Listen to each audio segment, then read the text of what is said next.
After 3 years of undercover work, he has experienced profound solitude, heart-wrenching farewells, tender entanglements, and cold-blooded carnage. Upon returning to urban life, Gao Han activates the genetic extraction abilities of beasts, gradually transforming from an ordinary detective into a formidable enforcer of the law. Escaping bandit. Don't come any closer, I have a gun. Gao Han, I wager that the bullets in your gun are not swifter than my reflexes. Perverse murderer. Huh, you wish for me to confess? I possess the right to remain silent. Gao Han, allow me to handle this. Killer, I beg you, let him go. I will confess everything. Organized crime. I have hundreds of underlings and dozens of assassins. You dare challenge me? I will ensure your entire family meets their demise. Gao Han, today we settle the score and determine life and death. Either I face your entire group alone, or you each contend with me. Leader, help. Is anyone there? I need to call the police. I must call the police. The nemesis of evil, the terminator of bandits. He is Gao Han, a returning individual from abroad, who plays by his own rules, rendering criminals powerless and instilling fear in murderers, a fierce protector of order. Chapter 1. 3 Years Martyr. Buzz, Screech. Dear passengers, the CA-4162 flight from Tainan to Jiangcheng has safely arrived at our station. An Air China Airbus A320 descends upon Jiangcheng Shuanglan International Airport.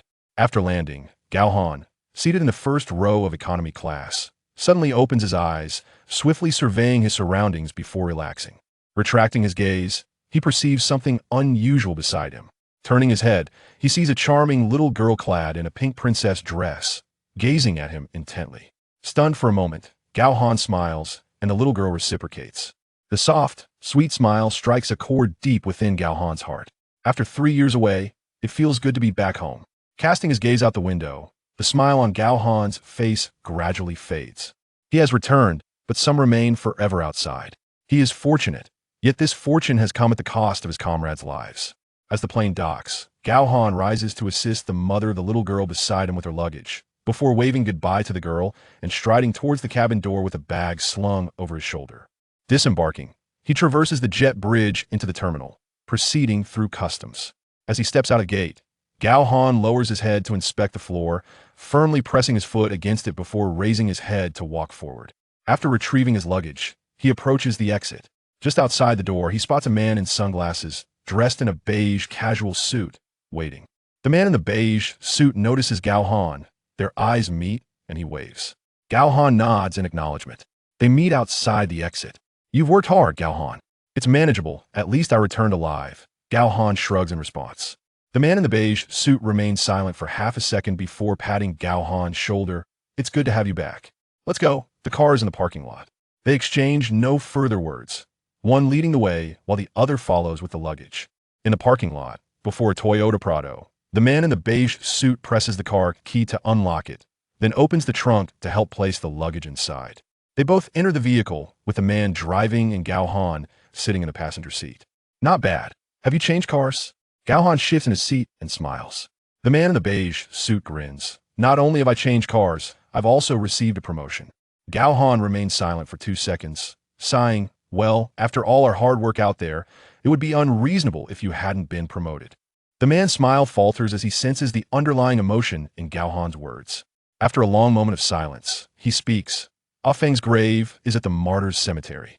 Shall we go pay our respects? Yes, let's go. With that, Gao Han turns to gaze out the window, lapsing into silence. The car drives along the airport expressway, then onto the third ring road, continuing for over 20 minutes before ascending a small mountain road. At the parking lot of the martyrs' cemetery, the man parks the car, and they both disembark. After exiting the vehicle, the man retrieves a tote bag from the back seat, presenting a bouquet of flowers to Gao Han, saying, "Let's go. It's up there." They ascend the stone steps, one step at a time. A few minutes later, under the man's guidance, the two stood before a gravestone. The epitaph inscribed upon it bore a photograph of a man clad in police uniform at its center. The valiant martyr was named Gao Feng, sharing the same surname as Gao Han, yet the two bore no familial ties. Gao Feng had spent 8 years undercover abroad, while Gao Han assisted him in the capacity of a distant cousin. They fought side by side, with Gao Feng serving as the team leader and Gao Han merely a rookie member. Their mission was to gather intelligence and provide information for the domestic drug enforcement efforts. In addition to the two of them, there were 3 others involved. However, the other three were not from Jiangshan. One had made the ultimate sacrifice, while the other two had yet to return. After placing the flowers down, the man crouched to open his tote bag, revealing a bottle of Mao Dai and a box of Zhonghua cigarettes. Before this kid went out, he longed to have a sip of this. I sent him off with a bottle. He had been yearning for it for several days and had been pestering me for a while. But in the end, he only managed to drink a mouthful. He even claimed it wasn't as good as Erguo 2. A wild boar can't nibble on fine crumbs. That was purchased with half a month's salary, the man said with a smile as he poured the drinks, setting one glass before the grave and placing the other two on either side. Meanwhile, Gao Han produced 3 cigarettes, lighting them in succession. One placed before the grave, one offered to the man, and one held between his fingers. Brother Feng also enjoyed these. The conditions over there were quite acceptable. I remember the first time we met. He took me out for a meal where we drank Mao Dai and smoked the Zhonghua smuggled from our homeland. He mentioned he couldn't acclimate to foreign spirits. While overseas, he preferred domestic liquor and cigarettes as a form of nostalgia. Indeed, the man in the brown suit sighed, looking up at the sky. Ah Feng's girlfriend never married, and their child is 8 years old. Gao Han asked, "Is it Brother Feng's?" "Yes, I leveraged some connections to ensure the child is enrolled in the affiliated primary school. Initially, I intended to send him to the best elementary school, but Ingzi said it wasn't necessary due to the distance and the inconvenience of care." "What about your sister-in-law's family?" "You don't know? Ah Feng's girlfriend grew up in an orphanage and was his high school classmate." "I wasn't aware." Brother Feng only mentioned it in passing without elaboration. The man fell silent, and after a moment, he remarked, "Ingzi is now your sister-in-law, which makes her my wife's god-sister. Whenever she's free, she helps out at your sister-in-law's workplace. Ingzi is quite impressive. She's now the financial director at her company, so raising a child is not an issue." "Well, that's splendid," Gao Han replied as he lifted his glass. The man beside him raised his glass as well. "You shouldn't drink anymore. You still have to drive." "All right then, if you insist." The man poured the liquor before the grave, while Gao Han downed his full glass in one go, approximately an ounce of liquor, and smacked his lips. "It's acceptable, though it has that familiar taste." "You little rascal, are you trying to emulate your brother Feng?" "My salary has increased, but it still won't buy me many bottles in a month." "Does no one ever offer to send you some?" Gao Han jested. "Send? They probably wish to get inside." The man laughed heartily. "By the way, where are you currently stationed?" "I serve as the secretary of the Provincial Disciplinary Inspection Group, deputy director." "Oh, so you stepped back to a secondary role?" Gao Han chuckled. "You should ask others if the disciplinary inspection group is considered a secondary role." The man shot a disapproving glance at Gao Han before continuing. "There are still a few people outside who haven't returned. I must keep an eye on them, as I truly cannot allocate my energy to other matters." "Quite a few people." Gao Han paused, falling silent. Chapter 2. The Relic, Sister Ingzi. The provincial government's family compound. This compound was constructed through collective funding by the provincial government, devoid of shared expenses, boasting an exquisite environment. Situated mere hundreds of meters from the affiliated primary school, with a public hospital nearby. The amenities are comprehensive. Having parked the car, the two individuals disembarked and entered the elevator, which halted at the 3rd floor. Upon opening the door and stepping inside, a delightful commotion was met by the swift approach of a charming little girl with twin ponytails. "Uncle," she called with a melodious voice, eliciting a benevolent smile from the man. Gao Han found it perplexing how a man in his 40s could exhibit such warmth. "Oh, Nian Nian, is mommy here?" he inquired as he bent down to scoop the little girl into his arms, planting a kiss on her cheek. Hum, mommy and auntie are in the kitchen." Nian Nian replied obediently, casting a shy yet curious glance at Gao Han. The man, noticing Nian Nian's expression, chuckled and introduced, "Nian Nian, this is your little uncle. Say hello." "Little uncle," Nian Nian murmured, her voice barely above a whisper, imbued with bashfulness. "Hello, Nian Nian." A smile involuntarily graced Gao Han's face, his eyes shimmering with affection. At that moment, the two women emerged from the kitchen. Both were elegantly dressed. One, slightly older, was the man's wife, while the other, youthful and devoid of makeup, still radiated beauty. Upon hearing the man prompt Nian Nian to address her uncle, the women's expressions shifted, and instant tears welled in their eyes. "Gao Han, this is my wife. You should call her sister-in-law. And this is Ingzi. You can call her Sister Ingzi." "Hello, sister-in-law." "Hello, Sister Ingzi." Gao Han greeted them warmly. "Oh, hello.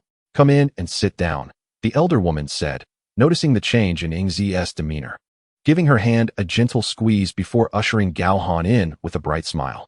In the living room, they settled on the sofa. The man held Nian Nian's hand, saying, "Sister-in-law, please bring some tea. Don't just stand there. Please, sit down. Lao Liang, take Nian Nian to the study. She hasn't done her homework yet." Oh, all right. Nian Nian, shall we go do your homework with uncle?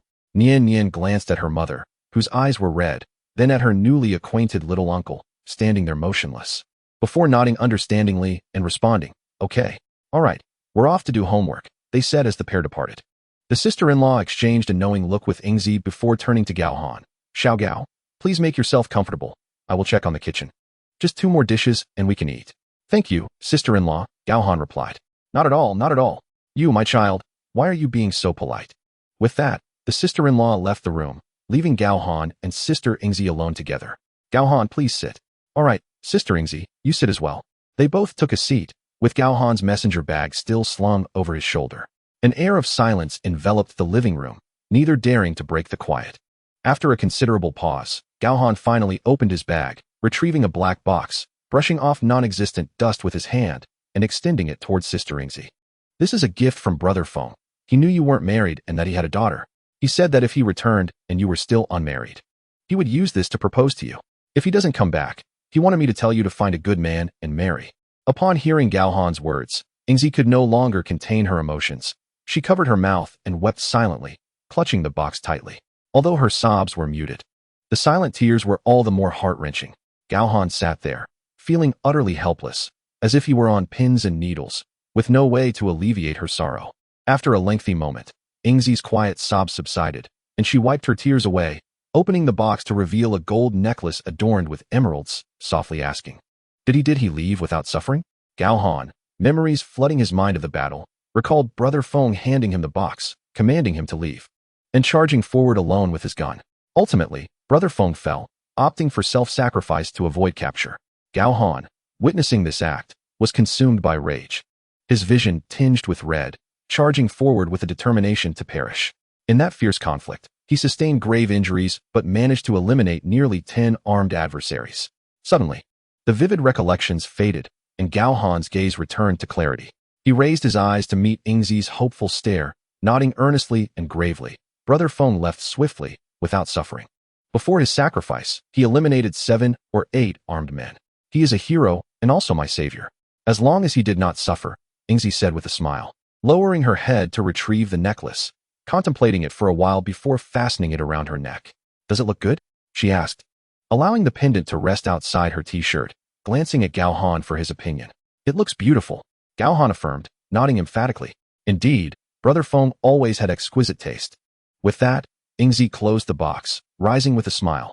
"All right, I shall assist with the cooking. Please sit here a moment. Dinner will be ready shortly." "Sister Ingzi, I do not refuse. Jungu and Dejia have been busy since morning, knowing you would return." "All right then, I shall wait for the meal." "That's the spirit." Ingzi chuckled, heading to the door to tuck the box into her handbag before entering the kitchen to help. Just as Ingzi departed, the study door opened, and Liang Jun champion emerged. 3 years prior, Liang Jun was the deputy director of the Jiangxing Bureau, overseeing the narcotics division, and Gao Han had been his chosen undercover operative. Over 8 years ago, while serving as the captain of the Jiangxing narcotics team, he had dispatched Feng to undertake undercover work abroad.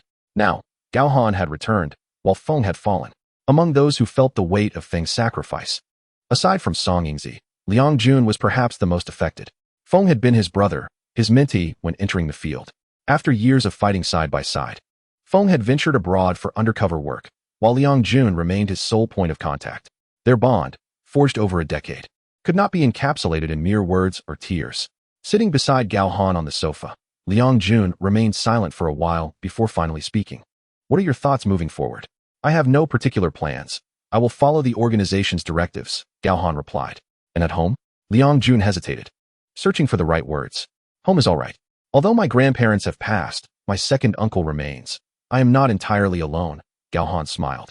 Though the bitterness was apparent in his expression, his family circumstances were not favorable. His hometown was in a rural area.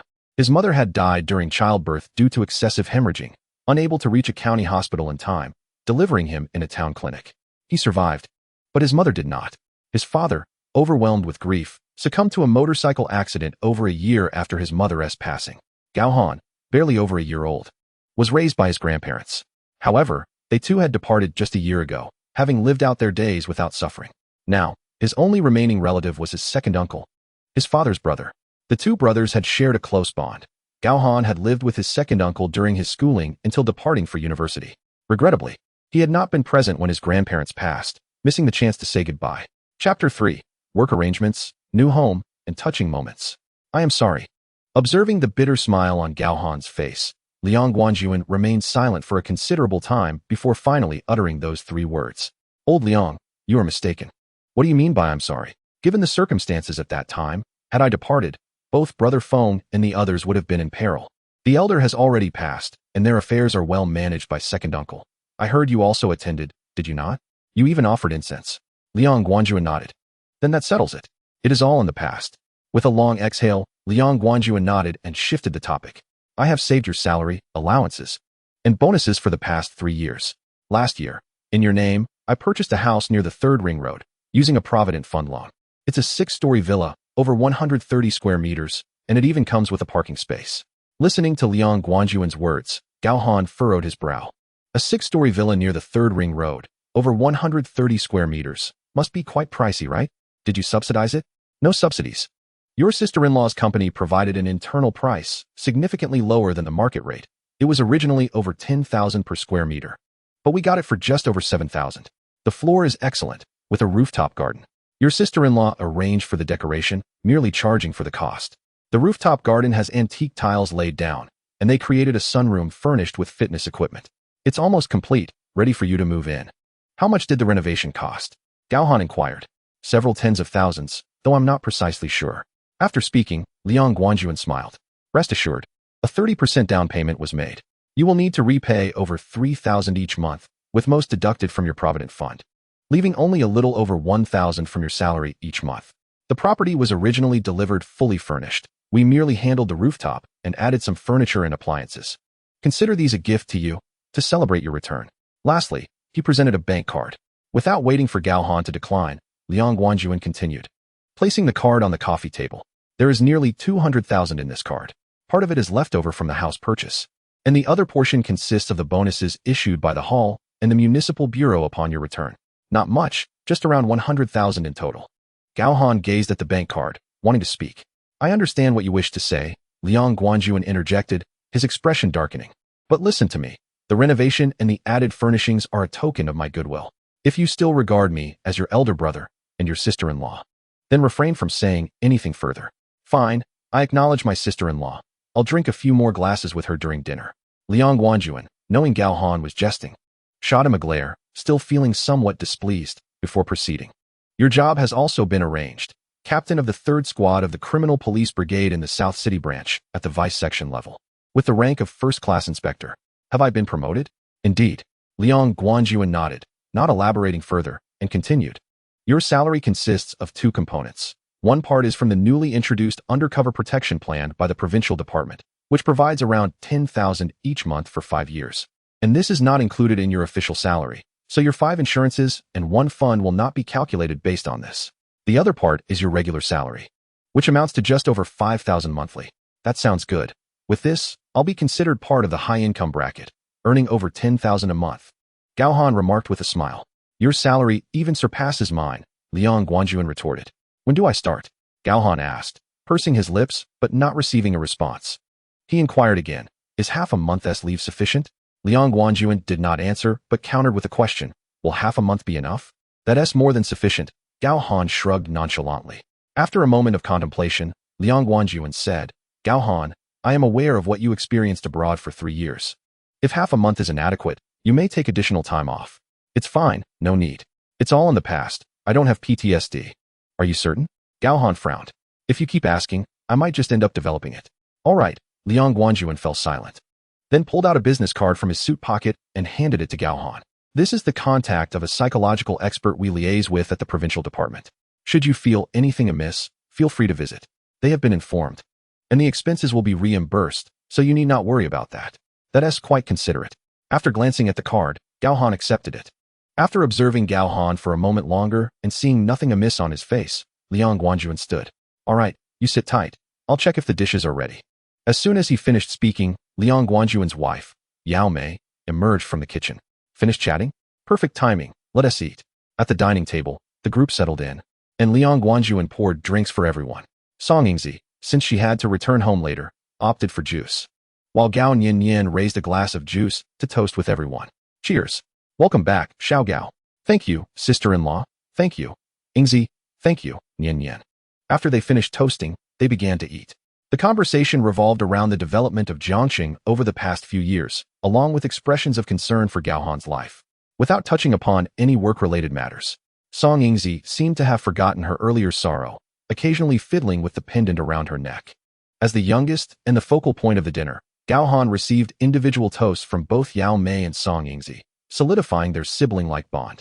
After 9 o'clock, once sister-in-law Yao Mei and Song Yingzi had tidied up the kitchen and exchanged a few more words, Gao Han took his leave, taking the keys Liang Guanjuan had given him and hailing a taxi to the Xia Garden community. Building 6, Unit 1, Apartment 601 was his new home. Upon alighting at the community entrance and observing the grand entrance, Gao Han immediately understood that this community was not inexpensive. Swiping his card to enter, he was even more impressed upon seeing the well-maintained greenery, lighting, and the charming layout of the courtyard garden. The central courtyard featured an enclosed design with 6 buildings, while behind them, 8 mid-rise buildings were laid out in a row. Gao Han's building, Building 6, was considered the crown jewel of the community. It boasted excellent ventilation and privacy. The adjacent mid-rise buildings could not overlook the rooftop of Apartment 601, and the neighboring Building 5, also 6 stories high, offered no visibility into the activities within. Such a rooftop garden villa would undoubtedly command a premium, with prices per square meter likely exceeding those of the 2nd to 5th floors. It was evident that Liang Guanjuan and Yao Mei had put considerable thought into this arrangement. Standing at the base of the building and gazing upward, Gao Han felt any lingering resentment dissipate into thin air. Sighing, he composed himself and swiped his card to enter the elevator lobby of the unit. Pressing the button, the elevator arrived at the 1st floor. As he ascended, the elevator doors opened to reveal a 2-lift, 2-unit design, with each side featuring a spacious entryway. In the entrance area, there was a row of cabinets against the wall. Using his access card to unlock the door, he stepped into the apartment. The entrance foyer was adorned in gray and white tones, exuding an air of sophistication under the warm lighting. 3 brand-new pairs of slippers awaited him, and a welcome mat had already been laid down. As he brushed his hand over the cabinets, he found them clean and dust-free, seemingly just recently tidied. The living room featured a modern vertical design, with a nearly 8-meter-wide balcony incorporated into the living area. The space was furnished with a sofa, coffee table, television, and dining table. Even the kitchen was fully equipped with cookware and utensils, and a dishwasher had been conveniently installed. The utility balcony housed a high-end boiler, while central air conditioning and underfloor heating completed the luxurious setup. In the 3-bedroom apartment, a small study is also fully furnished, even boasting a desktop computer. The master bedroom's bed is neatly made, and upon opening the wardrobe, one finds only a set of pajamas alongside a winter duvet resting atop. The ensuite bathroom features a spacious countertop with a commendable separation of wet and dry zones, equipped with toothpaste, toothbrushes, bath towels, and face towels, all perfectly arranged for immediate occupancy. It is evident that these thoughtful details were orchestrated by my sister-in-law, Yao Mei, to ensure that Gao Han could settle in seamlessly upon his arrival. The abundance of such intricacies brought a rush of emotion to Gao Han's eyes. Chapter 4. The car purchase discount offered by my sister-in-law after bathing and preparing for bed. Gao Han finds himself tossing and turning on the soft, comfortable mattress, unable to drift into slumber. It isn't until nearly midnight that he suddenly awakens, rising to lay a blanket on the floor and using a pillow to finally succumb to sleep. Ding dong, the sound of his phone resonates. Roused from his dreams, he glances at the ceiling, then recalls that he is back in his homeland. Although he did not sleep in the bed last night, he felt an unusual sense of peace. Rising, he retrieves his phone from the bedside table, checks the caller ID, and answers. Hello, sister-in-law. Ah, Gao Han. Have you gotten up yet? I hope I'm not disturbing your rest. I just woke up, sister-in-law. That's good to hear. Yao Mei, caught in traffic at a red light, continues. By the way, now that you're back, you should consider purchasing a car, right? I have a discount quota available. It can be applied to brands like Mercedes, BMW, and Volkswagen, issued by the manufacturers, and the discount is substantial. I've already spoken to them and transferred my quota to you. If you're thinking about buying a car, you should take a look in the next week. After this week, the quota will expire. You left in such a hurry last night that I forgot to mention it. Sister-in-law, there's really no need. I'm not in a position to buy a car right now. Gao Han quickly declines. Why not? You're already 25 or 26, back home, with a stable job. You should be looking for a girlfriend. You have a house now, and it's essential to have a car. What girl wouldn't want to find someone with good conditions? Listen to your sister-in-law. If you have time today, just go and choose one. Registering the license plate is simple, and the dealership can handle it all in one day. No, really, sister-in-law. I've just returned and I'm not ready to start dating yet. Gao Han felt touched, but still rejected the offer. A discounted quota would not go to waste. After all, families with better conditions are keen on buying cars. And Yao Mei has relatives, not to mention Liang Guanjun, who also has friends and family. It is highly unlikely that it would expire unused. Furthermore, even if relatives and friends do not require it, it could serve as a favor to others. Thus, he understood that this was merely Yao Mei's pretext. Upon hearing Gao Han's repeated refusals, Yao Mei furrowed her brow as she resumed driving, deliberately adopting a tone of displeasure. Do you have grievances with your brother Liang and me? Gao Han, if you still acknowledge me as your sister-in-law, you should use this quota right away. Otherwise, don't ever call me sister-in-law again. After a few seconds of silence, Gao Han sighed. Sister-in-law, I have no grievances with you. Then you must have issues with Liang? No, not really. I do have some issues with Liang Guanjun. But that's in the past now. Ignoring Gao Han's earlier silence, Yao Mei insisted firmly, since there are no grievances. Then heed my advice and go buy that car today. If money is tight, just let your sister-in-law know, and I will lend you some. No, sister-in-law. Well, all right. I understand, I will go. That's more like it. With Gao Han finally acquiescing, Yao Mei breathed a sigh of relief. Her tone returning to normal. I'll send you a number shortly. You can contact him and head directly to the dealership. Okay, sister-in-law. All right then. I'm driving to work now, so I'll have to hang up. Take care on the road, sister-in-law. After ending the call, Gao Han tossed his phone onto the bed and rubbed his face vigorously with both hands before getting up to wash in the bathroom. While the pantry was stocked with rice, flour, and cooking oil, there were no vegetables prepared. Having just returned, Gao Han preferred not to cook right away, planning to invite his sister-in-law and Ying Zi over for dinner on the weekend instead. He selected a set of casual clothes he had brought back from abroad, grabbed his ID card, and stepped outside. After checking with the property management about gas and fees, confirming there were no outstanding charges, he registered his facial recognition for easier access to the community. Once these tasks were completed, Gao Han finally reached out to the phone number Yao Mei had provided. When the call connected, the person on the other end greeted him politely, and upon confirming his identity, their warmth increased. They then sent him the address. Following the address, he took a taxi to a FAW Volkswagen dealership. The facade was impressive, and the interior was surprisingly spacious, featuring 2 levels along with a maintenance workshop at the back. Upon entering the hall and introducing himself to the welcoming sales staff, Gao Han stated, I had contacted Mr. Zhao Guangji before coming. Mr. Zhao? You must be Mr. Gao? The sales representative recalled the manager's instructions from earlier and promptly inquired. Yes, that's me. Hello, Mr. Gao. Please wait in the lounge for a moment while I contact Mr. Zhao. All right, I'll take a look around the hall in the meantime. Certainly, Mr. Gao. Feel free to call me if you find a car you like. Thank you. As the sales representative went to contact Zhao Guangji, Gao Han began to wander around the hall. Given his personal preferences, he favored SUVs over sedans, which drew him to the Volkswagen and Audi SUVs showcased in the showroom. As for sedans, even the Audi R8 sports car on the main display held little allure for him. The common notion that all men are enamored with sports cars did not apply to Gao Han. He prioritized performance and practicality. Of course, another reason was that he simply lacked the funds. After a short while, a middle-aged man in a suit descended from the upper floor, accompanied by the sales representative, and approached Gao Han. Hello, Mr. Gao. I am Zhao Guangji, and welcome to our dealership. Hello, Mr. Zhao. You can call me by my name. Gao Han smiled as he shook hands with Zhao Guangji. All right, I should be the older one here, so I'll call you Xiao Gao. Just drop the formalities. Haha. Fine, Zhao Ge, let us not stand on ceremony. Please, no need for formality. Zhao Guangji chuckled, then apologetically added, Xiao Gao. I just received notice that I need to head back to the office for an urgent meeting. This is our sales representative, Xiao Zhou. I've briefed her on the discount quota, so once you've made your choice, you can take the car. And the license plate will be processed quickly to ensure you can drive away this afternoon. Sounds good, Zhao Ge. You go ahead with your business. Thank you for your understanding. I truly apologize for the rush.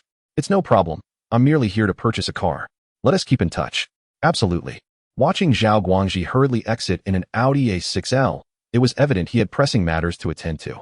Mr. Gao, is there a specific car you would like to know more about? I can provide you with some information. The cheerful sales representative, Xiao Zhou, inquired with a smile. Sure. Please tell me about this Tiguan. Of course, Mr. Gao. The expertise of sales representative Xiao Zhou is beyond question. He effortlessly recites the specifications of the vehicle, providing a detailed introduction before graciously opening the door for Gao Han to step inside and experience it. After the introduction, noticing Gao Han's evident interest, he suggests a test drive. However, Gao Han is more inclined to inquire about the discount quota and its specifics. Upon asking about the price of the vehicle, Gao Han declines the test drive, opting instead to directly inquire about the cost. Mr. Gao, your discount quota stands at 50% off. 50%? Such a substantial discount? Gao Han exclaims, taken aback, his brow furrowing in concern. He fears that this discount may entail hidden complexities, especially considering that Liang Jun, a deputy-level official, and Yao Mei, a vice president of a state-owned enterprise, are involved. It is not unusual for favors to be exchanged. However, if that were the case, he would be reluctant to accept it. After all, a 50% discount on a vehicle priced at over 320,000 amounts to an impressive savings of over 160,000. What could be accomplished with such a sum? Though uncertain, he senses that the implications could be significant. Observing Gao Han's expression, Xiao Zhou surmises his concerns and offers a reassuring smile. Mr. Gao, you need not worry. This quota is directly provided by the manufacturer here in Jiangqing. It is not exclusive to our Volkswagen brand. It extends to Mercedes-Benz, BMW, and Audi as well. However, the discounts for Mercedes-Benz and BMW are not as generous, peaking at a maximum of 70% based on rank. Our Volkswagen quotas are primarily aimed at middle management and employees, with discounts ranging from 70 to 80%. The City Investment Group only offers such substantial discounts to directors and above. Should they opt for the Volkswagen brand, they would receive the maximum 50% discount. All right, I understand. I'll make a quick phone call. Very well, Mr. Gao, I will wait for you outside. With that, Xiao Zhou exited the vehicle, closing the door behind him. Once he had walked away, Gao Han took out his phone and dialed Yao Mei. Chapter 5. Purchasing the car, making a decision. Upon receiving the call, Yao Mei was slightly taken aback. However, once Gao Han explained the situation, she grasped the context. Haha, Gao Han. Were you thinking I had done something against the rules? No, I simply wished to avoid any complications arising from this quota. This was indeed the truth from Gao Han. You are quite astute, she complimented before clarifying. Rest assured, there is absolutely no issue with this quota. In fact, upon your employment, there will be discounts for purchasing specific brands as a form of benefit, albeit not as high as this. Our group, along with certain entities like banks and public institutions, has access to discount quotas. The extent of the discounts varies based on rank. My quota was originally a 70% discount for BMW and Mercedes-Benz. But since I already have a vehicle and Liang Gu has one at his disposal, it became redundant. Considering you do not yet own a car, I decided to transfer the quota to you. Of course, I made a call to ensure everything was in order. But there are no quid pro quo arrangements or monetary exchanges. Zhao Guangji granted me this favor. The quota was already available, so it is mutually beneficial. Moreover, you should know how many quotas are allocated to relevant leaders. Most are reserved for ordinary employees' discounts. While the discount is significant, it does not reach a point where there is no profit to be made. A sudden increase of several dozen, hundred, or even thousand vehicles sold ultimately results in greater earnings for them. Therefore, do not entertain any unnecessary thoughts. Liang Gu and I are not so desperate for money that we would risk everything for such trivial gains. Liang Gu earns over 10,000 a month. While I am at around 40 to 50,000, we are hardly lacking in funds. And besides, we do not have children. What would we need such a large sum for? Oh, Liang Jun and Yao Mei do not have children? Gao Han was unaware of this detail. All right, sister-in-law, I understand. I apologize. I simply wish to. I comprehend your concerns. Put your mind at ease. Yao Mei interjected, then inquired, by the way. Which vehicle have you set your sights on? Is your budget sufficient? I have my eye on one. And yes, the funds are adequate, so do not worry, sister-in-law. Good. Then I shall hang up. Goodbye, sister-in-law. After ending the call, Gao Han hesitated for a few seconds before deciding to call Liang Jun to discuss the situation. It was not that he doubted Yao Mei, but he felt that Liang Jun deserved to be informed as well. Moreover, what if there were hidden complications that he and his sister-in-law had not clarified, potentially leading to trouble? Liang Jun, now engaged in disciplinary inspection work, would undoubtedly possess a heightened sensitivity to such matters. After comprehending Gao Han's implications, Liang Jun reassured him, your sister-in-law is correct. Such discount quotas are not exclusive to enterprises and institutions. We have them as well. Particularly in law enforcement, the brands and extent of discounts vary each year. This information is public. The difference is that the government department's quotas are not easily transferable and can only be utilized by the individual purchasing the vehicle. However, there are no such restrictions on your sister-in-law's side. The distinction here is that our department's discounts are normalized and available annually, while your sister-in-law's enterprises may not always have such offers. So rest assured, there is no issue here. Feel free to make your purchase without hesitation. Understood, leader. Get lost. I have a meeting. Goodbye. Hearing the dial tone, Gao Han chuckled, feeling completely reassured. Stepping out of the vehicle, he called Xiao Zhou over. Pointing to the driveway before him, I would like to purchase a white Tiguan 2.0T four-wheel drive flagship version with black rims. Do you have any in stock? Yes. Indeed, Mr. Gao. Let us proceed over there. I will gather the necessary documentation for you. Very well. Once they settled in the negotiation area, a server brought tea, and Gao Han expressed his gratitude as he sipped while waiting. Before long, Xiao Zhou returned, arms laden with documents. Mr. Gao, let us first calculate the price. There are some discount and fee details that need clarification. Proceed. Firstly, the displayed price of this vehicle is 326,800 yuan. Director Zhao has instructed us to provide you with the lowest in-store discount. Currently, our maximum allowable discount is 30,000 yuan, along with a complete exemption from the purchase tax. Additionally, we offer 3 years of full vehicle maintenance and the option to apply for a 3-year interest-free loan. This is the utmost limit of our discounts, granted by Director Zhao himself. Even managerial levels do not possess such authority. Understood, Gao Han nodded. He recognized that this discount was likely the maximum permissible under Zhao Guangji's authority, alleviating concerns of complications. However, it was indeed a matter of personal favor, which he would remember. Though Gao Han spoke only a few words, Xiao Zhou felt relieved, knowing her task was accomplished. She then began to calculate the price. So, with these calculations, the vehicle price amounts to 296,800 yuan, and with the tax exemption, applying the 50% discount results in a final price of 148,400 yuan. By the way, Mr. Gao, will you require a loan? I will put down a deposit of 100,000 yuan, with the remainder financed interest-free for 3 years. Very well. Should you choose to finance, a service fee of 2,000 yuan will apply, which cannot be waived, Xiao Zhou informed him. That's acceptable. The inability to waive the fee actually puts me at ease. Very well, Mr. Gao.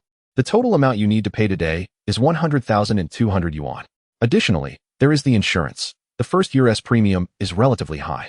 If you opt for full coverage, I can generously offer you complimentary vehicle window tinting and floor mats, as well as a high-definition dashcam. Is that agreeable? Let us arrange for full coverage insurance then. Excellent. The insurance department will need to calculate the premium, based on my experience. Your vehicle's first-year insurance should be approximately 6,000 yuan. Understood. Therefore, adding the insurance, the total will be around 100,800 yuan. Does that work for you? No problem. Let us proceed with the paperwork. When can I expect to receive the car? First, we will handle the insurance. And once the paperwork is completed, we will take it for registration. You should be able to collect your vehicle with the license plate by 2 o'clock at the latest. Xiao Zhou pondered for a moment before responding.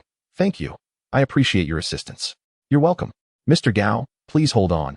Once the insurance department finalizes the calculations, I will return to settle the payment with you. All right. After approximately half an hour, Xiao Zhou returned with the POS terminal and the contract. The vehicle sales contract stated a price of 29,680,000 yuan, which is necessary for tax purposes. Additionally, there was a supplementary agreement detailing the discounted price and providing evidence for the discount eligibility, adorned with several official seals to validate the document's authenticity. After about 20 minutes of contract explanation, Gao Han completed the transaction, charging a little over 100,800 yuan, while the remaining 48,400 yuan was arranged as a 3-year interest-free loan. Once the contract was signed and the procedures completed, Xiao Zhou presented Gao Han with a meal voucher for lunch at the 4S shop, without any extravagant banquet. This further illustrated Zhao Guangji's meticulous nature. For some individuals, conducting affairs without special treatment is indeed the most reassuring approach. Chapter 6. Returning home, anxious anticipation. At 1:37 in the afternoon, while playing on his mobile phone in the lounge, Gao Han encountered Xiao Zhou once again. Mr. Gao, your vehicle is ready. The window tinting, floor mats, and dashcam have all been installed. Now, regarding the vehicle handover ceremony, let us forego the ceremony. Gao Han interjected, shaking his head in refusal. Very well, Mr. Gao. If there is no need for a ceremony, you may take the vehicle now. Thank you very much. You're welcome, Mr. Gao. Please follow me. They descended to the vehicle handover area behind the 4S store. With the ceremony omitted, Xiao Zhou instructed others to leave, retaining only another male salesperson. After opening the car door, the male salesperson explained the multifunctional steering wheel's functions, various button features, and the use of the trunk, including its hidden functionalities. Subsequently, Xiao Zhou placed a bouquet of flowers in the passenger seat. Mr. Gao, even though the handover ceremony has been waived, a bouquet is still essential. Wishing you a prosperous journey ahead. Thank you. Finally, receiving 2 sets of car keys, the 2017 white Volkswagen Tiguan 2.0T all-wheel drive flagship SUV now belonged to Gao Han. The vehicle registration was placed in the armrest compartment, while the green book would only be released after the 3-year loan was paid off. Accompanied by Xiao Zhou and another colleague, Gao Han drove away from the 4S shop, returning to Xia Garden Community. After registering the license plate with the property management and parking the vehicle in his designated space, Gao Han returned home with the car keys. Upon arrival, he sent messages to Yao Mei and Liang Guangjuan, as well as a note of gratitude to Zhao Guangji. Yao Mei and Liang Guangjuan replied with a brief message, while Zhao Guangji's response was more elaborate, expressing his well wishes for Gao Han's new vehicle. The following morning, Gao Han awoke on the floor. The mattress was still too soft for his liking, and he had yet to adapt. Today, Gao Han planned to drive back to his hometown. After being away for 3 years, he felt the need to pay respects to his grandparents and parents at their graves, as well as visit his second uncle and aunt in the county. However, before heading back, he needed to purchase some gifts to bring home. After buying the car, he found himself with less than 80,000 yuan left in his account. Though not a substantial amount, it would suffice for purchasing gifts. At the supermarket, Gao Han filled his cart with various foods and candies intended for the children of familiar neighbors in his hometown. Additionally, he stopped at a nearby tobacco shop to buy a pack of Huazi cigarettes, 2 packs of Union cigarettes, and a case of Wuliangya liquor. Finally, he visited a digital store to acquire 2 new Huawei smartphones. His grandfather had 2 brothers who resided in the village. Thus, he ensured to prepare 3 sets of tobacco and alcohol, 1 for each of his uncles, along with the baby formula and snack packages from the supermarket. He planned to buy some milk and fruit in the county, which would complete his preparations. After completing these purchases, it was already noon. After enjoying a quick bowl of noodles at the roadside, Gao Han set off in his car. A few hours later, at the exit of Nanshui County, a white Volkswagen Tiguan SUV emerged from the highway, heading into the county's urban area. The Xiushui Jinsheng community is located directly across from Nanshui No. 1 Middle School, where his second uncle, Gao Yujun, teaches mathematics in the junior high division. His second aunt, Liao Xiuxiu, is a local from the county and was high school classmates with his uncle. They began dating in high school and married shortly after his uncle graduated from college. During their marriage, the Liao family provided 3 commercial properties in the county as dowries, which have been used for rental income. As a result, Liao Xiuxiu did not return to work after having children. They have a son and a daughter, fraternal twins named Gao Yang and Gao Pingting. As the second son in his family, Gao Yang does not enjoy the same level of favoritism as his younger sister, Gao Yiting, who is more cherished. Among this generation of children, Gao Han, as the eldest grandson, has received the most affection, especially since his parents passed away early. Following him is Gao Yiting, who is treated similarly. The most unfortunate is Gao Yang, who faces strict expectations from his uncle and aunt and receives less attention. However, this is relative to Gao Han and Gao Yiting. In reality, neither the grandparents nor the uncles and aunts show favoritism. Whatever one child has, the others also receive. It is just that Gao Yang is overly lively and prone to trouble, often finding himself in trouble. Upon reaching the entrance of the community, Gao Han lowered the car window to inform the security guard of his destination, and the guard allowed him entry. Navigating the familiar route, he parked the car by the building and, after locking it, carried the prepared gifts into the building. Upon entering, Gao Han spotted 2 familiar faces. They were a couple living next door to his second uncle, both retired teachers from the same school. Hello, Teacher Wang, Teacher Zhao. Teacher Wang is the husband of Teacher Zhao. Gao Han had attended one of his classes during his time at school. Though he was not Gao Han's regular teacher, he had substituted on occasion. The elderly couple, both in their late 50s or nearing 60, appeared quite spry, their eyesight and hearing intact. However, Gao Han's transformation over the years was so significant that they initially failed to recognize him. After a moment, Teacher Zhao seemed to recall, tentatively asking, "Is that you, Gao Han?" "Yes, it's me, Teacher Zhao. How are you and Teacher Wang?" "Oh my, it truly is Gao Han," Teacher Zhao exclaimed with delight, and Teacher Wang smiled in agreement. From the onset of his schooling, Gao Han resided at his uncle's house. Previously, he lived in an old residential community. and by a stroke of coincidence, he was neighbors with teacher Wang, residing on different floors. When they purchased their new home at Shoshuajiancheng, both families viewed the property together, thus becoming neighbors once more. This time, they were even on the same floor, right next to each other. Have you returned from abroad? Teacher Wang inquired. Yes, I've just completed my work over there and have returned for a brief visit, Gao Han replied. The familiar neighbors were only aware of his excuse for being undercover as working abroad, hence the question. As for why he graduated from the police academy yet did not enter the law enforcement system, it was due to policy changes at that time. The police academy no longer guaranteed job placements. Even those in the advanced police program had to pass civil service examinations to secure employment, providing a reasonable explanation for the shifts in his career. Good, you're back. Your second aunt is at home. Hurry back. All right, the elevator has arrived. Let us go together. Good, let us walk. The three entered the elevator and pressed the button for the 10th floor. Gao Han's uncle's home was on the 10th floor, in Unit 1001, a 3-bedroom, 2-living room layout. The house was purchased when Gao Han was in his 3rd year of university. One of the rooms contained bunk beds, which Gao Yang occupied when Gao Han was not around. Gao Han's visits had become infrequent, limited to winter and summer breaks. In his senior year's 2nd semester, he didn't even return for the winter holiday, as he had been selected for an undercover assignment and was undergoing training. As the elevator reached the designated floor, Gao Han felt a wave of nostalgia wash over him. However, neither teacher Wang nor teacher Zhao noticed his unease. Upon arriving at the door of Unit 1001, they pressed the doorbell. The chime echoed, and shortly thereafter, his second aunt's voice rang out from within. Who is it? I'm coming. Xiao. Your son Gao Han has returned. Teacher Zhao called out, followed by a gasp of surprise as the security door swung open. Seeing Gao Han standing at the threshold, Liao Xiao's eyes instantly glistened with tears. Little Han, is that you? You've come back? Yes, it's me. I'm home, Gao Han replied. Upon hearing his voice, Liao Xiao finally recognized him and stepped forward to embrace him. However, standing at 1.8 meters tall, Gao Han towered over Liao Xiao, who was only about 1.6 meters, so she could only wrap her arms around his. You little rascal, how could you leave for so many years without a word?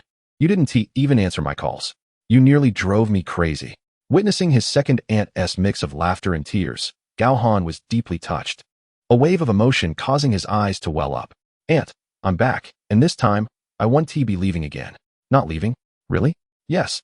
I have secured a job in Jiangcheng, and I will be working there from now on. Good, that's wonderful, Liao Xiao exclaimed, her excitement rendering her speechless. Xiao, Gao Han just returned and is still carrying things. Let him rest, teacher Zhao interjected, her eyes also misty at the sight of their reunion. Oh, right. Look at me. Quick, little Han, come inside. She then remembered her manners and turned to teacher Wang and teacher Zhao, saying, Uncle Wang, Aunt Zhao, thank you so much. Please come over for dinner tonight. No, it's all right. Little Han has just returned. We wouldn't want to intrude. We'll come another day. Then that is settled. Thank you. Don't mention it. Now go inside. We'll take our leave. With that, Uncle Wang and Aunt Zhao turned and returned home, while Gao Han followed Liao Xiao into the house. Chapter 7, Uncle and Aunt. Once inside, Gao Han placed the gifts he had bought on the table. Liao Xiao didn't even glance at them, busying herself with making tea and washing fruit. Aunt, don't fuss. When will Uncle be back? Oh, right. I need to call your uncle, Liao Xiao recalled, picking up her phone to dial. Your uncle doesn't have classes this afternoon. He's at the card room, playing poker with his friends. As soon as she finished speaking, the call connected. You, my friend. Stop playing and head to the market to see if there are any vegetables left. Buy a duck, and don't get any meat. The afternoon's meat isn't fresh. Check if there are any base to buy, and don't forget to grab some shrimp. On the other end of the line, Gao Yujun was still in a state of confusion. After his wife's instructions, he asked, Wait, it's not a holiday or weekend. Why buy so much? Why? Can't you think? These are all little Han's favorites. He is back home. Who? Gao Yujun exclaimed in surprise. Little Han. He is back. Hurry up. Really? Don't fool me, dear. I'm joking about buying meat. Now go. It's past 3 o'clock. If you're late, there might not be any left. Oh, okay. I'm on my way. With that, he hung up, pushed his cards aside, and tossed 4 bills from his stack onto the table. My little Han is back. I need to go buy groceries. This round is on me. Without caring about the expressions of his 3 companions, he dashed towards the door. The remaining 3 players exchanged glances, and after a moment, one of them asked, Is he talking about little Han? Who is that? Isn't there just 2 in his family? Ah, That S from his elder brother's family. This child lost his parents when he was young and has lived with old Gao since he started school. Practically their own son, explained another who was in the know. I knew that. I heard that after graduating from university, little Han went abroad for work and has been gone for 3 years. Now that he is back, old Gao must be over the moon, chimed in the last one, who also understood the situation. Now I see. The first speaker finally grasped the situation. Suddenly he stood up, exclaiming, wait a minute. Old Gao hasn't paid for tea yet. With that reminder, the other two also realized and began to jest about how they would make old Gao foot the bill next time. The four of them usually played a few casual rounds of cards, betting small amounts, just for leisure and camaraderie. The tea expenses were shared as well. Now that Gao Yujun had dashed off, his share for tea would undoubtedly fall on the remaining three. Gao Yujun had long forgotten about the tea expenses as he hurried downstairs to find a tricycle to head straight to the market. The tea house was just outside the community, but the market was a bit farther away. Walking would take over 10 to 20 minutes, but this occasion was different. His nephew hadn't returned home in years, and Gao Yujun was anxious to get back. Had it not been for the grocery task, he might have already been at the door by now. After swiftly purchasing the vegetables his wife requested, he spotted some fried small fish by the roadside. Remembering that Gao Han had adored those as a child, he bought 2 pounds without hesitation, planning to pair them with drinks for the evening. Still not opting to walk, he hailed a tricycle at the entrance. Upon disembarking at the community gate and seeing the tea house sign, Gao Yujun suddenly recalled that he hadn't settled his tea bill. Though it was a mere few yuan, he didn't want to break the custom. He took out his smartphone, which he had used for 2 years, and transferred the tea fee to one of his friends while walking. He also sent a voice message. Sorry, I left in a hurry and forgot to pay for the tea. Please take care of it for me. After sending the message, Gao Yujun paid it no mind. Meanwhile, the friend who received the message chuckled upon hearing the voice. Well, now we can't call old Gao to treat us. The other two joined in laughter, unconcerned as they continued their card game. Returning home, Gao Yujun's hands trembled as he opened the door, overwhelmed with excitement. At long last, the door swung open, and without even pausing to change his shoes, Gao Yujun hurried inside. Upon seeing Gao Han standing at the kitchen door, fruit in hand, smiling and chatting with his second aunt, his composure was swiftly restored. Xiaohan, you're back? He called out, turning at the sound.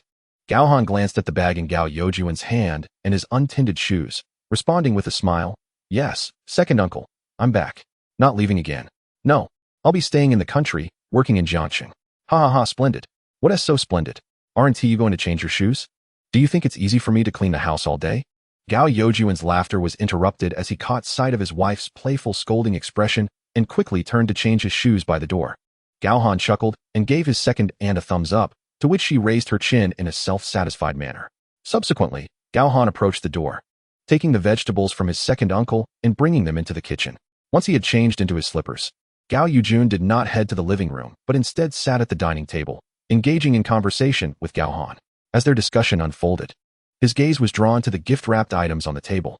Xiaohan, did you purchase all of these? Yes, I did, Gao Han replied.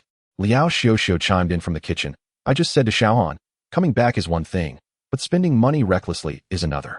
You've only been working for a few years, and you have neither a house nor a car. Do you not know to save some money? Indeed, on this point, I side with your second aunt, Gao Yujun interjected. Look at all you've bought. It must have cost quite a bit, right? That Wulianye is over 1,000 a bottle, and as for this Zhonghua cigarette, I usually only smoke the 20 yuan yunyan. Oh, what is this? A mobile phone? What? A mobile phone? Liao Xiuxiu had not noticed the phone box before, but upon hearing Gao Yujun's words, she quickly stepped out. Second uncle, second aunt. These 2 phones are for you, the latest model from Huawei. They're very user-friendly. User-friendly or not, we can still use our phones. Just take them back. After glancing at the box, Liao Xiuxiu firmly issued her command.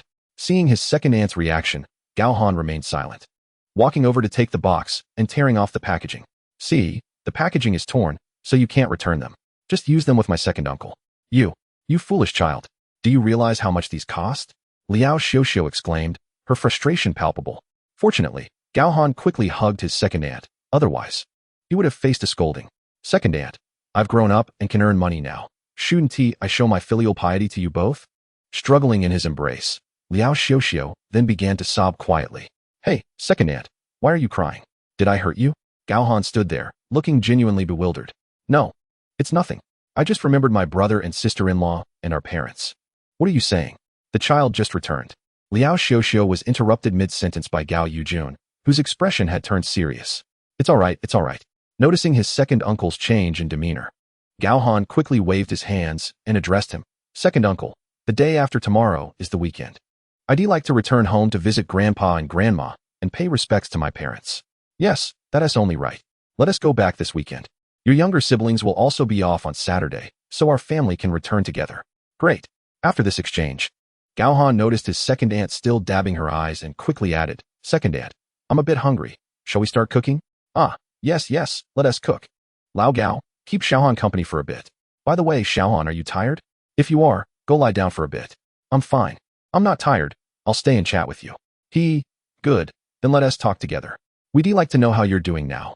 Chapter 8. Second uncle loses his temper. Liao Xiuxiu busied herself in the kitchen, while Gao Han offered occasional assistance, and Gao Yujun sat at the dining table, preparing vegetables. The three exchanged remarks, primarily inquiring about Gao Han's situation. This time, I'm not leaving, and I've secured a job at the Jiangxing Public Security Bureau, serving as the squad leader of the third team in the Criminal Investigation Division. A criminal police officer? Gao Yujun exclaimed, his expression a mix of shock and confusion. Unlike Liao Xiuxiu, who was thrilled to learn her nephew had a prestigious position, Gao Yujun, aware of the intricacies of the system, understood that such a role was not to be taken lightly. Moreover, wasn't he his nephew previously employed by a foreign company? How could he return and immediately become a police officer, let alone a squad leader? As these thoughts crossed his mind, a feeling of unease settled over him. Xiaohan, weren't you working for a foreign company? How did you become a police officer, especially a squad leader, upon returning? Gao Yujun's inquiry pulled Liao Xiuxiu away from her proud demeanor, leaving her equally curious. Yes, Xiaohan, what is going on? Observing his second uncle's expression, Gao Han realized he had been caught. However, there was little he could do, for all lies eventually unravel. Ahem, second uncle and second aunt. I can't divulge the specifics due to regulations. All I can say is that I returned with a mission. Undercover? The realization struck Gao Yujun, who abruptly stood up, his eyes wide with concern as he stared at Gao Han. Gao Han remained silent, pursing his lips and standing still. Though he did not speak, his silence was an implicit admission. Growing more certain, Gao Yujun stepped forward, reaching for Gao Han's clothing. His movement was sudden, but Gao Han skillfully evaded. Let me see, are you injured? Hearing his second uncle's trembling voice, Gao Han paused for a moment, then raised his head, displaying a smile. Second uncle, it's all in the past. I'm standing here before you, aren't I? At that moment, Liao Xiuxiu also began to comprehend the situation. Although she remained somewhat out of the loop, she understood Gao Han's mention of a mission. Seeing her husband's desire to intervene, Liao Xiuxiu grasped his arm, saying, The child doesn't want you to see, please don't press him. Grateful that he had returned safe and sound, she added, That's enough for me. After a moment of contemplation, Gao Yujun sighed, resuming his seat at the dining table. All right, our Xiaohan is back and has taken on a respectable role. This is good news. Lao Gao, tonight you're allowed to open a bottle of fine wine that Xiaohan brought back.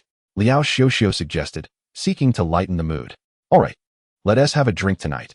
Gao Yujun nodded, then reached for his cigarette case, pulling out a cigarette and offering it to Gao Han. Can you smoke? I can.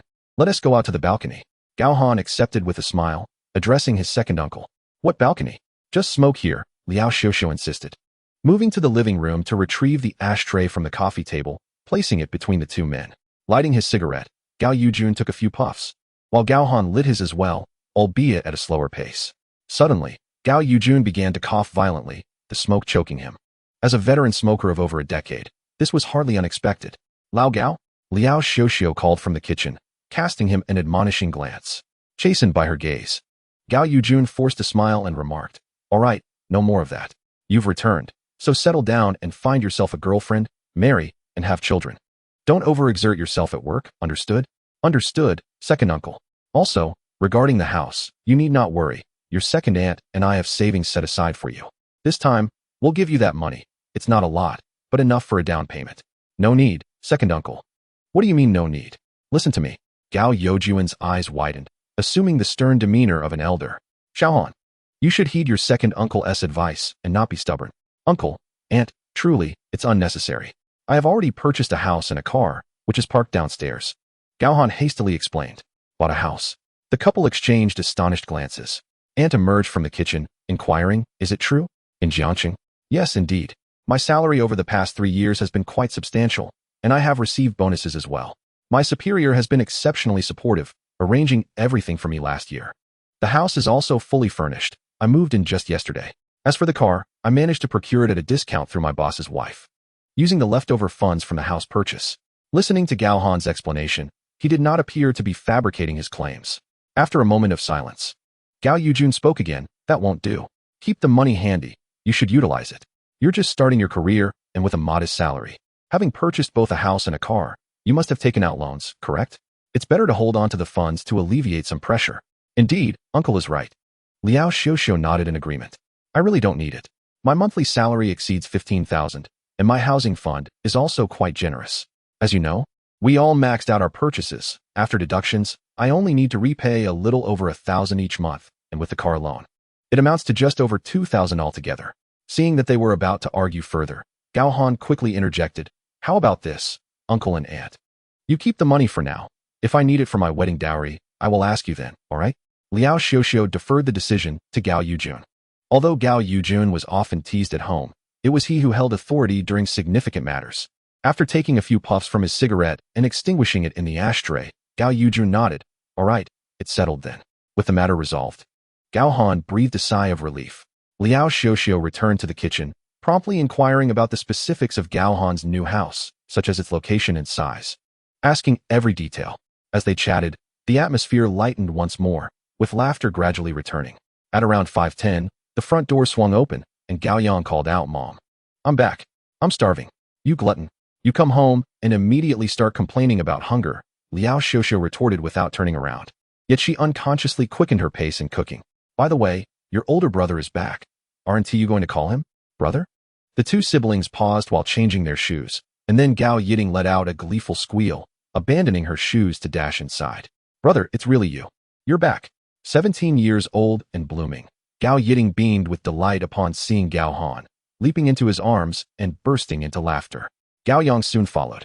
Having changed into his slippers, and upon seeing Gao Han, he too shouted with joy, only to be interrupted by a light smack from Liao Xiuxiu, who chided him for being too loud, leaving him looking aggrieved at his mother.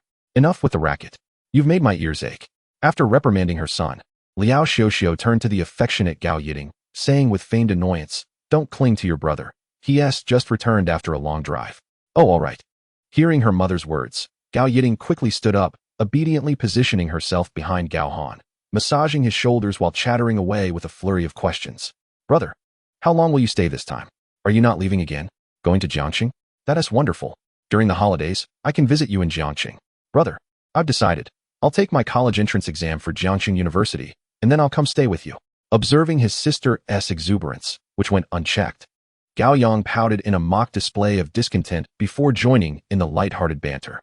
The trio of siblings laughing together brought smiles to Gao Yujun and Liao Xiuxiu, evoking the warmth of familial reunion, a scene they hadn't witnessed in over 3 years.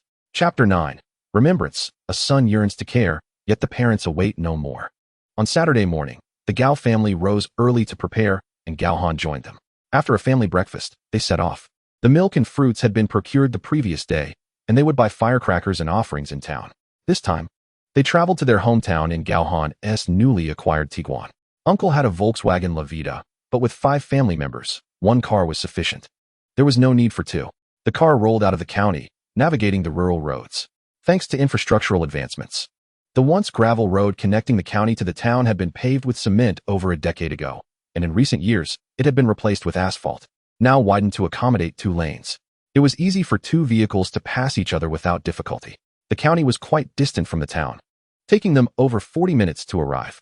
While 40 minutes may not seem far in Jiangxing for those in their hometown, this short journey meant many townsfolk could not venture into the city daily. Rarely did they make the trip unless it was for an illness or significant event, often only a few times throughout the year. Upon reaching the town, they bought the necessary firecrackers and incense, then visited their home to tidy up briefly before setting off again, this time heading to Gaojia village. Their grandparents and parents were laid to rest in the village, in the ancestral cemetery of the Gao family. The old family residence had been uninhabited for many years when their grandparents were alive. They resided in a 2-story building in town. Now neglected and falling into disrepair, what was once a spacious farmhouse had collapsed halfway, rendering the remaining portion uninhabitable. However, the land remained intact.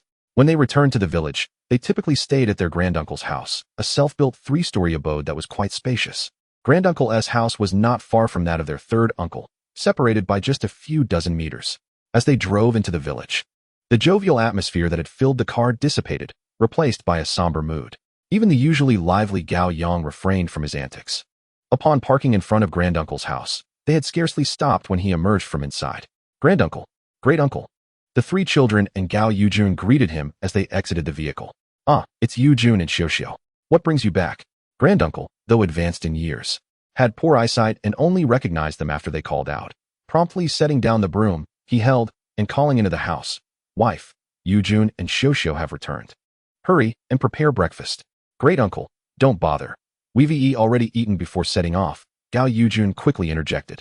Just then, Grandaunt hurriedly appeared from within. Though elderly, both were sprightly, their steps brisk as they tended to their chores, raising chickens and ducks, and cultivating a vegetable garden. Grandaunt. Oh, you've come. I'll go cook, she declared. No need, Grandaunt. We've already had breakfast, they reassured her. Great uncle and Grandaunt, do you recognize who this is? Gao Yujun said with a smile, pointing to Gao Han. Who is it? The elderly couple approached, squinting at the beaming Gao Han. After a few seconds, Granduncle clapped his thigh, exclaiming, Oh, it's Xiao Han. Xiao Han is back. Grandaunt also recognized him and stepped forward, grasping Gao Han's hand warmly. Oh, Xiao Han. You've finally returned. You've tanned and lost weight. Haven't you been eating well outside? Let us have lunch at Grandaunt's. I'll cook some chicken for you to replenish your strength. Thank you, Grandaunt. Ah, you silly child, why so polite? Grandaunt chided gently, then turned to her husband with a smile. Old man, go catch that old hen. All right, I'll go now. By the way, call the third brother and tell them to come for lunch too, Grandaunt instructed, recalling something. All right, I shall make the call. Great uncle, great aunt. Do not concern yourselves with any tasks. Xiao Han has just returned and must first pay respects at the ancestral graves. Indeed. Great uncle nodded in agreement before turning to his wife. You stay at home. I will take them there.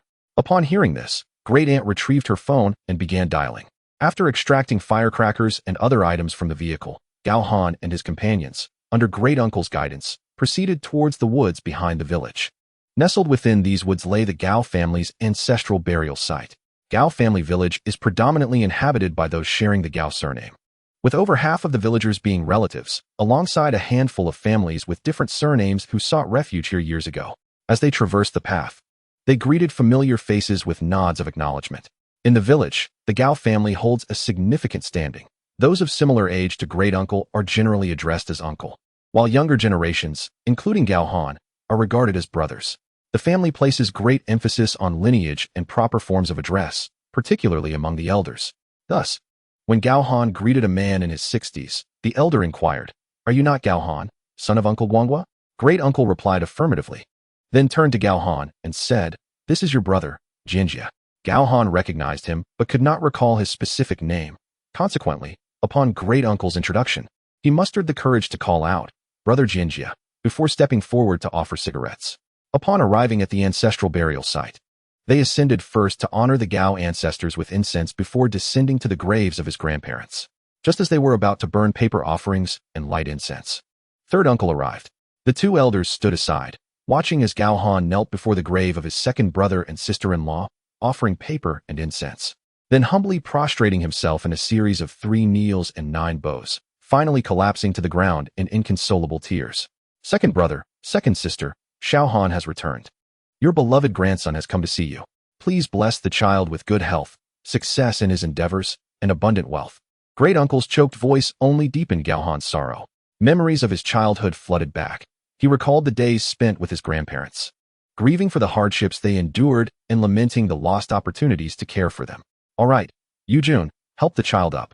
Great Uncle turned away to wipe his tears before addressing Gao Yujun and Liao Xiuxiu. The 2 stepped forward to assist Gao Han back to his feet. Gao Yang and Gao Yiding, too, wept, wrapping their arms around their elder brother. Suddenly, the crackling sound of firecrackers erupted as Gao Han, supported by his younger siblings, took slow, reluctant steps toward the lower section where his parents' graves lay. The ancestral burial site is strictly regulated. Each generation has designated areas for burial, and no one dares to violate these customs. Before the graves of his parents, Gao Han similarly offered incense and performed the ceremonial kneeling and bowing. Yet, After more than 20 years, he found himself surprisingly detached at their graves. Time, the greatest healer, had dulled the pain he once felt. Once the rites were completed, the group made their way back home. By the time they reached Great Uncle S' residence, Gao Han had managed to compose himself, a smile returning to his face. Chapter 10. Returning to the city, gene extraction from beasts. The midday meal was abundant, featuring a variety of organic vegetables free from toxins, mouth-watering sausages, and cured meats, and a stew made from home-raised chickens and sun-dried wild mushrooms. The table was laden with dishes that left Gao Han savoring every bite. However, he abstained from alcohol. They needed to return to the county town, as Gao Yang and Gao Yiting were in their third year of high school. Today was their only day of rest for the week, and they had to attend evening classes starting at 7. After lunch, he spent some time conversing with great uncle and third uncle under the eaves of the first floor before parting with the prepared gifts. Upon returning to the county town, he stayed a few more days at his second uncle's house. Eventually, with heartfelt farewells from his second uncle and aunt, Gao Han drove back to Jiangqing. He was due to start work on Monday and had spent the past few days attempting to rest well. The reason for his unrest was simply a matter of being unaccustomed to different beds. Yet, out of consideration for his second uncle and aunt, he forced himself to lie down and sleep, which resulted in waking several times throughout the night. Once back in Jiangqing, he caught up on much-needed sleep on the bedroom floor before addressing his dining needs. After a simple dinner, he collapsed on the sofa to watch television, succumbing to slumber. On the weekend, Gao Han invited Liang Guanjuan and his wife, along with Song Yingzi and her daughter, to his home for a meal. The dishes he prepared, 5 main courses and 1 soup, were perfectly proportioned for 4 adults and 1 child. After dining, Yao Mei and Song Yingzi tidied the kitchen, allowing Gao Han and Liang Guanjuan to engage in conversation. Are you ready? Yes, nearly, Gao Han nodded with a smile. That's good. Work hard in your new position. Let bygones be bygones. If you ever feel unwell, don't hesitate to talk to me or consult a mental health professional. There's no need to worry about any stigma. We leaders will not undermine your capabilities because of this. Understood. If any issues arise, I will seek assistance, Gao Han replied. The two continued to chat for over half an hour, during which Liang Guanjuan updated Gao Han on the personnel situation at the South City Sub-Bureau to help him acclimate to his new environment. After a while, Yao Mei and Song Yingzi emerged from the kitchen, sat for a moment, and then took their leave. Once he had sent off both families, Gao Han returned to the house, lying on the living room sofa, his gaze fixed on the light, utterly still. Suddenly, a screen materialized before him. Although the television did not reflect any image, this luminous display had first appeared on the day of Gao Feng's sacrifice. It was known as the Beast Gene Extraction System, originating from a black pendant he had acquired in an overseas flea market. The pendant had since vanished. Originally, the pendant was a vibrant green, etched with beastly motifs on both sides, exuding an air of antiquity. At the time, the vendor had offered it for the equivalent of 1,000 yuan. Captivated by its charm and in pursuit of a target, Gao Han purchased the pendant to allay any suspicions, donning it around his neck. It was only that fateful day, drenched in blood, filled with rage and a vengeful resolve, that the pendant was activated. At that moment, the golden finger granted him an opportunity for extraction and fusion. He opted for a cat, not out of preference, but due to a lack of better options. At that time, he possessed only a bone from a beloved orange cat he had cared for over 2 years, which had passed away and been cremated. Thus, he acquired the cat's remarkable reflexes. With this newfound ability, he managed to retaliate against nearly 10 armed assailants, ultimately surviving the ordeal. Otherwise, he would likely have found himself resting in a martyr's cemetery. Gazing at the panel that displayed one remaining extraction opportunity, Gao Han fell into contemplation before deciding to utilize it. As the thought crossed his mind, an image of a canine appeared on the panel, followed by the text, "Dog's sense of smell." The ability had been successfully extracted, proving to be a highly practical skill. Though the ability acquired through this fortunate draw may experience varying degrees of diminishment, it is nevertheless quite remarkable. For instance, previously, he had drawn the reflex speed of a cat. Under extreme conditions, a cat's reflexes can reach up to 7 times that of a human. However, the ability he obtained was merely the cat's ordinary reflex speed, achieving only 4 times that of a human.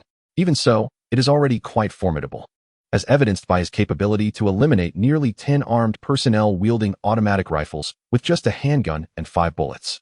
This time, the ability has been further weakened, amounting to approximately only 1/3 of a canine's olfactory prowess. Yet, it is noteworthy that under normal circumstances, a dog can detect a familiar scent from a distance of 500 meters. Even at 1/3 of that, it equates to over 100 meters. Moreover, at close range, his sense of smell is even more acute, with a sensitivity surpassing that of an average human by more than tenfold. This is indeed extraordinary. Most importantly, since acquiring this ability, he has discovered that his body has been enhanced to a certain extent. Not only has his agility improved, but his strength and speed have also seen considerable augmentation, along with enhanced recovery capabilities and endurance, even if not to the extent of several times over. Nonetheless, he surpasses the standard of a robust male by a notable margin. On Monday, at the South City branch. Have you heard? The new captain will report today. I hadn't heard. Captain Xiao has been promoted to the precinct as the chief. I thought it would be Old Ban's turn, but it seems they have directly parachuted someone in from above. Sigh. Old Ban has been with our team for how many years? Over a decade, I believe. I heard that a few years ago, the Bureau was preparing to make him the deputy chief at the precinct, and now he is probably a chief by now. Haha. You don't understand. Old Ban has his own thoughts. What thoughts? Isn't it good to be promoted and take on a leadership role? It's certainly better than currently bearing the administrative rank of deputy director while still working as an ordinary criminal investigator like us. Enough of that. What? Is it forbidden to speak? Amid the coughs of a colleague, the young investigator who had been speaking turned around to see Ban Yongxiang standing at the office door. His expression composed. The investigator, caught gossiping by the subject of their discussion, stood up awkwardly, intending to apologize. If there's nothing to do, just peruse the case files. Learn some experience. If you truly can't bear it, apply to practice shooting. Is it interesting to gossip behind someone else's back? After saying this, Ban Yongxiang walked over to a solitary desk by the window and sat down, opening his computer without uttering a word. The other investigators from Team 3 fell silent. Refraining from further conversation, Ban Yongxiang held significant prestige within the team. He is the most seasoned investigator in Team 3, aged 43 this year, holding the rank of senior inspector with an administrative level of deputy director. Unfortunately, despite his rank and adequate remuneration, he has yet to assume a leadership position. Although he has had opportunities, he has declined them all. Aside from his former comrades, none in Team 3 truly understand what he is thinking. Chapter 11, Onboarding. Old Ban, come here for a moment. The people in the office looked up to see the captain standing at the door, exchanging glances with one another. Ban Yongxiang, who was browsing the intranet announcements, glanced at the doorway, nodded, set down his mouse, and walked out. In the captain's office. Old Ban, have a seat. Long Dahai, the captain of the South City Branch Criminal Investigation Team, poured a cup of tea and placed it on the table, then pressed Ban Yongxiang down to sit. Captain Long, is there something on your mind? Ban Yongxiang, not one to be overly polite, took a sip of tea, set the cup down, and inquired of Long Dahai, who sat opposite him. Is it not permissible to chat with you if there is nothing urgent? Long Dahai chuckled, offering a cigarette, lighting it with a lighter before igniting his own. Exhaling a plume of smoke, he observed Ban Yongxiang's silence, then sighed. Ah, Old Ban. You are aware of the new deputy captain parachuted in from above, aren't you? I have known for quite some time, Ban Yongxiang replied, his expression unchanged. What are your thoughts? Will you be heading to the precinct? Old Long, you know me well. If I were to go, I would have done so already. Long Dahai paused for half a second, nodded, and replied, but that case has been unresolved for so many years. And you? Have the culprits been apprehended? Ban Yongxiang interjected, posing the question. No. Then that is the crux of the matter. If they remain at large, they could strike again. You all may have forgotten, but I have not. Who has forgotten? Long Dahai exclaimed, slapping the table with a bang, glaring as he shouted, from top to bottom. Who has forgotten? Only you, Ban Yongxiang, remember? The fallen Wang Ning was not only your apprentice, but also our comrade.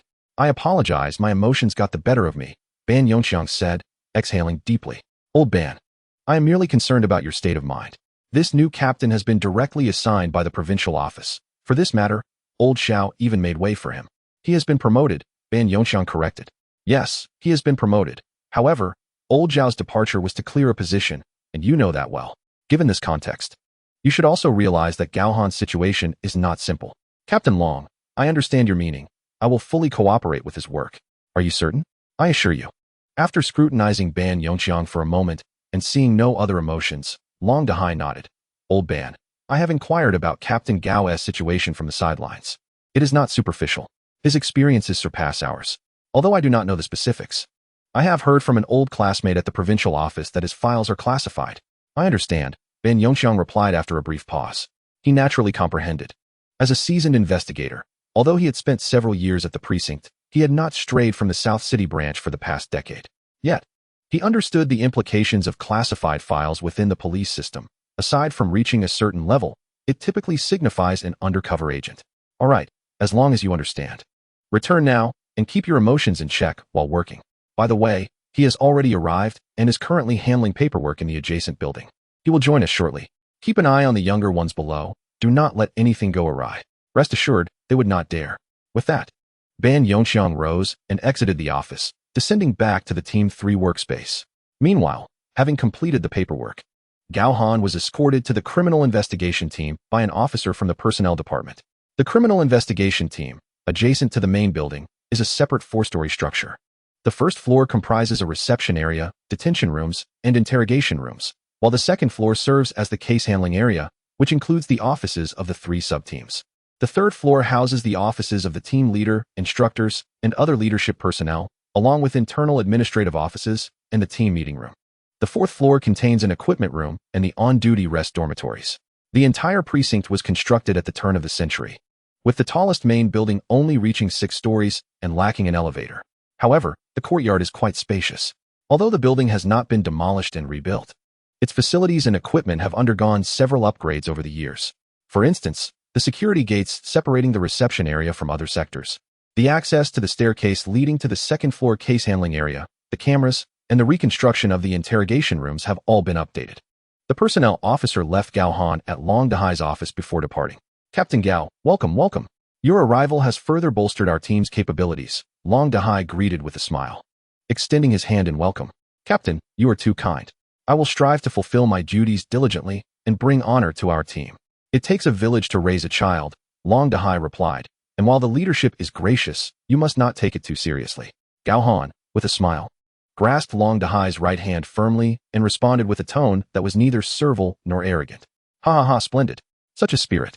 Long Dahai, satisfied with Gao Han's demeanor, noted his discerning eye for talent. It was evident that Gao Han possessed the aptitude for action. Furthermore, the information he had received from an old classmate alleviated any concerns regarding Gao Han's capabilities. Well then, let us proceed, Captain Gao. I shall first take you to the third team. Understood, Captain Long. After a moment, Gao Han suddenly recalled something. Oh, by the way, Captain Long, I would like to inquire about the management of our unit's firearms. Firearms. Long Dahai paused, then chuckled. On the 4th floor, there is an equipment room where the service weapons for the officers are stored. Are they not permitted to be carried on one's person? Gao Han furrowed his brow and asked. Long Dahai hesitated for a moment before laughing. Do you possess a firearms license? I do. Then there should be no issue. If you wish to carry a weapon, having a license suffices. You can collect one from the armory shortly. However, generally, the service weapons are kept in the equipment room on the 4th floor and are utilized only when necessary. I understand, Gao Han nodded in response, refraining from expressing whether he wished to carry one. Long Dahai glanced at him once more before leading the way down the stairs towards the 3rd team's office area.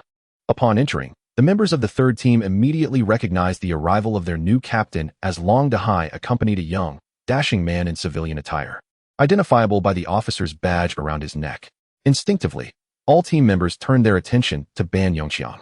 Captain Long, Ban Yongxiang greeted with a smile, his dark skin and graying temples lending him an air of maturity beyond his years. Old Ban, come. Let me introduce you to your new squad leader, Captain Gao Han. Captain Gao, this is Ban Yongxiang, our steadfast anchor in the 3rd team and a veteran in criminal investigation. Hello, Officer Ban, Gao Han said, unsure of how to address him on their first meeting.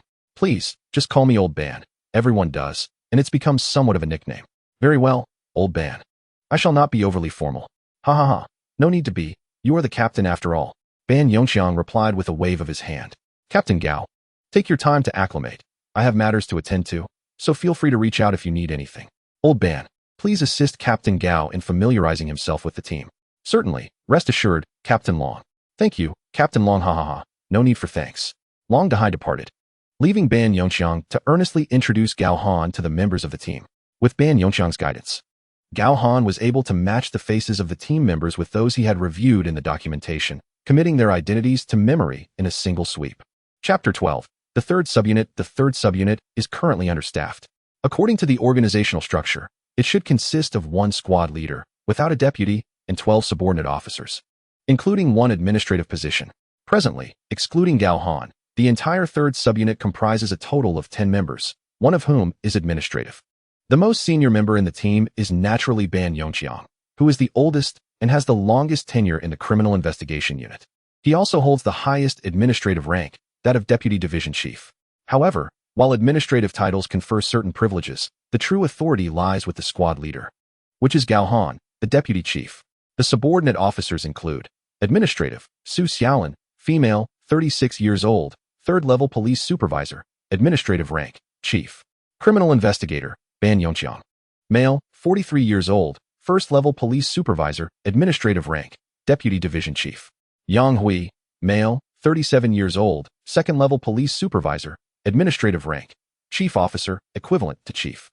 Gao Wei, male, 35 years old, 3rd level police supervisor, administrative rank, Chief Officer. Lu Juanxiang, male, 31 years old, 3rd level police supervisor, administrative rank, Chief Officer. Song Rue, male, 28 years old, 1st level police inspector, administrative rank, Deputy Chief Officer. Liao Guangxian, male, 29 years old, 1st level police inspector, administrative rank, Chief Officer. Zhou Pengfei, male, 26 years old, 2nd level police inspector, administrative rank, Deputy Chief Officer.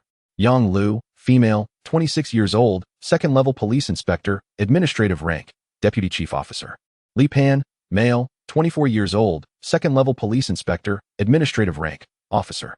Each of these team members possesses unique strengths, either through extensive experience or specialized skills, making them all valuable assets.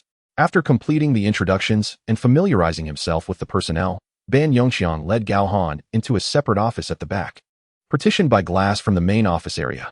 Captain Gao, this is your office. I will be at the desk adjacent to the glass wall. Ban Yongqiang continued.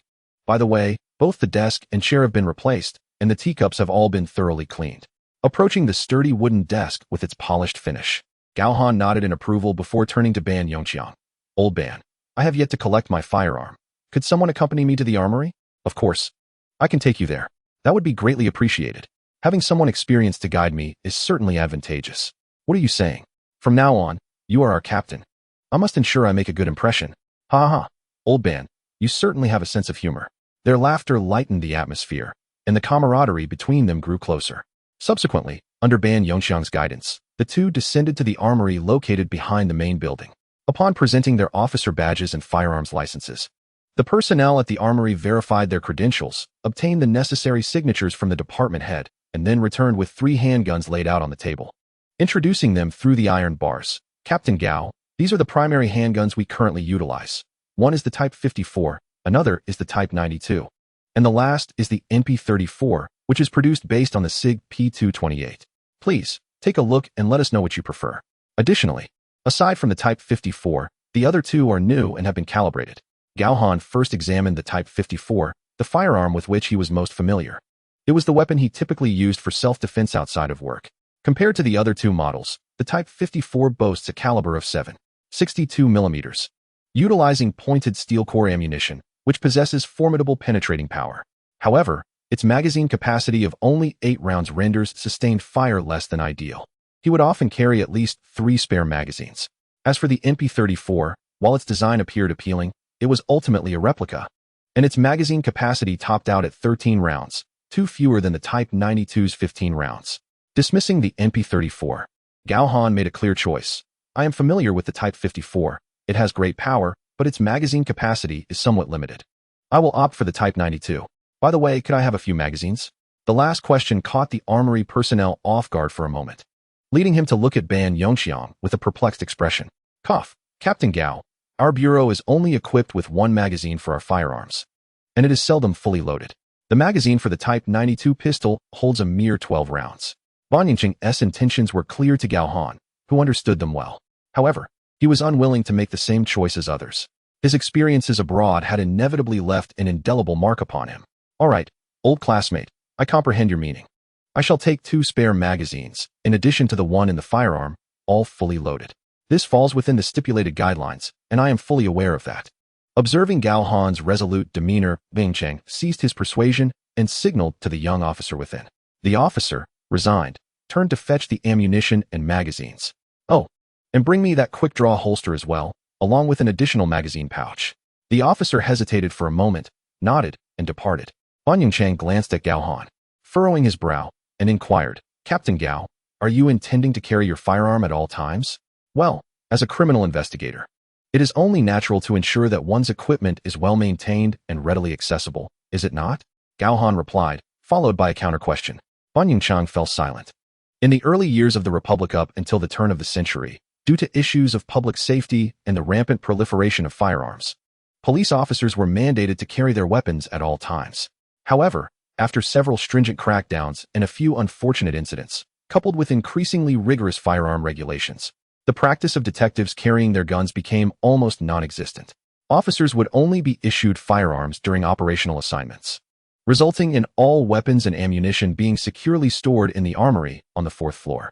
Now, with Gao Han requesting to be outfitted directly and taking so many spare rounds, Ban Yingqiang felt it necessary to report this to Long Dahai upon their return. When the ammunition arrived, Gao Han meticulously checked and confirmed it was correct before signing for the firearm and ammunition. He then accepted the quick-draw holster and magazine pouch, affixing them to his right rear waist and left hip respectively, as he was right-handed. After sliding the handgun into the holster and inserting the magazine into the pouch, he was finally ready to depart with Ban Yingqiang. Upon returning to the office of Team 3, Gao Han entered the small office directly, while Ban Yingqiang took a seat, glancing into the small office before pulling out his phone to send a message to Long Dahai. Chapter 13, Armed. The phone resting on the desk vibrated, and as Gao Han was engrossed in his computer, he turned to glance at it, answering the call. Hello, Captain Long. Is there a case at hand? To his surprise, Long Dahai, present in the office, chuckled as he clarified. No, there is no case. I called to ask you about the call from the equipment department. It was reported that you took 3 magazines and 45 rounds of ammunition. Gao Han had previously broached the topic of arming himself, and Long Dahai had not opposed it, tacitly allowing it. However, the quantity of 45 rounds exceeded that of any officer's spare ammunition. Even the narcotics division, which frequently engaged in armed confrontations, did not carry such an extensive reserve. Naturally, he felt obliged to discuss this with Gao Han. Matters involving firearms are never trivial. Should anything occur, he, as the captain, would bear the brunt of the responsibility. After a moment of silence, Gao Han inquired, Olban also mentioned this to you, did he not? He did. But only out of concern, Long Dahai admitted, attempting to deny it, but ultimately conceding. I understand. Gao Han pressed his lips together, refraining from an immediate reply. After a brief pause, he stated, Captain Long, my forthcoming words bear no ulterior motives. Prior to joining the force, I reviewed the files of everyone in Team 3 and became acquainted with our division. Olban's disciple, Wang Ning, succumbed to 3 stab wounds years ago, and the assailant escaped. Had he been armed at that moment, even if just one person had pursued the assailant, facing a knife-wielding criminal, he might not have perished, correct? On the other end, Long Dahai remained silent. Gao Han continued, I do not wish to comment further on that case, but since I am here, I do not wish for such tragedies to recur. Carrying a firearm is a right bestowed upon us by police regulations and public authority, and the gun I wield will only ever be aimed at criminals. I can control my hand and my mind, and I hope to acclimate my team to the notion of carrying firearms at all times, rather than confining them in thick safes. When the moment arises to protect oneself, one's comrades, or the public, it is disheartening to lament the absence of a firearm at one's side. All right, I understand. Captain Gao, I harbor no dissent. Since you have considered this thoroughly and remain within the regulations, I support your perspective and concur. For now, focus on familiarizing yourself with your duties. I shall not intrude further. Thank you for your concern, Captain Long. After hanging up, Gao Han settled into his chair, tapping his fingers on the desk before rising to remove his jacket, revealing the weapon at his waist. He retrieved his tactical belt from the cabinet, attaching the expandable baton, flashlight, and handcuffs to the simple belt at his waist. This tactical belt was military-grade, composed of durable nylon, lightweight and wear-resistant, adorned with several black spots, remnants of blood.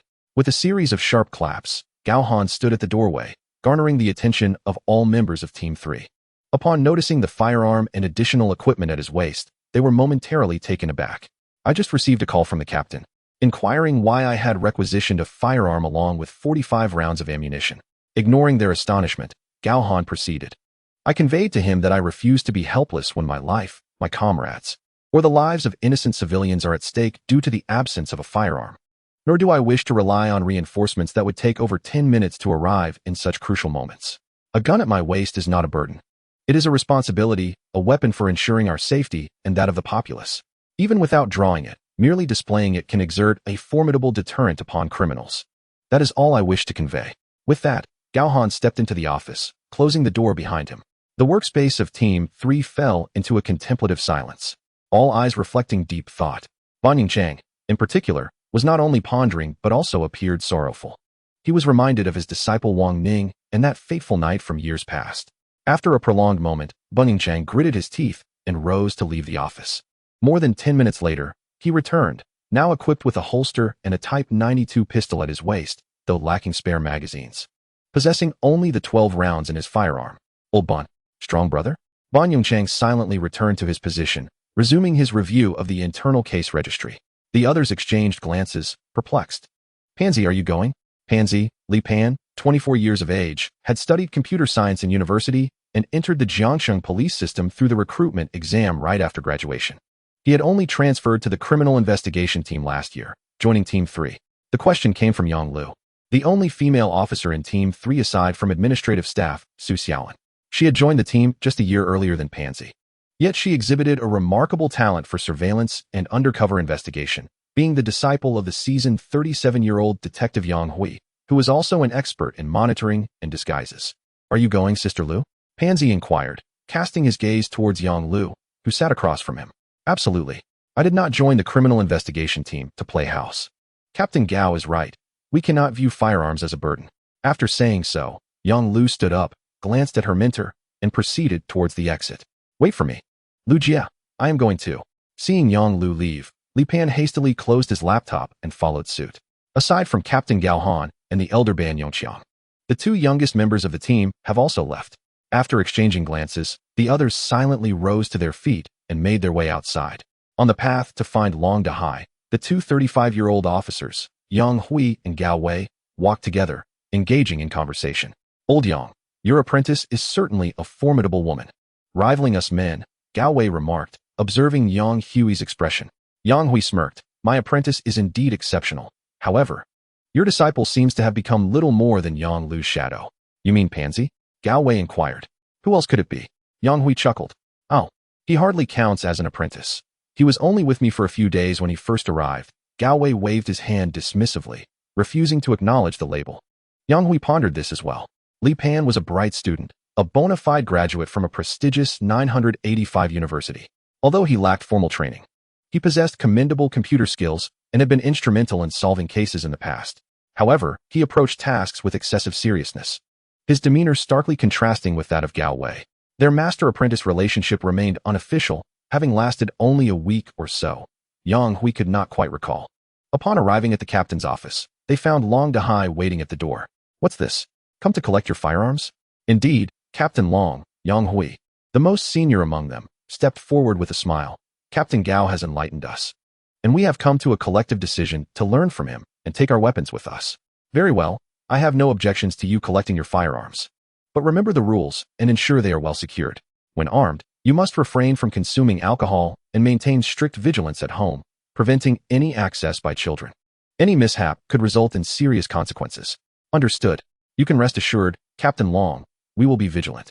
Long Dahai's warning was well-intentioned, and the others were fully aware of the gravity of the situation. With their decision made, Long Dahai said little more, guiding them to sign the necessary forms before ascending to the equipment room, where he unlocked the gun cabinet. All firearms for the team were stored together for ease of distribution. Aside from the administrative Su Xiaolan, who was not issued a firearm, everyone else in the third team received their respective weapons. After verifying the serial numbers to ensure everything was in order, they departed one by one. With their firearms in hand, the group descended the stairs.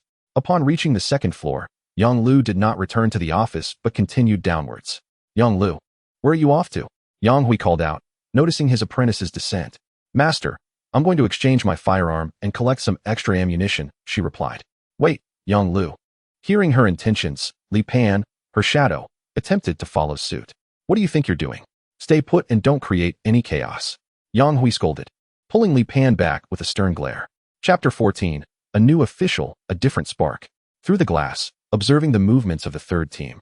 Even the most seemingly unreliable and carefree, Gao Wei, had gone to collect his firearm, causing a smile to unconsciously form on Gao Han's lips.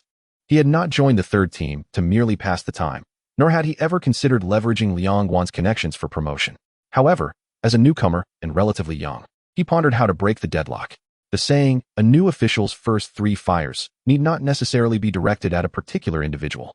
The issuance of firearms was simply one method he conceived after receiving Captain Long's call. The results appeared promising thus far. Following this incident, Gao Han had begun to establish his initial authority. Moving forward, if he continued to demonstrate his capabilities in cases, his position as captain would rapidly solidify. However, noticing one less person among those departing, Gao Han raised an eyebrow, casting aside his mouse to venture outside. Where is Yonglu? Oh, Captain Gao. She initially received a Type 64 pistol. After collecting her weapon, she intended to go to the equipment section to exchange it, came the response. Is that so? Understood. After clarifying the situation, Gao Han nodded and returned to his office. Before long, Yonglu returned, now armed with a Type 92 pistol.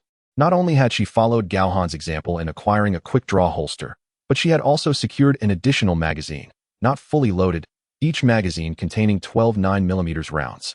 Yonglu, have you acquired an extra magazine? Gao Pengfei, from the adjacent office, inquired upon seeing her equipment. Yes, I have, Yonglu confirmed. Gao Pengfei's expression turned contemplative upon hearing her response. Having transitioned from the City Bureau's SWAT team to the district's Criminal Investigation Unit, he was unaware of Gao Han's circumstances but knew that among the others, his shooting skills were unparalleled. He had even secured a runner-up position in a city-wide shooting competition. Yet, now Yonglu had an extra magazine, while he possessed only the one in his firearm. After mulling it over, he decided to step out. Hey, Yonglu, where's Fei going? Li Pan asked curiously. Where else? To get some spare ammunition, Yonglu scoffed. Do you think I should go and get some too? Enough. Focus on your computer. The new captain has arrived, and being young, he will undoubtedly prioritize information technology. There will be opportunities for you to shine. As for firearms, leave that to me. You're Yonglu, she replied playfully. All right. Thanks, Yonglu, Li Pan said with a grin. Get lost. Okay. Li Pan took Yonglu's playful reprimand in stride, retreating with a chuckle to his computer. He understood her jest was not meant to be taken seriously. A fresh atmosphere enveloped the third team. Within just a couple of hours, news of the entire team being armed spread throughout the Southern District. Other teams speculated that the third team must be planning something significant, prompting many to inquire about the situation from familiar members of the third team. If there were indeed actions to be taken, they would naturally refrain from disclosing any details. Yet, it was merely a discussion, a harmless bit of gossip. Consequently, word of the third team's complete armament reached the ears of leaders in the first, second, and narcotics teams, all intrigued by the name of the new squad leader. Gao Han. Making such a splash upon arrival, the heads of various teams were eager to witness the caliber of this young man. Whether he was merely a showman or possessed genuine ability would soon be revealed in the field. By 5 in the afternoon, with no cases requiring the third team's intervention, everyone was free to leave on time. However, before departing, Gao Han made his appearance. Is everyone available for dinner tonight? My treat. As the new captain offered to host, the team felt compelled to oblige. With no pressing matters at hand, they readily expressed their willingness to join. Old Ban, where do we usually dine? Which places have good food? Gao Han, being a newcomer and relatively unfamiliar with Jiangcheng, inquired. Ban Yongqiang, who was currently on the phone with family, raised a hand for a moment, and after a brief conversation, he hung up and said, Captain Gao, we typically gather at a nearby Chinese restaurant. And we also have a hot pot place that serves fish. Let us go with Chinese tonight. Do they have private rooms? Gao Han pondered briefly. Yes, indeed. I'll call to confirm, Ban Yongqiang replied, placing a call to the restaurant. After a brief conversation, he stated, All right, Captain Gao, we have a reservation. Very well. Let us proceed. Captain, I need to change into some appropriate attire. The only civilian in uniform, Su Xiaolin, raised her hand and said, You go change your clothes. We will wait for you downstairs. All right, I will be quick. Su Xiaolin left first, while Gao Han and the others locked their computers, turned off the lights, and closed the door before heading downstairs. However, within 10 minutes, before he could finish a cigarette, Su Xiaolin also came down. With everyone gathered, they prepared to set off. Those with cars drove, while the others hitchhiked. Li Pan directly jumped into a black Cadillac XT5, with Yonglu in the driver's seat, clearly indicating that it was her vehicle. The rest of the group mostly had their own cars. Seeing that everyone was ready, Gao Han also got into his Volkswagen Tiguan, driving closely behind Ban Yongqiang's Volkswagen Magotan, heading towards the predetermined Chinese restaurant. The restaurant was not far from the precinct, taking just over 10 minutes to drive there. Parking was quite convenient, with a small cul-de-sac nearby where they could stop. With 10 individuals, they settled into a private dining room. Since they had all just received their firearms, which they carried with them, and most had driven there, they opted for beverages instead of alcohol. Each person ordered a dish, and Gao Han added 2 larger dishes to share. After the meal, the members of the third team had a significantly improved impression of Gao Han. After all, one cannot overlook the kindness of a meal. This could be considered the second flame ignited by Gao Han, albeit a different kind this time. Once dinner concluded, everyone bid farewell and drove home. After waving goodbye to Ban Yongqiang, the last to leave, Gao Han returned home. Upon arriving, he removed his tactical belt and placed it in the bedroom closet before heading to the bathroom for a shower. After bathing, he watched the news for a while, and by 10 o'clock in the evening, he turned off the television, returned to the bedroom, laid out his bedding, and lay down to rest. With the previous team leader, Captain Xiao, reassigned, the third team had not been allocated any new tasks since the last case concluded. Currently, the first and second teams were busy outside. Should a new case arise, it would undoubtedly fall to Gao Han's third team first. Cases do not adhere to a timeline, so it was prudent to rest early when possible. While Gao Han lay down to sleep, on the other side, Liang Guanjuan was still awake, making a phone call in his study. The call came from Guoqing Song, the chief of the Chengnan precinct, discussing matters concerning Gao Han. After hanging up, Liang Guanjuan sat in his chair, furrowing his brow in contemplation. Gao Han had received a firearm and 45 rounds of ammunition. While this situation seemed compliant with regulations, Liang Guanjuan harbored reservations. He suspected that events occurring abroad had impacted Gao Han in some way, and carrying extra ammunition was a compelling indication. However, should he directly refer him for psychological intervention? After much deliberation and having smoked 2 or 3 cigarettes, Liang Guanjuan ultimately decided to observe the situation further before making any decisions. Chapter 15. The disappearance of a young girl. It is said that good intentions often go unfulfilled while bad omens manifest, and that thinking of something may bring it to fruition. Less than 2 hours after falling asleep, Gao Han's phone rang. In an instant, upon hearing the ringtone, Gao Han was jolted awake, grasping the handgun that lay beneath his bed, swiftly aiming it towards the door, then redirecting it towards the window. After ensuring his safety, he exhaled deeply, turned, and picked up the phone resting on his bedside table. "Hello, Captain Gao. This is Lao Ban. Lao Ban, is this call regarding a case?" "Yes, Captain Gao. We just received a report from the precinct. A resident of Unit 702 in Building 4 of Lidu Garden has reported that their child has not returned home after school. The child is just 13 years old, a girl in the second year of junior high. The precinct has already dispatched personnel to search, but resources are limited and they require assistance. The Bureau has assigned our third team to take over. Doesn't our precinct have a trafficking unit? Such cases should be under their jurisdiction, right?"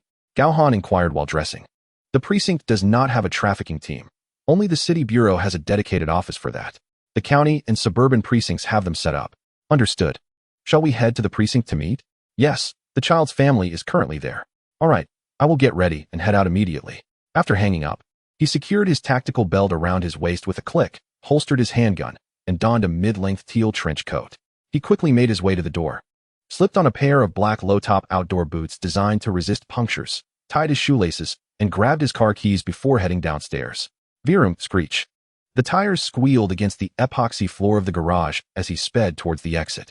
Upon arriving at the precinct serving the area of Lidu Garden, he glanced at his diving digital watch. It had taken him less than 10 minutes from departure to arrival.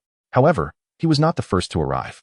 Upon entering the duty room, he found Lao Ban, Yang Hui, and others had already gathered, with only Yang Lu yet to arrive due to the distance from her residence. "Captain Gao, Captain Gao." Everyone greeted him, and Gao Han nodded, scanning the room. A middle-aged couple in loungewear sat on a bench, the woman weeping softly while the man comforted her in hushed tones. Ban Yongqiang stepped forward, leaning closer to Gao Han to report the situation in a low voice.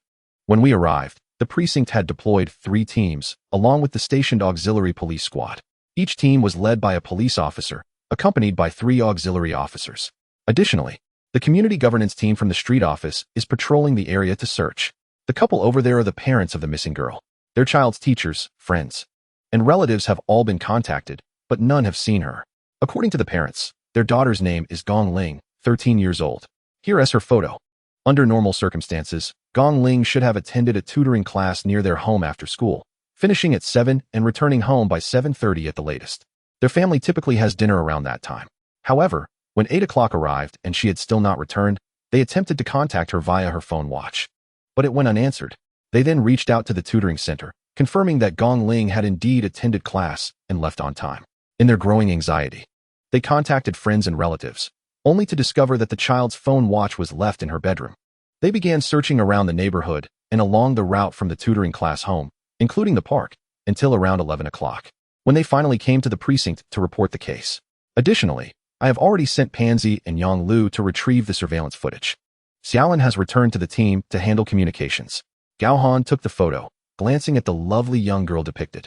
Nodding, he acknowledged the information, then approached the middle-aged couple and sat beside them. Presenting his police badge, Gao Han inquired, "Mr. Gong, hello. I am Captain Gao Han of the Criminal Investigation Team, 3rd Squad of the Precinct. May I ask you a few questions?" "Of course, Captain Gao, please go ahead." Mr. Gong's demeanor was relatively calm, yet the furrowed brows and restless eyes betrayed a turmoil beneath the surface. "Firstly, I would like to ask about Gong Ling's performance at school." "What do you mean by her performance at school?" Mr. Gong's brows knitted tighter, visible discontent etched across his face. "The answers to these questions will aid in the search for Gong Ling, so I urge you to respond truthfully." With a single utterance, Gong Ling's father suppressed his dissatisfaction. After a brief silence, he gently patted his wife's shoulder and whispered, "My dear, the officer is asking questions. Could you please compose yourself?" Raising her head, his wife silently nodded before responding tearfully, "Lingling's studies have always been under my supervision, and the school has communicated with me. Her grades have consistently been excellent, and she has been obedient. However, there has been a slight decline this past semester. The teachers have also reported that she sometimes dozes off during class, and when I inquired, she became impatient. Considering she is in her teenage years, I refrained from harsh words and instead tried to guide her, enrolling her in a tutoring class. Nevertheless, Lingling has always gone to and from school punctually, and since enrolling in the tutoring class, she has not missed a single session. Her spirits have improved significantly, and her grades have gradually risen." "Well then, what about her friends? Have you looked into them?" Gao Han inquired further. "Friends? We know them all. Not only do we know the children, but we are also acquainted with the parents of several of Lingling's close friends, and we occasionally organize outings together." "Oh, by the way, they all reside in the same community," she replied, nodding. Gao Han then asked, "One last question. Has she made any new friends at the tutoring class?" This caused Gong Ling's mother to hesitate for a moment before responding. "I haven't really paid attention to that aspect. However, I enrolled Lingling in one-on-one tutoring, so she typically interacts solely with the teacher and should have no overlap with other children at the tutoring center." Upon hearing this, Gao Han's mind began to formulate ideas. "All right, I have finished my questions. Have you written down the contact information for her tutoring center and the addresses and phone numbers of her friends from the same community?" "Yes, I've written everything down and submitted it to the police," Gong Ling's father interjected. "Good. Mr. and Mrs. Gong, please accompany me back to your home shortly. And don't worry, I will dispatch someone to search immediately." "Thank you, Captain Gao. We appreciate it," they replied. After receiving the phone numbers and addresses from the police station, Gao Han led the others outside. "Old class, take your team and search, focusing on the area around Lidu Garden District D and extending outward, prioritizing parks and other secluded spots. Additionally, contact Yang Lu and Pansy to review the surveillance footage outside the tutoring center. They should be stationed at the monitoring center, and notify us immediately with any updates." "Understood. Old Gao, I've heard you have a wide network. Please send a picture of Gong Ling to your contacts and ask them to keep an eye out." Gao Wei pondered for half a second before furrowing his brow and asking, "Captain Gao, are you concerned that something may have happened to Gong Ling?" Gao Han did not respond directly. At 13, she is quite the young lady. At this age, she should possess a fundamental sense of right and wrong. According to her parents, she has always been quite obedient. Even if she were feeling down or overwhelmed, she would typically return home after venturing out to clear her mind. "All right, I understand." Gao Wei nodded gravely. "Let us proceed as discussed. Everyone, let us get to work." "Yes." After making arrangements, Gao Han returned inside to gather Gong Ling's parents, while class leader Yang Chong and the others each took a car and left the police station to join the search effort. Chapter 16. Scent Tracking Gong Ling's Home. Lidu Garden District D, although built in the early 2000s, boasts advanced property management, exquisite landscaping, and innovative architectural design. Particularly noteworthy are the spacious curved balconies, which undeniably surpass the mundane box-like structures. Moreover, situated within the second ring road of Jiangqing, the real estate prices here are undoubtedly high, attracting families that are at least of middle-class standing. The 702 unit, a 4-bedroom design spanning 171 square meters, welcomed them as they opened the security door. The elderly couple seated on the luxurious European-style leather sofa in the expansive living room immediately stood up upon seeing Gong Ling's parents. "Have they found Ling Ling yet?" they inquired anxiously. With a downcast expression, Gong Ling's father shook his head. "Not yet, but the police have dispatched many personnel to search and instructed us to wait for news. Oh, by the way, Mom and Dad, this is Captain Gao from the Criminal Investigation Division. He has come to examine Ling Ling's bedroom." "Hello, Uncle and Auntie. I apologize for the intrusion," Gao Han greeted. The elderly couple, clearly of intellectual background and seasoned by the passage of time, exhibited evident concern over their granddaughter's disappearance, yet maintained their composure. "Thank you, Captain Gao, for your assistance at such a late hour," they expressed gratefully. "No need for thanks, Uncle. It is our duty. I will head to the room now," Gao Han replied. "Oh, right this way." They quickly led him, with Gong Ling's parents following closely behind. The spacious four-bedroom unit, complemented by a generously sized balcony, made the Gong residence feel particularly airy. Ling Ling's bedroom was adorned in shades of pink and cream blue, radiating a refreshing youthful charm. As Gao Han entered, he meticulously navigated through the space, keenly gathering olfactory information. The room exuded a subtle aroma from a diffuser, and the freshly laundered clothes in the wardrobe also carried a distinct scent. The fragrance was light and unobtrusive, not overly impactful. Approaching the bed, he picked up a pillow for inspection and then glanced at the small teddy bear resting on the bedside. "Is this teddy bear Ling Ling's favorite toy?" Gao Han inquired. "Yes, it is. This is Ling Ling's most cherished toy. She cuddles it every night when she sleeps," her mother replied, her eyes welling with tears as nostalgia washed over her. Upon closer inspection, Gao Han detected a scent on the toy. Nodding discreetly, he set it down and inquired about the position of her electronic watch. "All right. I believe I've gathered enough information. Mr. Gong, please remain at home for updates. I will also continue searching, and we will notify you immediately if we discover anything. Additionally, you may want to reach out to other friends for further inquiries." "Okay, thank you, Captain Gao," they responded earnestly. "Don't mention it," he said, bidding farewell to Gong Ling's parents before departing downstairs to his car, heading straight to the location of Ling Ling's tutoring center. After parking, he stepped out and approached the entrance, keenly inhaling the air around him. It wasn't long before he discerned Ling Ling's scent amidst the myriad of odors. Suddenly, his phone rang. Answering, it was class leader Yang Chong. "Captain, we have received the latest update from Yang Lu. Ling Ling left the tutoring center yesterday at 7:03 p.m., not alone, but accompanied by two boys dressed in casual attire. The surveillance footage reveals they appeared quite familiar with each other, both carrying backpacks. Yang Lu has sent screenshots, and I forwarded them to the tutoring center's teacher, who has confirmed that these boys are not his students and will inquire with others." "Got it. This is a crucial lead. Pursue it further.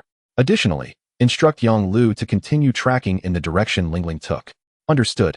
After ending the call, Gao Han proceeded, following the scent ahead. After walking a mere 20 meters, he paused at the entrance of an alleyway. Ling Ling had passed through this alley. Observing the illuminated internet cafe sign within, he stepped inside. The scent ceased outside the cafe. Ling Ling had not entered. However, Gao Han noticed the surveillance camera located at the entrance. Entering, he approached the counter, presenting his credentials. "Officer, may I access the footage from the camera at the entrance?" The young female attendant behind the counter promptly stood up and replied, "Yes, of course, officer. Can this computer display it?" "Yes, it can." "All right, let me take a look.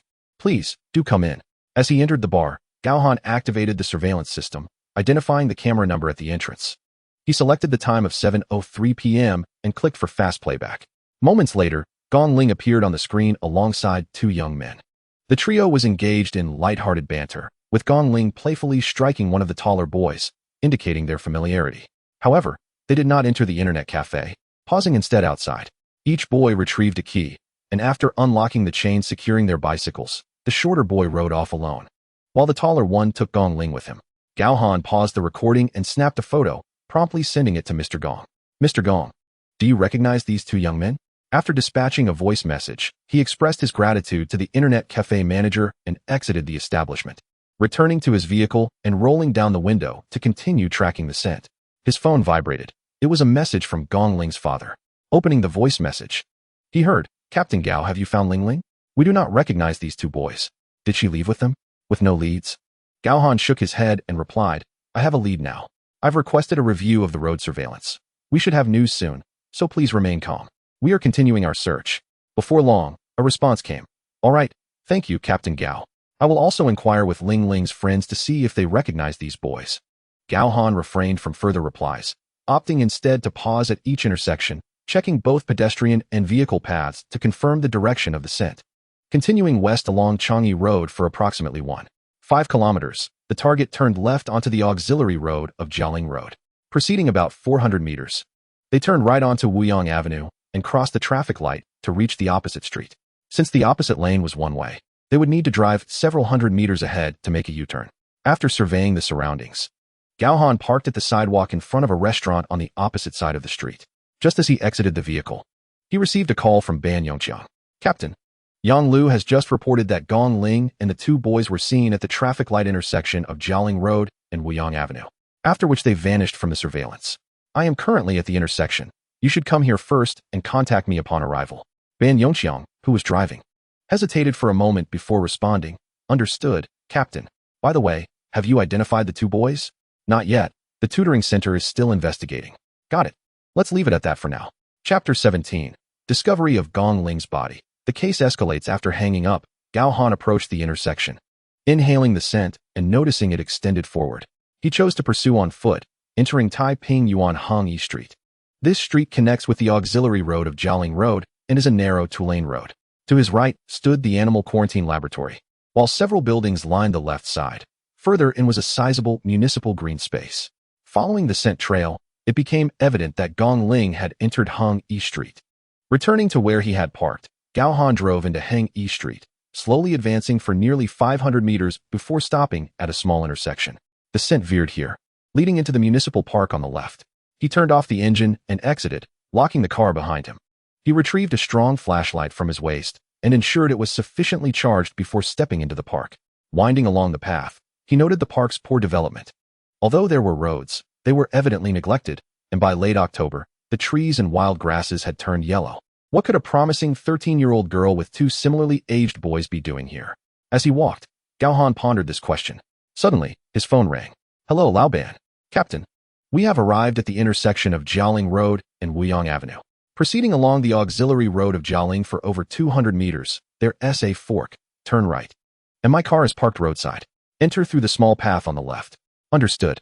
Ban Yongqiang, unsure of Gao Han's intentions but trusting his captain, relayed this to the others. A convoy of private cars, accompanied by police vehicles, followed closely behind Ban Yongqiang as they entered Taiping Yuan Hongyi Street. As the convoy drove into the small path, Gao Han noticed fresh bicycle tire tracks in the dirt flanking the walkway. Shining his flashlight, he confirmed he was on the right track. With renewed urgency, he quickened his pace. The deeper he ventured, the more desolate the surroundings became, with dry, yellowing grasses encroaching upon the path. Strange calls echoed from the dark, where unidentified creatures stirred. Perhaps startled by the light, a dove suddenly took flight from a nearby thicket. After confirming it was merely a bird, Gao Han redirected his attention forward. As he advanced, a sudden realization struck him. Through the sparse foliage, he spotted a dilapidated two-story building. Hastening towards it, he soon rounded the small grove and found himself at the entrance of this secluded structure nestled within the depths of the park.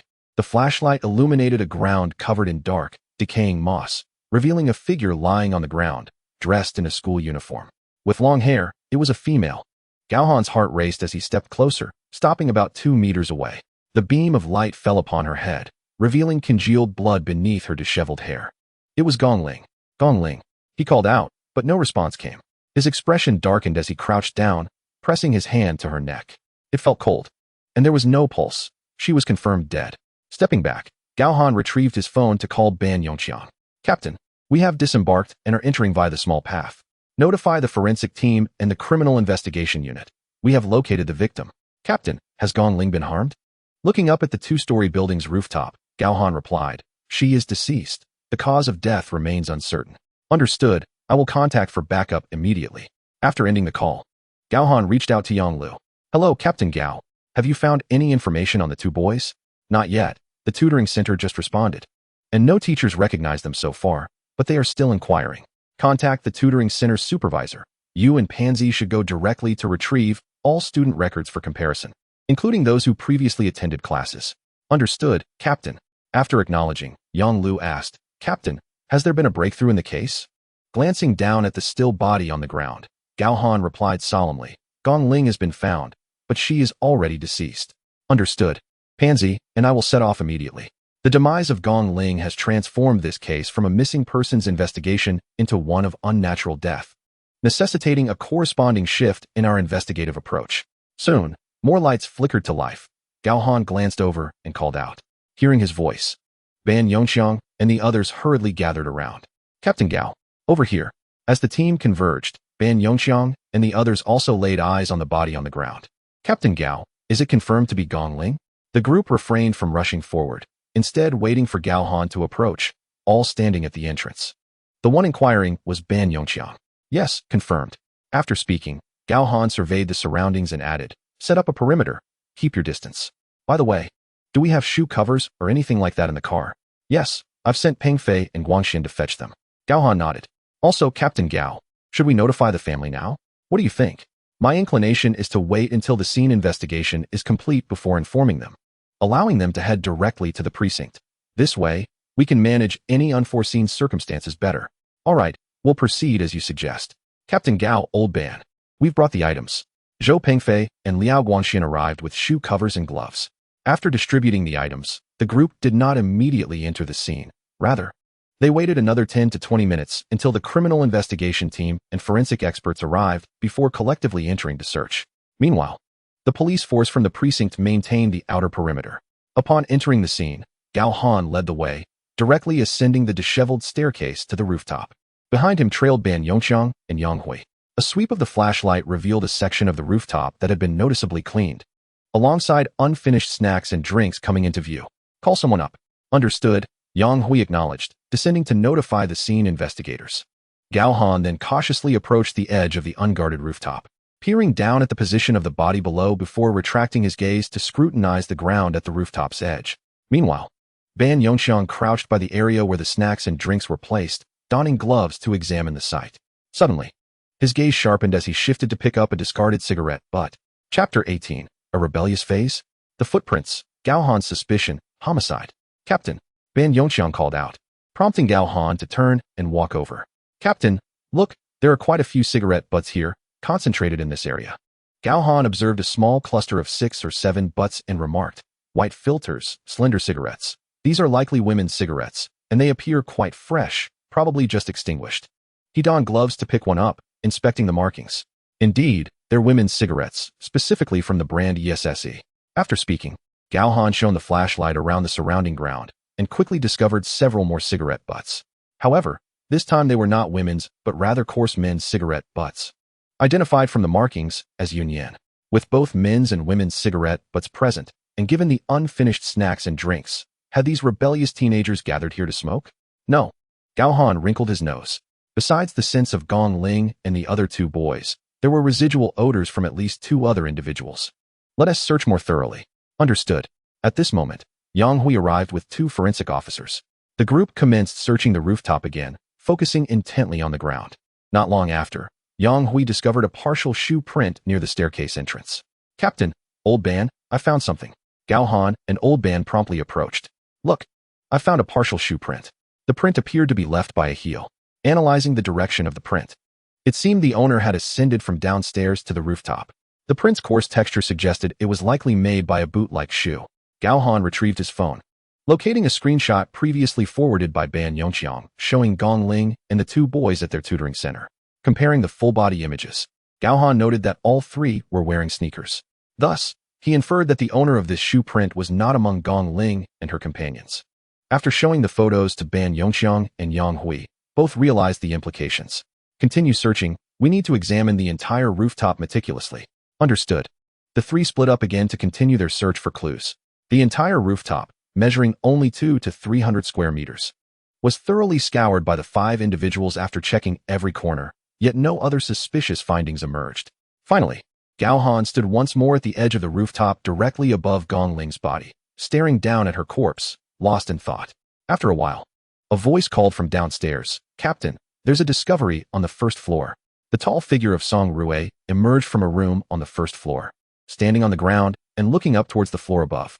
Captain, Ban Yongxiang and Yang Hui exchanged glances with Gao Han. Let us go down and take a look.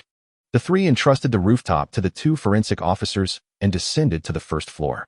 At the entrance of the room on the far right of the 1st floor, Song Rue explained, Captain, while examining this room, we found several footprints. Preliminary comparisons indicate that the prints likely belong to two individuals. The forensic team has collected samples for more detailed analysis upon our return. After hearing this, Gao Han changed into another pair of shoe covers before entering. The dust on the floor made the footprints quite distinct. There were repeated marks both entering and exiting the doorway, with the prints only diverging towards the center of the room. From the orientation of the shoe tips, it was evident that the two individuals had been standing face to face at that moment. Gauging the sizes, one print measured around size 40, while the other was a size 42. Based on these footprints, it could be inferred that the individuals' heights ranged from 1.6 to 1.7 meters and from 1.75 to 1.8 meters, respectively. The patterns of the shoe prints varied significantly. One was smooth while the other was coarsely textured. After scrutinizing the coarsely patterned print for a while, Ban Yongqiang remarked, "This shoe print resembles the ones found on the rooftop." Gao Han nodded in agreement with Ban Yongqiang's observation, but added, "The prints are fundamentally similar. However, they do not belong to the same individual." Ban Yongqiang and the others looked at Gao Han, puzzled by his deduction. Wrinkling his nose, Gao Han continued, "There's a faint scent of tobacco. It's cigar smoke." The moment he detected the tobacco odor, Gao Han was instantly reminded of the scent of cigars he had encountered abroad. The tobacco smell in the room was reminiscent of that aroma. However, he could not identify the specific type of cigar. Yet it was clear that it was not the fragrance of the premium Cuban cigars he had previously encountered, as there was a marked distinction between the two. The scent of cigars? Ban Yongqiang, Yang Hui, and Song Rue also began sniffing the air, attempting to discern the aroma. After a fruitless effort, Gao Han commanded, "Search the surrounding area, expand outward from the building, and see if there are any additional footprints." Without waiting for the trio to voice their confusion, he issued the order. Ban Yongqiang and the others exchanged glances and replied in unison, "Understood," before exiting the room to organize a search party. Their diligence bore fruit. In the systematic inch-by-inch search conducted by the 3rd Squad and precinct officers, they eventually discovered matching coarse-soled footprints on a dirt slope over 30 meters away from the building. Standing atop the earthen embankment, Gao Han surveyed the surroundings, his eyes reflecting a mixture of astonishment and clarity. "Old class, look here. From this vantage point, can we observe incoming individuals in a 180-degree arc?" Unaware until prompted, Ban Yongqiang glanced around, his heart racing as he nodded in affirmation. "Indeed, this is the high ground in the vicinity. Aside from the obstruction from the buildings and trees behind us, we can clearly see the area in front." "Gao, do you have a particular theory in mind?" Ban Yongqiang inquired. Without hesitation, Gao Han candidly replied, "The half-shoe print on the rooftop, the shoe print from the room on the right on the 1st floor, and this half-shoe print on the slope. The shoe prints found at these 3 locations are entirely consistent in the latter half. Moreover, when comparing the overall shoe print with that from the 1st floor room, it is evident that the sizes differ. Additionally, regarding Gong Ling's incident, we can hypothesize that she either fell accidentally or committed suicide. However, there are no signs of friction at the edge of the rooftop. Based on the surveillance footage provided by Yang Lu and my own investigation, I traced the records from a nearby internet cafe over 20 meters away from the tutoring center, which confirmed that Gong Ling was in good spirits at the time. Thus, the suspicion of suicide can be temporarily dismissed, and the possibility of an accidental fall is also unlikely due to the absence of friction marks. With both possibilities ruled out, and considering these uniform shoe prints, I suspect that Gong Ling was murdered, having been thrown from the rooftop. Furthermore, the existence of 2 distinct shoe prints in the room on the right of the 1st floor leads me to believe that an illegal transaction occurred recently in the building behind us. What could it be? Drugs? Ban Yongqiang silently listened, occasionally nodding. He found Gao Han's analysis both logical and compelling, prompting a shift in his perception of the young team leader as he voiced his own doubts. "That seems rather unlikely." Gao Han shook his head. "If it were drugs, they would typically inspect the merchandise during the transaction, which involves opening the packaging. If the packaging were opened, there would be lingering odors, yet I did not detect any." "Odor?" Ban Yongqiang pondered Gao Han's assertion about the absence of any scent, questioning the exclusion of drug trafficking. However, Gao Han had not concluded his thoughts. "I am familiar with those involved in drug dealings. They tend to wear similar shoes, particularly these rugged boots. Such groups are formidable, known for their ruthlessness and cunning. It is not their style to murder a girl in this manner and leave her unburied. Are they pressed for time? Do they feel exposed?" Among the 3 members of Team 3, Liao Guangxian, with a youthful face, offered his perspective. After a brief pause, Gao Han shook his head again. If they were pressed for time, they would have taken Gong Ling away to a different location to kill and dispose of her, which would be more convenient. Moreover, your suggestion of feeling exposed is even less plausible. They would likely have placed watchmen around to alert them of any disturbances. Besides, they had ample time to throw Gong Ling off the building. It simply does not add up. Could it be possible that Gong Ling accidentally fell while peering down at the noise? Gao Juanxiang, an experienced 31-year-old, proposed. The rooftop lacks guardrails, so it is conceivable that she could have slipped while leaning over. However, let us not forget a crucial detail. Gong Ling was merely a 13-year-old middle school student. And given the pitch darkness of the area and the sudden arrival of so many people, wouldn't she feel anxious? Afraid? Would she dare to lean over to observe? Gao Han countered. But what about the two boys? Suddenly, Zhou Pengfei mentioned the two boys who had not been given much attention. Indeed, Pengfei brings up a valid point. Gao Han smiled, glancing at Zhou Pengfei before continuing. Aside from discovering 6 or 7 cigarette butts from women, I found only 4 from men, distributed in differing directions. Based on the arrangement of the beverage bottles, I deduced that these 4 butts likely belonged to 2 individuals. Coupled with the position of the women's cigarette butts, it suggests that Gong Ling and the 2 boys were seated facing the direction from which they had come, arranged in a fan shape. Boy, Gong Ling. Thus, upon reviewing the positioning of the 4 male cigarette butts, I can surmise that they were smoked by 2 boys, with one of them having only smoked 2. Having shared his deductions, Gao Han noticed Song Rui's lips moving but did not pause, continuing. Now, concerning the possibility of the butts being discarded at a distance. I examined the distribution of the 4 male cigarette butts and the traces on the ground. While the butts were indeed some distance from where they sat, 2 of them were over 2 meters away. However, the 2 more distant butts bore signs of having been stepped on, suggesting that one boy stood and casually extinguished his cigarette at his feet. Putting all this together, with 4 male cigarette butts likely smoked by 2 individuals, it implies that one boy only smoked 2, while the pile of women's butts numbered 6 or 7, an incongruity that cannot be overlooked. As Ban Yongqiang and the others absorbed this information, they fell into contemplation.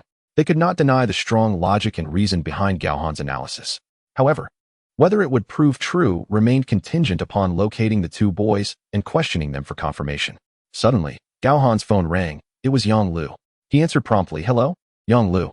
Captain Gao, we've confirmed the identities of the 2 boys, and I have their addresses. I will send the information to both you and old class.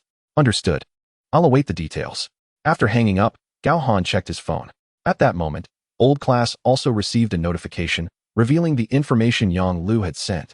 Old class, have you received the data? Gao Han inquired. Yes, I have, old class replied. Very well. You take one person to one location, and I will go to another. Yang Hui, keep the others here and continue searching for any additional leads. Furthermore, contact the bureau to send a decoy over, so that our forensic colleagues and the coroner can assist in conducting a fall and suicide reenactment, ensuring the entire process is recorded and documented. Understood, Yang Hui acknowledged.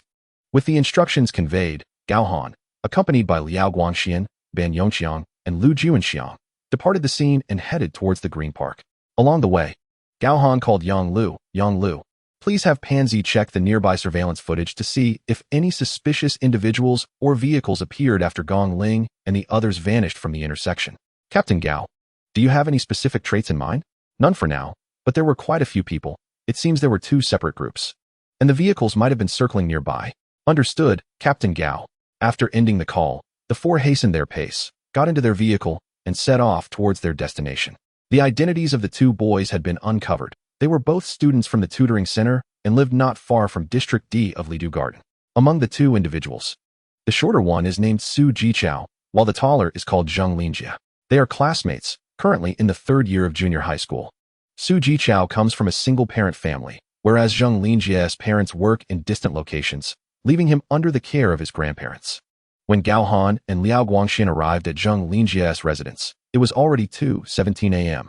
At that hour, the Zheng family was deep in slumber. After a prolonged period of knocking, a voice finally emerged from within. Who is it? It's late at night, stop knocking. The voice sounded aged, presumably that of Zheng Linjie's grandfather. Subsequently, the peephole dimmed, and the security door opened a crack. Who are you looking for? Good evening, sir. We are police officers. Gao Han and Liao Guangxian displayed their police badges. Upon seeing the badges, the elderly man fully opened the door, his face reflecting confusion as he inquired, Officers, is there something wrong? Sir, we are seeking your grandson, Zheng Linjie. He is indeed your grandson, correct? Linjie? What do you need him for? The old man appeared visibly taken aback. pausing momentarily before swallowing hard, a look of concern crossing his face. Hasn't he done anything wrong, has he? We need to discuss some matters with him, but please do not worry. It pertains to one of his classmates, just a few questions. Oh. Then please come in. I will call him. With that, the elderly man turned and walked inside, seemingly oblivious to Gao Han and Liao Guangxian standing at the door. Exchanging glances, Gao Han donned shoe covers, followed closely by Liao Guangxian. Once properly attired, they entered and seated themselves at the dining table near the entrance, awaiting the arrival of Zheng Linjie. Before long, Zheng Linjie emerged from his bedroom, rubbing his eyes. His grandparents followed suit, sitting at the table, anxiously watching their grandson.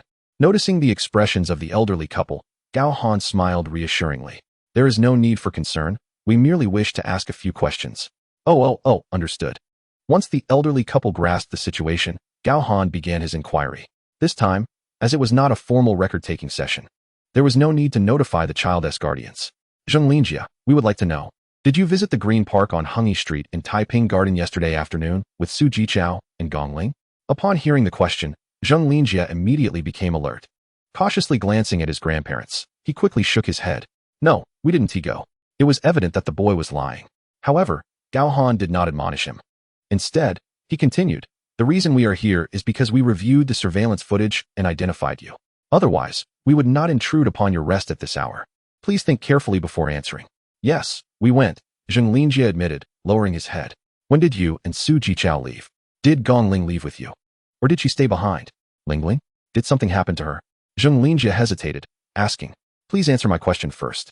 After a moment of contemplation, Zheng Linjie replied, we indeed went to the Green Park with Ling, but we only stayed for a little over an hour. I remember it was around 8:40 p.m. when Jichao received a call from home, and we prepared to leave. However, Ling said she wanted to stay a little longer. Not wanting to leave her alone, we sat with her for a while longer. Jichao received another call from home, and my grandfather also called me. Eventually, we had to leave. So, Gong Ling remained there alone? Gao Han pressed.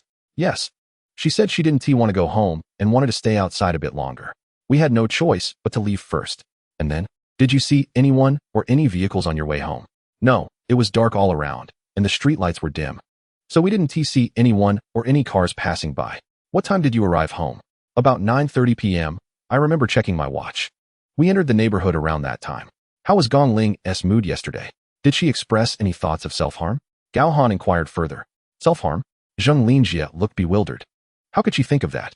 She only mentioned to her mother that she was a bit upset about her grades and didn't want to attend her tutoring classes because she felt overwhelmed. Besides that, what was your relationship with Gong Ling? Nothing. We have no other relationship. Zheng Linjie suddenly became agitated. After saying this, he cautiously glanced at Gao Han, his face betraying a sense of guilt. After observing Zheng Linjie for a few moments, Gao Han decisively stated, all right, that will be all for today as questioning. With that, he prepared to depart. Officer, has something happened to Gong Ling? Zheng Linjie stood at the door, his face filled with worry. Indeed, something has happened. Gao Han replied as he and Liao Guangxian stepped into the elevator. As the elevator doors closed, Gao Han noticed tears welling in Zheng Linjie's eyes. Once they reached the ground floor and got into their vehicle, Gao Han called Ban Yongqiang. Old Ban, have you finished the questioning? It's done. Juanxiang and I just left Su Jichao's house. All right, let us regroup at the station. Okay. Upon returning to the precinct, both Gao Han and Ban Yongqiang arrived in quick succession at the third team's office. They collated the inquiry records, and the accounts provided by Su Jichao and Zheng Linjie were largely consistent. However, one detail stood out. Su Jichao mentioned that Zheng Linjie and Gong Ling were in a romantic relationship. Young love. At this point, it seemed irrelevant to the case. Suddenly, Gao Han's phone rang. Hello, Captain Long. Gao Han, have you reached the scene? Have you found the person? Yes, Captain Long. I was just about to report to you in the morning. The missing Gong Ling has been found, but she is deceased. Based on the scene investigation, it appears a third party was involved. Murder? Are you certain? Long Dahai inquired. Pausing for a moment, Gao Han explained, we discovered fresh shoe prints at the scene, both on the rooftop and downstairs. Particularly in one room on the first floor, there were two groups that had crossed paths. One group had at least 4 individuals, all wearing similar styles of shoes, reminiscent of military boots. So, you suspect an illegal transaction occurred at the scene? Long Dahai, having risen through the ranks from the front lines, quickly grasped the situation upon hearing Gao Han's report. Yes, but this is merely a suspicion. I have arranged for Yang Hui and his team to conduct a falling experiment. And I have also instructed Yang Lu and Pansy to retrieve surveillance footage from the city's monitoring center to identify any suspicious individuals or vehicles in the vicinity.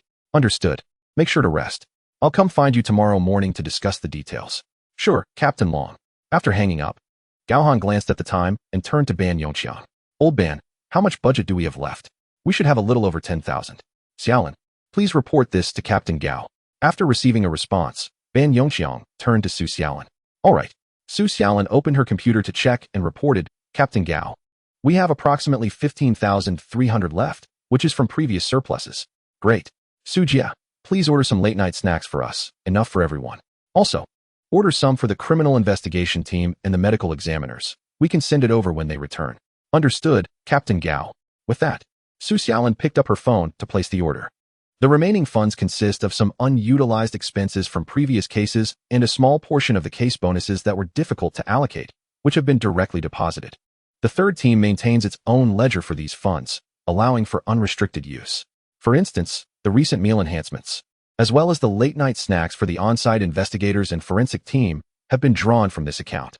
Now, let us take a moment to rest. Once the others return, we can enjoy our food while convening for an analytical meeting. All right, Gao, you may retire for now. Lao Ban nodded in agreement. Gao Han returned to his office and reclined on the sofa. However, he did not succumb to sleep. Rather, he lay wide awake, lost in thought. Gong Ling had undoubtedly been discovered. Yet, how could a mere girl, especially in such darkness with a waning moon and no illumination, have been noticed? Was it her insatiable curiosity that led her to peep and observe, or did she inadvertently make a sound in her fright, which subsequently revealed her presence? Why did those individuals choose to cast Gong Ling from the building rather than abduct and dispose of her? Who were the parties that convened at the small building that night, and what was their purpose? Was it a transaction? If so, what was being exchanged? Were these individuals already in Jiangcheng, or had they arrived from afar? And what of those suspicious individuals clad in boots? What was their role? Chapter 21, Case Analysis Meeting. A plethora of questions swirled in his mind, and before he knew it, Gao Han drifted into slumber. Over an hour later, Ban Yongxiang roused him. Team Leader Gao. Wake up. Startled, Gao Han shot upright, causing Ban Yongxiang to flinch. Oh, Lao Ban, what is the matter? After exchanging glances, Ban Yongxiang nodded and said, everyone has returned. Moreover, Gong Ling's body has been brought back, and her parents have arrived, being attended to by Juanxiang and Xiaolin. They must be heartbroken. Gao Han remarked as he sat on the sofa, lighting a cigarette and offering the pack to Ban. Indeed, they are deeply saddened, weeping profusely. When Xiaolin returned, her eyes were red from crying. 13 years old, such a flower-like age. With a sigh, Gao Han looked up and declared, let us go out and hold a meeting. By the way, has the late-night meal arrived? It has arrived, and the on-site investigators and forensic team have also received theirs. All right, let us go. The two extinguished their cigarettes and exited the office. Come, it's time for the meeting, Ban Yongxiang called to everyone. The food was moved to the table. I'll lend a hand. The whiteboard was wheeled over, and the photographs were retrieved. Here they are, all printed. The team members efficiently prepared. And Gao Han took a seat at the front.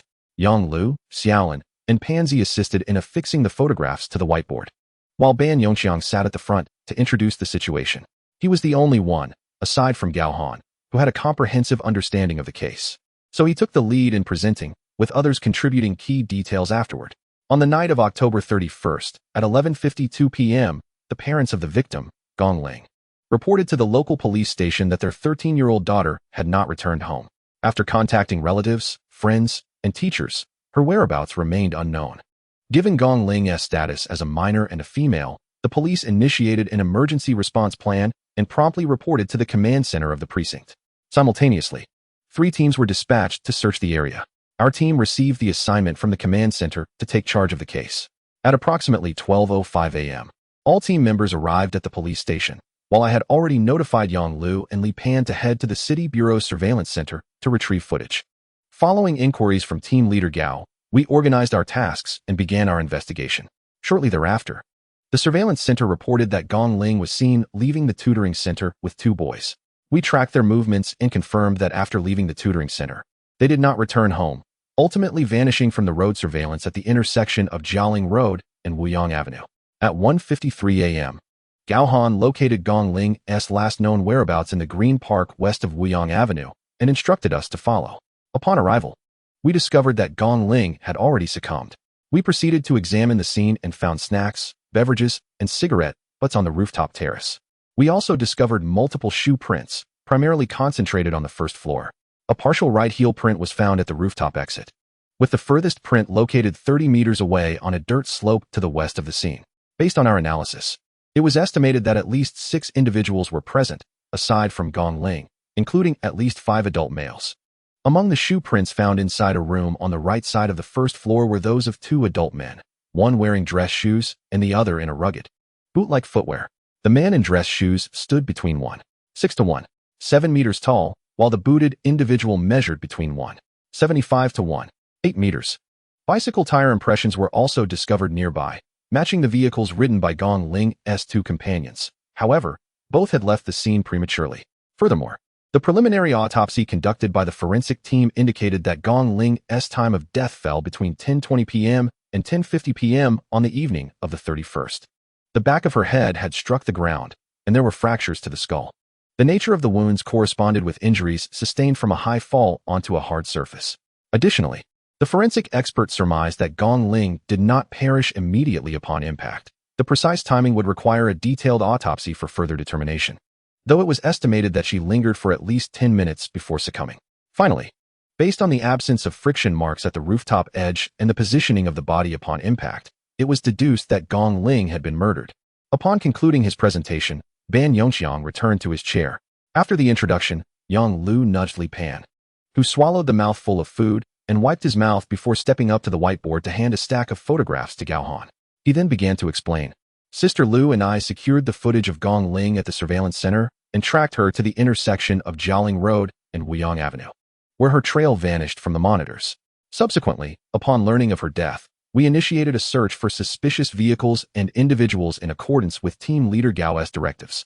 Referring to Lao Ban's timeline, we further subdivided our findings and identified 23 suspicious vehicles that appeared between 9:00 p.m. and 11:00 p.m. on the 31st. These vehicles either traveled from the auxiliary road of Jialing Road toward Taipingjuanhengyi Street before disappearing or proceeded west along Wuyang Avenue without showing up in the next road surveillance. However, due to time constraints, we cannot yet ascertain whether all these vehicles are indeed suspicious. Further investigation is required. Oh, and we have already verified the license plates. They are all valid, and the owner's information has been retrieved. With that, Li Pan returned to his seat. Then, Gao Wei spoke up. As the task commenced, I remained at the police station to gather information, but so far, no useful leads have emerged. After Gao Wei, it was Yang Hui's turn. After completing the on-site investigation, we stayed at the scene, working alongside the criminal investigation team and the forensic experts to conduct detailed drop tests. Multiple experimental results confirmed that Gong Ling did not fall accidentally, nor did she take her own life. Rather, she was murdered. It appeared that 2 individuals had carried her by her upper body and legs and then thrown her from the building. All experimental procedures were recorded and have been preserved. After listening to everyone's contributions, Gao Han nodded and added, "In the room on the right side of the first floor, there is the scent of cigars." Among the 2 individuals who entered the room, at least one was smoking a cigar at that time. Furthermore, based on the analysis of the shoe prints, it is highly probable that these individuals belong to an organized crime syndicate. Their motives for conducting transactions in the park remain unclear, as does the nature of the trade. However, they have established surveillance and operate with a distinct methodology, possessing considerable counter-surveillance experience. Having said this, Gao Han stood up and walked to the whiteboard, pointing at several shadowy photographs of individuals. These individuals are the murderers of Gong Ling based on the clues we have gathered thus far. I propose the following plan. Starting tomorrow, we will begin to investigate these 23 suspicious vehicles in pairs. Exercise caution during the investigation and prioritize safety. These individuals are ruthless and may be armed. He then turned to Lin Jie, Sister Lin. Please monitor the forensic department's progress and retrieve the autopsy report as soon as it is available. Understood. With that, he instructed everyone to rest, stating they would depart after breakfast the next morning. Acknowledged. Chapter 22. Investigation, Cuban Blue Sea Club. After tidying up and enjoying a late-night snack, everyone retired to the duty room to rest. Gao Han, however, remained in the office, using his laptop connected to the external network to search for high-end cigar retailers in Jiangxing. After extensive searching, he found no useful information. He contemplated calling Li Pan, but, glancing at the time, decided against it. Instead, he lay back on the sofa, closed his eyes, and began to rest. 3 hours later, at 7:40 a.m., Gao Han awoke. After washing up in the duty dormitory, he made his way to the cafeteria. Just as he sat down to eat, Ban Yongxiang and the others arrived in succession. "Old Ban, stick with me for a while. We need to report to team leader Long before setting off," he said. "All right. Pansy, you'll team up with Lu Gu," Ban Yongxiang replied, chewing on a bun before turning to Li Pan. "Got it, Old Ban." After finishing their meal, the others left, leaving Su Xiaolin to guard the office. Gao Han and Ban Yongxiang proceeded directly to the captain's office, where Long Dahai had just arrived. "You're here. Take a seat." "Sure, team leader Long." After pouring himself a cup of water, Long Dahai sat down and said, "Let us discuss the specifics." The two exchanged a glance, and Gao Han gestured for Ban Yongxiang to report. Ban Yongxiang paused momentarily, organized his thoughts, and began, "Team leader Long, we worked overtime last night to compile the clues. Based on the information we currently possess, it is confirmed that Gong Ling was murdered, having been thrown from the second-floor rooftop." Upon hearing this, Long Dahai's expression darkened, and his drinking came to an abrupt halt. Moreover, based on the footprints found at the scene, we can assert that at least 5 adult males were present, likely engaged in illegal transactions or meetings. Gong Ling must have been discovered by them, leading to her demise. Currently, we have identified 23 suspicious vehicles, and the other teams have been dispatched to investigate. Bang! Long Dahai slammed his hand on the table, causing the teacup to rattle. Outrageous. These individuals are so callous they would harm children, and they dare to cause trouble in Jiangxing. Gao Han, Old Ban, I have no other instructions. Whatever it takes, money, manpower, you must resolve this case promptly. Furthermore, we need to uncover the individuals behind this. I want to know what these scoundrels are plotting in Jiangxing. Understood, team leader Long. Our team will strive to apprehend the culprits as swiftly as possible, Gao Han affirmed with a nod. By the way, Long Dahai added, regaining his composure. You mentioned 2 groups might be engaged in transactions. Could it be drug-related? Ban Yongxiang turned to Gao Han, who replied, "Team leader, I did not detect any scent of drugs at the scene, so it's unlikely." "Oh." Long Dahai glanced at Gao Han, pausing momentarily before nodding. "All right. Be attentive during your investigation. If it turns out to be a drug case, it must be reported, either to the narcotics team or the municipal bureau." Understood, team leader. The police department is a disciplined organization with clearly defined responsibilities. If the case involves drugs, it would be inappropriate for the criminal investigation team to continue. This was a shared understanding among the 3 present. "Very well, you may go. If you require any assistance, I will coordinate fully. Additionally, submit a report for case expenses. I will approve it promptly." Understood, team leader. I will inform Su Xiaolin to deliver it to you. Then, team leader, if there is nothing further, we shall depart. Go ahead. Once outside the captain's office, Gao Han returned to the station, instructing Su Xiaolin to submit a request for 30,000 yuan for case expenses, with the possibility of requesting more if necessary. After providing these instructions, Gao Han and Ban Yongxiang descended to the parking area. Su Xiaolin had always managed these matters. She was well-versed in the procedures, relieving Gao Han and Ban Yongxiang of any concerns. They did not take the police vehicle, but instead drove in Gao Han's car, with Ban Yongxiang in the passenger seat. As they drove, Gao Han did not head towards Jialing Road, but instead took out his phone to make a call. The call was quickly answered. "Hello, Sister Yingzi, are you awake?" Gao Han had called Song Yingzi. "I've been up for a while. I just dropped Nian Nian off at school and arrived at the office." "Ah, that is great. Sister Yingzi, I have a question. Is it convenient for you?" "Go ahead." "Do you know of any places in Jiangxing that specialize in selling cigars, particularly high-end ones?" "Cigars? Why do you ask this?" Song Yingzi inquired, puzzled.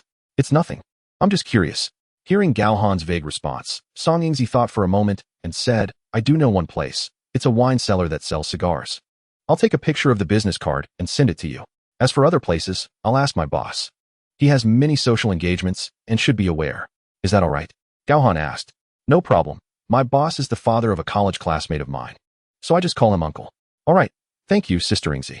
If it's inconvenient, don't feel pressured. I can ask around slowly. Don't worry. I'll let you know as soon as I have any news." "Okay, I appreciate it, Sister Yingzi. Why are you being so polite? We're family." "Indeed, goodbye then."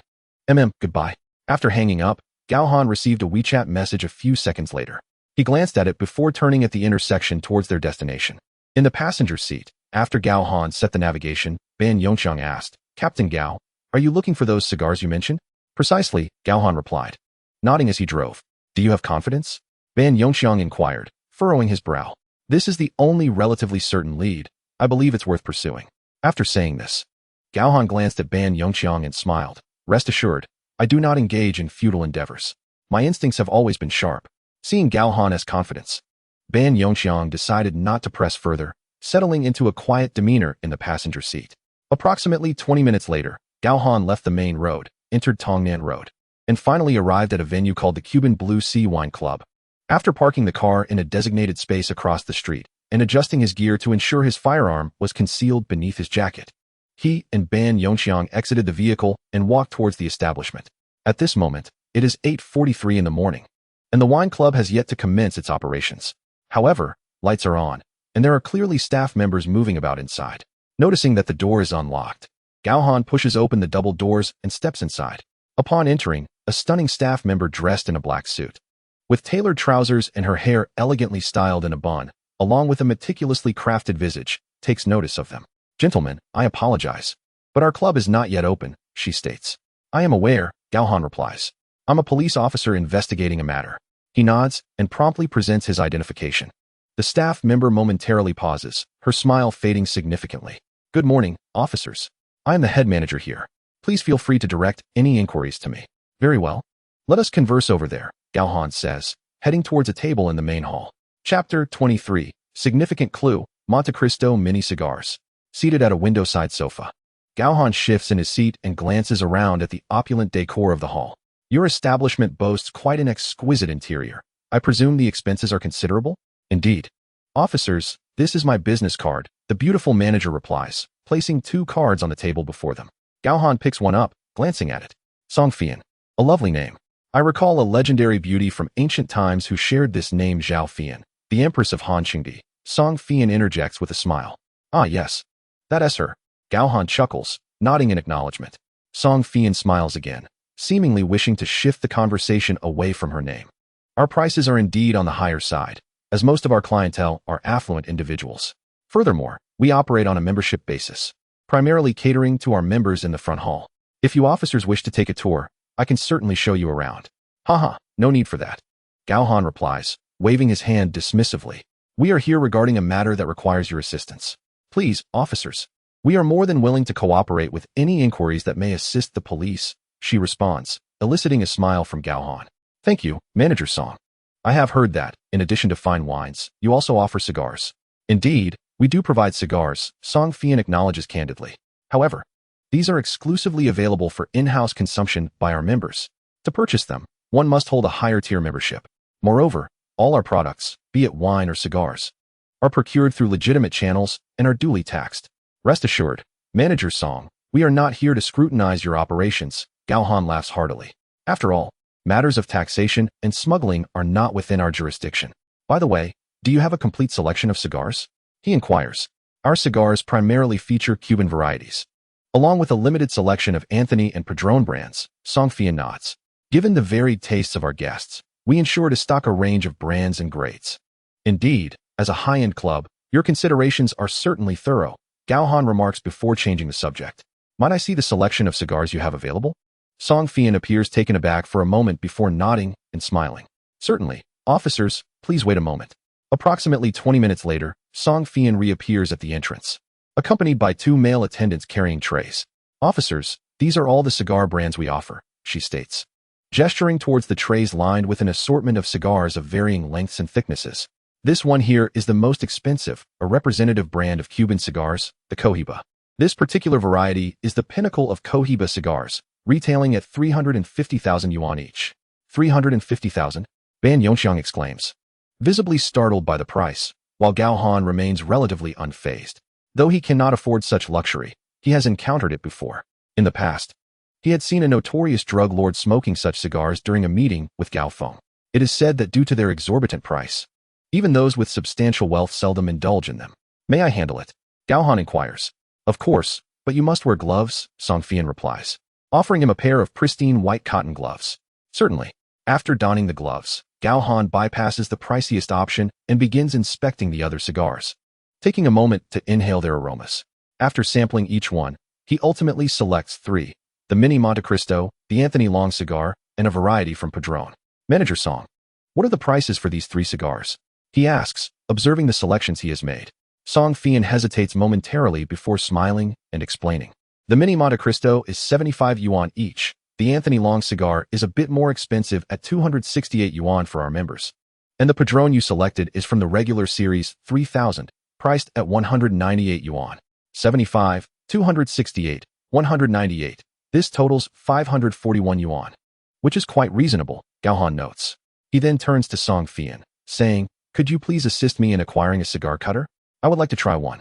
This unexpected request leaves Song Fian momentarily perplexed, yet after a brief contemplation, she concedes with a smile. "Certainly, officers. Please wait while I fetch a lighter and a cigar cutter." "Thank you." With a wave of her hand, she signals the attendants to remove the remaining cigars from the table before departing. "Captain Gao, what are you doing?" Ban Yongxiang whispers once the others have left. Gao Han retrieves a lighter, preparing to ignite the Monte Cristo mini cigar, and explains. The aroma of a cigar differs when it is lit compared to when it is merely sniffed, so it is essential to test it. Ban Yongxiang responds. "And what about the expense?" "This is for the sake of the investigation. We are not here for leisure, so naturally, it will be expensed," Gao Han replies nonchalantly, casting a sidelong glance at Ban Yongxiang before igniting the mini cigar. As the flame catches, Gao Han's nostrils flare momentarily before he pauses. "Manager Song." Just then, Song Fian reappears, holding a cigar cutter and a silver metal lighter. "Officers, is something the matter?" "Apologies, but I no longer require the cutter and lighter. The one I sought is this one. Please check if the other 2 cigars can be returned. If not, I shall pay for them."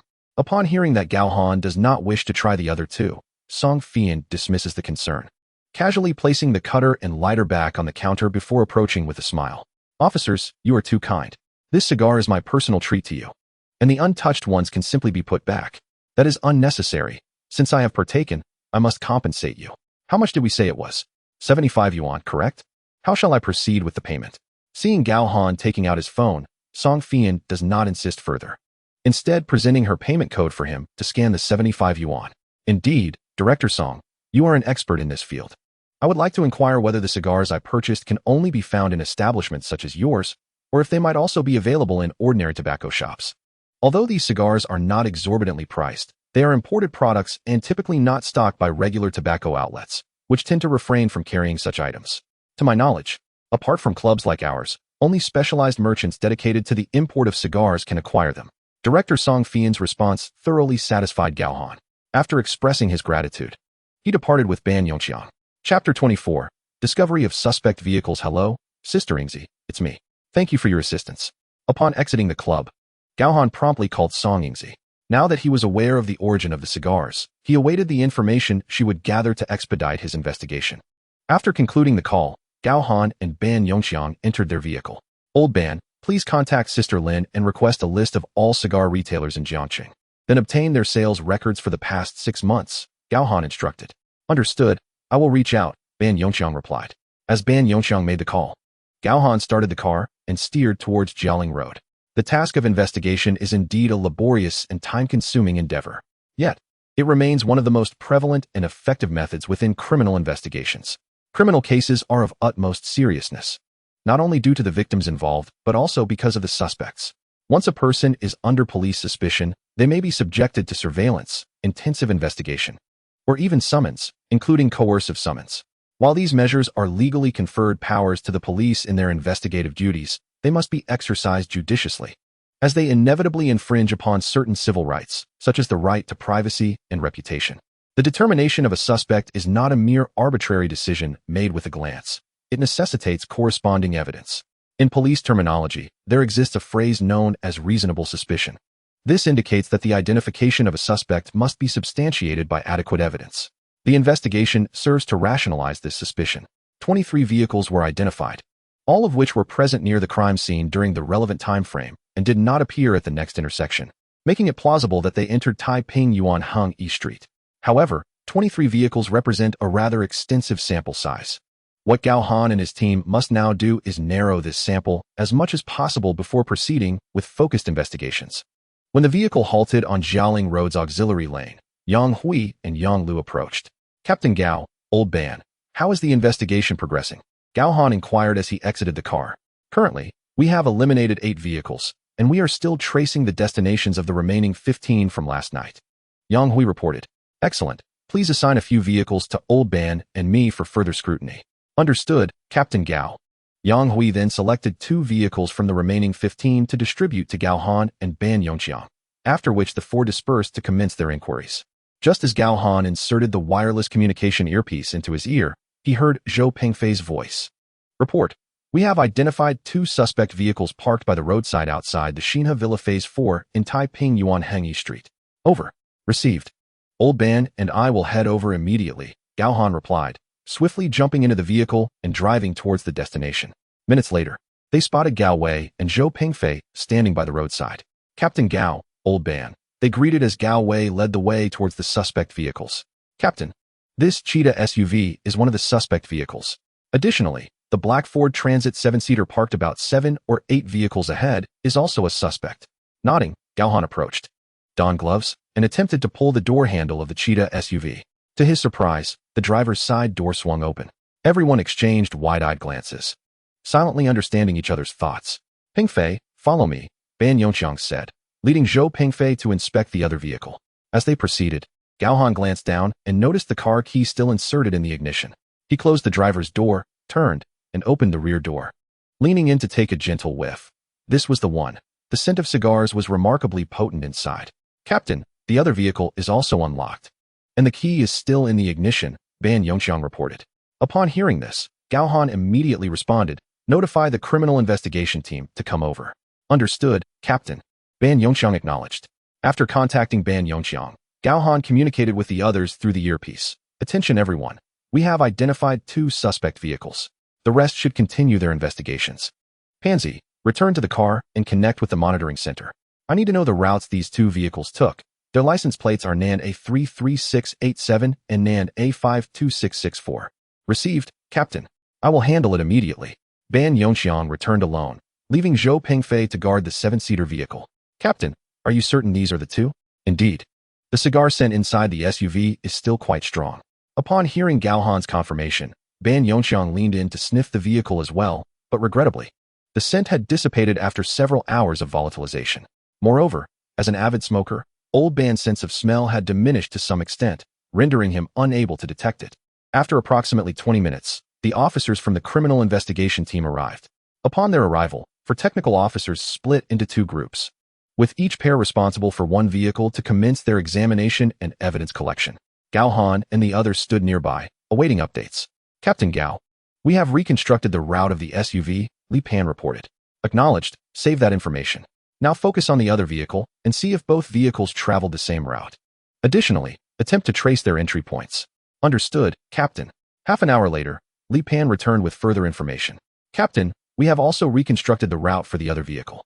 The SUV traveled westward along Wuyang Avenue, while the other vehicle approached from the east along the same road, indicating that their directions were entirely divergent. As for their destinations, I am still pursuing that information, which requires more time. Received. After a brief pause, Gao Han instructed everyone regroup at the Xinhe Villa. Please send the information on the uninvestigated vehicles to the local precinct for assistance. Yes. After notifying the others, Gao Han turned to Gao Wei and said, Old Gao, please contact Sister Lin and inquire if there are any reports of stolen vehicles matching these descriptions.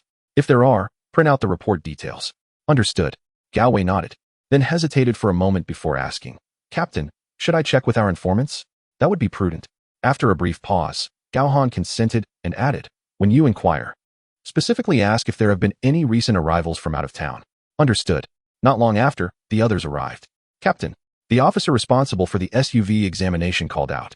Gao Han promptly discarded his cigarette, and approached, followed closely by the others. Captain, based on our investigation, this vehicle is remarkably clean. It has been thoroughly washed, including the interior. Currently, we have found no hair, skin flakes, or footprints. No useful information, such as fingerprints, has been extracted from the steering wheel or gear shift. We need to tow the vehicle back for a detailed examination. Dismantling the vehicle? Gao Han inquired. Well, it may be necessary to dismantle the interior. All right. Let us contact the tow service. Additionally, I kindly ask that you expedite this process. Rest assured, Captain Gao, we shall commence our tasks upon our return. Thank you. It is my duty, Captain Gao. You are too polite. Chapter 25. The stolen vehicle. Suspects may be armed. Captain Gao, we have made a discovery over here. The SUV yielded no significant findings, yet another vehicle has provided us with clues. Upon hearing the call, Gao Han and his team swiftly made their way over. Captain Gao, we found a long strand of hair wedged in the seam of the middle row of seats, with the tips being grayish-white, while the rest is a dark hue. Additionally, on the side of the car's cup holder, we discovered a substance resembling an oil stain, and we have extracted a sample. Just these two discoveries? Gao Han inquired after surveying the findings. The trunk has yet to be examined. Understood. Two forensic officers proceeded to open the trunk, while Gao Han leaned into the driver's side, bringing his upper body close to the cup holder to take a whiff. Gun oil. The scent is quite similar, with a pronounced alkaline note. Gao Han, detecting the odor, maintained his composure and refrained from disclosing his thoughts. Once he withdrew, Ban Yongxiang asked, Captain Gao, what does that smell? Gao Han replied, I had forgotten there is someone here aware of my secret. Clearing his throat, he added, it's nothing. Let us check the trunk. Seeing that Gao Han had said no more, Ban Yongxiang did not press further but nodded and followed him to the trunk. Standing at the rear of the vehicle, they observed the two forensic officers diligently at work, and before long, they had uncovered several strands of hair. So much material evidence in this trunk? Gao Han was taken aback at this sight, instinctively furrowing his brow. The trunk of a seven-seater is not particularly spacious, and even the slightly larger Ford Transit would not be overly generous in size. After several minutes of searching for hair and skin flakes, the two forensic officers employed a UV light. Captain Gao, we have discovered bloodstains. Is it human blood? Gao Han and Ban Yongxiang stepped forward to inquire. It seems not. After stating this, the forensic officer produced a reagent for further testing, which confirmed that it was indeed not human blood. Relieved, Gao Han nodded and suggested, let us take it back for analysis. Rest assured, we will. After extracting the blood sample, the two officers examined the door handles on both sides for fingerprints but found none, thus concluding their investigation. A few minutes later, the tow truck arrived. Both vehicles were loaded onto the tow truck and the colleagues from the criminal investigation team followed suit. Pan Zi, how is the route investigation coming along? Gao Han asked. Captain, it's nearly complete.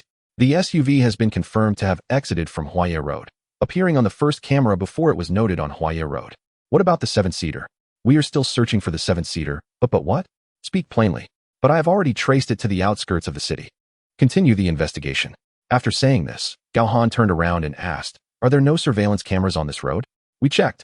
There is a camera at the entrance of the nearby villa community, but it seems it cannot capture this road, Yang Lu replied. When we arrived earlier, there appeared to be a disaster prevention education center nearby. Indeed, there is. Old Yang, take your apprentice there to inquire whether there are any cameras that can capture the street. Understood. Old Ban, Old Gao, Guangxian, along with myself. Let us split into two groups and search these two roads for any eyewitnesses or effective surveillance footage. Roger. The rest returned to the station. Yes. The group dispersed accordingly. Gao Han remained with Ban Yongxiang, while Gao Wei and Liao Guangxian headed to East 2nd Street in Taiping Garden. After more than 40 minutes without any fruitful results, Gao Han and his team returned to their vehicles to head back to the station. Upon returning, it was nearly noon. After having lunch in the cafeteria, the members of the third team were utterly exhausted and returned to the office to rest for about an hour before convening for a meeting. Instead of the conference room, they gathered chairs in the office to sit together. Lin Jia, what is the update from the police station regarding the investigation?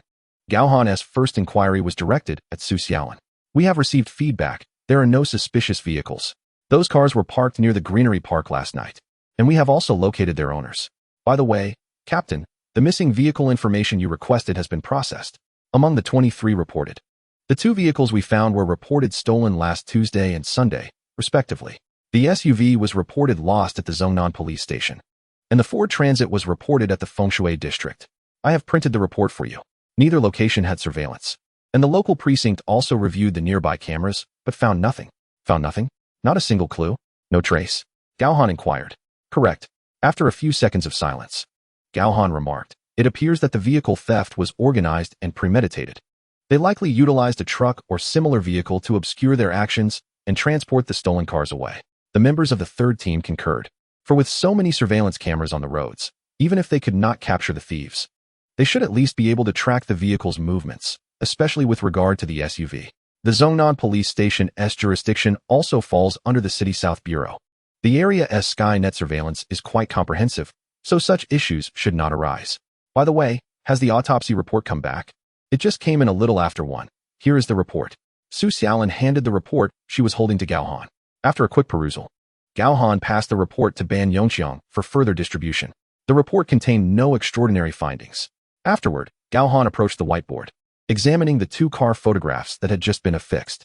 Captain, the autopsy report indicates that Gong Ling's hymen was ruptured, yet no bodily fluids were recovered.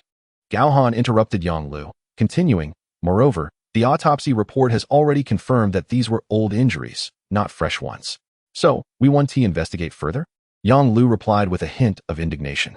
First, we need to investigate the homicide. Gao Han responded tersely. Understood. With his arms crossed. Gao Han did not turn around, but lightly tapped his arm with his finger. After a long pause, he turned to face Ban Yongxiang and the others. Let us call it a day. Make sure to rest well. Starting tomorrow, old Ban. Take your team to Feng Shui to trace the seven-seater's movements. If you uncover any leads, do not act rashly. Notify me. These individuals may be armed. Armed? Captain, are you suggesting? Indeed, what they are dealing in must be significant, or they would not resort to murder. Furthermore, I detected the scent of gun oil on the cup holder in the driver's seat of the seven-seater. Upon hearing this, Ban Yongxiang and the others' expressions shifted instantly, each nodding seriously with a grave demeanor. Lin Jia, do we have the information on the cigar importer? Here it is. All right, tomorrow, old Gao and Guangxian will accompany me, while Pan Zi and Lin Jia will stay back. The rest will follow old Ban to Feng Shui. Understood. Gao Han assigned the most capable individuals, Song Rui, noted for his assault and combat prowess, and Zhou Pengfei, recognized for his marksmanship, to Ban Yongxiang's team, the implication unmistakable. Very well, let us prepare to end the workday. There is no need to report back to the station tomorrow. Let us get straight to work. Understood, Captain. After the meeting adjourned, Gao Han stood at the whiteboard for quite a while until he received a call from Long Dahai, at which point he donned his jacket and headed to the captain's office. Chapter 26. Two Leads, Boss Lan Hailin. In the captain's office, Gao Han sat across from Long Dahai, stifling a yawn. Didn't he get much rest last night, did you? After resting for more than 3 hours, I had already allowed them to leave work. Once I finished my report to you, I too must return for some much-needed rest.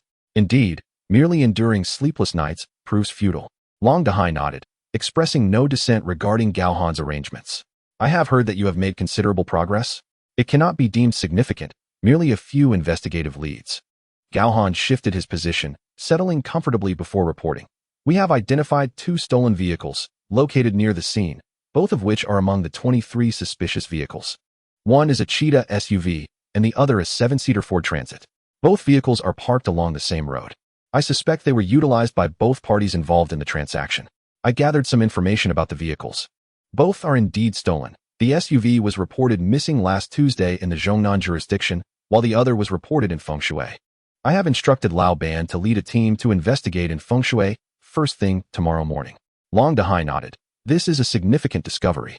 Locating the stolen vehicles may lead us to the suspects. Yes, that is precisely my thought. Gao Han then added a reminder. By the way, Captain Long, we found gun oil in the 7-seater vehicle, indicating that one of the suspects may possess firearms. Could it possibly be that group from out of town? Long Dahai inquired.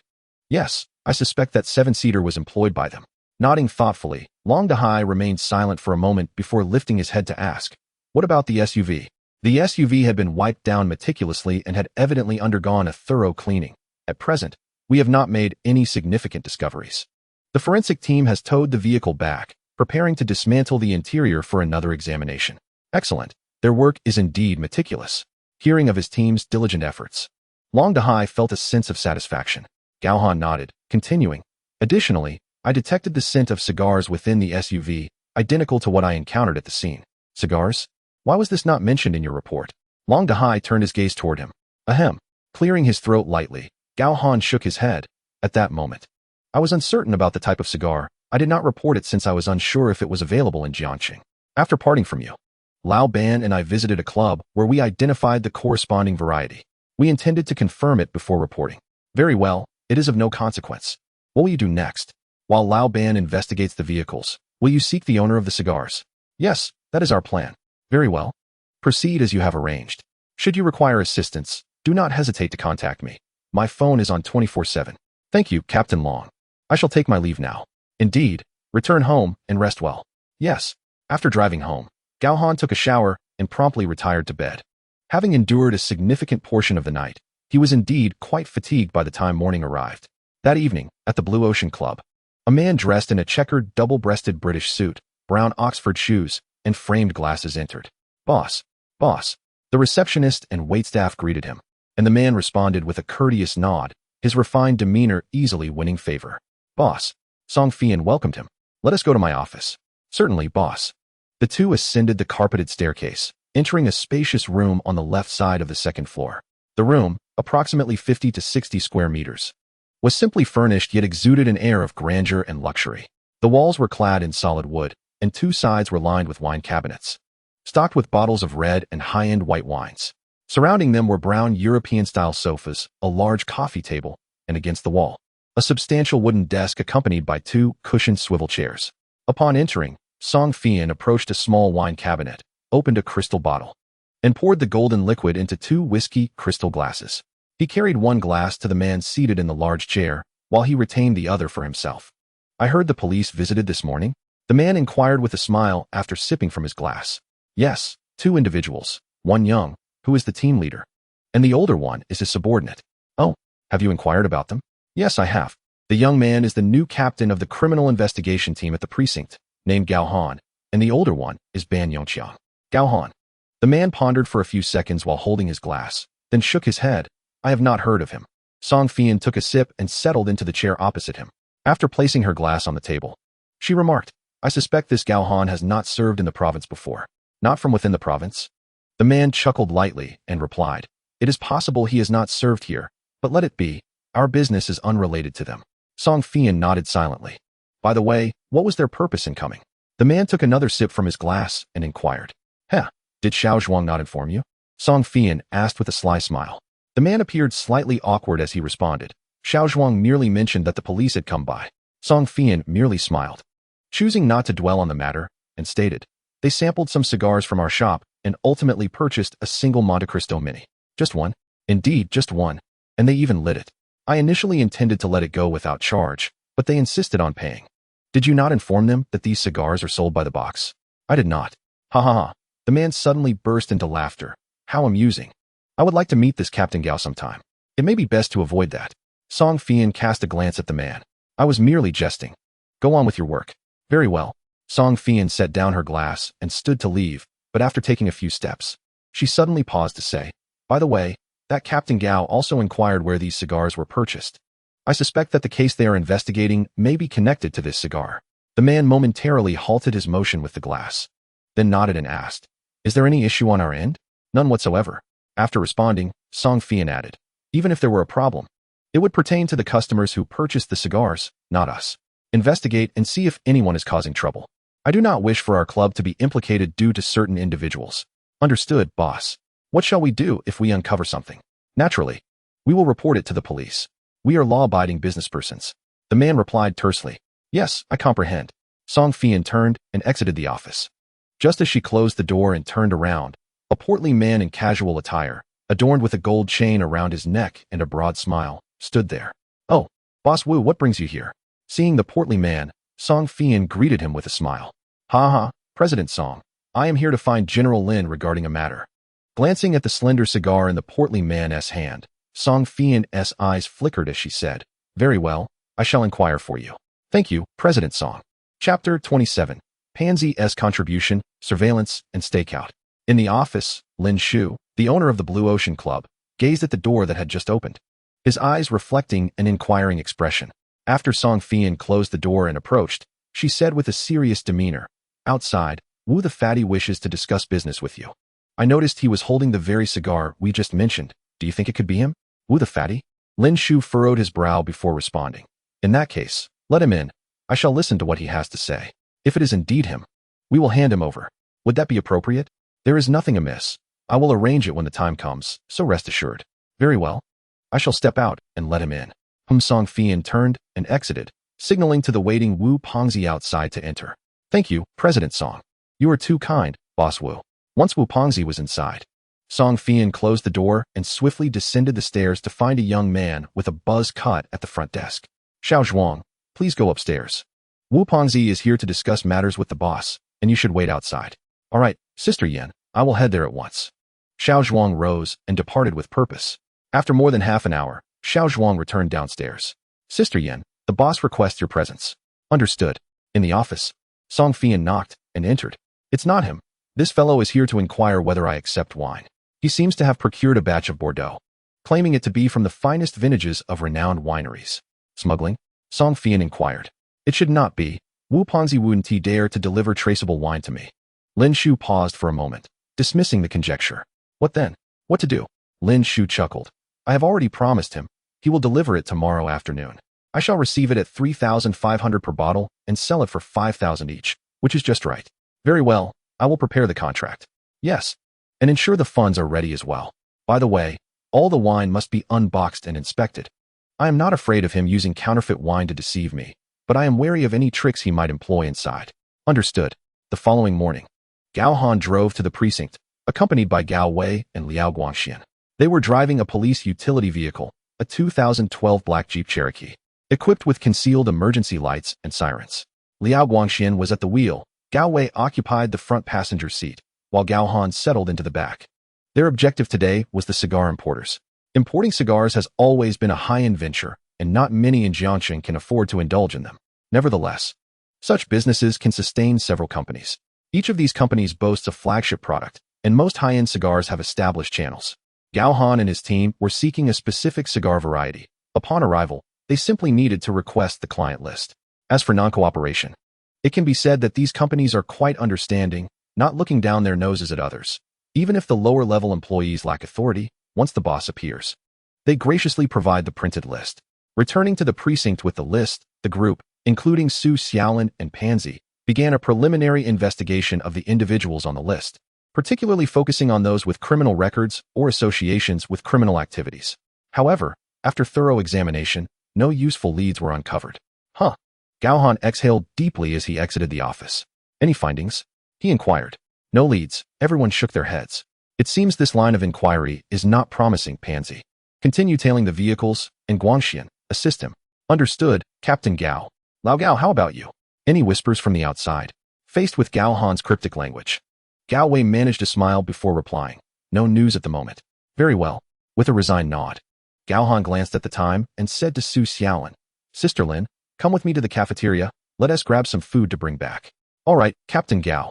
The two exited the office and made their way to the cafeteria. Shortly thereafter, they returned, each carrying 2 bags. For 5 people, for dishes and a soup, along with a large box of rice for each, were more than sufficient. The group cleared an unused table in the office area for their meal, while Pansy, still seated at his workstation, ate from his box while operating the computer. Suddenly, Pansy's eyes widened, and his hand, which had reached for the box, halted mid-motion, returning to the keyboard as he began to type rapidly. Moments later, Captain, I have a discovery. Gao Han immediately stood up, carrying his meal over, while Gao Wei and the others gathered around.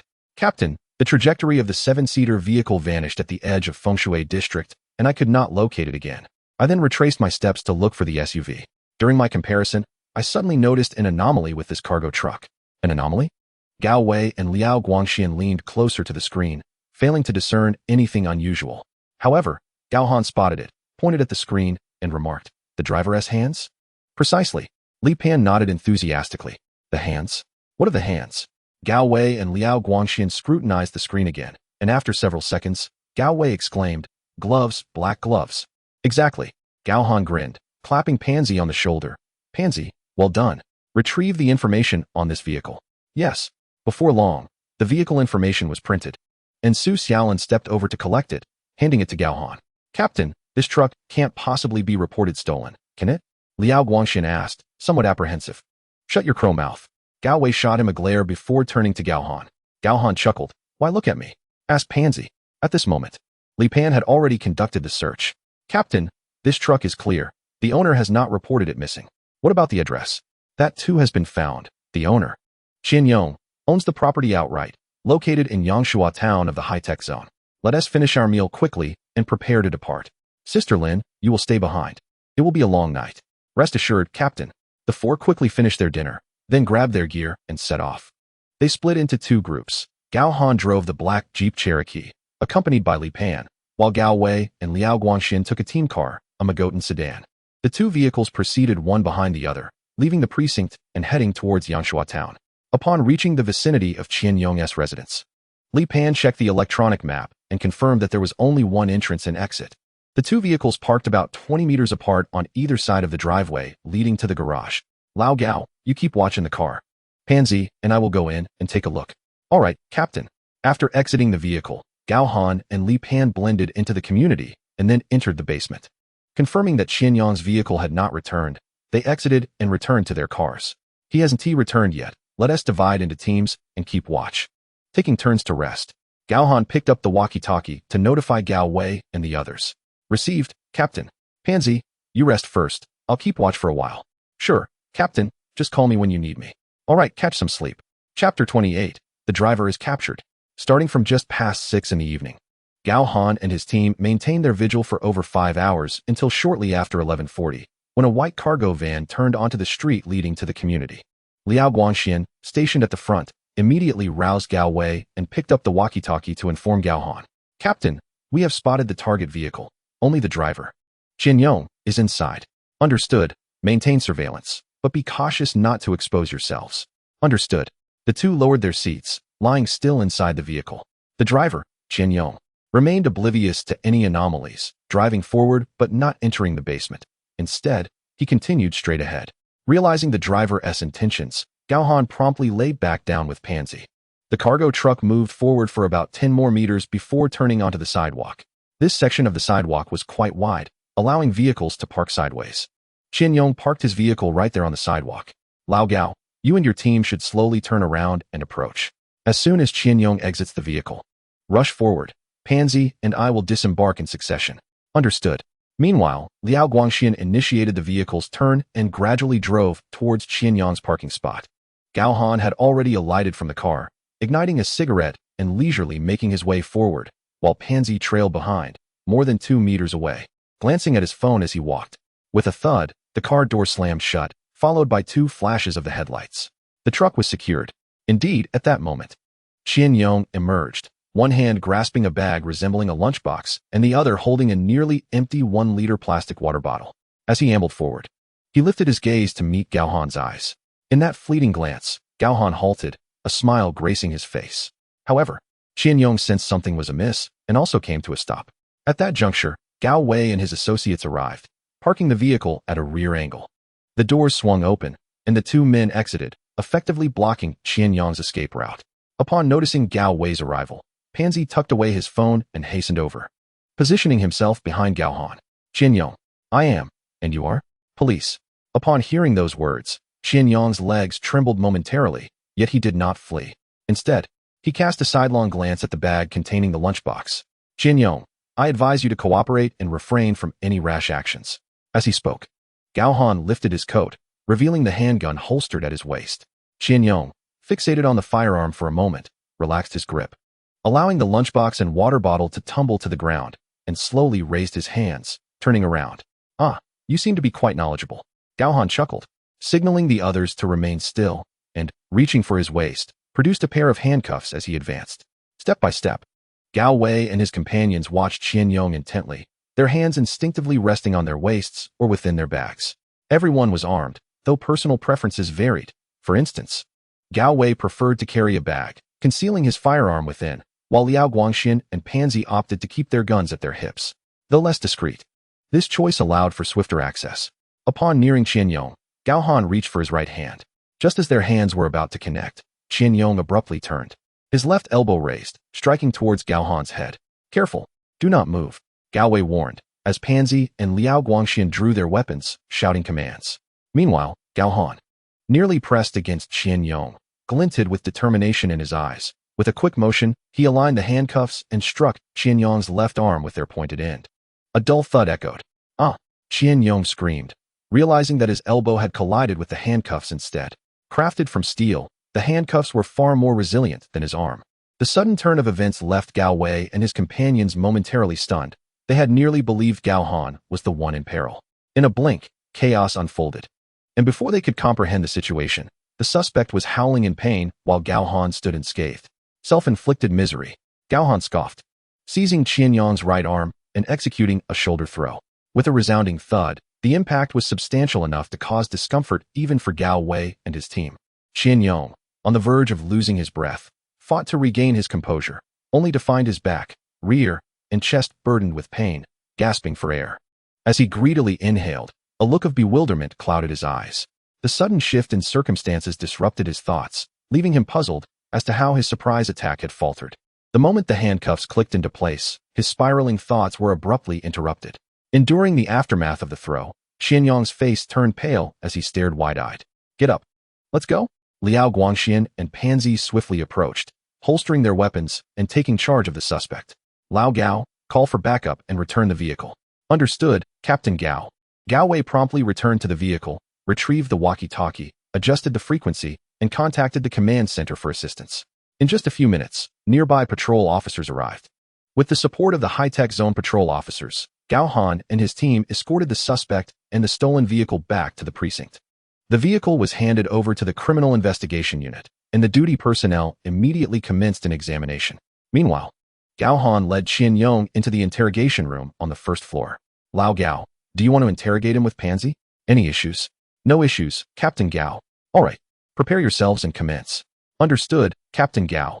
The two ascended to retrieve the necessary documents before entering the interrogation room, while Gao Han moved to the adjacent space.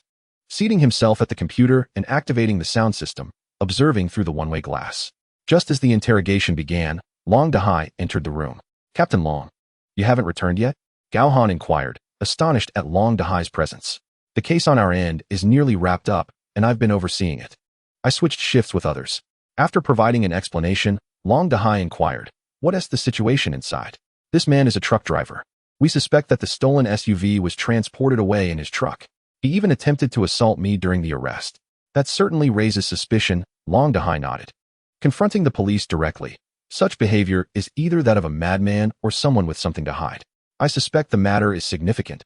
He was warned with a firearm beforehand, yet chose to resist."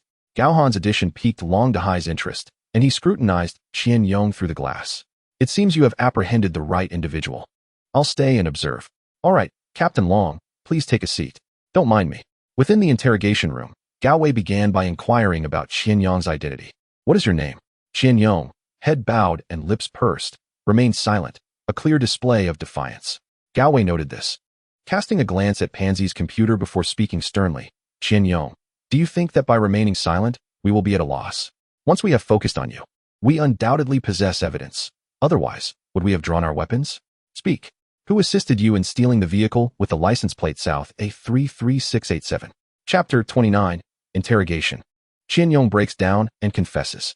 Who assisted you in stealing the vehicle with the license plate South A33687? Upon the question's utterance, Qianyong visibly flinched. Yet his head remained bowed, unmoving. He continued to uphold his silence. "Not speaking, are we?" Observing Qianyong's obstinacy, Gao Wei remained unfazed, producing evidence. "Last Tuesday, on October 25th, between 10:40 p.m. and 11:35 p.m., where were you?" "Bam. Answer the question." Qianyong still refused to speak. "Humph, if you won't. I shall respond for you. You were on North Changrong Road, driving a vehicle while wearing black gloves. The surveillance footage captured it all. Unfortunately, the vehicle contained only you. Where is your accomplice? Did he flee or remain hidden in the cargo area? You may choose not to respond, but I doubt you washed the vehicle. Did you think that because your truck has a cargo area, the surveillance wouldn't capture anything, and you would be in the clear? We have already returned the vehicle, and my colleagues are currently examining it.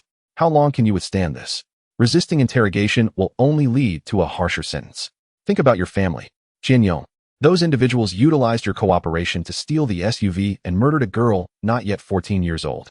Refusing to cooperate and remaining silent will only lead to your exposure as an accomplice. The crime of murder is distinct from that of car theft. The consequences for being an accomplice carry equal weight, especially considering the victim was under 14. Do you truly think you can evade the death penalty? Qianyong, the driver, continued to remain mute, his left hand digging into the nails of his right hand, his head still bowed. In the adjacent monitoring room, Long Dahai and Gao Han exchanged glances, their brows furrowed at Qianyong's demeanor. This individual likely has other cases pending, Gao Han remarked. Long Dahai nodded in agreement, stating, "Indeed, otherwise his resistance to the interrogation over a mere car theft is unwarranted. Moreover, when you apprehended him, he was contemplating an escape." Just then, Gao Han's phone rang. "Captain Gao, we discovered a substantial sum of cash, approximately 20 stacks of new bills, totaling around 200,000, under the passenger seat of the truck." 200,000? Gao Han's eyes narrowed as he replied. "Understood. Please examine it closely, especially the cargo area, to see if evidence of the SUV's existence can be uncovered. Roger that. After hanging up, Gao Han reported to Long Dahai, "We found about 200,000 in cash beneath the passenger seat of the truck." After a brief silence, Long Dahai inquired, "What are your thoughts?" Observing Qian Yong, who was shackled to an iron chair, Gao Han crossed his arms. This money may very well be illicit earnings. 200,000 is not a trifling amount. It could purchase more than 2 used Cheetah SUVs. Indeed, thus we must ascertain the origins of this 200,000.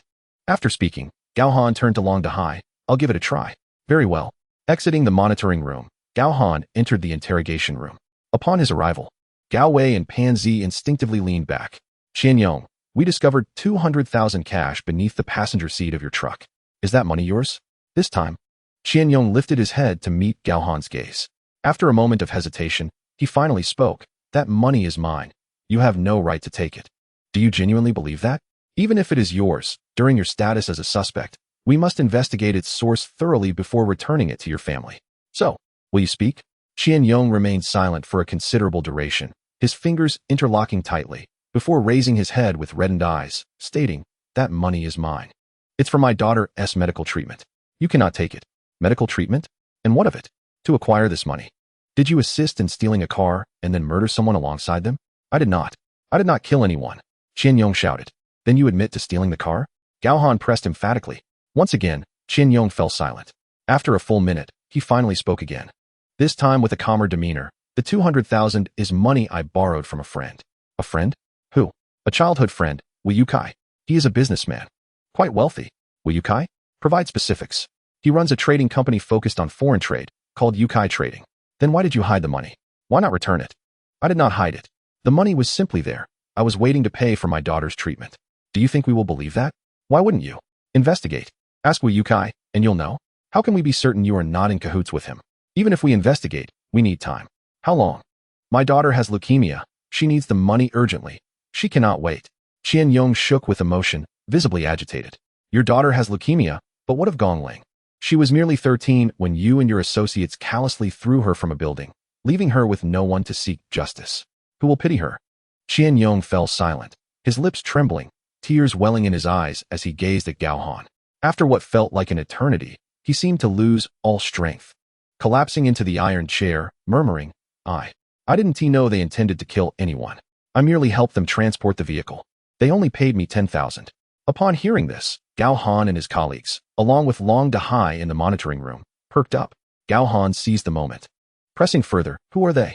I don't know their names. I only know one goes by Huan Ge." He approached me. "Huan Ge." Gao Han glanced at Gao Wei.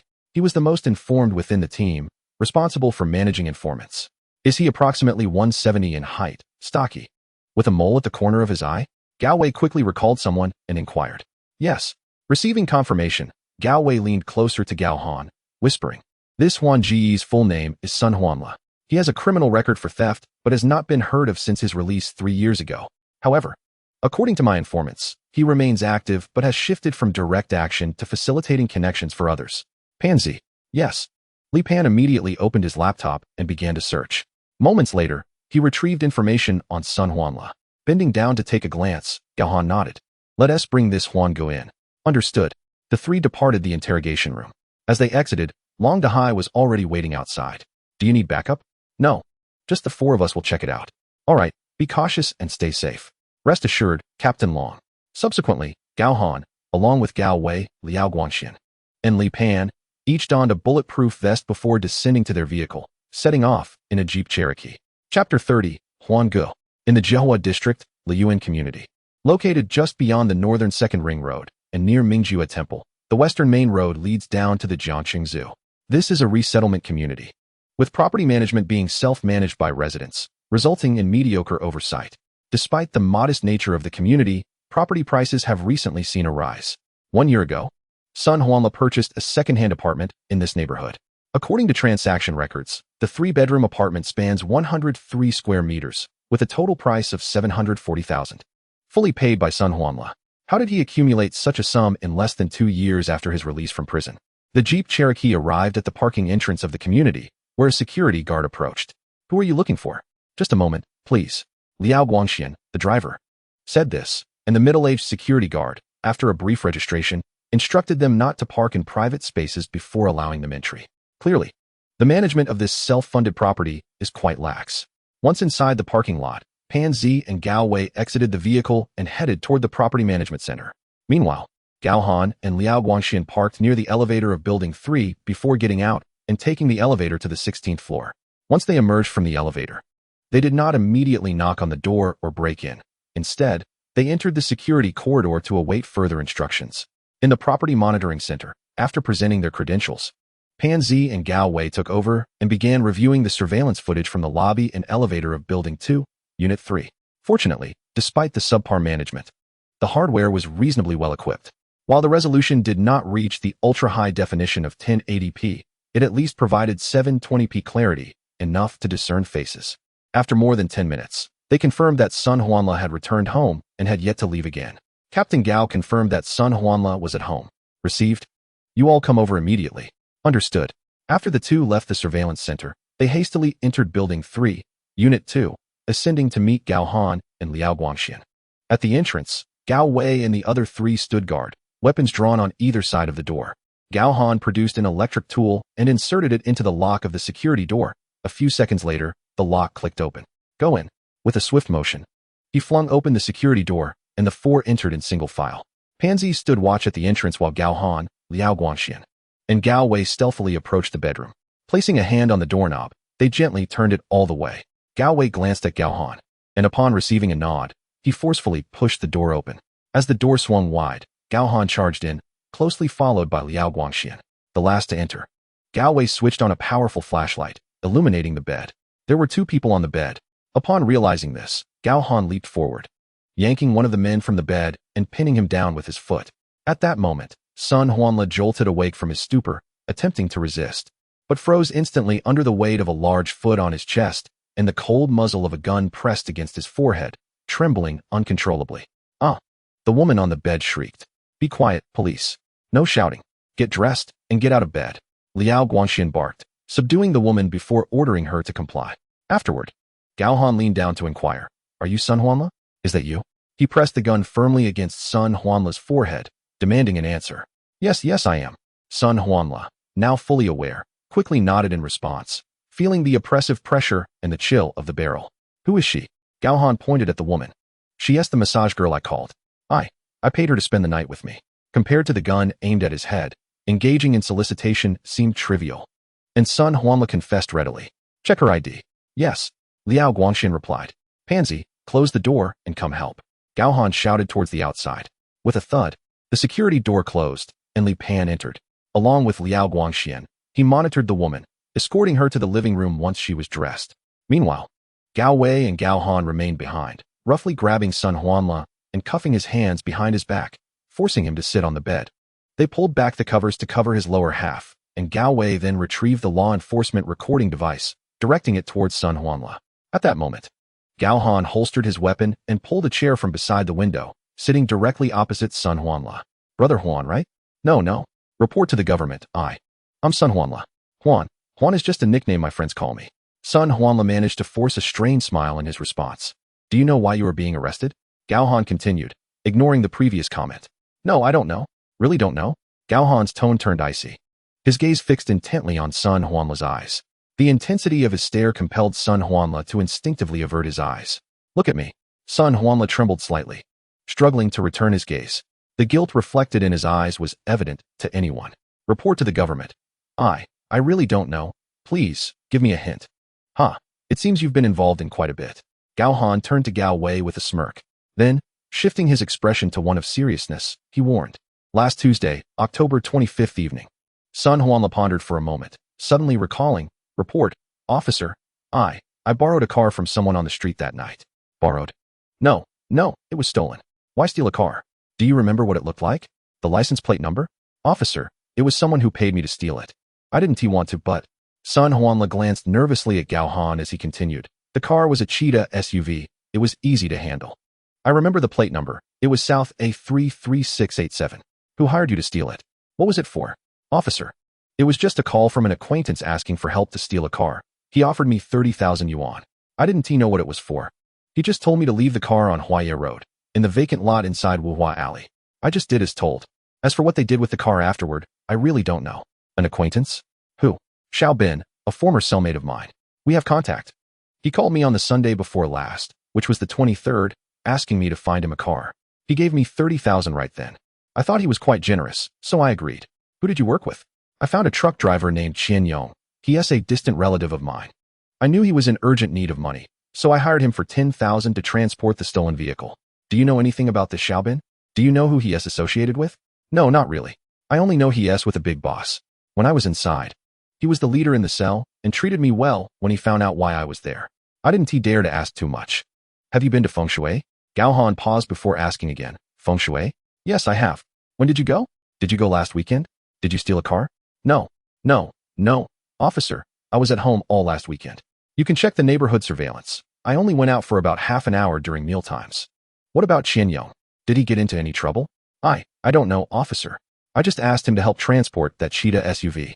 We haven't been in contact since. All right, get dressed, then come with us. Yes, officer. Chapter 31. Clues on the stolen vehicle in Feng Shui, preparing to break in. Once Sun Huanla was dressed and restrained again, Gao Han and the others took him and the massage girl back to the police station.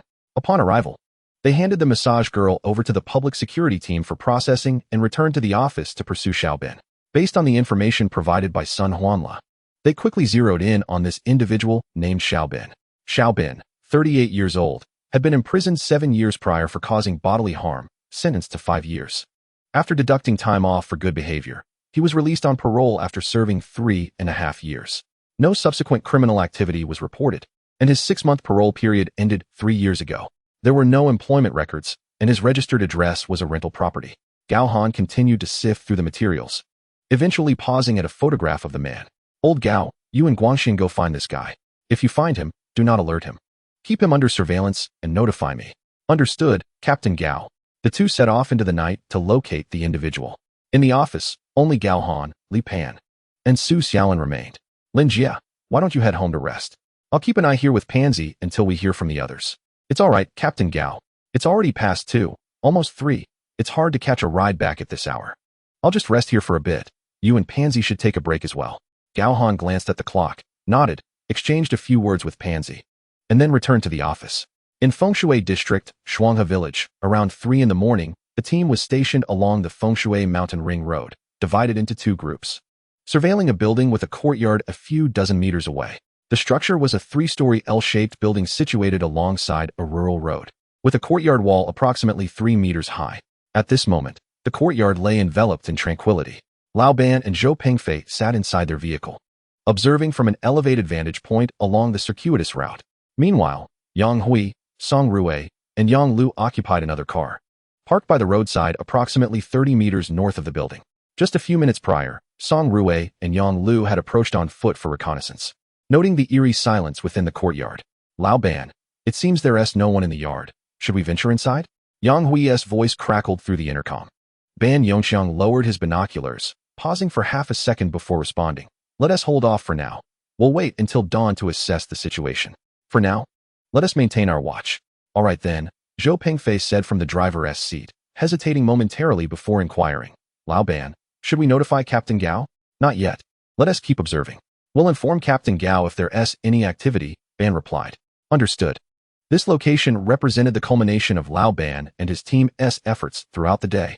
Although the 7-seater vehicle had evaded the surveillance cameras, witnesses had claimed to have seen it. One individual recounted a near miss while riding a tricycle, ensuring he remembered the vehicle vividly as it had been heading towards the circuitous route. With a confirmed direction, Ban Yongxiang promptly divided his team. One group headed to the Traffic Management Bureau of the Feng Shui Sub-Bureau to review road surveillance footage, while the other conducted field inquiries along the circuitous route. Their diligence bore fruit. Through thorough investigation and surveillance, they pinpointed several rural self-built houses along the route, ultimately confirming one particular residence. At 5:37 a.m. on Thursday, Gao Han was roused by his phone's ringing. Hello, Lao Gao. Captain Gao, we have located Xiao Bin. He is at the registered rental property, alone. Are you certain? Absolutely. Should we apprehend him? Gao Wei asked. No, let us keep him under surveillance. You and Guangxian should split into 2 groups to monitor him closely and see if he makes contact with his employer. Should we tap his phone? The procedure for phone tapping is quite cumbersome and requires the director's approval. Let us just observe for now. Understood. With progress being made on their end, Gao Han picked up his phone, noticing the lack of updates from Lao Ban, prompting him to consider making a call. However, concerned they were still maintaining their surveillance, he opted to send a message first. Just then, Lao Ban's call came through. Hello, Lao Ban. What is the situation on your end? Captain, I was just about to brief you. We conducted our daytime reconnaissance and gathered leads, which have allowed us to identify a self-built small building based on our surveillance and inquiries. He continued, currently, we have split into 2 groups monitoring this building, but there has been no activity. Have you spotted any tails? Gao Han inquired after listening. No. All right. We tracked down the off-road vehicle and apprehended the truck driver, along with the car thief, and are now focusing on the individual who hired the thief. After a brief pause, Gao Han added, I'll head over immediately, and we'll conduct a raid on the house to ascertain the situation. If everything appears clear, we'll pull back and keep our main focus on this line. Okay, Captain, I'll send you the location. Got it, I'm on my way. After hanging up, Gao Han exited his office and roused Pansy, giving him a few instructions to remain aware of the developments on Lao Gao's end. He then took up the battering ram and drove towards Fengshui. Upon reaching the Fengshan scenic route in less than 10 minutes after exiting the expressway, Gao Han spotted the vehicle parked by the roadside. He parked beside it, exited, and climbed into the back seat. Captain, how is it going? Any movement? Ban Yongxiang replied. No, not a single sign of life. He then handed the binoculars to Gao Han, directing him toward the target courtyard. After observing for a moment, Gao Han furrowed his brow. The second-floor windows are obscured by curtains, and there is no surveillance on the rooftop. Let us proceed. Understood. Gao Han then grabbed the walkie-talkie and issued orders. Lao Yang, prepare for a 2-minute countdown, then approach the target cottage without headlights. We'll be moving in from our end. Once close enough, Peng Fei would provide support from outside, focusing on the second-floor windows and high vantage points. Got it. The rest will breach with me. Song Rui and I will lead. Lao Ban and Lao Yang will follow. And Juanxiang and Yang Lu will bring up the rear. Any objections? No issues. Captain, I request to lead the front, Yang Lu's voice interjected. This isn't a negotiation, nor will I afford you any special treatment because you're a female officer. The rear is just as crucial as the front, understood? Received? Captain, I'll comply with orders. Let us get ready. We'll initiate action in 2 minutes. Yes, sir. With that, Zhou Pengfei started the vehicle, turned off the headlights, and drove a short distance before veering onto a smaller path. As they approached the target building within 50 meters, he halted the vehicle, all donned in bulletproof vests. Gao Han retrieved the battering ram while also donning a bulletproof vest, which he had already put on earlier, now simply needing to remove his outer jacket. As the moment arrived, with Gao Han's command, both vehicles surged toward the target building's entrance, stopping 3 meters away while Zhou Pengfei parked 5 meters out. Exiting the vehicle, Gao Han hefted the battering ram, moving toward the entrance under Lao Ban's cover. Meanwhile, Zhou Pengfei stayed put, using the vehicle as cover while aiming his firearm at the second-floor windows and rooftop. Chapter 32, The Breach and Search, Traps and Deception. At the entrance, Gao Han joined Yang Hui and the others, passing the battering ram to the robust Song Rui before retreating to his position. Song Rui would breach the door first, with Gao Han entering right after, followed closely by Song Rui, and then the others in succession. Steadying the battering ram against the lock of the courtyard door, Gao Han extended 3 fingers, retracting them one by one. At the instant the last finger pulled back, his left hand swiftly pressed down, while Song Rui swung the battering ram with force, striking the courtyard door with a resounding thud. The lock shattered under the impact, and Gao Han entered through the now open door, aiming his firearm at the doors of the first-floor rooms of the small building. Behind him, Song Rui had already set the battering ram aside, drawing his gun as he followed closely behind Gao Han. Upon entering, he swept his firearm to the right. Yang Hui and Lao Ban followed suit, directing their weapons toward the left and the doors along that side. Finally, Lu Juanxiang and Yang Lu entered, their handguns held firmly, ready to address any threats above. Clear, no one here. Move in. Yes. The 6 swiftly dispersed, securing the 3 rooms on the first floor. With a powerful kick, one door flew open, while another officer entered with their gun drawn. Fortunately, the door was not made of iron. Otherwise, they might not have been able to breach it. After thoroughly searching the first floor's rooms, they confirmed it was empty. Clear. All safe. Once the first floor was secured, Gao Han communicated via earpiece. Gather at the staircase. The team proceeded to the staircase and paused in the corridor, forming a line. Gao Han notified Zhou Pengfei outside, Pengfei, were preparing to ascend. Received. As the first to ascend, Gao Han and Song Rui held their firearms in one hand and a flashlight in the other, delaying the light's activation. Lao Ban and Yang Hui also held their flashlights, their fingers resting on the trigger guard, with the gun barrel pressed against their bulletproof vests to prevent accidental discharge. Ready, Gao Han whispered, let us move. Song Rui strode ahead, weapon in hand, with Gao Han trailing closely behind. One of their firearms was directed forward, while the other was aimed at the upper staircase, as they ascended in a disciplined formation. Suddenly, a flashlight flickered on, only to extinguish moments later, casting brief illumination to survey their surroundings without revealing their position. They climbed the stairs to the second floor without encountering any adversaries. A closed door awaited them on this level. As Song Rui turned to glance back, he was about to push it open when Gao Han abruptly seized his arm. Caution! There may be a trap. The group paused in astonishment while Gao Han leaned closer to the door, taking a careful sniff. Confirming his suspicions, he gestured for everyone to retreat. The 6 of them pressed against the corridor wall, motionless. Pengfei, there's a trap at the second floor entrance. Keep a vigilant eye on the upper level. Understood, Captain Gao. After relaying the message to Zhou Pengfei, Gao Han exhaled deeply and inquired, is there a pair of scissors? The others exchanged glances, and Song Rui replied, I have a tool kit in the vehicle with folding scissors inside. Go fetch it. Yes. Song Rui swiftly descended the stairs while Gao Han updated Zhou Pengfei. Pengfei, Song Rui is coming out from the first floor. Do not fire. Received. Emerging from the small courtyard, Song Rui retrieved the tool kit from the vehicle and made his way back, handing it to Gao Han upon reaching the stairwell. Gao Han opened the kit, while Lao Ban and Yang Hui kept their weapons trained forward in vigilance. Discovering the folding scissors, Gao Han nodded and stated, this will suffice. He then turned to Song Rui. You will accompany me upstairs for cover. The rest of you maintain your positions here. Understood. The others responded in hushed tones. With the scissors clenched between his teeth, Gao Han and Song Rui stealthily approached the door once more. He reached out, gently turning the doorknob before cracking the door open just a sliver. With his firearm secured at his waist, one hand stabilized the doorknob while the other held the flashlight, illuminating the door seam from below and moving upward. Meanwhile, Song Rui aimed his weapon at the door, prepared for any potential gunfire from within. As the light ascended to the lock, Gao Han hesitated, spotting a fishing line that was not completely taut. Rather than immediately severing the line, he continued his search upwards, confirming the absence of additional wires before lowering the flashlight. With the scissors removed from his mouth, he carefully inserted them through the door crack and snipped the fishing line. The immediate danger was averted, yet Gao Han remained vigilant, placing the scissors on the ground, reclaiming his firearm, and slowly pushing the door open further. As the door creaked ajar, both Gao Han and Song Rui adjusted their aim accordingly. When the door was halfway open, Gao Han glanced back at Song Rui before quickly peering around the door and to the right wall, then retracting just as swiftly. Concurrently, Song Rui illuminated the area with his flashlight, providing additional visibility. Gao Han's eyes widened as he discerned a grenade connected to a coil behind the door. The American-made 2 Malawian Quachas grenade. This type of grenade was a primary armament of the M Army during World War II. With a lethal radius of 5 to 10 meters and shrapnel potential extending up to 50 meters.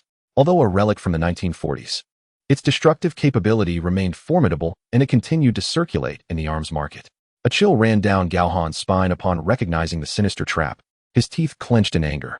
The individual who set this up clearly intended to annihilate them.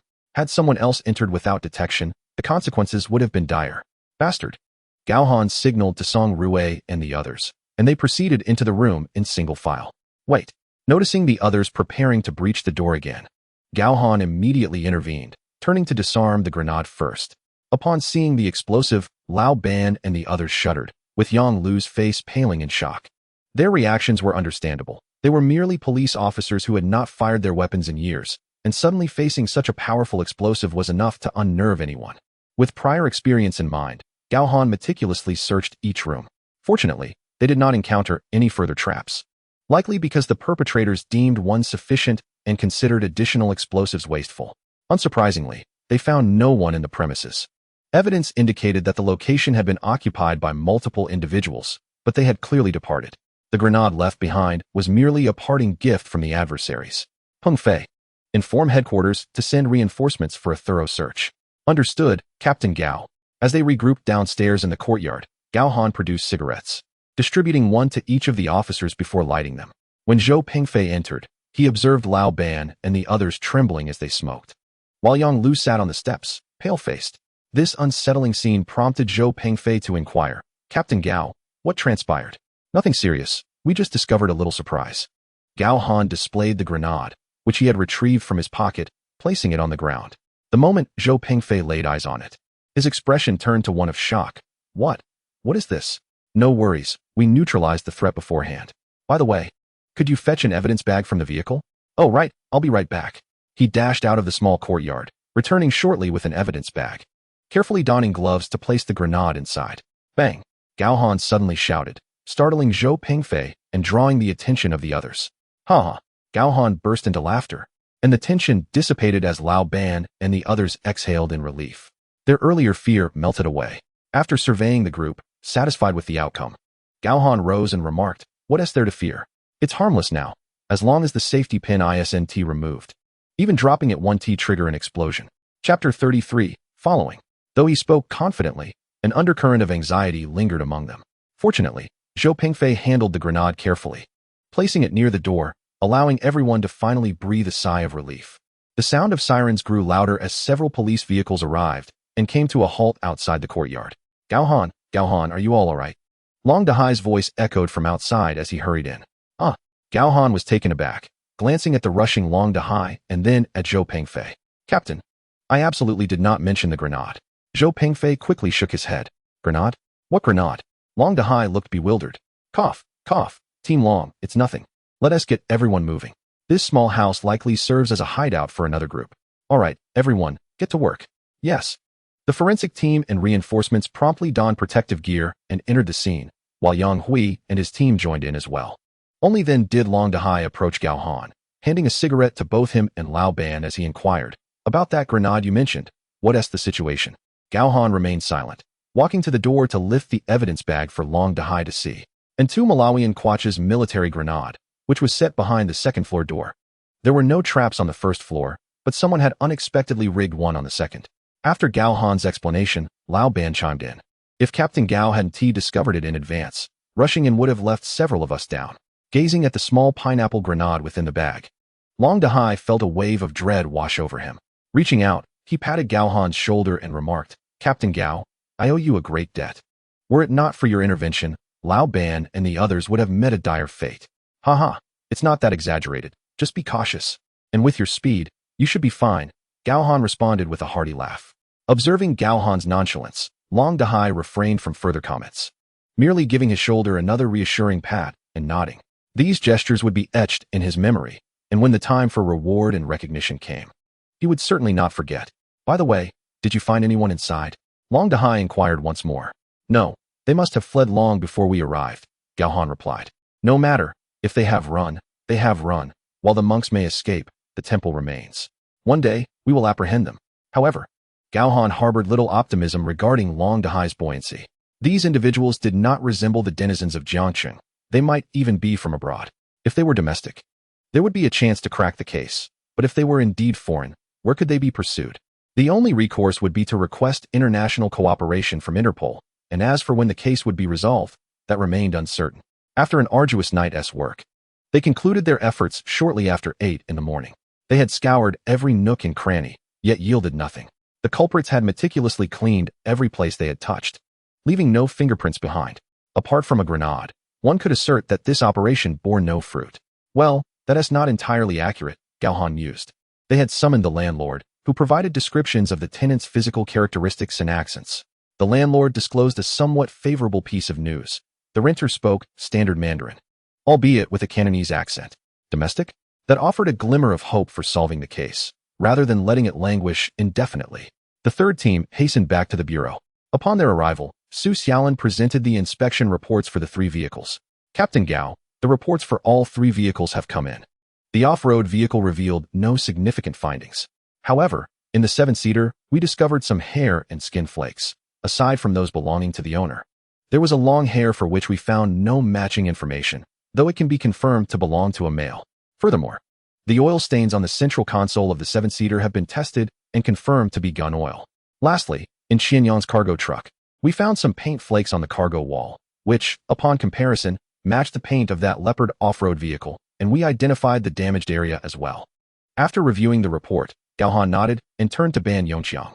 Lao Ban, take a team to finalize the statements from Qian Yong and Sun Huanla, and then detain them. All right, I'll bring Pansy along to assist. Good, everyone else tidy up, have some breakfast, and in half an hour, we'll depart in pairs. Understood.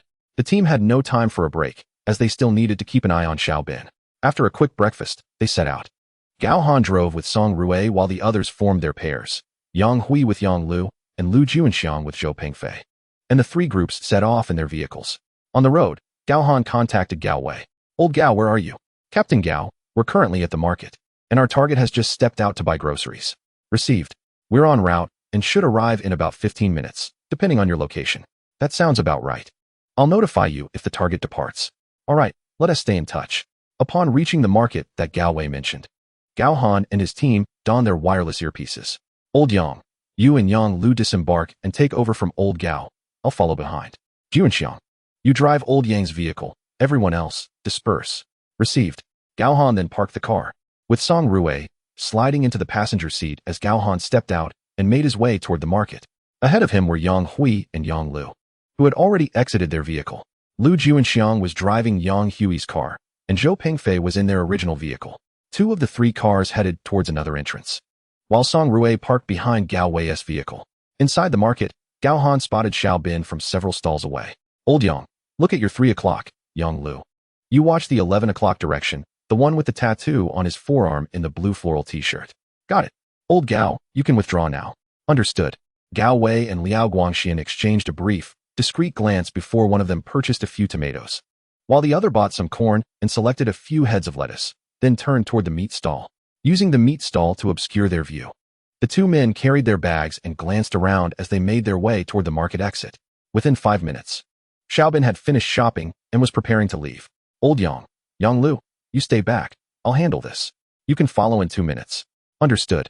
Old Gao, is the target walking or driving? On a motorcycle, parked right outside the market. Understood. Everyone, pay attention to the motorcycle's location and avoid being spotted. Received.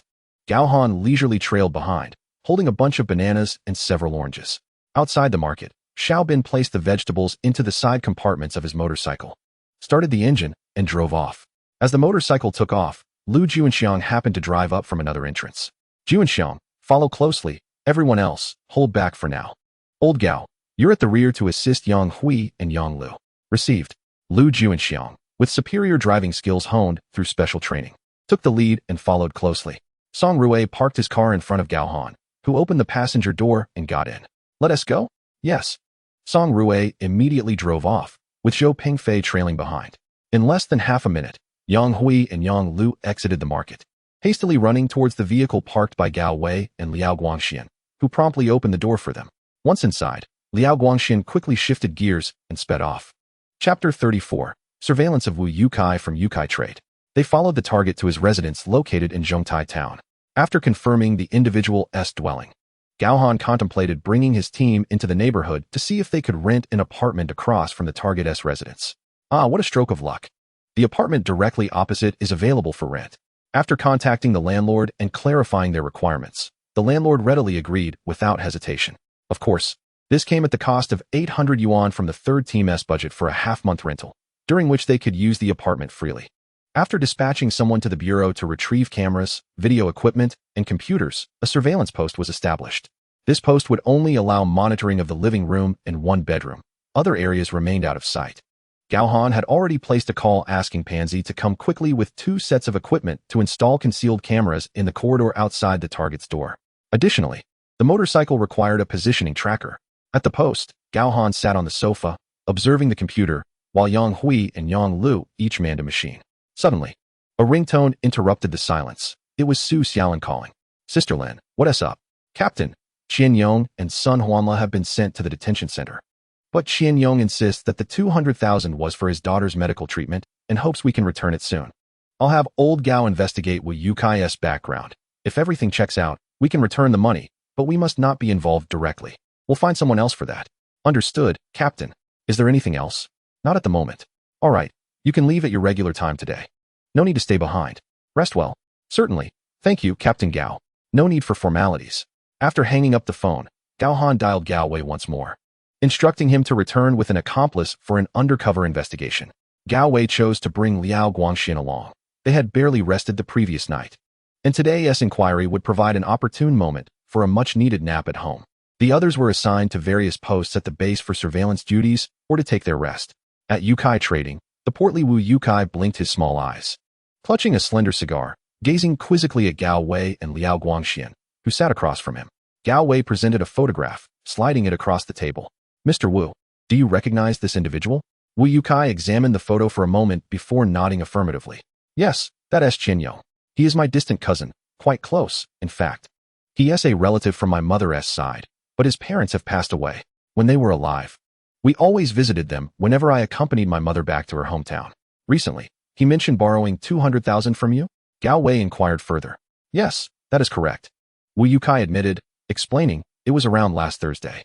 It's quite a tragic situation. His child has been diagnosed with leukemia, a fact we were oblivious to. He reached out to my mother, and that is how I ended up lending him the 200,000. What has happened to him?" Gao Wei pressed. "He is implicated in a case and has already been detained by us," he replied, scrutinizing Wu Yukai intently. "A case?" Wu Yukai was taken aback, quickly clarifying, "No, Officer Gao, our relationship is merely familial. I only lent him money because my mother asked me to." Hesitating briefly, Wu Yukai cautiously inquired, "His case? It doesn't relate to the money I lent him, does it?" "It doesn't, but we must ascertain the origin of these funds." Of course, officer. The money was withdrawn from the company account, all properly documented. "I can take you to the finance department," Wu Yukai assured him. "Thank you for your assistance." "No trouble at all." Under Wu Youtsai's guidance, Gao Wei and Liao Guangxian reviewed the accounts and made copies of the records before departing Yukai Trading. Subsequently, Gao Wei led Liao Guangxian to consult a few informants. After gathering information, he reported back to Gao Han. "Captain Gao, we have confirmed that the 200,000 indeed originated from Wu Yukai, but there is no IOU." In his words, as relatives, he didn't consider the sum significant, especially given the child's illness, so he didn't ask for a note. He continued, "Additionally, I inquired further. Wu Yukai's trading company engages in a variety of businesses, primarily in the import-export of garments, and they collaborate with factories in Jiangqing.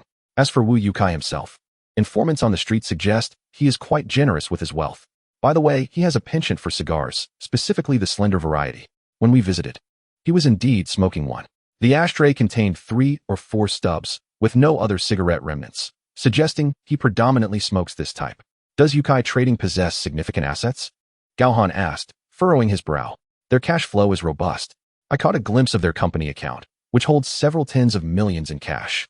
The most recent deposit was from the Cuban Blue Ocean Club for a shipment of Bordeaux wine, 100 cases, totaling 600 bottles, priced at 3,500 each, amounting to 210,000. Generous with his wealth, Gao Han mused, contemplating for a moment before adding, "Fetch Xiao Bin's photograph and have your informants identify him. See if he resembles Wu Yukai." "Understood, Captain Gao." After terminating the call, Gao Han reached out to Su Xiaolin, requesting the membership list from the various cigar clubs previously provided by Song Yingzi. Upon receiving the list, Gao Han began his examination. Wu Yukai was indeed listed as a platinum member of the Blue Ocean Club. Furthermore, based on his consumption patterns, it appeared that Wu Yukai favored Monte Cristo cigars, both while at the club and when purchasing them for takeaway. Such a blatant connection? Gao Han frowned, pondering before dialing Gao Wei. "Captain Gao, old Gao, please investigate further. Also, notify Sister Lin to arrange for the funds to be delivered to Qian Yong's family. The child's illness cannot be delayed." "Understood." Shortly after hanging up, Ban Yongqiang and Panzi arrived. With the assistance of Zhou Pengfei, Panzi installed a GPS tracker on Xiao Bin's motorcycle and set up a pinhole camera outside his residence's corridor. He also infiltrated the community's property management surveillance system, taking control of the elevator cameras. Once these tasks were completed, Gao Han instructed Panzi to remain at the base while Ban Yongqiang oversaw operations. Gao Han then departed with Song Rue from the community where Xiao Bin resided. Chapter 35. Interrogating Qian Yong to unravel Wu Youtsai's involvement. In the detention center, Gao Han and Song Rue awaited in the interrogation room. Shortly, Qian Yong was ushered in. Rising, Gao Han approached, retrieving a pack of cigarettes, lighting one, and offering it to Qian Yong. He glanced up, accepting the cigarette, and once seated, Gao Han began. "The 200,000 has been verified. Wu Yukai admits you borrowed it from him." Upon hearing this, Qian Yong exhaled in relief, eagerly asking, "So what about the money? When can it be returned to my family?" It is already being arranged, within a day or two at most. Thank you, Captain Gao. Qian Yong expressed with palpable gratitude. Hold on your thanks, Gao Han interjected, continuing, I did not come to discuss merely the money. Then what else is there? Let us be straightforward, Qian Yong. You are concealing something from us. He pressed, your child is suffering from leukemia in the hospital. Now that you have secured 200,000 and a successful match for the bone marrow transplant, the surgery should be feasible, correct? Don't you wish to see her? I. Qian Yong stammered, falling silent as he took a deep drag on the cigarette. Reflect carefully. The fact that Wu Yukai could lend you 200,000 implies that his wealth is not without strings attached. Even if he is a distant relative, would he so readily part with that sum? Especially for someone he deems unworthy of his generosity? Do you know the source of the information that led us here? Informants. Quite a few of them either have passed on the streets or have been released from prison. You must understand, with such a reputation, can we not be suspicious? Furthermore, he insisted you forego an IOU and withdrew the funds from a company account directly to you. This was a calculated move to avoid scrutiny during investigations. He likely warned you not to disclose this arrangement, correct? Qian Yong, let us hear it. If you cooperate, I can facilitate an opportunity for you to visit your daughter during her surgery. Really, is that possible? Qian Yong finally seemed to waver, lifting his gaze to Gao Han with a glimmer of hope. Absolutely, I assure you. After a prolonged gaze at Gao Han, Qian Yong relented. All right, I will speak. Wu Youcai's loan indeed came with conditions. He asked me to drive for him once. At first, I believed it to be something illicit, and I hesitated for 2 days. However, with my child's urgent need for funds, I found it impossible to gather the 200,000 swiftly. As for selling the house, even if I wanted to, it would take time. And so he continued. He repeatedly assured me that it was merely a matter of picking up some goods. On Monday, around 7 in the evening, I received a phone call from an unfamiliar number. It was Wu Yukai. He instructed me not to drive, but to step outside and wait near the West 2nd Ring Road. I took a taxi to that location, and it wasn't until around 10:20 that I received another call. After relaying this information, Qian Yong added, I don't recall the specifics, but I have a record on my phone. And then? Gao Han inquired. Then Wu Yukai directed me to a construction site outside the West 3rd Ring Road, stating that there was a Jianghuai delivery truck parked there with the keys inside. He instructed me to call him once I arrived. I took another taxi and, upon reaching the site, indeed spotted a white delivery truck parked by the roadside. After confirming that the keys were in the vehicle, I returned his call. Once the call connected, Wu Yukai asked me to open the cargo compartment and inspect the contents. Upon doing so, I discovered it was filled with boxes labeled with a type of Bordeaux wine. After informing him of my findings, he instructed me to get in the truck, drive it down a small road in Sana Township, park it, and then leave without looking back or around. Following his instructions, I drove to the designated location, exited the vehicle, and walked away. Just a few meters into my departure, I heard the truck start up behind me and, glancing back, saw it driving away. Are you certain it was indeed wine? Gao Han questioned. I saw what appeared to be wine. However, I cannot be entirely sure, I replied. Qian Yong, not oblivious to the situation, explained, this matter has been shrouded in mystery, thus I harbored doubts. Therefore, when you were apprehending me, I feared that I would be implicated and that the money would be confiscated, which is why I resorted to attacking you. Wine. Gao Han narrowed his eyes. What a coincidence. Wu Yukai sold a batch of wine to the Blue Ocean Club, a total of 100 boxes. How many boxes of wine were there? How many boxes? Qian Yong pondered for a moment before responding. I'm not entirely certain, but the truck's cargo area measures approximately 4 meters in length, 2.2 meters in width, and around 1.4 meters in height. At that time, the wine boxes were nearly piled to the brim, arranged in a 4x4 manner, so if fully packed, it should be roughly over 100 boxes. Do you have an estimate? Gao Han inquired. Well, it should be around 120 boxes, give or take. Understood. Do you remember the license plate? Yes. The license plate is Nan A5SY43, a white Jianghuai truck, somewhat resembling a Jinbei van. The vehicle is rather old, yet it operates normally. After noting the information, Gao Han asked a few more questions before allowing Qian Yong to leave. Upon exiting the detention center, he got into a car. Gao Han then took out his phone and called Long Dahai. Captain Long, I just met with Qian Yong at the detention center. I permitted him to visit his daughter during her surgery on the condition that he divulges concealed information. Wu Yukai from Yukai Trading, at the time of the incident, that is, around 10 o'clock on Monday evening, directed him to pick up a white truck filled with wooden boxes of wine. I also obtained the license plate number. Furthermore, Gao Wei, while investigating the money Qian Yong hid in the vehicle, inadvertently discovered Wu Youcai's transaction with the Blue Ocean Club, totaling 100 boxes of Bordeaux wine. However, according to Qian Yong, the truck was filled to capacity with wine boxes, suggesting the total should be around 120 boxes. Do you suspect there is something amiss inside? Long Dahai asked. Indeed, and coincidentally, Wu Yukai smokes cigars of the Monte Cristo brand. What are your thoughts? Long Dahai pondered for a few seconds before asking. My proposal is to apply for surveillance and tracking of Wu Yukai, while also monitoring his phone. What about the other individual? Continue to keep an eye on him. Is there sufficient manpower? Yes. I'll assign personnel to monitor Wu Yukai and bring in a few more. Lao Ban and Yang Hui will keep tabs on the other target. All right, proceed with that. I'll request phone surveillance from the Bureau. Additionally, I wish to visit the Blue Ocean Club once more. The batch of wine? Long Dahai surmised. Precisely. All right. You have a keen sense. It wouldn't hurt to investigate. Understood. Captain Long. Chapter 36. The earthy smell and the coincidence of the delivery order. After hanging up the phone, Gao Han promptly mobilized his team to implement surveillance on Wu Yukai. As for Xiao Bin, he left Ban Yongxiang, Zhou Pengfei, along with Yang Hui and Yang Lu in charge, while summoning the others to the Yukai Trading Company. Once everyone was in position, Gao Han wasted no time and proceeded with Song Rue to the Blue Ocean Club. Sister Yen, the police officer who visited previously, is back. The receptionist Xiao Zhuang informed Song Fian via intercom. Understood. The boss said he is here to meet. Don't keep him waiting. Send some tea over. Received. The waiter served tea to Gao Han and Song Rue, who were seated in the lounge area. Gao Han took a glance, lifted the cup to his nose, and took a sip. Surprisingly, the tea served at this upscale club was quite delightful and flavorful. After a brief wait, having consumed only half a cup, Song Fian emerged with Lin Shu. Hello, officer. This is our boss, Lin Shu. Hello, Lin Zong. Greetings, greetings. May I ask your surname, officer? Lin Shu inquired after shaking hands with Gao Han. No need for formality. My surname is Gao. Officer Gao, please have a seat. Thank you.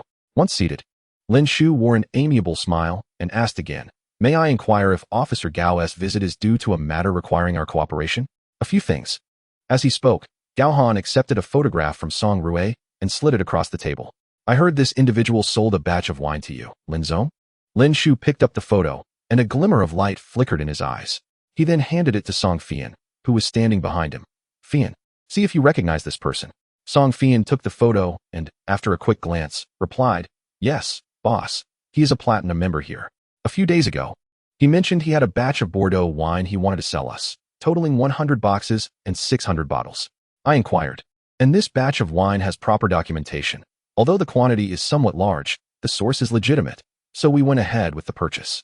After Song Fian finished speaking, Lin Shu turned to Gao Han and said, I apologize, Officer Gao. I'm rather busy here, and usually, these procurement matters are handled by Fian. Hearing this, Gao Han smiled non-committally and then looked up at Song Fian, asking, Have the wine boxes been opened? Would you like to take a look? Lin Shu paused for a moment and asked, Is there an issue with the wine? No issue, just curious to see. Lin Shu naturally did not believe this statement. If there were no issues, why would a captain from the criminal investigation team make a special trip to inspect? Was it merely for the sake of experience?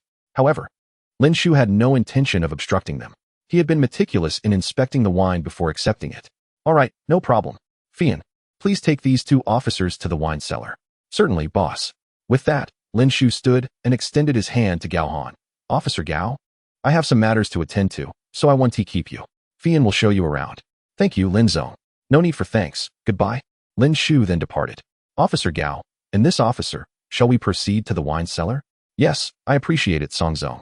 No need for formality. This way, please. Following Song Fian, they headed towards the wine cellar located at the back. The premises are quite spacious, maintaining a tempered ambience that is neither too cold nor too warm. Song Fian escorted the two individuals to a corner where a pile of wooden crates was stacked, many of which remained unopened. Upon witnessing this scene, Gao Han felt a sense of relief wash over him. Approaching the wooden boxes, he inhaled deeply, detecting the earthy aroma reminiscent of aged soil. A scent akin to that of long-excavated, ancient mud. Earthy scent? It wasn't tea-gun oil, nor drugs, nor money, merely an earthy aroma that left Gao Han perplexed. Could it be that this batch of red wine was indeed untainted, and he had been overthinking? Or had Qian Yong spun a web of deceit? Or was he merely a pawn in a grander scheme? Gao Han stood there, deep in contemplation. Officer Gao? Officer Gao. Oh, what is it? Startled by Song Fian's call, Gao Han returned to reality and inquired. The wine is over here. Some of it is in those boxes, though none have been opened yet. Should we open them? Oh, no need. Gao Han ambled over to the wine rack, casually picking up a bottle of Bordeaux, examining and sniffing it before asking, "How much is this wine per bottle?" "When we purchased it from Boss Wu, it was 3,005 per bottle, and we sell it here for 5,000. Wow. A profit of 1,500 per bottle. Quite lucrative. There's no choice. We offer numerous complimentary services here, thus the wine and cigars are priced higher than outside." Nodding in acknowledgement, Gao Han said little more and returned the wine to its place. "By the way, is this the first time Wu Yukai has done business with you?" Gao Han surveyed the wall of wine as he asked. "Not the first time, actually. He has previously brought in some other goods, though the quantities were small. Primarily red and white wines, and he has traded with us several times." "Is it an annual occurrence?" Gao Han inquired again. "Well," Song Fian pondered for a moment. "It seems there has been a transaction every year. I'll need to check the cargo records for specifics." "Please do check, and if there are transactions, kindly print out the records for me." "Sure thing, Officer Gao. No problem," Song Fian readily agreed. "Well then, let us go. There's nothing more to see here." The three exited the wine cellar, with Gao Han and Song Rui returning to the hall to rest, while Song Fian went off to check the records. Before long, she emerged with several sheets of paper. "Officer Gao, I've looked into it. Our club has been operational for 8 years, and since 5 years ago, the second year of Wu Yukai becoming a member, there have been 1 to 2 transactions almost every year. The details are all in these records." "Thank you." After reviewing the invoices, Gao Han remarked pensively, "The quantities are consistently small." "Indeed," she confirmed. "The largest transaction was 2 years ago when he procured a batch of 10-year-old Matai, totaling 200 boxes. Quite a neat volume." Noting this record, Gao Han muttered to himself before putting the documents away, saying, "All right then, thank you for your cooperation, Song." "Ah, no need for such formality, Officer Gao. Should you require anything, feel free to come by. We'll certainly cooperate." "Much obliged." With that, Gao Han, accompanied by Song Rui, exited the club and departed in their vehicle. Inside the car, as Song Rui drove, Gao Han continued to scrutinize the invoices from the passenger seat. "Captain Gao, is there an issue with these invoices?" "Indeed," Gao Han nodded without raising his head. "What kind of issue?" "The quantities are too uniform. They're either 100 or 200 boxes, never a fraction." "Is that a problem?" Song Rui asked, perplexed. Placing the invoices down, Gao Han finally lifted his gaze and retorted, "The wines and other items procured by Wu Yukai are always in whole numbers of 100 or 200. There's only been one instance of 200. If he were sourcing from outside, that would be one thing, but he claims to be acquiring them from the market. Can he truly always manage to round up to a neat number? Once or twice might be plausible, but if it's a consistent pattern, that raises suspicions."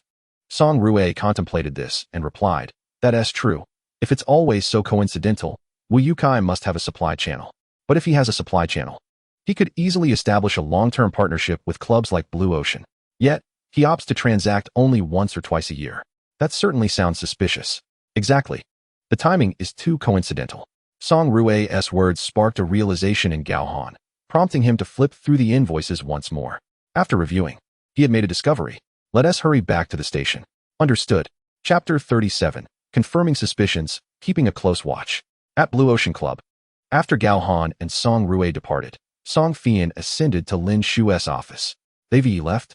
"Yes," Song Fian affirmed, retrieving a bottle of soda from the refrigerator. Opening it, taking a sip, and then returning to her desk to sit down.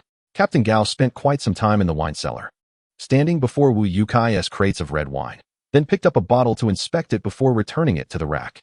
He inquired about the price of the wine, which I relayed accurately. "Transaction details? Frequency?" Lin Shu interjected directly. "Yes." He also requested the invoices, which I provided. "However, upon reviewing them, I believe there shouldn't be any issues."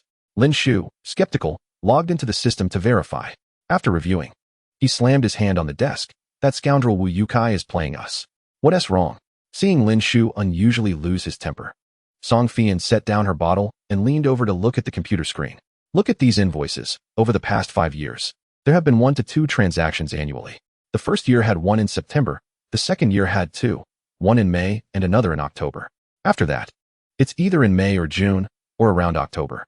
After reading through these, Song Fian's eyes widened in realization. I hadn't noticed this issue during previous transactions. "So, boss, what should we do?" Lin Shu didn't respond immediately. He clenched his fists by his mouth, pondering for a while before lowering his hands. His expression grave as he asked, "Are you certain that the wine and other products delivered by Xiao Zhuang are legitimate?" "Absolutely. These beverages have been used, and one occasion involved crystal glasses, A significant portion is still in use. That's good. With Song Fian's confirmation, Lin Shu sighed in relief, then added, "Go find Xiao Zhuang and have him arrange for someone to investigate what tricks Wu Yukai is up to using us. Oh, and we need to check among our club members to see who Wu Yukai is particularly close to, especially concerning this latest batch of red wine." Club members? Boss, are you suggesting that someone among them is colluding with Wu Yukai? Colluding might not be the right term, Lin Shu scoffed. However, why is Wu Yukai selling these items to us? I suspect he views us as a point of contact. Before he stirs up trouble, he sends items our way, drawing certain individuals' attention, who then reach out to him or engage in direct transactions. Understood, I'll inform Xiao Zhuang. Yes, do so promptly. As for how to handle this, should we inform the police? Lin Shu contemplated for a moment, then shook his head. Not yet. If we alert the police now, they might turn their suspicions towards us. If it turns out there's genuine wrongdoing, we'll ensure Wu Yukai remains silent and gather evidence against him. Got it. Song Fian descended the stairs and found Xiao Zhuang. After whispering a few instructions, Xiao Zhuang changed his clothes and departed.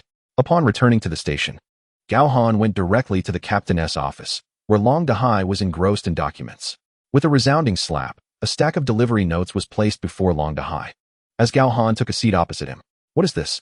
Long Dahai inquired, looking up at Gao Han. "Take a look for yourself," Gao Han replied. Long Dahai lowered his gaze and began to read. After finishing, he furrowed his brow and asked, "A purchase order? This is from Wu Youtsai's trading firm. Are you certain there is an issue with him? Examine the transaction time and quantity," Gao Han urged. Long Dahai, upon reviewing the details, also frowned. As an experienced detective, he harbored no belief in coincidences, especially ones so glaringly apparent. "What are your thoughts?" he asked directly. "The time span is too lengthy. Based on previous patterns, it is highly probable that Wu Yukai will not act again until after May of next year. Therefore, my proposal is to seize the moment and monitor him closely, especially since he has just delivered red wine to the Blue Ocean Club. We have a window of 2 weeks. If he remains inactive during this period, it is likely that the transaction has already been completed. Then we can apprehend him directly." Long Dahai responded, shaking his head. "But we lack evidence." "What about the vehicle that delivered the red wine?" "According to Qian Yong, we have details on the license plate and model. Locating that vehicle might yield further discoveries. Then let us trace the vehicle and issue a notice for assistance. However, I have checked, and that vehicle has a fake license plate. Furthermore, Qian Yong mentioned it is an old model, which raises concerns about our ability to locate it. Never mind, let us pursue it and see what we can find. If we fail to locate it, we will deal with that later." Long Dahai concluded, then added, "You all must remain vigilant on your end." "Rest assured, Captain Long." "I shall take my leave now," Gao Han replied. "All right, get to work," Long Dahai said. As Gao Han exited the office with Song Rui, they prepared to stake out Wu Youtsai's trading firm. Just as they reached the first floor, the receptionist called out to him. "Captain Gao, is there something you need?" Gao Han halted and turned back to inquire. "Captain Gao, Gong Ling's parents have arrived. They were just escorted to the reception room."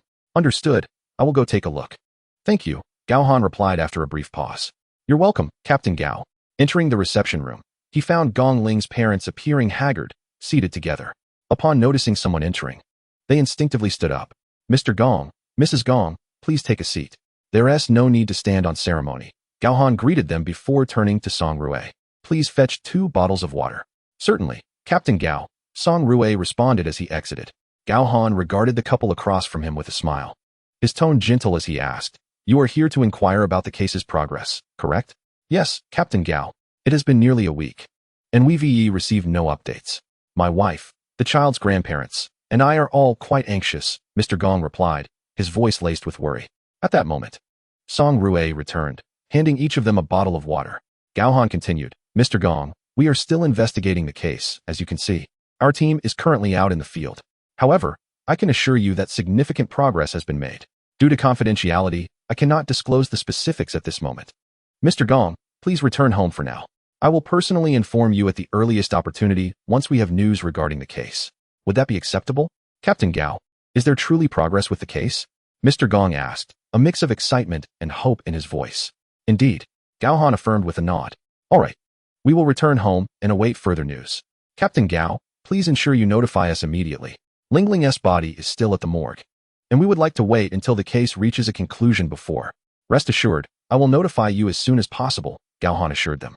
After escorting the couple to their car and watching Mr. Gong drive away, Gao Han sighed and turned his attention back to Song Rui as they set off. Chapter 38. Old Leader, Wu Yukai has moved. At Yukai Trading Company, ever since the police had visited, Wu Yukai had been unsettled. Despite having prepared for such eventualities, he sensed that this time was different. Damn it. I had warned them not to act recklessly, yet they refused to listen. These bastards have brought ruin upon themselves. In his office, Wu Yukai lowered his head, his expression dark as he muttered harsh words. Ding dong. A notification chimed on his computer, hovering the mouse over the alert. He discovered an email. Recognizing the sender, a headache began to throb at his temples. Reluctantly, he opened the email, and after perusing its contents, he slammed his palm onto the keyboard in a fit of rage. These scoundrels are now demanding payment from me. Money, money, money, it's all they care about. A bunch of uncivilized brutes. After venting his frustrations, Wu Yukai refrained from expressing his true sentiments in the reply. He had come to realize that these individuals were devoid of humanity. Resolute, he decided that this would be the last transaction with them. Let them seek out others if they wished. He could forego his commission from successful deals. After all, it was merely a couple of tens of millions.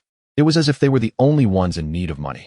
He replied to the email with a straightforward message, indicating that due to the current tense situation, he would need more time before he could deliver the goods and requested them to wait. Barely 2 minutes had passed since he sent the email when a commotion erupted from his drawer. Wu Yukai, having barely skimmed through 5 lines of the company report, felt his mood darken further. The phone in the drawer was reserved solely for communication with that faction. He never dared to take it home. Now, just after sending the email, they were calling. Fools. Though he was filled with dread, Wu Yukai lacked the courage to ignore the call. Using a key, he opened the drawer, retrieved the phone, and retreated to a corner of the wall before answering.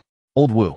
Upon hearing the voice on the line, Wu Yukai was momentarily taken aback, but quickly adopted a respectful tone. Hello, old leader. What brings you to call? Old Wu, regarding the last incident, it was those idiots. Heisey and his crew, who mishandled things.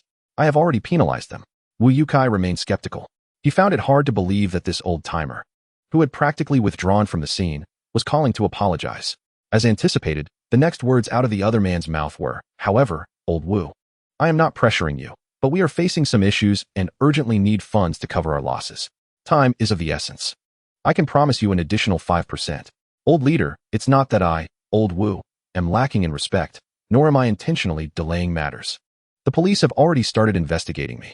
If I set up another operation at this time, I fear I will lose everything, Wu Yukai explained. Is it a matter of insufficient manpower, or do you require assistance? Just say the word, the old leader inquired robustly. It's not a lack of manpower, it's... Wu Yukai faltered, struggling to find the words. Still need to eliminate someone? Just name the person. Wu Yukai found himself at a loss for words. It was evident that the leader's temperament was mirrored in his subordinates. The impulsive nature of Heisey, who disregarded human life, was a reflection of this. After several minutes of silence, Wu Yukai sighed. Old leader, out of respect for you, I will see what I can do. Could you grant me 1 cycle of time? Very well, just 1 cycle, Old Wu. Be prompt, the old leader replied. As the final 3 words landed, Wu Yukai was suddenly engulfed by a sensation that made his hair stand on end. He had discerned a palpable intent to kill emanating from the other party's voice. What could this old fellow possibly mean? Did he intend to take action against him? Before Wu Yukai could voice his inquiries, the call was abruptly terminated. Damn that old man. Listening to the beeping tone on the line, Wu Yukai shivered violently. No, it seems these individuals are indeed embroiled in something serious this time. Otherwise, they wouldn't be in such a hurry. With this thought in mind, Wu Yukai dialed a number on his mobile phone. The call was swiftly connected. Binzi. Boss. How may I assist you? Proceed to the usual place and send out the signal. We shall commence the next round of our gathering, adhering to the established protocol. Understood. Boss. Once the call ended, Wu Yukai contemplated for a moment, choosing not to return his phone to the drawer, but instead stowing it directly in his suit pocket. He then approached his desk, picked up his phone, and exited the office. Amy, I need to return home for a while. The documents that require your approval are on the desk. I shall review the rest tomorrow.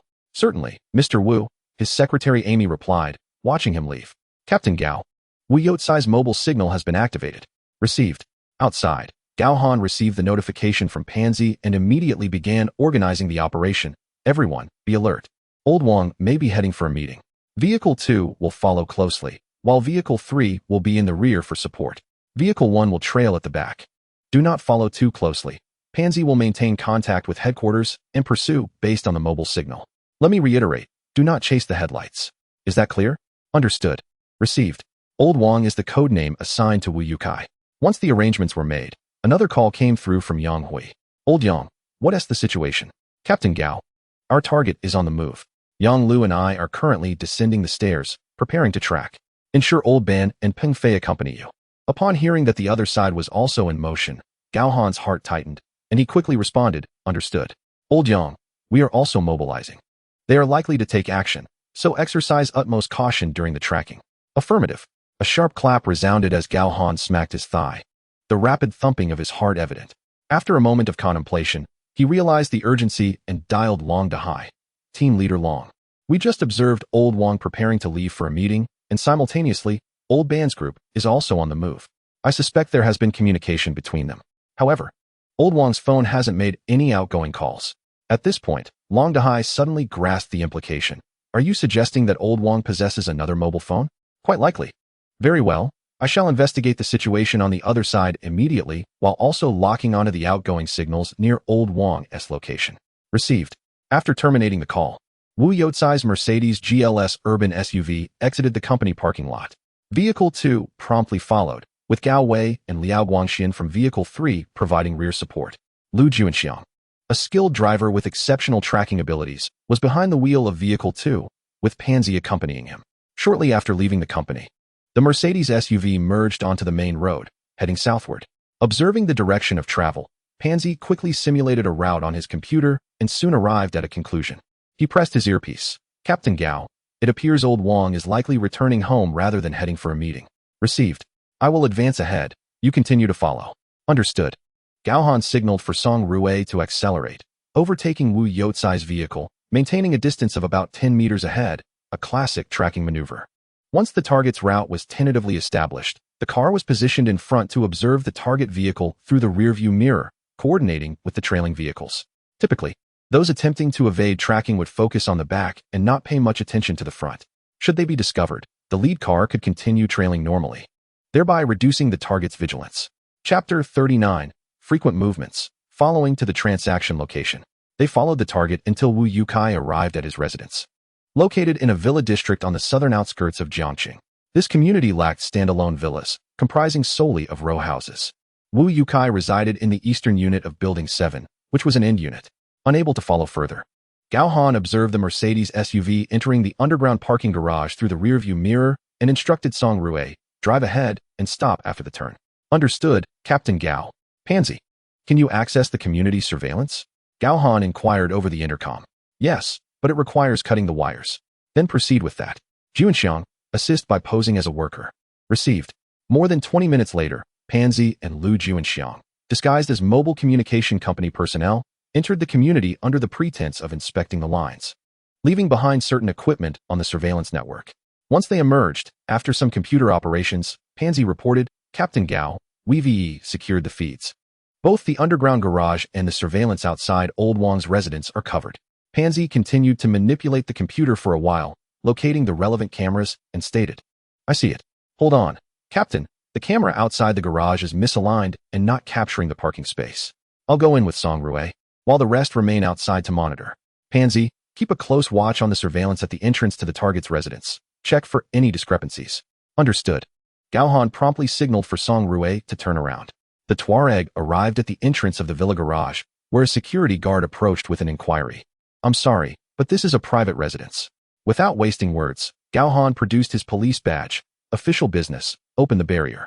Don't make a fuss, or we'll have to deal with you. The guard hesitated momentarily before hastily returning to the kiosk to raise the barrier. The vehicle entered the garage, passing by Wu Youcai's designated parking space. Pansy, can you see my car? Captain Gao, I cannot. Understood. Please wait. Gao Han exited the vehicle and stopped in front of two adjacent parking spaces. The Mercedes SUV occupied one, while the neighboring space bore tire tracks, but was devoid of any vehicle. Did any cars exit recently? None were observed. Let us check again. Yes. After a brief wait, Gao Han received Pansy's response while seated in the car. Captain, I verified that from the moment Old Wang returned home until we discovered the camera issue, no vehicles have exited. Received. With a sigh of relief, Gao Han signaled for Song Rue to drive away. At Wu Youcai's residence, seated in his study on the second floor, he chain-smoked, seemingly unperturbed by the prospect of throat cancer, while his brow furrowed deeply. Suddenly, the study door swung open, and his second wife, who had recently turned 30, walked in. "What are you doing?" filling the room with smoke. Wu Yukai ignored his wife's complaints, merely stubbing out the cigarette in the ashtray. A platter of fruit sat on the table as his wife proceeded to open the window and activate the fresh air system. "My dear, why don't you take the child to Gangsheng for a few days?" "Huh? To Gangsheng? Sure, are you coming too?" His wife inquired cheerfully at the prospect of a trip. "I can't join you just yet. In a few days, once I finalize my current matters, I'll come to Gangsheng to meet you." His wife paused, observing the deep furrows on her husband's brow, and cautiously asked, "Yukai, is something wrong?" "It's nothing. Merely business-related. Don't worry, it will be resolved soon." "All right then, I'll go buy the tickets." Although worried, Wu Yotsai's wife understood that business matters were beyond her control. "I've already made arrangements. You and the child will head to the airport early tomorrow morning. Someone will be there to receive you." In a state of urgency, Wu Yukai instructed, "Be obedient. Pack your things. Tomorrow, once I head to work, you shall depart." "Understood. I will comply," came the response as Wu Yotsai's wife took her leave. Shortly thereafter, the jubilant sounds of his son echoed from outside. At the tender age of 5 or 6, his son had yet to commence primary school and was still a child. The prospect of playing outside brought him immense joy. Once his wife and child were adequately arranged for, Wu Yukai seized his phone and dialed Xiaobin. "Boss," he began, "have you noticed any signs of being followed?" "None. Boss, everything seems normal. I have already dispatched a notice." "Good, very good. Additionally, ensure someone sweeps the venue to confirm there will be no issues." "Understood. Moreover, prepare a vehicle at the back entrance of the venue. I want you to oversee this personally." "Got it." After ending the call, Wu Yukai made another call, instructing someone to secure 2 plane tickets for an early morning flight to Gangsheng the next day. With these arrangements complete, he exhaled deeply and lit another cigar. At the Chengnan Sub-Bureau, Long's team reported, "We have pinpointed a signal near Yukai Commerce. It corresponds to a registered number. However, upon verification, we found that the registrant passed away 2 years ago." "Oh, can we intercept the mobile?" "We have just begun monitoring it, but there are no developments thus far. Try again, ensure there were no oversights." "Understood." Receiving the updates, Long Dahai shared the latest intelligence with Gao Han. The new information elicited little surprise from Gao Han. If Wu Yukai were indeed involved in any wrongdoing, his past behavior suggested he would possess a backup phone that was likely being cleared. After concluding his conversation with Long Dahai, Gao Han reached out to Ban Yongqiang. "Old Ban, where has the target gone?" "Not long ago. The target visited a fitness club called Fengrui, emerging in less than 5 minutes. He is currently heading west." "Understood. Maintain surveillance. They might be planning something significant. Exercise caution." "Understood." As time progressed, while Wu Yukai remained inactive, Xiao Bin was making frequent moves on the other side. Aside from visiting a guarded, defunct factory where he lingered for over an hour, he also placed a call to arrange for a stolen vehicle, urgently requesting it by the next morning at the latest, offering a handsome price of 100,000 for the favor. Around 4 in the afternoon, Old Ban contacted Gao Han to report on Xiao Bin's movements. Simultaneously, Long Dahai informed Gao Han about the intelligence gathered from the mobile monitoring. Vehicles, factories. Gao Han's eyes sparkled with realization. The factory was likely the transaction site. Immediately, he contacted Old Ban. "Old Ban, you may withdraw. Change vehicles and maintain surveillance near the factory." "All right, I will request a disguised reconnaissance vehicle from the bureau." "That works." Chapter 40. Wu Yukai prepares for shipment at approximately 8:40 in the evening, within a private room of the Blue Ocean Club. 5 elegantly dressed middle-aged individuals lounged on the sofa, indulging in cigars and sipping red wine. The sole female among them held a slender cigarette, displaying no discomfort in the smoke-filled environment. "Old Wu has been rather slow this time," remarked one corpulent middle-aged man with a hint of dissatisfaction. "Huh, you are still unfamiliar with Old Wu? He is always exceedingly cautious," interjected the woman with a smile as she took a drag from her cigarette. "Indeed." The corpulent man nodded in agreement. "This is indisputable." Their interest in Old Wu and willingness to collaborate stemmed from his meticulous nature. Otherwise, considering the wealth of those present, how could they possibly regard a mere businessman with assets of only 100 million? "All right, Old Wu's people have sent word. We should anticipate a delivery. If all goes according to plan, it should be next Tuesday. At that point, we shall rely on our own abilities, so let us avoid any unpleasantness." The speaker, with graying hair, seemed to hold considerable sway in their circle. Upon his conclusion, the others readily concurred. "Mr. Wang is correct. We must adhere to the established rules." "Indeed. How could our financial capacity compare to Mr. Wang's? Since he shows no objection, we have no grounds for complaint." "Mr. Wang is magnanimous," willing to share opportunities with us. We shall naturally respect the rules. By the way, Mr. Wang, should we encounter any significant treasures, we must unite against external forces. That is unequivocal. As the conversation flowed, Mr. Wang's decisive remarks concluded the discussion, leading the group to raise their glasses in celebration. Time swiftly passed, and after several days of surveillance, Ban Yongqiang and his team noted an increase in activity at the factory. Patrols with dogs were now evident along the perimeter. All observed changes within the factory were duly reported.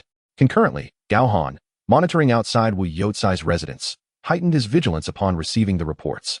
All evidence indicated that Wu Youcai was preparing for a shipment, yet the identity of the buyer remained a mystery. Investigations into the fitness club had yielded no anomalies. Background checks revealed that the establishment operated cleanly within the community, presenting no issues whatsoever. Most crucially, surveillance footage showed that Xiao Bin had no interactions with anyone. He merely retrieved a bag from a locker, lightweight and seemingly unimportant. On Tuesday afternoon, after finishing work, Wu Youcai was confirmed to have exited his office through surveillance equipment positioned outside.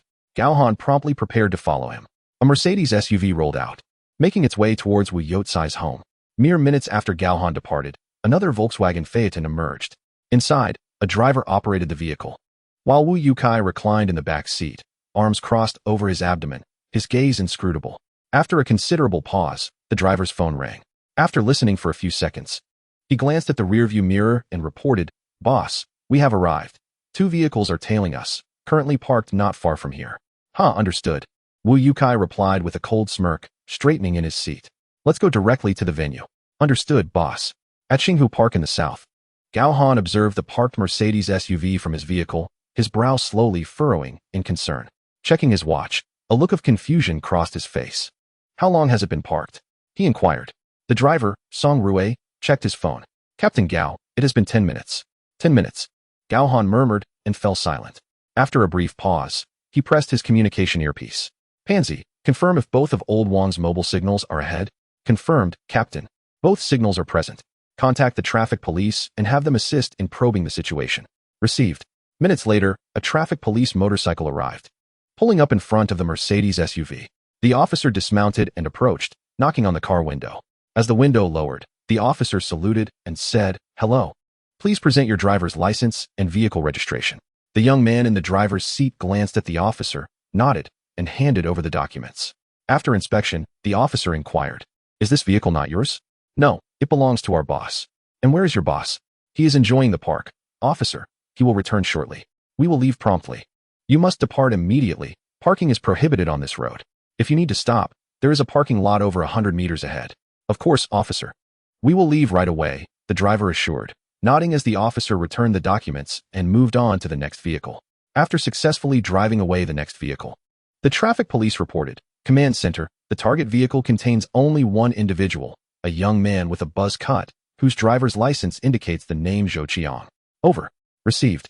Upon receiving the news, Gao Han slammed the car door in frustration. We've been deceived. The traffic police left as soon as they arrived. "Indeed." Song Rue nodded in agreement.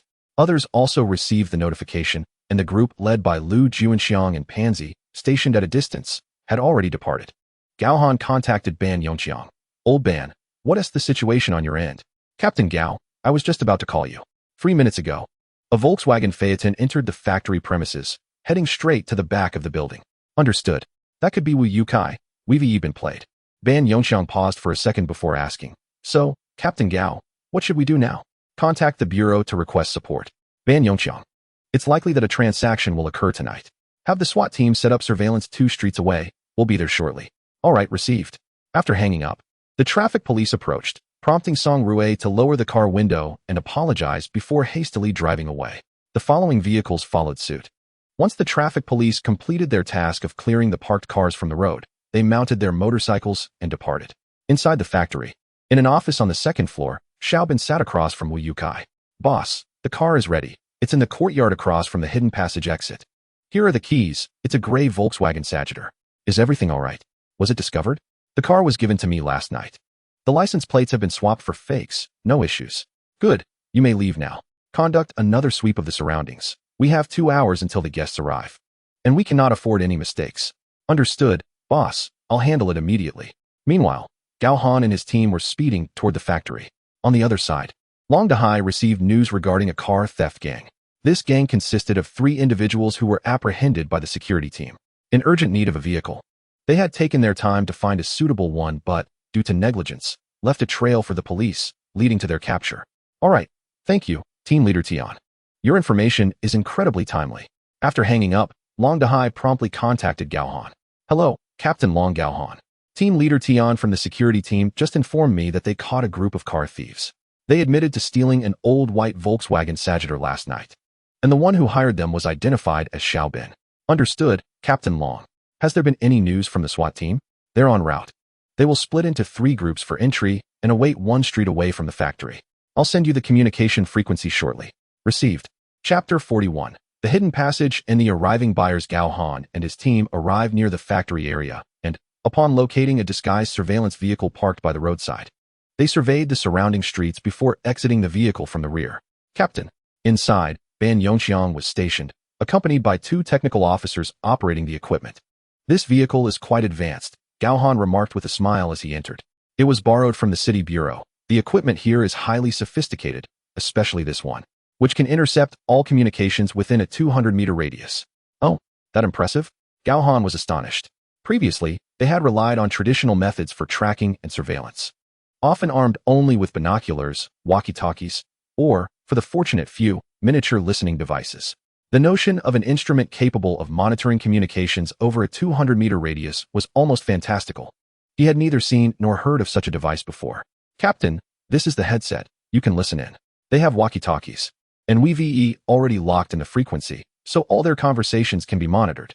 A technical officer grinned as he handed over a pair of headphones. Thank you. After donning the headset, Gao Han heard voices. The east side is secure, nothing detected.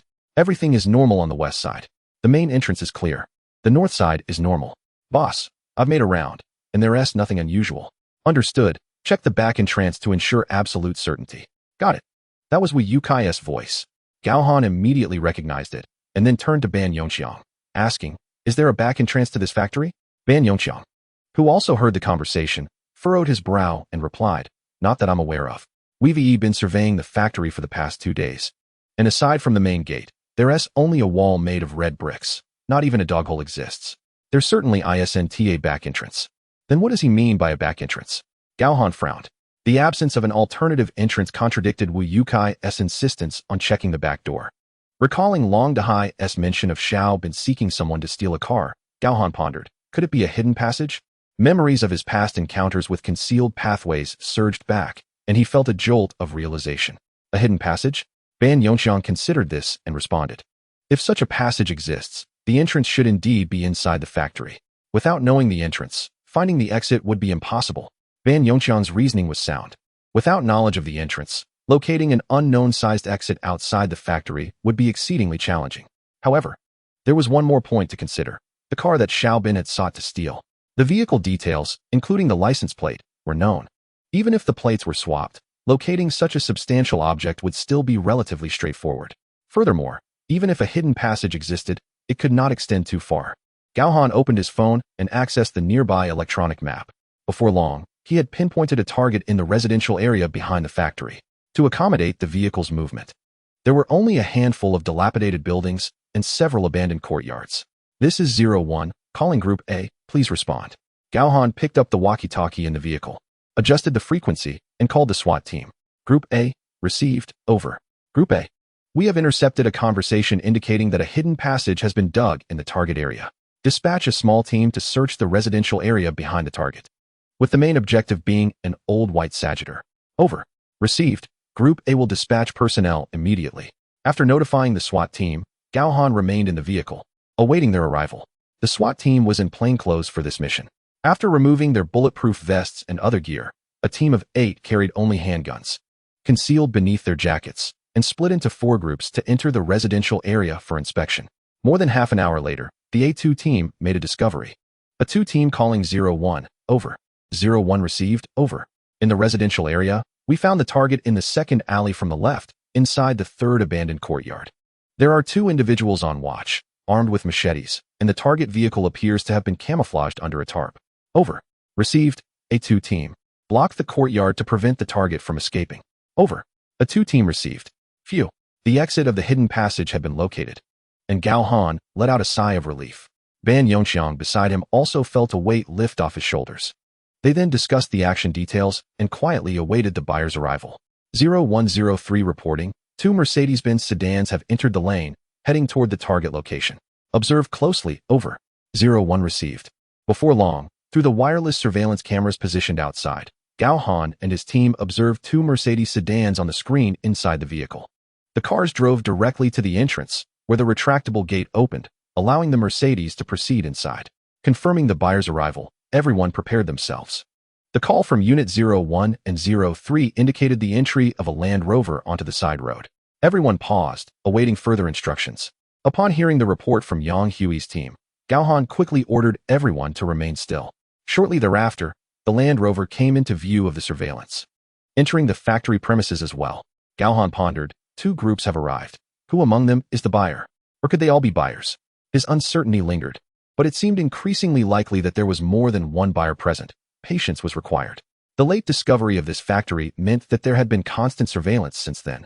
Otherwise, installing reconnaissance equipment inside the premises would have prevented such a passive situation. Unit 04 reported the approach of a suspected buyer from the east. Is there more? Gao Han's gaze sharpened. Soon, a convoy consisting of 4 vehicles, a mix of Mercedes, BMWs, and an Audi A8, arrived at the factory entrance and, after inspection, was allowed entry. Captain, we've checked the license plates of the vehicles that have entered. The owners' identities have been confirmed, a technical officer informed Gao Han, who hastily approached to view the computer screen before him. The vehicles were linked to companies such as Wang Group, Yonghe Construction, and Taimei Entertainment. As he scrutinized the information regarding the companies and individuals, Gao Han's expression grew grave. Among them, besides local firms like Wang Group and Taimei Entertainment, were prominent business figures from neighboring cities, such as Yonghe Construction. Without exception, these individuals were all exceedingly wealthy magnates. With so many affluent businessmen converging upon this factory for a transaction, what exactly was Wu Yukai selling? Gao Han furrowed his brow in contemplation. Suddenly, a bright idea flashed in his mind. Earthy scent? Something dug from the ground. Could it be tomb raiding? The thought struck him as highly plausible. This would also explain the origin of the earthy odor. What Wu Yukai was likely dealing with were unearthed cultural relics. It was these treasures that attracted such a multitude of wealthy tycoons. Otherwise, if it were drugs or firearms, items that could endanger lives, these affluent individuals would not gather here so eagerly. With this possibility in mind, Gao Han formulated a plan. Everyone, pay attention. We will wait 20 more minutes before taking action. During the operation, avoid gunfire as much as possible. Use warnings instead. Unit A, once you enter, immediately subdue any targets attempting to resist. Precision is paramount. Over and out. Understood. Copy that. Unit A received the instructions and confirmed. Chapter 42. The Operation. Wu Yukai captured after another 10 minutes. No further vehicles approached, and Gao Han commenced the deployment for the arrest. Since the beginning, a total of 15 vehicles had entered the factory area.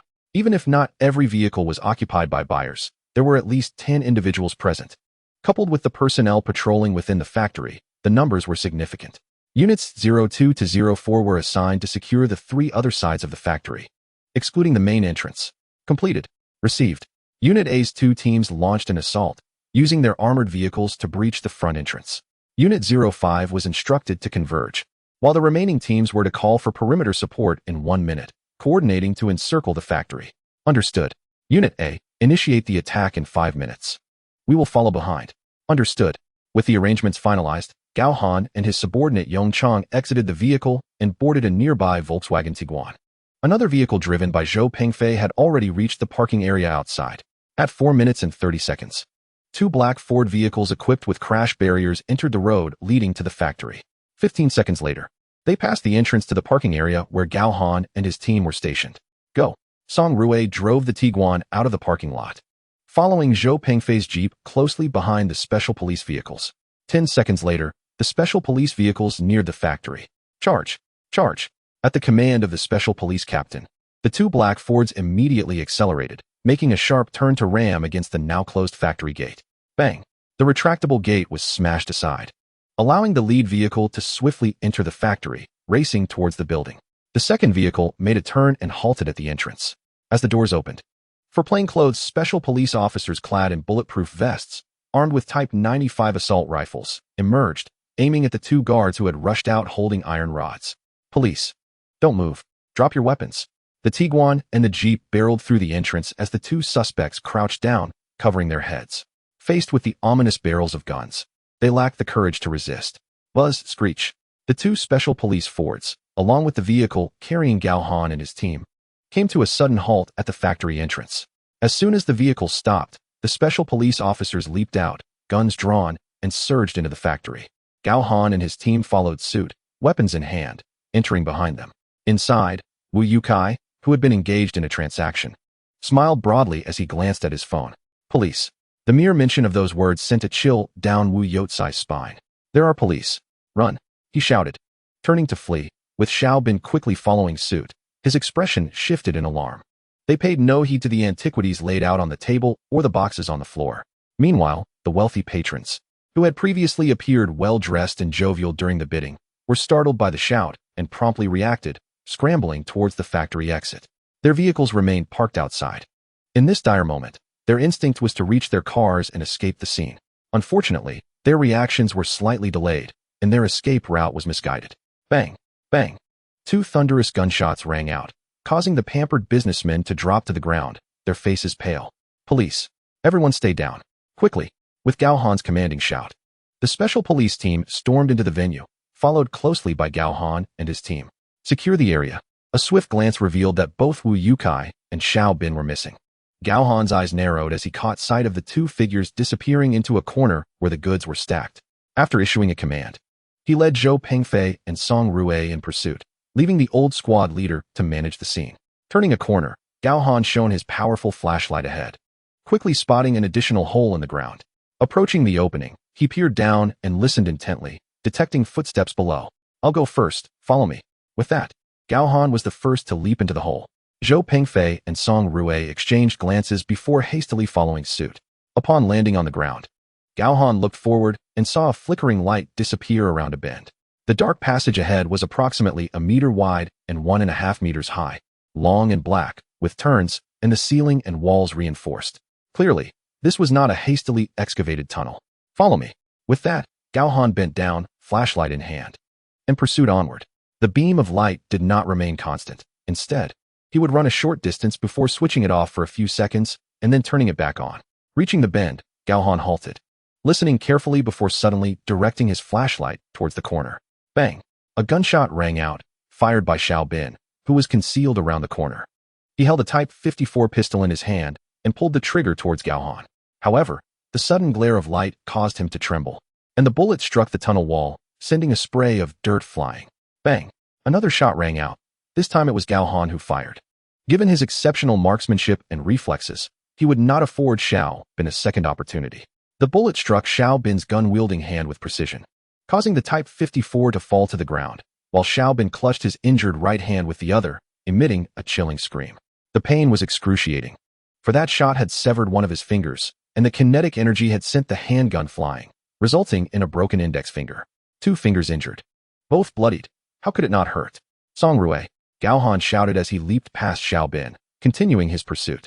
Zhou Pengfei followed closely behind, while Song Rue remained to secure the handgun and restrain Xiao Bin for transport back to the factory. After taking a few steps, they encountered 4 special police officers who had chased them down.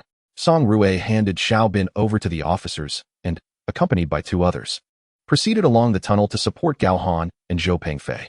In the abandoned courtyard, a team of 8 special police officers stationed there sprang into action as the operation commenced. Faced with 8 armed officers, the 2 henchmen wielding machetes offered no resistance, discarding their weapons and crouching down with their heads in their hands.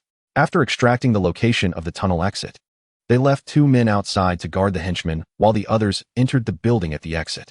When Wu Yukai pushed through the obstruction and emerged from the tunnel, he was immediately tackled and pinned to the ground. Gao Han and Zhou Pengfei arrived at the tunnel entrance, and the officers above immediately shouted a warning. It's me. 01. Upon hearing the response, the officers lowered their weapons. Only when they saw Gao Han and Zhou Pengfei emerge did they return their handguns to their holsters. Captain Gao, we have apprehended the suspect. Just one.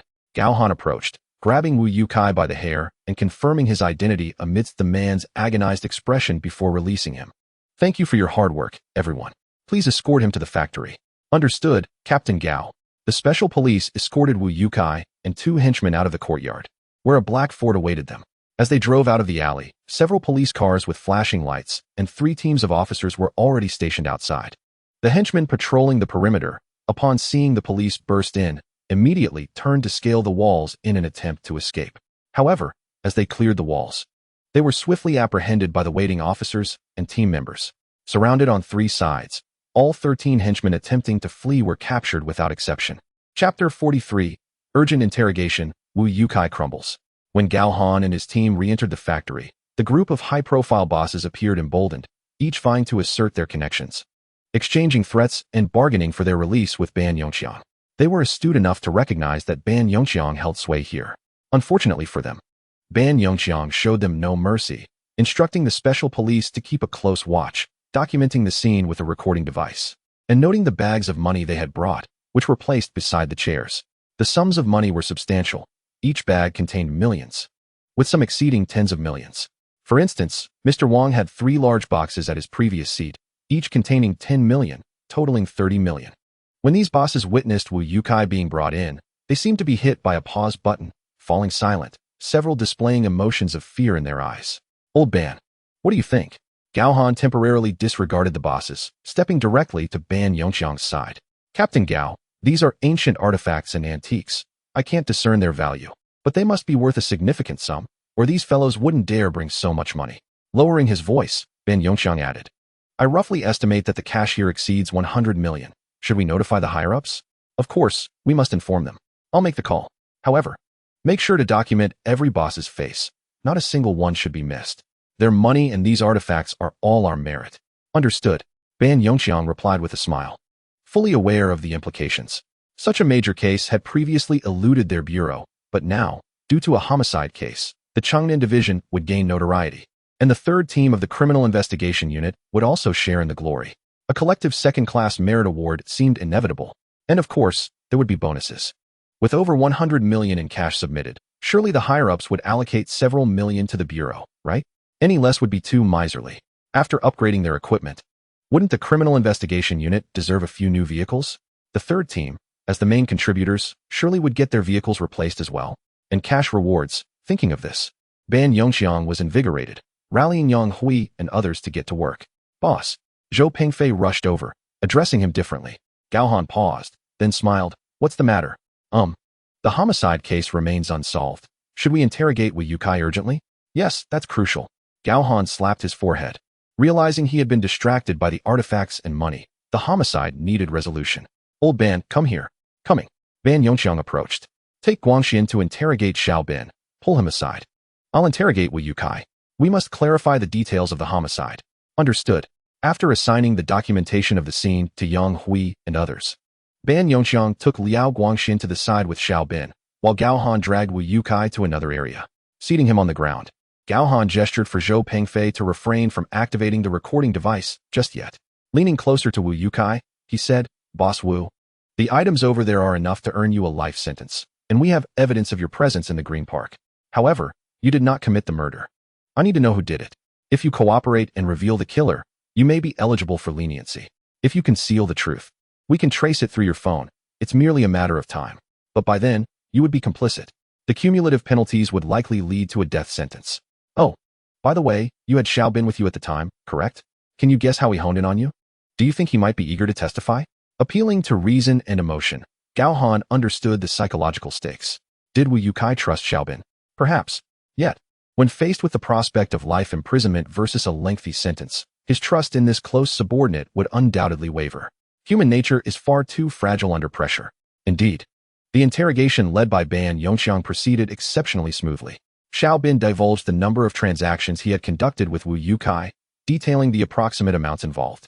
He even revealed that Wu Yukai maintained a ledger, meticulously documenting the proceeds of their criminal dealings. One could only conclude that Wu Yukai was indeed a shrewd operator. However, there was one detail that Xiao Bin was unaware of, the identities of the individuals involved. He only knew that each delivery was made by someone nicknamed Heisey, whose appearance he could recall, yet he had no knowledge of the man's true identity.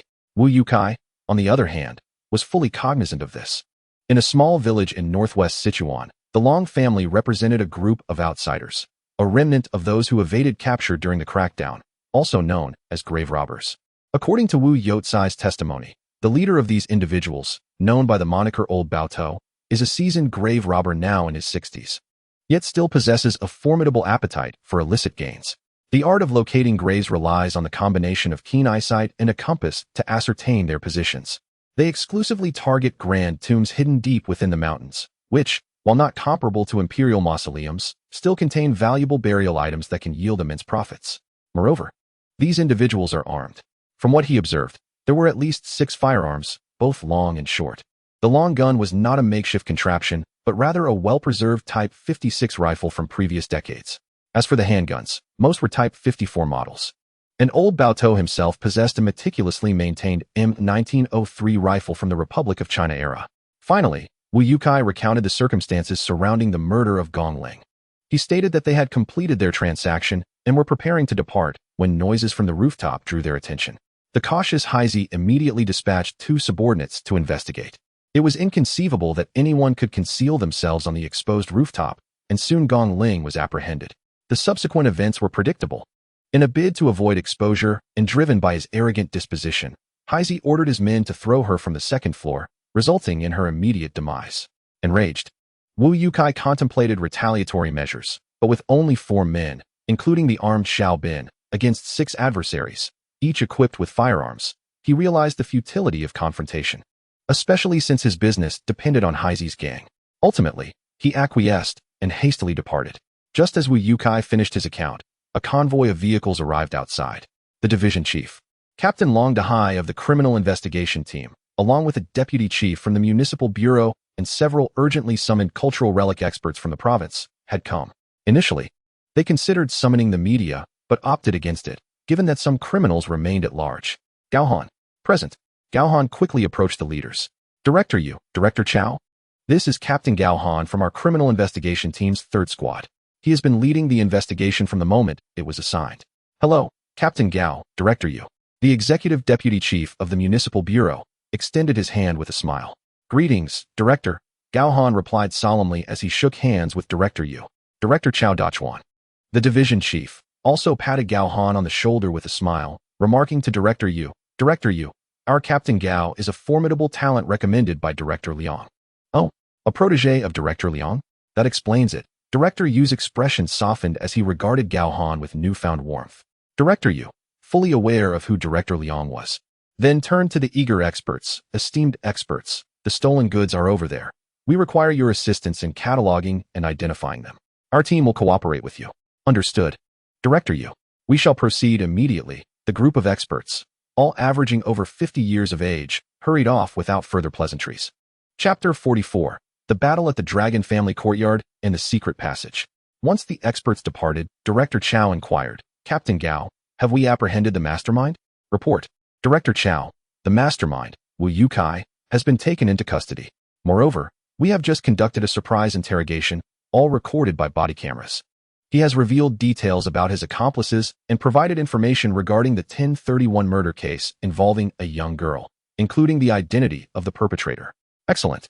It seems Captain Gao has conducted a methodical investigation, solving both cases, Director Chow remarked, turning to Director Yu. Director Yu smiled in agreement. Indeed, the performance of the Nanshan Division has been commendable. Director Wang even called from the capital to commend everyone's efforts. Rest assured, as we proceed, commendations and accolades will follow. Ensure your reports are submitted, and we will facilitate their delivery to the department. Thank you for the support from the Municipal Bureau. Director Chow expressed his gratitude promptly. By the way, since the accomplice has confessed, let us move swiftly to apprehend all suspects. We will handle matters here. Captain Gao, I must trouble you to join us. Additionally, the Municipal Special Police's elite assault team is already waiting outside. Upon hearing Director Yu's directive, Gao Han exchanged glances with Director Chow, who nodded before Gao Han stood at attention. Yes, Director Yu, I will mobilize my team at once. With that, Gao Han turned to gather his squad. The scene will be managed by the support team. Once the stolen goods are assessed by the provincial experts, we will take them back. We are departing immediately for Engshi to apprehend Old Baotou and his associates. The Municipal Special Police assault team awaits us. Understood. Old Ban, please collect the car keys. We will take 2 vehicles, and the rest can be handled by Team Long. Please arrange for them to return the vehicles. All right, boss, Ban Yongxiang responded. Gao Han paused, Smiling. Very well, let us prepare to depart in 2 minutes. Yes. After collecting the keys and handing them to Long Dahai, all members of the third squad rushed out of the factory. Gao Han drove his Tiguan, while another team member drove the Jeep Cherokee. And the two vehicles made their way out of the factory area. Outside the factory, a special police assault vehicle and a transport vehicle were parked at the roadside. After a brief exchange with the leading assault team captain, the convoy of 4 vehicles set off, heading onto the highway towards Engshi in the northwest.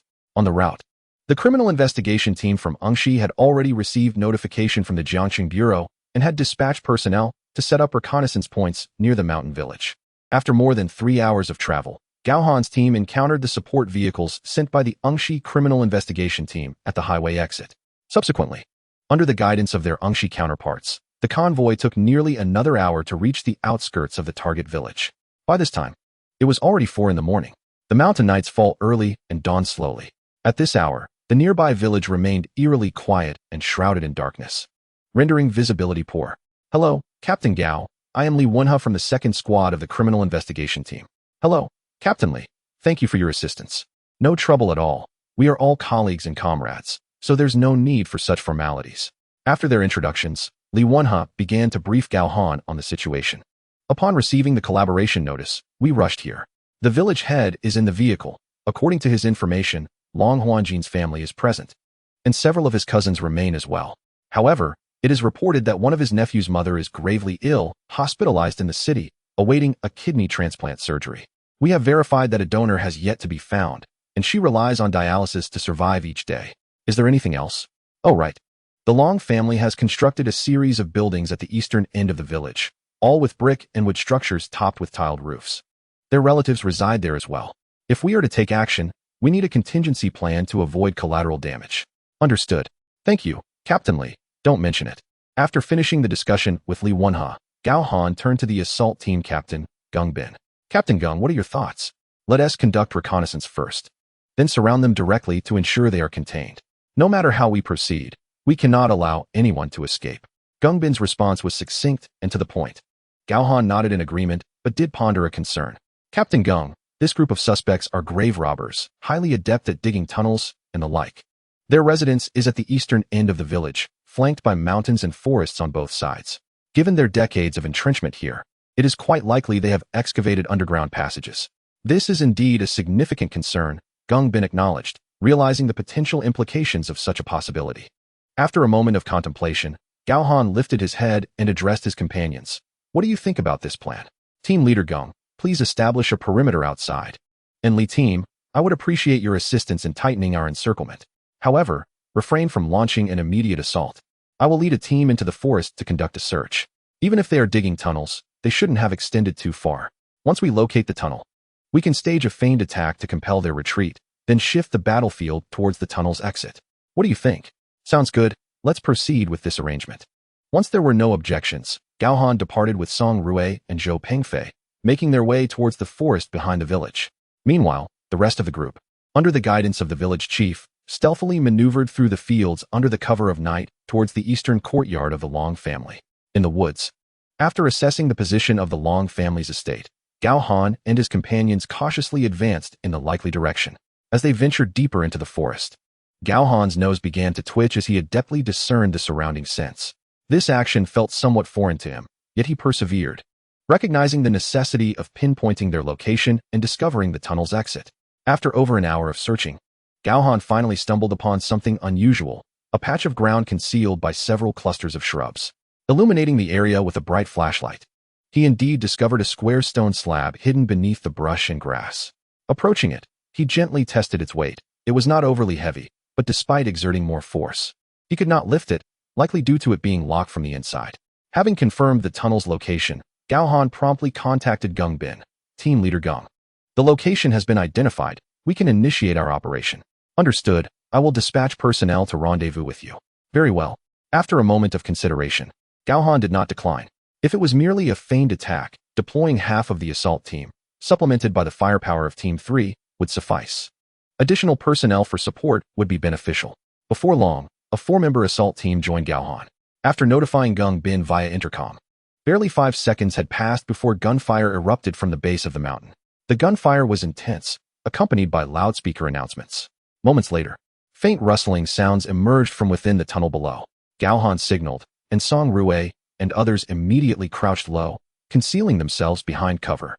With a clatter, the stone slab was pushed aside, and after a few seconds, a figure emerged, half of his body visible, wielding a flashlight that scanned the surroundings. After a prolonged moment without detecting anyone, the individual turned back and said, "All clear, prepare to ascend." With that, he climbed out of the tunnel. Immediately after, further commotion erupted from within the tunnel, but it was not a person that emerged. Rather, it was a dog. Upon seeing the dog, Gao Han instantly sensed impending trouble. Indeed, as soon as the dog was released, it began barking furiously towards their concealed position and charged forward. Ambush. The first man to emerge was momentarily stunned, but quickly regained his composure, shouting into the tunnel while drawing his weapon, intending to fire blindly towards Gao Han's position. Bang! Bang! 2 shots rang out in quick succession. Gao Han fired, the dog collapsing mid-stride, while the man who had drawn his gun staggered and fell to the ground. "Huazi!" came the call from within the tunnel. "Charge!" Gao Han led his team towards the tunnel entrance. Just a few steps out, he suddenly spotted several dark objects falling around the tunnel's mouth. "Grenades! Take cover!" He shouted a warning, and the advancing Song Rue and others immediately halted, throwing themselves to the ground in search of cover. Boom! Boom! Boom! 3 explosions echoed, causing Gao Han and his companions' ears to ring. Fortunately, their quick reactions and the complex terrain of the forest allowed them to find shelter. Otherwise, given the destructive power of those 2 Malawian Quach's grenades, they would have likely lost at least half their team. Chapter 45. Annihilation in the Forest, the boy collecting guns. There are ambushes above. Senair is down. Take Route 2, quickly. Below the tunnel, Heisey and his companions, alerted by the explosions, hastily withdrew, sprinting down another passageway. Among this group were 5 burly men and 3 boys, the latter appearing to be no older than 8 or 9 years. These 3 were the 3rd-generation sons of the Long family. As for the others, the old patriarch was engaged in a gunfight with the police, while the women raised their weapons, ready to fire at the entrance. Indeed, the Long family did not harbor idlers. Boom! The sounds of explosions rang out, and both sides ceased fire simultaneously. The old patriarch's expression changed as he realized something had gone awry in the secret passage. Lao Ban and Gung Bin also registered alarm, with Lao Ban opening his intercom to call out, "Boss, are you all right?" "Lao Ban, we are fine. Someone emerged, almost caught in the grenades. No casualties, but they have another tunnel. We are currently searching." Received. Upon hearing Gao Han's response, everyone breathed a sigh of relief. "Let's get them." Charge in with grenades. Almost simultaneously, both the old patriarch and Gung Bin shouted. Immediately, gunfire erupted within the courtyard, while several stun grenades were tossed in from outside. Bang! Bang! Bang! The stun grenades detonated, silencing the gunfire within the courtyard. Gung Bin promptly led his team through the previously blasted entrance. Tat tat tat! Bang! Bang! As they advanced and fired, the well-trained special police operated in perfect harmony, swiftly eliminating the old patriarch. Upon witnessing their patriarch's demise, the remaining women instinctively aimed their weapons for revenge, striving to buy time for the fleeing men and children. Unfortunately, the special police were quicker, armed with automatic weapons, and along with the incoming reinforcements led by Ban Yongqian. A barrage of gunfire dispatched all remaining resistance within the building. "Gung, quickly send reinforcements to the mountains," Lao Ban shouted as he noted the resistance had crumbled. "Follow me." Gung Bin led the remaining assault team away while Lao Ban, alongside others, commenced a thorough search of the Long family estate in coordination with the Ansi criminal police. The second tunnel was a full 50 meters from the previous exit. The group moving through the dark passage, including Heisey, was on level ground and moved swiftly. By the time they emerged from the tunnel, Gao Han had just reached the top of the slope. As he illuminated the area with a bright flashlight, Gao Han raised his weapon and pulled the trigger. Bang! Bang! A few bullets took down 2 of the men, while the others scrambled for cover and returned fire towards Gao Han's position. Fortunately, Gao Han's elevated position and the flashlight's interference gave him a significant advantage. His reactions were several times faster than ordinary individuals. As he turned off the flashlight, he had already hidden behind cover. Rat-a-tat-tat.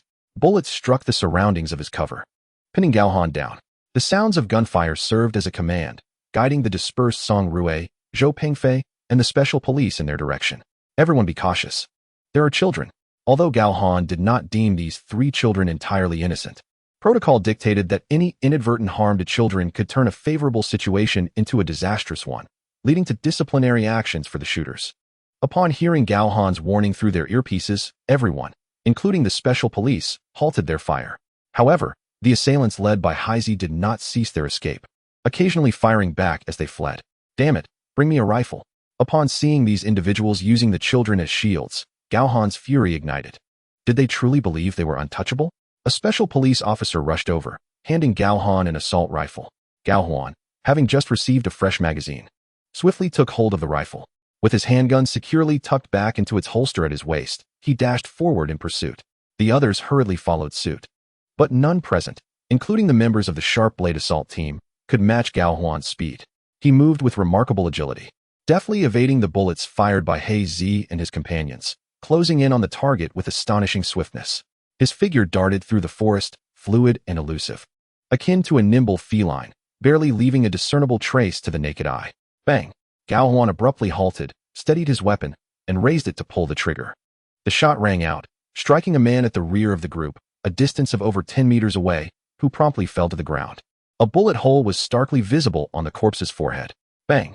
Another gunshot echoed, and Heizi staggered and collapsed, the child he was holding thrown to the ground. Crying out in distress, one child was rescued, but there were still two more. Received. After the alert, Gao Han maneuvered past the child to continue the chase, while Song Rue and the others rushed forward, ready to retrieve the child. As they approached, Song Rue and Zhou Pengfei were taken aback. The 8-year-old child, surprisingly, reached out to grasp the handgun that lay a short distance away. Don't move, Song Rue shouted. Bang!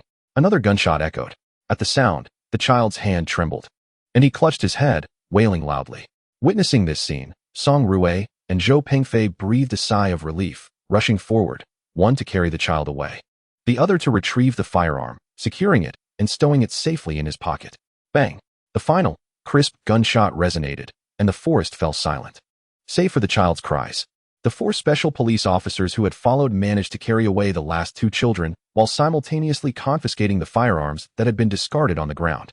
With the battle concluded, Gao Han lowered his rifle, casting a sidelong glance at the 2 children being held, and without uttering a word, activated his earpiece to contact Gung Bin. Captain Gung, all 6 targets have been neutralized, and the 3 children are unharmed. They have been rescued. Received, Captain Gao. We have just entered the forest and will arrive shortly. All right, no rush. Keep an eye on the path. Understood. After ending the call, Gao Han took out his phone to dial Long Dahai. Captain Long Gao Han, how did it go? The operation was successful. All suspects are apprehended. But aside from a few children, there are no survivors. Long Dahai fell silent, responding after a considerable pause. Understood. I am on my way with Director Yu and expect to reach the village in about an hour. Understood. Not long after hanging up, Gung Bin and his team arrived. Captain Gao. Gung, you arrived just in time. We need to move the bodies outside, and the tunnel requires a thorough search. Rest assured, we will take care of it. By the way, this gun belongs to your team. I borrowed it for a moment. Gung Bin accepted the firearm, nodding in acknowledgement. That's fine. Just include it in the shooting report later. Yes, Director Yu and the others are on their way. Let us expedite the process. All right, let us get to work. The group, forming pairs, slowly began to carry the bodies out of the forest, including the dog, which was also taken outside and placed in a clearing. Just after laying down the bodies, Song Rue approached. Boss, what is it? Gao Han inquired, looking over. Earlier, that child. I just wanted to mention the incident where he tried to pick up the gun, Song Rue said, glancing towards the children before whispering. Boss, I worry about these children growing up. Gao Han nodded, producing a cigarette case and offering one to Song Rue, lighting one for himself as he exhaled smoke. Staring at the 3 children for a long moment before replying, what can be done? They are merely children, not even 10 years old. Even if they had a gun, could we truly fire upon them without hesitation? Shaking his head with a sigh, Gao Han continued. All right, once we return, see a psychologist, talk it out. So you don't carry any burdens in your heart. Yes, boss. Chapter 46, Achieving the Title of Ruthless Detective. What Song Rue mentioned was something Gao Han had long since grown accustomed to. He had witnessed many young scouts in his time, even those who had met their demise at his hands. But the circumstances were different, and the environment was not the same. Even he, when faced with such a situation, found it hard to pull the trigger. Sometimes, the truth that they were still children held its weight. However, Song Rue and his team had not experienced this. Gao Han was concerned about the shadows it might cast upon their hearts, hence his brief admonition. Only 10 minutes had passed since the bodies were arranged when Ban Yongqiang called out. Boss, We searched the courtyard and discovered some artifacts in one of the rooms, along with a substantial amount of cash. No one touched anything, right? Were you recording? Gao Huan inquired. No one has touched a thing. We've been recording since we entered, and the cash remains untouched, Ban Yongqiang confirmed, understanding Gao Huan's intent. That's good. Let us wait. Director Yu and the others will be here soon. Received. Just as Gao Huan concluded the communication, he spotted a line of vehicles approaching from the direction of the village, including a Toyota minibus and 2 box trucks. It seemed Director Yu and his team were well prepared. Soon, Gao Huan descended to meet Director Yu. Director Yu. Captain Gao, how is the situation at the scene? Were there any injuries among our personnel? Report to Director Yu. All armed assailants have been neutralized. Aside from 2 special police officers who sustained minor injuries from bullet grazes, everyone else is in good condition. The most significant issue is their mental state. Hearing Gao Huan's report, Director Yu sighed in relief and smiled. I appreciate your hard work, but the time for rest has not yet arrived. We must persist. Yes. Subsequently, Director Yu took command, dispatching personnel to retrieve the bodies from the mountains. He instructed Gung Bin to lead a search in the tunnel, then entered the Long family's courtyard, requesting the accompanying experts to assist with inventory in the storeroom. As for the cash, others were sent to count and transport it securely to a designated vehicle. The early morning echoed with gunfire and explosions, awakening the entire village. Now, with numerous police cars present, the villagers began to gather in small clusters, drawn by curiosity. Poor old Long and his family. Only 3 children survived. Nonsense. Didn't you hear the commotion last night? The Long family was clearly a den of ruthless bandits. Otherwise, why would so many police officers be involved and the fighting last so long? Exactly. They must have committed serious crimes for the special police to be deployed. Indeed. You should have seen it. I witnessed an arsenal of firearms strewn across the courtyard, an impressive cache. Huh. Firearms are nothing. Let me tell you, the Long family is wealthy. They were carting out cash by the box. Really? I only thought they had made a bit of money. I never imagined they were transporting it by the crate. The villagers' murmurs grew louder, only quieting after a few stern words from the village officials. However, dispersing them was impossible. They had to be kept at a distance to avoid obstructing the investigation. In the courtyard, forensic experts were conducting autopsies on the bodies. Shortly thereafter, the forensic expert concluded his work and approached Director Yu to report. Director Yu, the autopsies are complete, and the village head has identified the bodies, which have been cross-referenced with the household registration data. Aside from the 3 children, all others from the Long family were fatally shot. Moreover, the 7 bodies extracted from the forest had all been executed with a single bullet. Yu Ju was taken aback, glancing at Gao Han in the distance, before nodding and saying, all right, understood. Ensure the bodies are properly handled. We will transport them back together shortly. Understood, Director Yu. The forensic expert departed, instructing personnel to place the bodies into body bags, one by one, and carry them out to the vehicle. By 3 in the afternoon, the on-site work was finally completed. After Yu Ju finished the handover with the Engshi Municipal Bureau, he departed with the personnel from Jiangqing. The premises would undoubtedly be sealed and the tunnel blocked. However, these matters would be managed by the local police. The Jiangqing police would not intervene.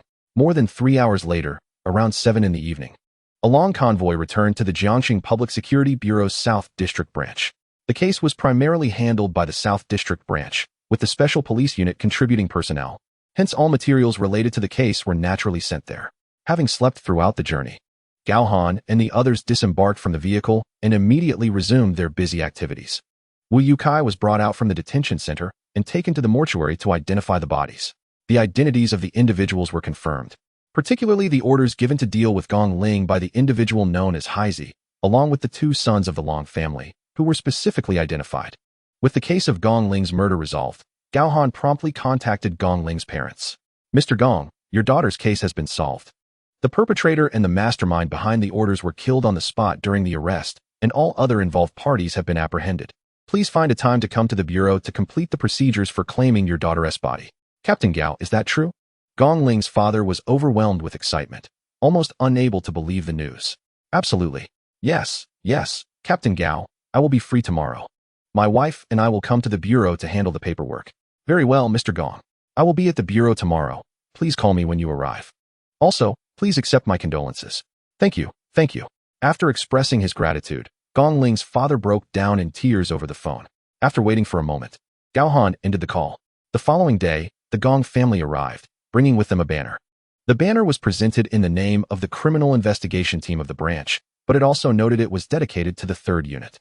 It boldly bore the embroidered words, "Valiant Investigator, People's Guardian." Faced with Gong Ling's parents, who were tearfully attempting to kneel in gratitude, Gao Han and the others swiftly helped them to their feet and, having stored away the banner, led them to handle the necessary procedures. In a mere 6 days, from the discovery of Gong Ling's death to the unearthing of a major cultural relic theft case and the apprehension of all involved parties, the 3rd Unit accomplished it all within that brief span. While luck certainly played a role, no one could deny the relentless efforts of Gao Han and the 3rd Unit. Moreover, Gao Han, the captain of the 3rd Unit, made headlines for being the first to discharge his weapon in the case, subsequently killing 7 criminal suspects. A feat that quickly spread. The nickname the Ruthless Detective began to circulate within the police system. Consequently, some inquisitive individuals sought to gather information about Gao Han. 7 individuals, each shot dead, and he remained unfazed. Not even the criminal investigators or the snipers within the anti-drug and special police units could achieve such a feat after all. The psychological pressure of taking a life is immense, let alone that of 7. Even when the targets are criminal suspects wielding firearms. Maintaining composure to execute precise shots requires extraordinary psychological fortitude. Thus, upon hearing about this case, Liang Guanjuan immediately called Gao Han, inviting him over for dinner. Chapter 47. Vacation and Substantial Rewards. Following the transfer of the case to the judicial process, Gao Han and the 3rd Unit were granted a week off. During this time, in addition to resting, they were required to visit the city bureau to consult with psychological experts for mental health interventions. On the 2nd day of his leave, Gao Han visited Liang Guanjuan's home. Noticing the fruit Gao Han carried, his sister-in-law, Yao Mei, expressed her displeasure. "Xiao Han, didn't I tell you not to buy anything? Do you not consider your brother and sister-in-law as family? It's nothing but fruit, sister-in-law, just a little something for you to enjoy." "Fine, fine, but no more next time." "All right, rest assured, I won't forget." As they conversed, Gao Han changed his shoes and entered the living room. "You're here?" Liang Guanjuan emerged from his study. "Yes, I am. Let us talk in my study." "All right," Gao Han nodded, then addressed Yao Mei, sister-in-law. "We'll have our discussion first." "Go ahead. I'll have dinner ready in half an hour." Entering the study, Liang Guanjuan gestured for Gao Han to take a seat, then poured tea and placed it before him. "How do you feel?" "What do you mean, how do I feel?" "About firing my weapon, the Ruthless Detective?" Observing Liang Guanjuan's expression, Gao Han chuckled. "Rest assured, I'm perfectly fine. If there were an issue, it would have arisen outside, not upon returning." "Are you certain?" "I am both certain and assured." Gao Han replied with a smile. "Worry not, old Liang. I am a battle-hardened warrior forged in the crucible of blood and fire." Liang Guanjuan fell silent. After a moment, he opened a box of cigarettes on the table, offering one to Gao Han before lighting one for himself. After a lengthy silence, he remarked, "I actually hope you have some issues." Gao Han responded, "What? Don't speak, just listen to me." Liang Guanjuan interrupted, waving his hand. "Your demeanor leaves me with even more uncertainty. I worry. Old Liang, I understand your concerns, and I acknowledge them. However, having returned to the homeland, why should I dwell on matters from abroad? Isn't that distressing? Moreover, when I fired my weapon, you can rest assured that I was calm and collected, not driven by a thirst for blood. They employed grenades and numerous firearms, and there were children involved. If I hadn't acted, those 3 children would have been taken away, and they would have escaped. So I shot. Firstly, I was concerned they might still possess grenades or other high-powered weapons. Secondly, I didn't want them to flee. Thirdly, those 3 children are still young and have a chance to return to the right path. Had they been taken, not only would it be uncertain if we could apprehend them later, but the children could also be led astray." Liang Guanjuan remained silent. After a long pause, he continued, "I heard that one of the children went to pick up a gun." "Yes, Song Rue mentioned that to me at the time." "What do you think about that?" "What can I think? His age is not sufficient to discern right from wrong. Perhaps it was a momentary impulse or merely fear. The domestic circumstances differ from those abroad." Upon hearing this, Liang Guanjuan nodded. He understood that Gao Han was subtly conveying that he recognized the differences between domestic and foreign environments and was now situated within the homeland, taking into account various methods and approaches for handling matters. Hearing this, Liang Guanjuan felt a significant relief. Subsequently, moving past this topic, Liang Guanjuan brought up the matter of rewards for the case. "You handled this case exceptionally well. A few days ago, the director spoke to me about wanting to transfer you to the Criminal Investigation Bureau or the Anti-Narcotics Bureau, but I did not agree. Firstly, you are still young. It would be more stable for you to gain experience at the grassroots level and rise gradually rather than jumping straight to the bureau. Secondly, even if you were to transfer, your rank would not be elevated immediately, and it would likely hinder your progress. I understand. I know you have my best interests at heart, Gao Han replied, nodding. Additionally, regarding the recognition for your contributions, the City Bureau has submitted an application. Our current consensus is to award the Criminal Investigation Team of the branch a collective second-class merit, as the third unit cannot be considered a separate department for individual merit. However, the department has also considered awarding you a personal second-class merit, while others will receive third-class merits. The Special Police Unit's Elite Assault Team has collectively been awarded a third-class merit. Hee, this is quite satisfactory. Gao Han felt content with this outcome. After casting a glance at him, Liang Guanjuan also smiled. Your case this time has not only garnered attention within the department, but has also reached the ministry. They even called yesterday requesting a copy of the case files. Oh, Gao Han had not anticipated that a single case would elevate his profile to that of the ministry. This was indeed promising news. Furthermore, regarding the bonus, your recent cash seizures amount to nearly 200 million, alongside a plethora of cultural artifacts that the museum will claim, which will surely warrant some form of acknowledgement. A significant portion of the funds will undoubtedly be remitted. However, I can let you in on a little secret. Your municipal bureau will receive 10 million in special funds, of which 3 million will be allocated to your sub-bureau for upgrading police equipment. As for the bonus, the department has directly issued 500,000, and the municipal bureau is expected to provide their share, which they mentioned would be 200,000. Thus, you will directly receive a total of 700,000. What are your thoughts on this sum? How would you like to distribute it? Well, I suppose we should allocate it based on merit, Gao Han replied. Any specific ideas? After a moment's contemplation, Gao Han smiled. I certainly intend to take the lion's share. My contributions are undoubtedly the most substantial. I believe I should receive 70,000, which should be acceptable. That's a bit less, but as the team leader, you should take a slight hit. Liang Guanjuan nodded, acknowledging the sentiment without objection. As for the remaining 630,000, let's set aside a few thousand for the team as an operational fund, and the rest can be evenly divided. Additionally, for the administrative staff, let's base their bonuses on their salaries and grant them an extra 2 months' worth. Agreed. That sounds reasonable, Liang Guanjuan concurred, suddenly recalling something. What about the special police unit? Right, we must consider them as well, Gao Han reflected. Let's allocate 50,000 to them, and they can decide amongst themselves how to distribute it. That works. It's a generous amount. Thus, the distribution of the bonuses was settled. The two conversed briefly on other matters before they heard Yao Mei calling for dinner, prompting them to exit the study. During dinner, Yao Mei inquired, Xiao Han, you're no longer a child. What kind of partner do you desire? Let me help you make some connections. Sister-in-law. I believe in letting things unfold naturally when it comes to romance, Gao Han replied. In our line of work, timing is unpredictable, and there is little time to spend with family, let alone for romance. Yao Mei rolled her eyes, retorting, time can always be carved out, can't it? Besides, you can't avoid marriage forever, can you? Rest assured, I'll keep an eye out for suitable candidates. If I find someone appropriate, I'll make an introduction. Indeed, you should trust your sister-in-law. There are plenty of charming female colleagues in their office, and you have a promising future ahead. While work is important, one cannot neglect love or marriage, Liang Guanjuan chimed in. Exactly. If you find yourself pressed for time, Lao Liang can arrange for you to take on a clerical role until you stabilize your relationship and then switch back. Gao Han. Liang Guanjuan. It was clear they were jesting. However, the pressure for him to pursue romance and marriage was genuine. Chapter 48. The Vision of an Eagle. Professor Wei Yu, upon returning from the Liang household, Gao Han reclined on the leisure sofa of his living room balcony. There was no rush regarding love or marriage.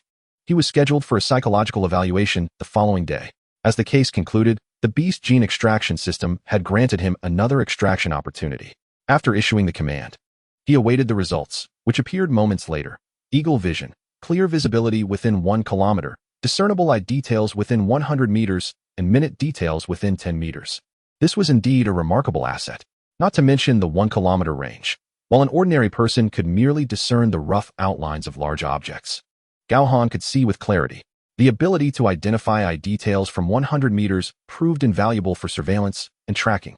The capacity to perceive minute details from 10 meters was an exceptional tool for on-scene investigations. Rising to the kitchen, he picked up a cup from the table and examined it for a moment. To his surprise, he noticed a faint layer of residue, indicating it required washing once more. After rinsing it thoroughly, he refrained from inspecting it again.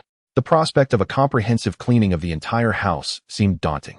Returning to the single sofa, he settled down with his freshly cleaned cup of water, his mind wandering back to the system. He had essentially handled 2 cases, the murder of Gong Ling, and a major artifact theft, resulting in the elimination of 7 resisting criminals. Yet, the beast gene extraction system had only provided one extraction opportunity. This left Gao Han somewhat confounded, uncertain about how the system calculated the number of extractions. After pondering for a considerable time without resolution, he decided to set it aside and entered the bathroom for a shower and rest. The following morning, at 6:30, Gao Han awoke. After donning a long-sleeved tracksuit, he ascended the stairs, opened the window, and activated the treadmill for some physical exercise. Following half an hour of moderate jogging, he proceeded to the 4-way pull-up bar, completing 15 pull-ups in one set, 30 in another, 2 sets of leg lifts, and 2 sets of seated shoulder presses, concluding with 2 sets of 50 sit-ups and 2 sets of 10-kilogram dumbbell lifts. After finishing, he engaged in 15 minutes of light jogging for relaxation and concluded his morning workout with stretching and muscle-tapping exercises. At 8:30, after enjoying a nutritious breakfast of meat, eggs, and dairy, Gao Han set out in his car. He arrived at a psychological counseling studio located in an A-grade office building in the high-tech zone. This studio maintained connections with both the city bureau and the provincial department, recognized by both agencies. The psychological expert, Wei Yu, was a prodigious scholar who had attained professorship at the young age of 28. The business card that Liang Guanjuan had previously given Gao Han was from this very establishment. Upon entering the counseling room, a smiling receptionist in professional attire greeted him. "Hello, sir." "Hello, I am here to see Professor Wei. Do you have an appointment, sir?" The receptionist inquired with a gentle tone. "I am from the Chengnan Sub-Bureau. Our team is undergoing psychological evaluations these days." "Oh, understood. Please hold on for a moment." Upon recognizing his affiliation, the receptionist understood the situation. From the previous day to tomorrow, this counseling studio had been designated to provide psychological support for the criminal investigation team of the Chengnan Sub-Bureau, as previously arranged. "Officer, may I have your name?" the receptionist asked after sitting down and tapping a few keys on the computer. "Gao Han," he replied. After a few more keystrokes, the receptionist stood up and said, "Captain Gao, Professor Wei is inside. Please follow me." "Thank you." The counseling room was spacious. Upon entering from the reception area, there was a relaxation zone furnished with single sofas and small round tables, displaying books and soft decorative items on wall-mounted shelves. The entire area was predominantly warm-toned, devoid of any cold or dreary colors or harsh lines. Further in, there were 3 rooms. One door stood ajar, revealing a mat on the floor, the purpose of which was unclear. The receptionist guided Gao Han to a closed room on the right. Knocking on the door, a gentle voice called, "Come in." The receptionist opened the door and stepped inside. "Professor Wei, Captain Gao from Chengnan Sub-Bureau has arrived." "Oh, please come in." "Certainly, Professor Wei." The receptionist withdrew, gesturing for Gao Han to enter. As Hai Han stepped into the room, his gaze was immediately drawn to Wei Yu, who stood by the window beside a single swivel chair sofa. Dressed in a warm-toned winter gown, with an oval face framed by smooth, flowing hair, she possessed exquisite features and an enviable figure. At 29, she appeared to be in her early 20s, radiating vitality and an uplifting aura. "Hello, Captain Gao," Wei Yu greeted, her smile warm as she extended her hand. "Hello, Professor Wei. I didn't expect you to be so beautiful and youthful," Hai Han replied, returning her handshake with a smile. "Thank you for the compliment, Captain Gao. Please, take a seat," she invited graciously. "Thank you." Glancing at the seating arrangement, which included a 2-seater sofa, a single recliner, and a highly enveloping single armchair, Hai Han chose the furthest and most enveloping chair for himself. Once seated, he tested its elasticity. It was pleasantly firm yet comfortable, allowing him to recline effortlessly. Noticing his choice, a thoughtful expression crossed Wei Yu's face. She rose to pour a glass of lemon water and placed it on the coffee table before returning to her swivel chair. "I've reviewed your files," she began, her voice melodious and clear, like pearls cascading onto a jade plate. "Captain Gao, you've solved 2 cases this time, and during the operation, you eliminated 7 suspects. Quite impressive." Hai Han shook his head and laughed. "They were armed and had children with them. I had no choice but to take them down." Hearing his explanation, Wei Yu smiled brightly. "There's no need to feel tense or defensive, Captain Gao. We're merely having a casual conversation." "All right. Have you studied psychology before?" Wei Yu continued, encouraged by his agreement. "A bit, mainly in the context of interrogation techniques." "Oh, so you can't analyze me psychologically?" she teased. "Not exactly.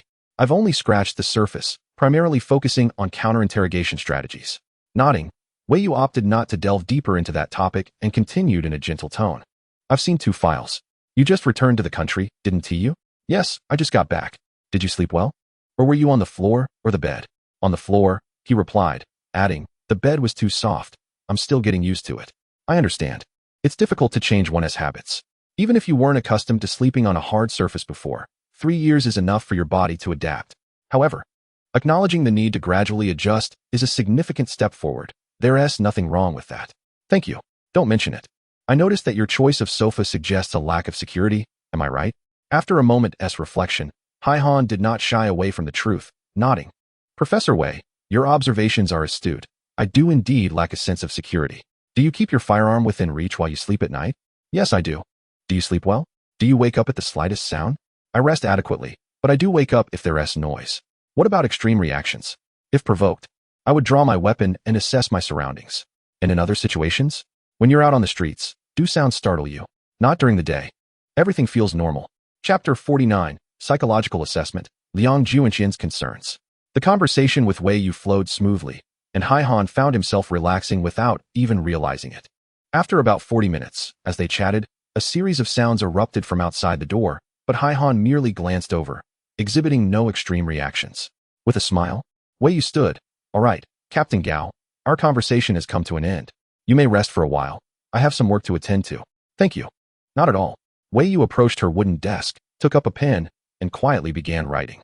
Han, after a brief glance, redirected his attention to the room's decor.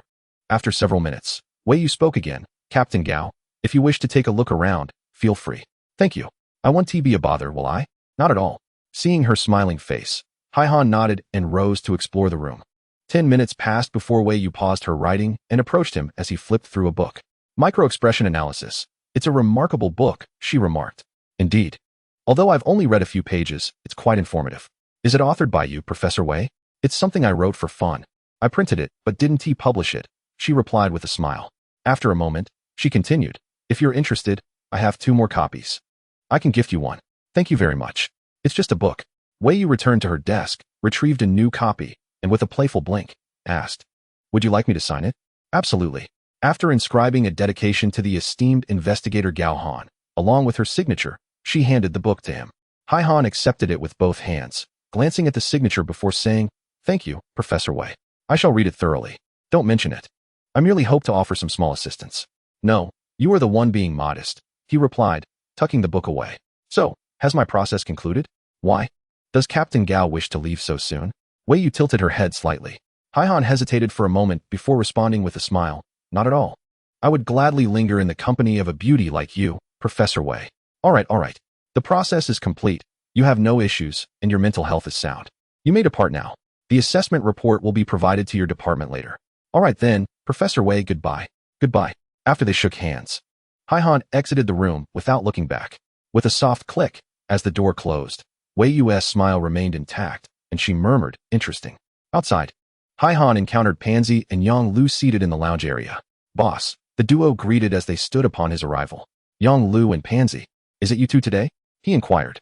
Yes, boss. Is everything all right? Yang Lu asked, a hint of concern in his voice, while Pansy glanced over as well. What problems could I possibly have? Rest assured. After noticing that Wei Yu had entered her office, Han added, all right, you both can go in one by one. I'll take my leave. By the way, I'm planning to invite everyone for a barbecue at my place the day after tomorrow. Sounds great. We have nothing planned anyway. With their agreement, Han waved goodbye and left. At around 4:30 p.m., after finishing her psychological intervention with Ban Yongxiang, Wei Yu had just settled down when her phone rang. Checking the caller ID, she saw Uncle Liang on the screen. Swiping to answer, she said, Uncle Liang. Hey, Xiaoyu. Are you off work yet? Not yet. I just finished with Officer Ban from the Chengnan Precinct's 3rd team. The psychological intervention for the 3rd team is over? Not yet. There are still 2 individuals left, Song Rui and Zhou Pengfei. I see. After a pause, Liang Junxian asked, by the way, how did Gao Han's psychological assessment go? I knew you would ask that. Wei Yu smiled and remarked that after the jest, his expression turned grave as he responded.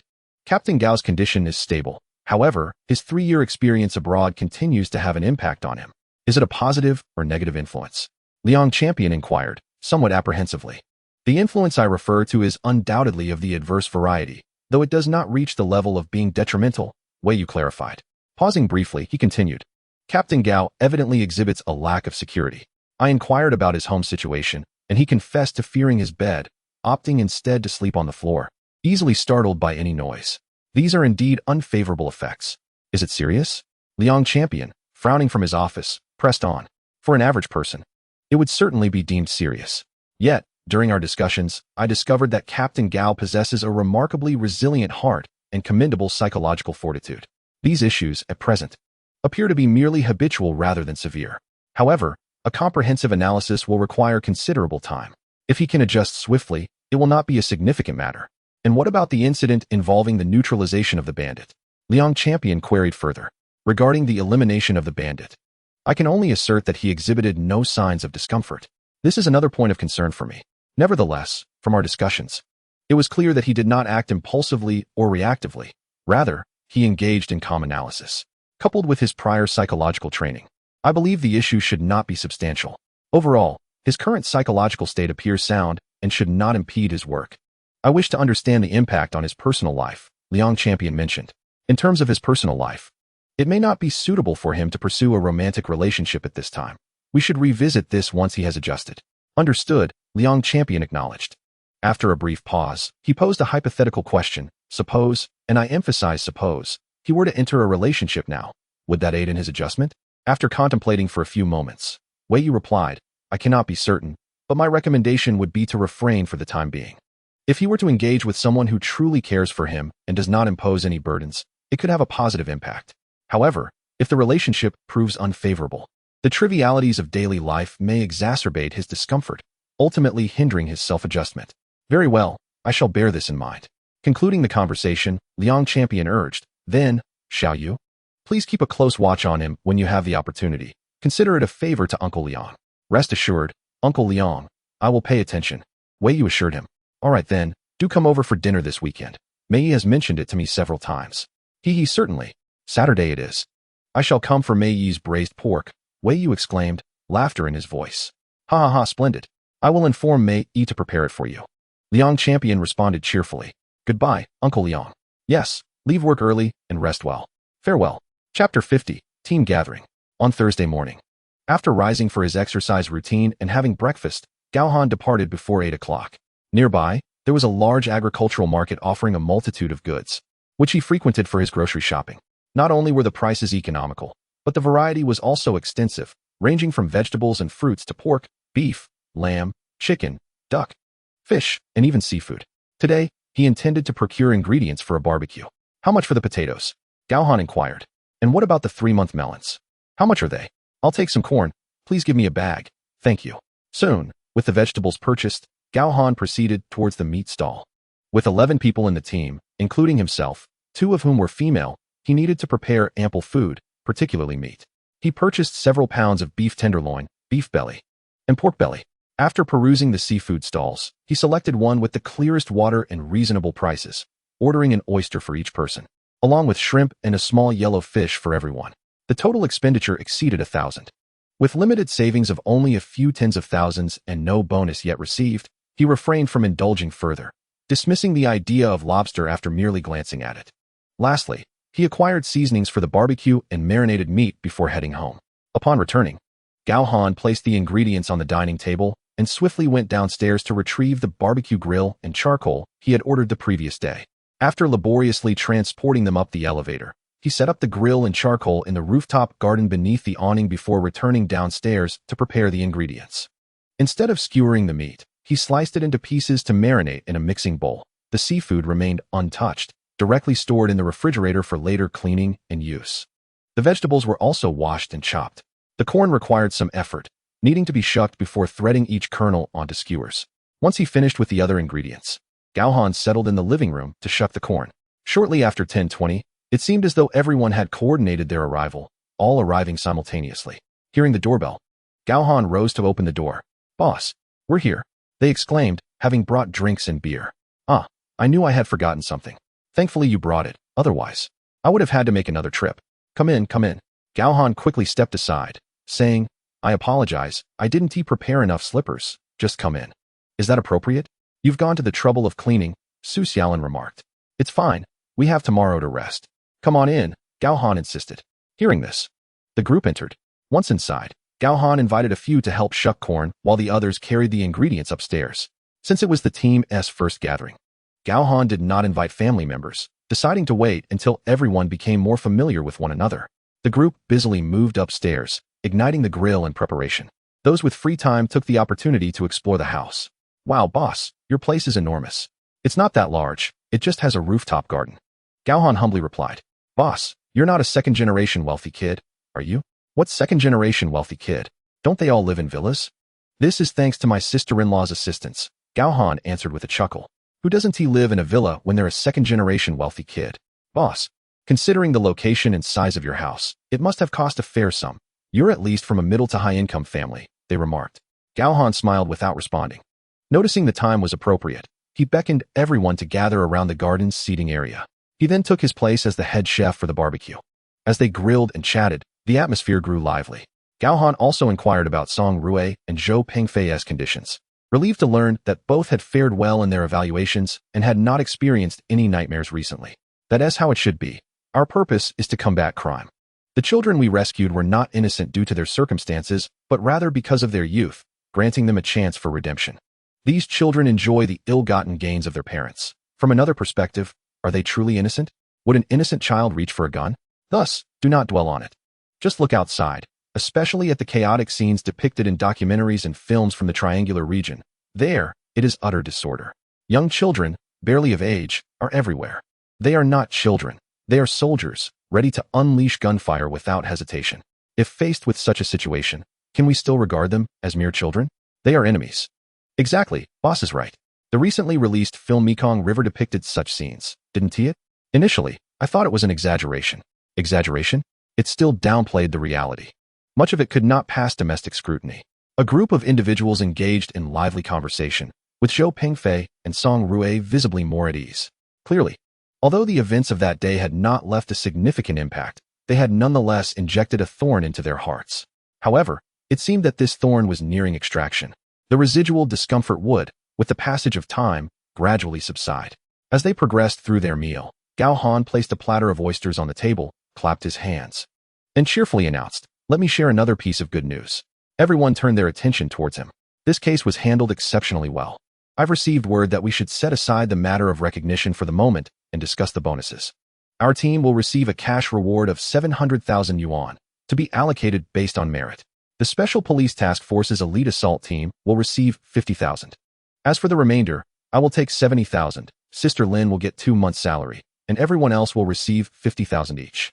The remaining 110,000 will have 20,000 earmarked for improving the Special Police's meals, while the final 90,000 will be deposited into our team account. Does anyone have any objections? Upon hearing about the substantial bonuses, the room erupted in cheers. Even Ban Yongxiang managed to break into a smile. However, Su Xiaolin stood up and shyly remarked, "Boss, I feel I'm receiving too much. 1 extra month's salary would suffice." Sister Lin, you are the backbone of our team. 1 month's salary simply won't do. 2 months is essential, even if it means you receive slightly less than the others. Please don't take offense. What is there to take offense at?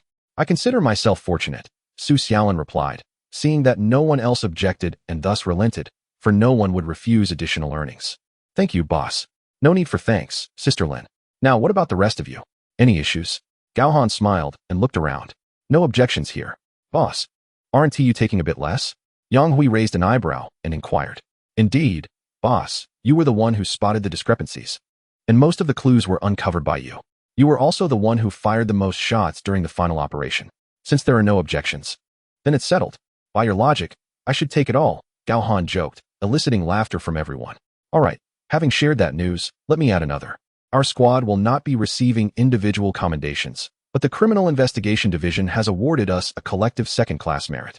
Moreover, the leadership has recognized our efforts, and I will receive a personal second-class merit while each of you, including Sister Lin, will receive a personal third-class merit. Hooray! Medals. Boss, you're incredible. I must toast to you. Boss, just one thing. Little brother here is at your beck and call. Please don't abandon me.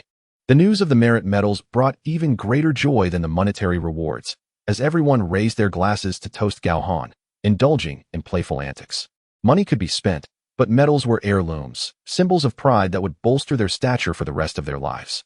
Within the team, apart from team leader Long Dahai, who possessed a personal third-class merit medal, everyone else merely had records filed away. Such third-class merits were not recognized in the eyes of the team unless publicly acknowledged. The gathering concluded, and it was already past 2 in the afternoon. They collaboratively cleaned up the mess upstairs before settling down to relax, leaning back in their chairs, chatting, or playing cards. Around 4 in the afternoon, Su Xiaolin announced her need to pick up her child, and others began to rise one by one to leave. After seeing everyone off to the underground parking lot and watching them depart, Gao Han finally headed home. He intended to tidy up a bit, as he preferred not to procrastinate until the next day. After finishing his cleaning, which took until after 6 in the evening, he glanced at the time and decided against cooking. Instead, he stepped out with his phone and found a nearby restaurant where he ordered a dish and a bowl of rice to satisfy his hunger. Chapter 51: Recognition and Display of Merit. On Monday, a meeting was convened at the Municipal Bureau. Gao Han led the third squad alongside Long Dahai to the auditorium for the gathering. What kind of meeting, you ask? It was plainly a commendation ceremony. All members of the third squad donned crisp police uniforms, their epaulets gleaming. With the collective second-class merit, Long Dahai strode onto the stage, visibly excited, saluted, and received a plaque and a banner from the director. The plaque would be kept, but the banner would certainly be hung in the most prominent place in the conference room. The applause from the third squad turned their palms red, not for nothing. The small print on the banner explicitly recognized the third squad, not the first or second. Upon returning, they could hold their heads high in front of the other two teams. Following that was the individual commendation. Gao Han, as a recipient of the second-class merit, ascended the stage alone to receive his award, his certificate and medal. He was equally thrilled. In truth, this was not his first medal, nor his first second-class merit. Yet publicly, this was indeed his first medal. His prior accolades remained confined to classified files, and the medals were kept hidden. The unrecognized battle lines were genuinely nameless. Even now that he had returned, walking a path of recognition, his past experiences could not be flaunted. After Gao Han, the other members of the third squad followed suit. 10 individuals lined up on stage to accept congratulations and awards from the leaders. The officers in attendance below applauded enthusiastically, though their expressions clearly indicated a lack of joy. Envy brewed within them. Who wouldn't he wish to be honored in such a grand auditorium? Yet now, the protagonists were not them, but rather a squad from the Criminal Investigation Division below. An entire squad, none left out, received medals. How could they not feel envious? In light of these thoughts, some covertly cast glances at Gao Han seated in the front row, wishing he were their captain. This sentiment was not isolated.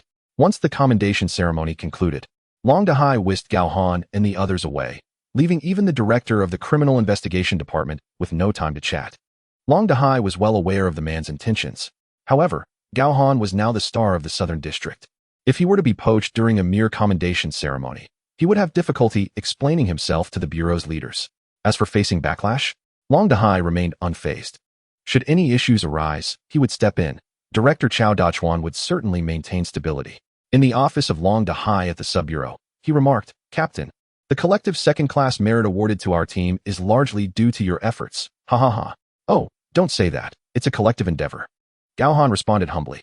Observing Gao Han's expression, Long Dahai chuckled. Indeed, it is a shared achievement. After this, he gestured for Gao Han to take a seat before addressing the matter at hand. Ahem.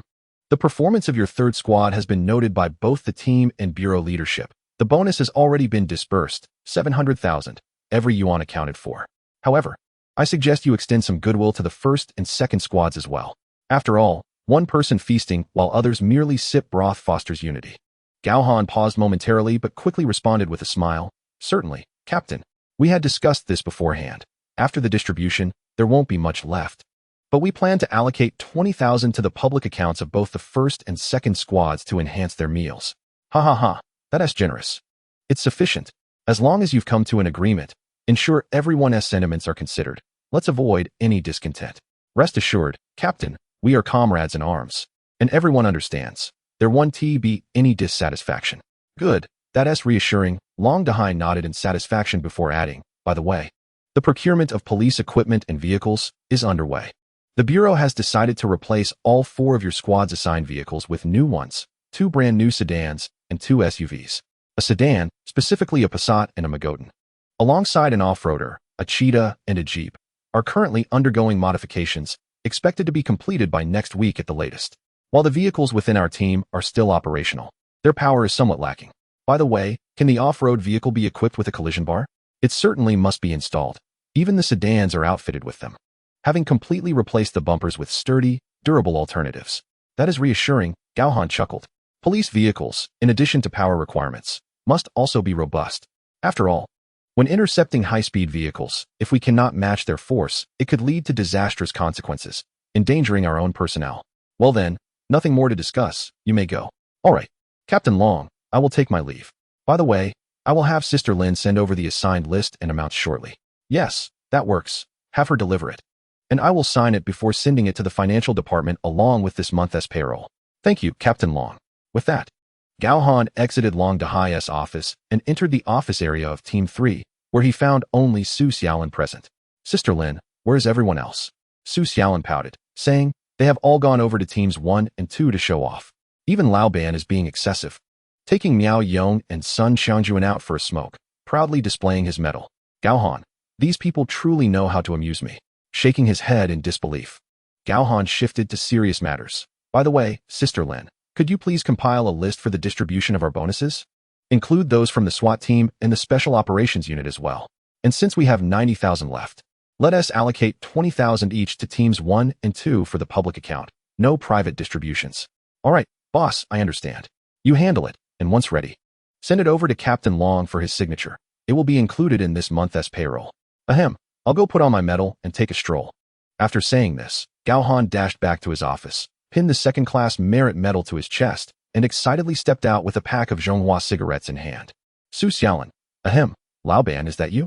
Oh, ISNT, that Miao team and Sun team? I've just arrived and am already on a case. I haven't had time to bond with my elder brothers, so come, let us smoke together. Miao Yong, Sun Xiangjuan. Upon seeing the medal on Gao Han's chest, the two felt an overwhelming urge to toss the cigarettes on the ground.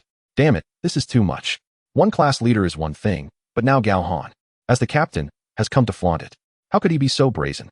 Though they were seething inside, they had no choice but to endure it in the face of Gao Han's audacity. With forced smiles and hollow congratulations, Miao Yong and Sun Xiangjuan accepted the cigarettes, deliberately avoiding looking at Gao Han's medal, expressing their thanks, followed by congratulations. Congratulations, Captain Gao, you've really made a significant accomplishment right off the bat. We're envious.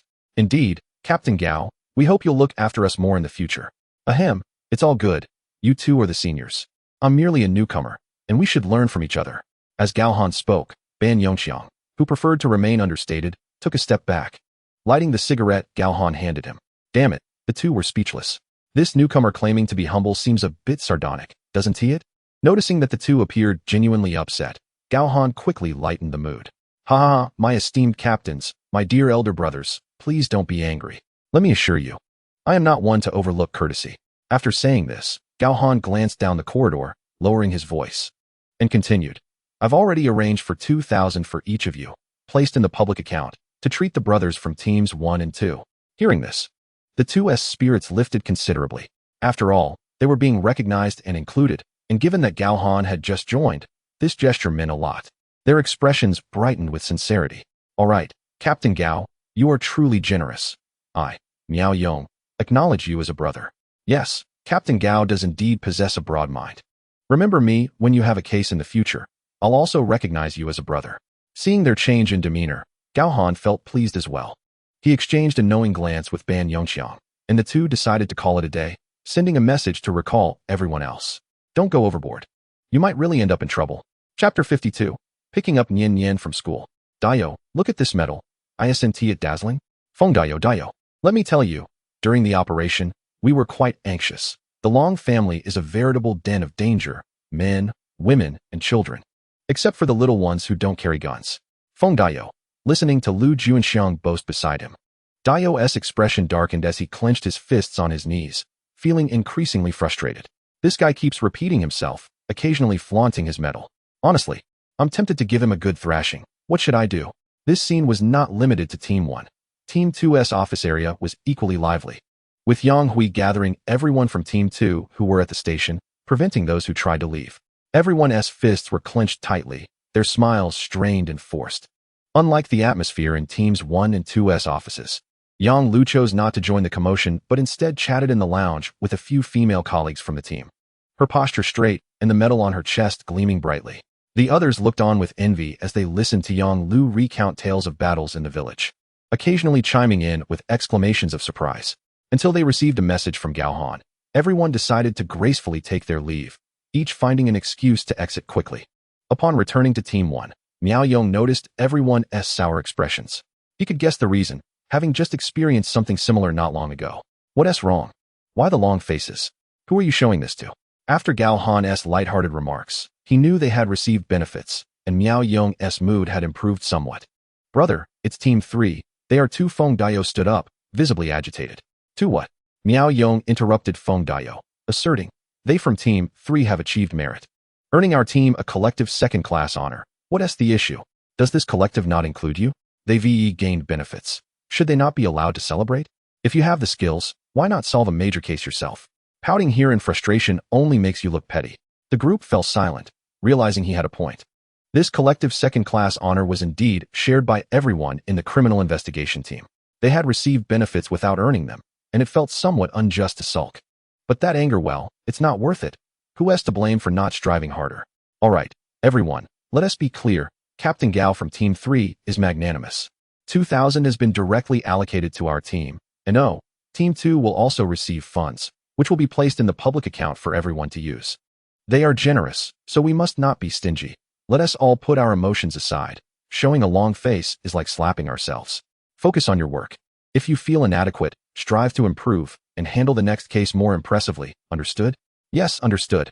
Similarly, Sun Xiangjuan addressed Team 2 with the same sentiments. In Team 3's office area, Gao Han refrained from reprimanding, merely advising to keep a low profile in the future before announcing the meeting adjourned. Today is Monday, and Team 3 is still on leave, officially resuming work tomorrow. Upon returning home, Gao Han resumed his reading.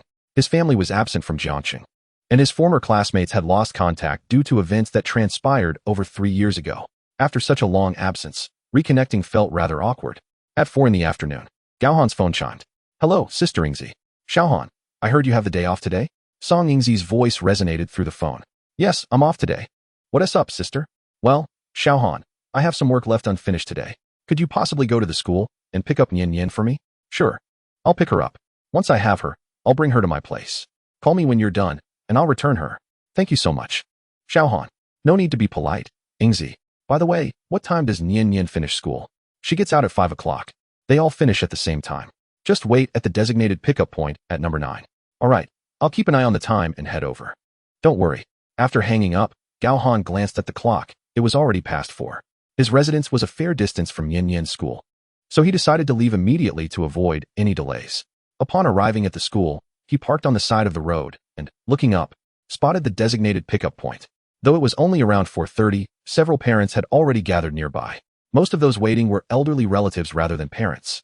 A few groups chatted idly while Gao Han, standing a short distance away, pulled out his phone to read the news. At 5:03, he spotted Nian among the crowd. Nian. Upon hearing her name, she looked up and saw her recently acquainted uncle. Nian was quite fond of him, primarily due to his handsome appearance. Uncle, she exclaimed, waving joyfully before turning to her teacher. Teacher, my uncle has come to pick me up. The teacher, noticing the young man, frowned slightly as she pulled Nian back, saying, Nian, please wait a moment. Oh, all right, teacher, Nian replied. Seeing that Nian was being held back, Gao Han squeezed through the crowd. Nian, say goodbye to your teacher, we're heading home. Uncle, the teacher wants me to wait. Nian pouted, slightly displeased. Observing her expression, Gao Han chuckled and addressed the teacher. Hello, teacher. I'm Nian's uncle, though not by blood. Sister Yingzi is busy with work today, and she asked me to pick her up. Here's my identification. The teacher scrutinized the police badge he presented, and after confirming its authenticity, she considered for a moment before saying, All right, officer. I will call Nian's mother to confirm. Is that acceptable? Of course, Gao Han replied, understanding the teacher's diligence. He gently held Nian's hand and offered her quiet reassurance. Once the teacher confirmed with Song Yingzi, she looked apologetically at Gao Han. I'm sorry for keeping you waiting, Officer Gao. I have confirmed with Nian's mother. You may take her now. Thank you, teacher. Nian. Say goodbye to your teacher. Goodbye, teacher. Goodbye, Nian. Let us go, Nian. What do you want to eat tonight? I want pizza. Pizza it is. Uncle will take you to a delightful place. Hee. Thank you, uncle. You're my favorite. Ha ha ha. Is a single pizza enough to win your favor? Humph. I like you for you, not just because of the pizza. All right, then we are the best in the world. Uncle, you're so childish. Oh dear. I'm being looked down upon by a little one. Gao Han laughed as he watched Nian Nian giggle, playfully tapping her nose before opening the car door for her to sit in the back seat. After settling in, he started the car and drove towards a nearby shopping mall. Chapter 53, An Unexpected Reunion with Dormitory Brothers. Accompanied by Nian Nian, Gao Han chose not to visit fast food establishments, instead opting for a highly rated Western restaurant renowned for its ultra-thin pizza. "Good day, sir. A table for two?" asked the waiter, dressed in a waistcoat and bow tie. "Yes. One adult and one child." "Right this way, please." Nian Nian, holding Gao Han's hand, skipped happily along as they entered, taking a seat beside him at a cozy table. The menu arrived, and after perusing it, Gao Han placed it in front of Nian Nian. "Nian Nian, take a look. What would you like to eat?" "I just want pizza." "All right, let me see." After a moment of contemplation, he summoned the waiter. "I would like one Orleans thin crust pizza, a pumpkin soup for the child, a portion of cheesy thick fries, a Caesar salad, and finally, a serving of pasta." "Certainly, sir. Please hold on." The waiter departed, leaving Gao Han to engage in conversation with Nian Nian. Just as they were chatting, a young man and woman approached and sat at the adjacent table. "Hey, third brother?" the young man, after a moment of uncertainty, queried as he recognized Gao Han. Looking up, Gao Han's face brightened with surprise. "Lao Si, what brings you here?" "Ha ha ha, it's really you. I almost didn't recognize you." He then turned to Nian Nian, astonished. "Third brother, who is this?" "Oh, this is my sister's child." "Sister? Third brother, I thought you didn't have a sister?" "She's a god sister." "Oh, I see." The young man's face lit up with understanding as he introduced the woman beside him. "Third brother, this is my girlfriend, Lon Xian. Lon Xian, this is my college roommate and good friend, Gao Han." "Hello, Lon Xian." "Hello, third brother." They exchanged greetings. Observing the beautiful Lon Xian, Gao Han playfully teased Lao Si. "How Junjia? Look at you, quietly getting ahead of us." "Ha ha, of course. Have you seen who I am?" Hao Junjia retorted with a grin. "Third brother, how about we share a table?" Gao Han glanced at Lon Xian before responding to Hao Junjia. "If you two don't mind interrupting your intimate time, I have no objections." "Not at all. It'll be more lively to eat together." Lon Xian chimed in cheerfully. "Very well, then." Soon, Lon Xian and Hao Junjia shifted their seats closer. After ordering their meals, Hao Junjia inquired, "Third brother, when did you return? Why didn't you contact us?" "I just got back not long ago, and I changed my phone, so I lost my contact information." "Then let us add each other quickly. Just a few days ago, the three of us had a gathering, and Lauda mentioned that you were the only one from our dorm without any updates. All right, let us connect." With brothers and friends around, Gao Han felt a surge of happiness. After exchanging contact information with Hao Junjia, he was promptly added to their group chat. It was the same group they had from college, originally containing 4 members, one of whom was Gao Han's previous WeChat account. Now, however, they had gained another member. "Wait, Lao Si, who is this?" "Exactly, Lao Si, spill it. And remember, no sisters should join the group." Upon entering, the group's leader, Yang Junfeng, and the second member, Gao Daqiang, immediately questioned. Guess what?" Hao Junjia replied mischievously. "A chef. A bomb." A flurry of playful emojis followed, yet Hao Junjia remained unfazed, grinning silently. "Big brother. Second brother, it's me, Gao Han." A message was sent, and the group was instantly enveloped in silence, soon followed by a flurry of voice messages. "Oh my. It's really you, old 3. When did you return?" "Not old 3. If you've come back, why didn't you say a word? What gives? Are you avoiding us to find that scoundrel old 4? Hey, second brother, why do I have to be the scoundrel here?" Hao Junjia has quit. "Humph. We agreed to remain single together, and you rascal, silently found a partner, and we can't even comment?" Yang Junfeng chimed in with a scathing retort. Hao Junjia was momentarily taken aback, and then, with a cheeky grin, he pulled his girlfriend over, snapped a selfie, and sent it to the group. "What's up? Jealous?" Gao Han chuckled. After several years apart, their bond remained as strong as ever, and their personalities had hardly changed. "Enough chatter, share your location. Now." This time, Hao Junjia complied without fuss, obediently sending out his coordinates. The group then fell silent. "Old 3, what are you up to now? Have you secured a job? If you haven't made arrangements, you could reach out to Big Brother. His connections are solid." Aware that Hao Junjia was joking but also serious, Gao Han smiled and replied, "I know his connections are solid, but I genuinely don't need to worry about work. My uncle is a police officer." Suddenly, Nian Nian piped up. "Oh, what is your name? You're so adorable." "I'm Nian Nian, and I'm 8 years old." Indeed, Nian Nian was charming and beautiful, taking after her mother. Had she taken after Gao Feng, it would have been unfortunate. It wasn't that Gao Feng wasn't handsome, but that kind of handsomeness seemed misplaced on a girl. Watching Nian Nian chat with Lon Xian, Gao Han smiled and thought of Gao Feng. Old 3, are you really a police officer? So am I. Which department are you in? Oh, you've also taken the civil service exam? Gao Han chuckled. Yes, I'm at the Shuangxi police station in the southern district. Way out of town. Hee hee, I'm in the same department as you, but I'm in the criminal investigation team. I'm the captain of the 3rd squad. You're Old 3. What? Old 3, you're actually a captain now? How Junjie was astonished. As far as he knew, among their peers, the fastest to become a civil servant was merely the director of an office in the town. They wouldn't speak of those solid connections. However, he never imagined that his Old 3 had quietly become a captain. After the initial shock came joy, followed by a sudden thought. Old 3. I heard that the criminal investigation team solved a major case recently, where the suspect resisted with a firearm and was shot dead, and it was handled by your team. Right? Gao Han affirmed with a nonchalant sound, not elaborating further. Really? You, 3rd-class merit? Cough, cough. Your perspective is limited. It's actually 2nd class, an individual merit, along with a collective 2nd class. Wow, Old 3, doesn't that mean you'll be promoted soon? How Junjie, working within the system and also a police officer, naturally understood the significance of such accolades. Promotion doesn't come that swiftly. I've only been on the job for half a month. Upon hearing this, How Junjie immediately lifted his cup, clinking it with Gao Han's. Foster father, let us not forget each other in wealth and honor. Get lost. They both laughed heartily, then resumed discussing the recent happenings of their older brothers, discovering they were all doing well, which brought Gao Han delight. Just as they were reveling in the moment, they arrived. Old 3, a voice called out, and a robust figure strode over confidently. This was their eldest brother, Yang Junfeng, standing nearly 6'3". He was the tallest among the 4 brothers, having once been the point guard of their university basketball team. Quite impressive. Now, he was thriving in a state-owned enterprise. Following him was a petite figure, standing at 5'7". This was their 2nd brother, Gao Daqiang, a person whose name belied his stature, who was now a lawyer. Big brother, 2nd brother, come, sit down. The table was crowded, so he called over a server to pull a nearby table over, finally accommodating everyone. Chapter 54, Taking Nian Nian Out for Fun, New Cases.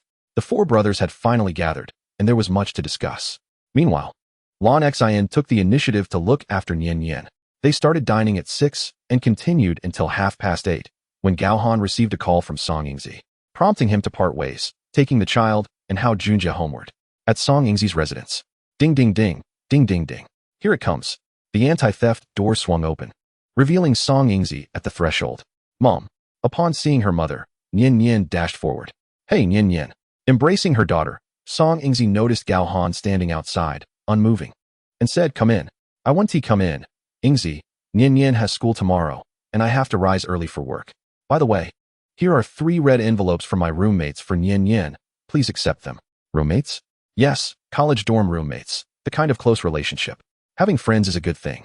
Take the money back, we can find a time to have them over for a meal. Song Yingzi was evidently not inclined to accept the money. Don't be like that. Yingzi, it's not much money.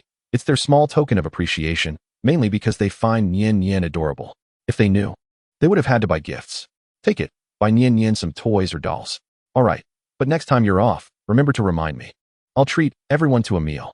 Sounds good, Yingzi. I'll take my leave now. Want you stay for a bit? No, I really can't. I'm off now. Goodbye, Yingzi. All right, drive safely. Sure, will do. Watching Gao Han enter the elevator, Song Yingzi then closed the door. Once inside, Nian Nian rushed out. Where's my little uncle? What little uncle? Your little uncle has to work tomorrow, so he went back. Song Yingzi chuckled, tapping Nian Nian's forehead. Then she squatted down and asked, Nian Nian, what did you eat tonight? Did you have enough? Hee Mom, I'm full. My little uncle treated me to pizza. It was delicious. Mom, I want to eat it again next time, with my little uncle and you. You clever little thing, all right. Next time when your little uncle is free, I'll let him take you out to eat. And you must come too, Mom. Nian Nian insisted. Okay. Mom will go too. Affectionately nudging her daughter's face with her nose, Song Yingzi stood up, picking up the small backpack. Let us go to the study. You haven't done your homework yet. Okay, Mom. I only have a little bit of homework left. I finished the rest at school. The teacher even praised me. Really? Nian Nian is so well behaved. Hee.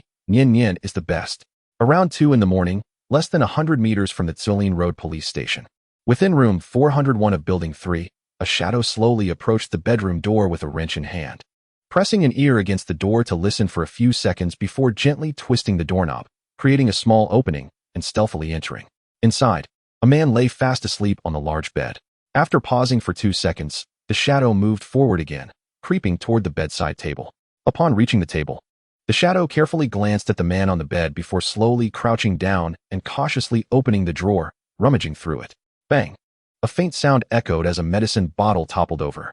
The noise of the bottle hitting the surface was particularly clear in the stillness of the night. The man's breathing ceased, and the crouching shadow froze momentarily. Without uttering a word, it raised the wrench and lunged at the man's head. A dull thud echoed through the air as the man's hand, reaching for the light switch, hesitated. Yet, the shadow wielding the wrench continued its relentless assault, striking downward with unyielding determination. Bathed in the moonlight, one could discern that the hand gripping the benevolent tool was clad in cotton safety gloves. It was Saturday, a day devoid of significant cases, and Gao Han was preparing to step out. He had made plans with Sister Ingzi to take Nian Nian out for a day of fun, a request that had come after much coaxing during a lengthy phone call the previous evening. They intended to visit an amusement park first, and after spending a good part of the day there, Gao Han, along with the two women, was preparing to take Nian Nian to a mall for pizza. Just as they entered the car, his phone rang. Glancing at the caller ID, Gao Han turned to Song Ingzi and said, "Sister Ingzi, it's a call from the precinct. I need to take this." "Go ahead," she replied. Stepping aside, Gao Han swiped his phone to answer. "Hello, Linjia. Boss, we have a case.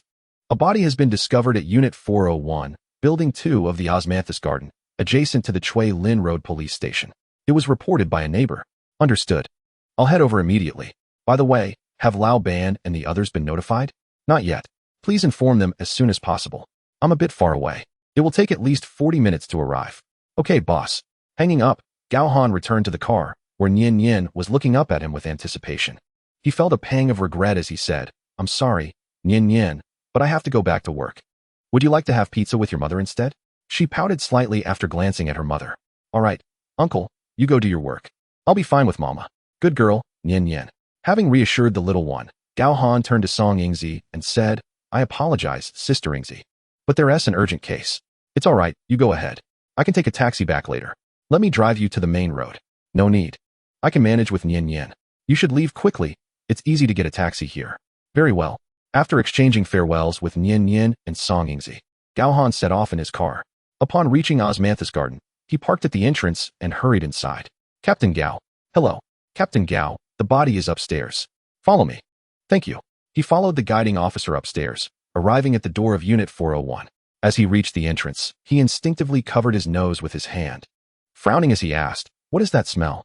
"The scent of air freshener," replied Ban Yongqiang, emerging from within and handing over a mask. "It's quite overpowering. We've had the door open for a while now, but the smell persists. That's more than just a faint odor." Gao Han shook his head, his keen sense of smell compromised. Donning shoe covers and gloves, he stepped inside, approaching the bedroom door. The mingled stench of decay and air freshener assaulted his senses, causing even the seasoned Gao Han to feel a wave of nausea. Inside, only Ban Yongqiang and Yang Hui remained. Where's everyone else? They couldn't tolerate the stench. "I sent them to interview the neighbors," Ban Yongqiang replied. Nodding, Gao Han put on a mask to shield his sensitive nose and entered the bedroom. Blood was splattered abundantly across the walls, bedding, and surrounding area. A glance at the corpse revealed the cause of the sanguine spray. The skull had been brutally crushed, leaving no doubt about the violence of the act. Chapter 55. The Foolish Thief. Gao Han's keen insight. The bedroom, besides the blood, was in chaos. Drawers and cabinets were ransacked. On the floor near the window lay a shattered phone. He had observed the living room earlier, and it appeared similar.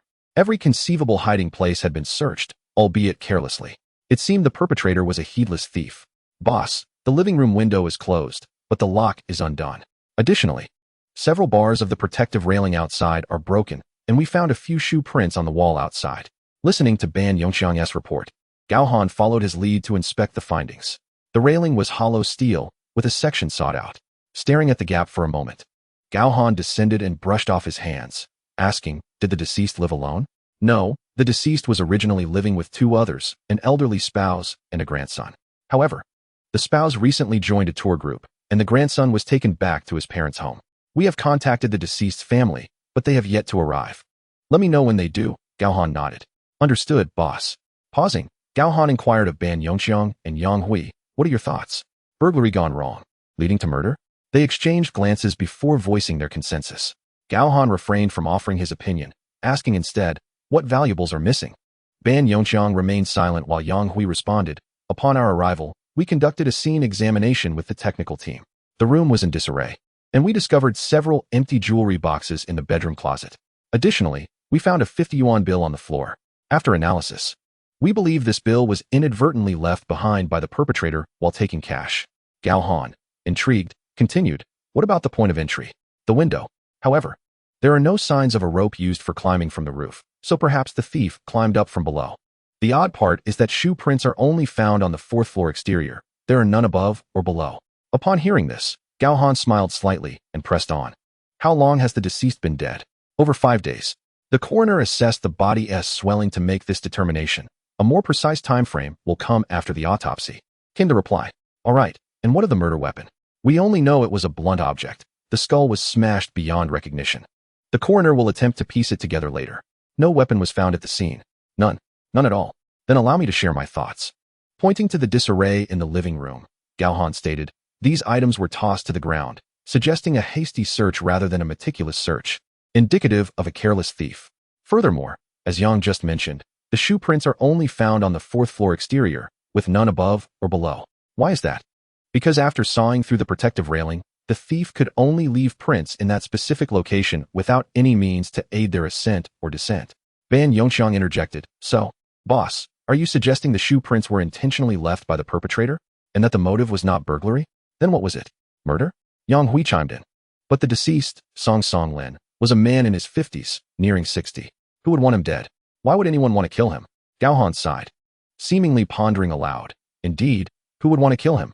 A man in his 50s, and the brutality of the assault suggests a deep-seated animosity, requiring at least a dozen powerful blows. What could have provoked such a hatred?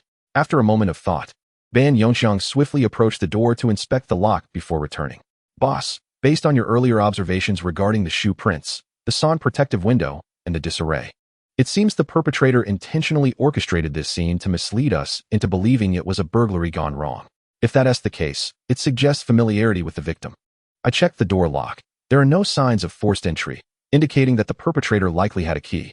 Gao Han remained silent, kneeling by the coffee table.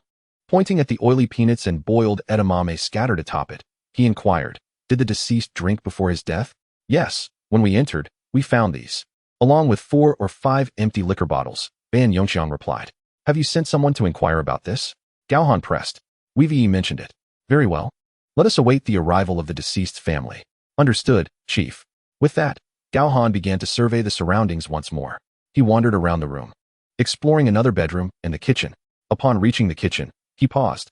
Was there no security window outside? He opened the window and leaned out to take a glance.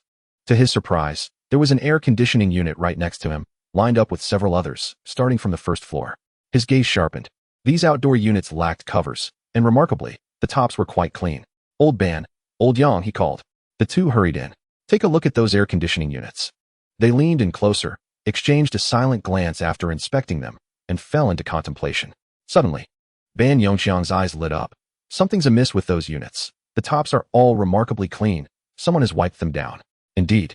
Have them check the units on the upper floors and inquire with the residents below if their air conditioning units have been cleaned as well. Understood. I will do so immediately. Ban Yongxiang stepped out to make the call. Before long, he returned. Chief, Gao Wei and the others replied. The air conditioning units above have a thick layer of dust on top, and the residents below confirmed that no one has wiped theirs down. They all mentioned that it does not affect functionality, so the window in the living room is merely a ruse. This is the true entry point. Entered? Not exited? Yang Hui questioned, puzzled. He was already inside, having killed the only occupant in the house. Why would he retrace his steps? He must have left through the front door. With that, Gao Han addressed the two. You both keep an eye upstairs, while I head down to the courtyard. Understood. Descending, Gao Han wandered through the yard alone. His gaze primarily fixed on the courtyard wall. He noticed someone at the guard station inquiring, but he paid them no heed. His focus was on determining whether the murderer had climbed over the wall to enter or had another means of accessing the community. After circling halfway, Gao Han spotted a shoe print in the innermost corner of the courtyard wall. Judging by its condition, it seemed to be left behind by the assailant upon their departure. Marking the location, he continued to circle the wall. Soon, in another corner, he discovered a cluster of what appeared to be fabric fibers near the inner edge of the wall. Old Ban, have the technical team send 2 personnel down to investigate. Their essay discovery near the innermost section of the wall. Understood, Chief. They'll be right over. Chapter 56. The Deceased Son.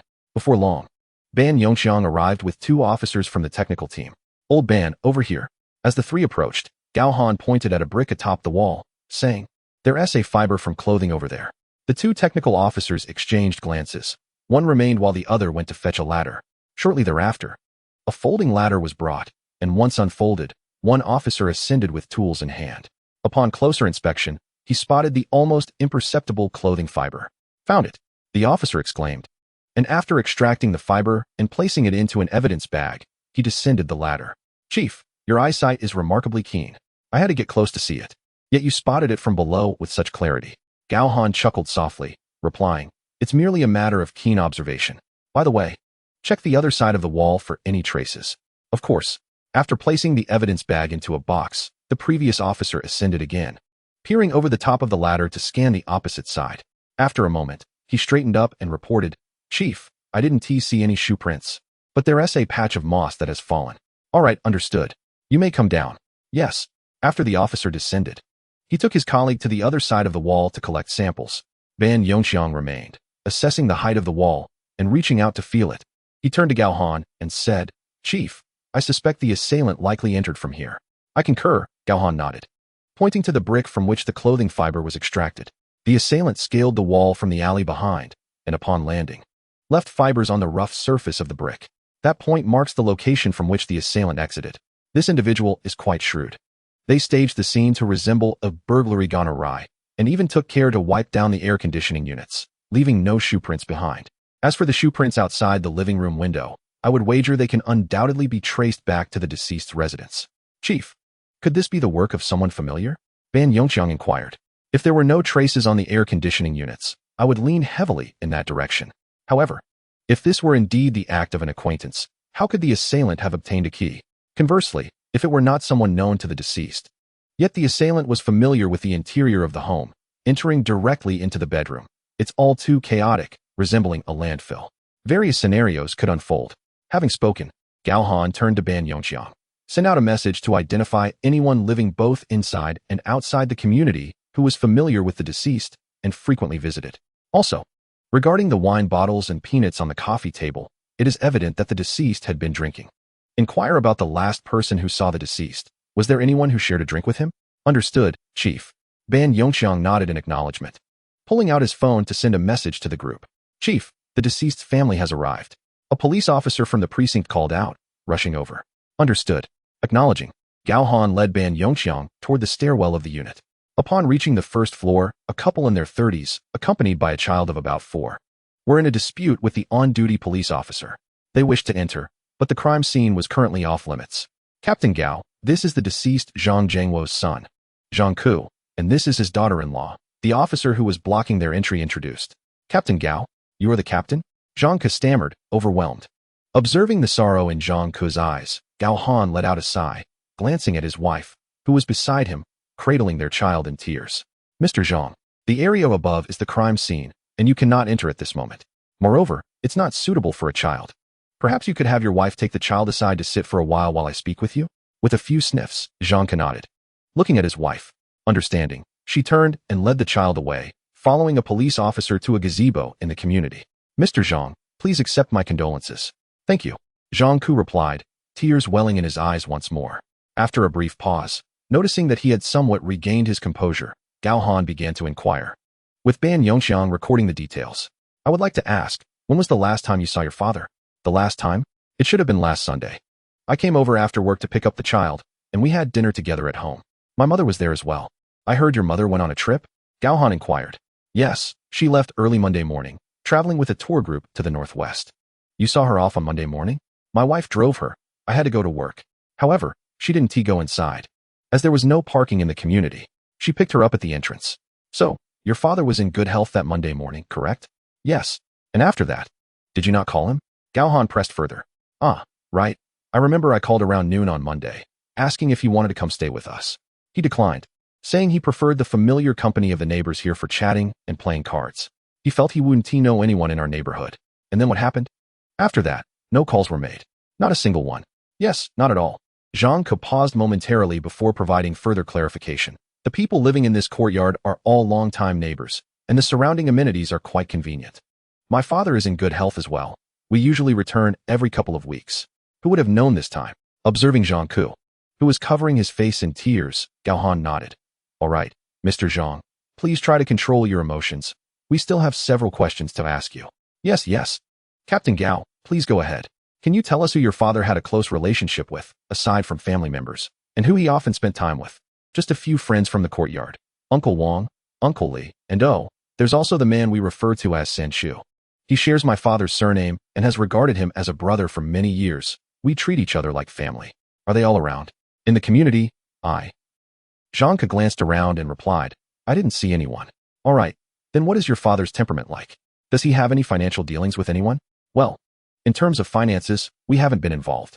Both he and my mother have pensions, which total over 10,000 a month, nearly 20,000.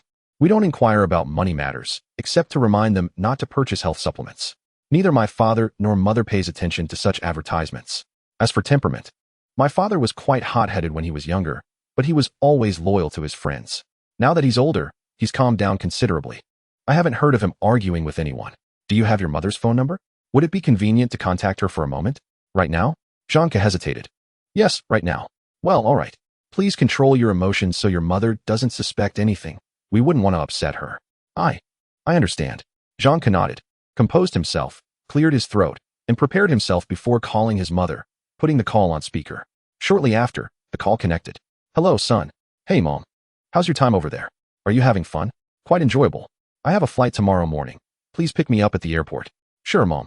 Send me the flight information later. All right. By the way, Mom, I wanted to ask if Dad has any financial dealings with anyone, or if he has had any arguments lately. Arguments? None at all. What is going on? Has something happened to your father? The old lady's intuition was sharp. Zhang Ke's heart sank. He quickly clarified. No, I'm just asking. Oh. The old lady seemed puzzled, but didn't dwell on it. After a brief silence, she continued. Your father enjoys playing cards, as you know. There are no disputes among them. Oh, he used to enjoy buying lottery tickets, but I put a stop to that. He hasn't bought any in over 6 months. All right, Mom, is there anything else? That should be all. Okay, Mom, I understand.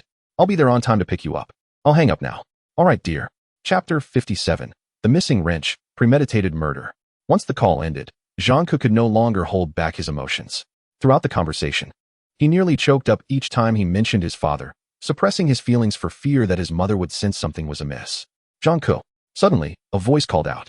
Turning around, he saw his previously mentioned Sen Shu, Uncle Wang, and others had arrived, accompanied by 2 plainclothes officers displaying their badges. The elderly men hurried over, glancing at Gao Han and Ban Yongqiang, before fixing their gaze on Zhang Ke. Your father really. Sen Shu, Uncle Wang, Uncle Li, my father. My father has gone. Faced with these elders, Zhang Ke's last few words were nearly a shout. Old brother, Sen Shu exclaimed loudly, prompting several people from the surrounding crowd to rush forward to support him. The sharp sound of a slap echoed. Gao Han and the others turned to see it was Uncle Wang. I shouldn't have said anything. I should have checked on him. That day, your San Shu asked about old Zhang. I even said he had gone to your place. Cool. I truly had no idea. I thought perhaps your mother had gone on a trip and your father had gone there with her. Uncle Wang, please don't blame yourself. Yes, Uncle Wang.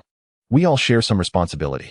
The group consoled him, but Uncle Wang was filled with regret, lamenting for his old brother while stomping his feet, tears streaming down his face, stirring sorrow in all who heard. Accompanying the elderly men were Gao Wei and Liao Guangxian. Boss, we found them at the tea house and inquired. They were unaware of the deceased, Zhang Jiangwo's situation, and claimed they hadn't participated in any drinking at home. We also asked if Zhang Jingguo had any other friends, and they provided a few names, which we recorded. All right, then you will verify these individuals. Yes, boss, we are on it. With that, Gao Wei and Liao Guangxian hurriedly left the community in their vehicle. Soon after, others who had gone out to investigate began returning one by one. In the stairwell between the 3rd and 4th floors, Gao Han and the others convened for a meeting. Boss, we spoke with the neighbors above and below. They claim not to have heard anything unusual. Furthermore, they haven't noticed anyone entering the deceased's home in recent days, reported Lu Juanxiang and Zhou Pengfei together. Who reported the incident? Gao Han inquired. It was the residents upstairs. They detected a strange odor, which prompted them to call the police, Lu Juanxiang replied. What about the others? What were their findings? Gao Han nodded, looking at the others. I, along with Yang Lu and Pansy, spoke with the security guard and the shop owner at the entrance, as well as nearby restaurants. According to the shop owner, the deceased visited the store on Monday afternoon around 1 o'clock to buy a case of beer, 12 bottles. Additionally, the owner of the small restaurant on the right-hand side of the alley stated that the deceased called him around 4 o'clock on Monday afternoon, requesting several dishes, including crispy peanuts, braised peanuts, and edamame. After Song Rue concluded his report, Yang Lu added, "Boss, I discovered something else." "What is it?" "There's a hardware store on the left side of the alley. During the investigation, the owner's son inquired about a wrench that was missing from their home. The owner mentioned it was on the counter, but his son couldn't find it and ended up taking a new one to use." "A wrench?" Gao Han raised an eyebrow, looking at Yang Lu and asking, "Why are you only mentioning this now?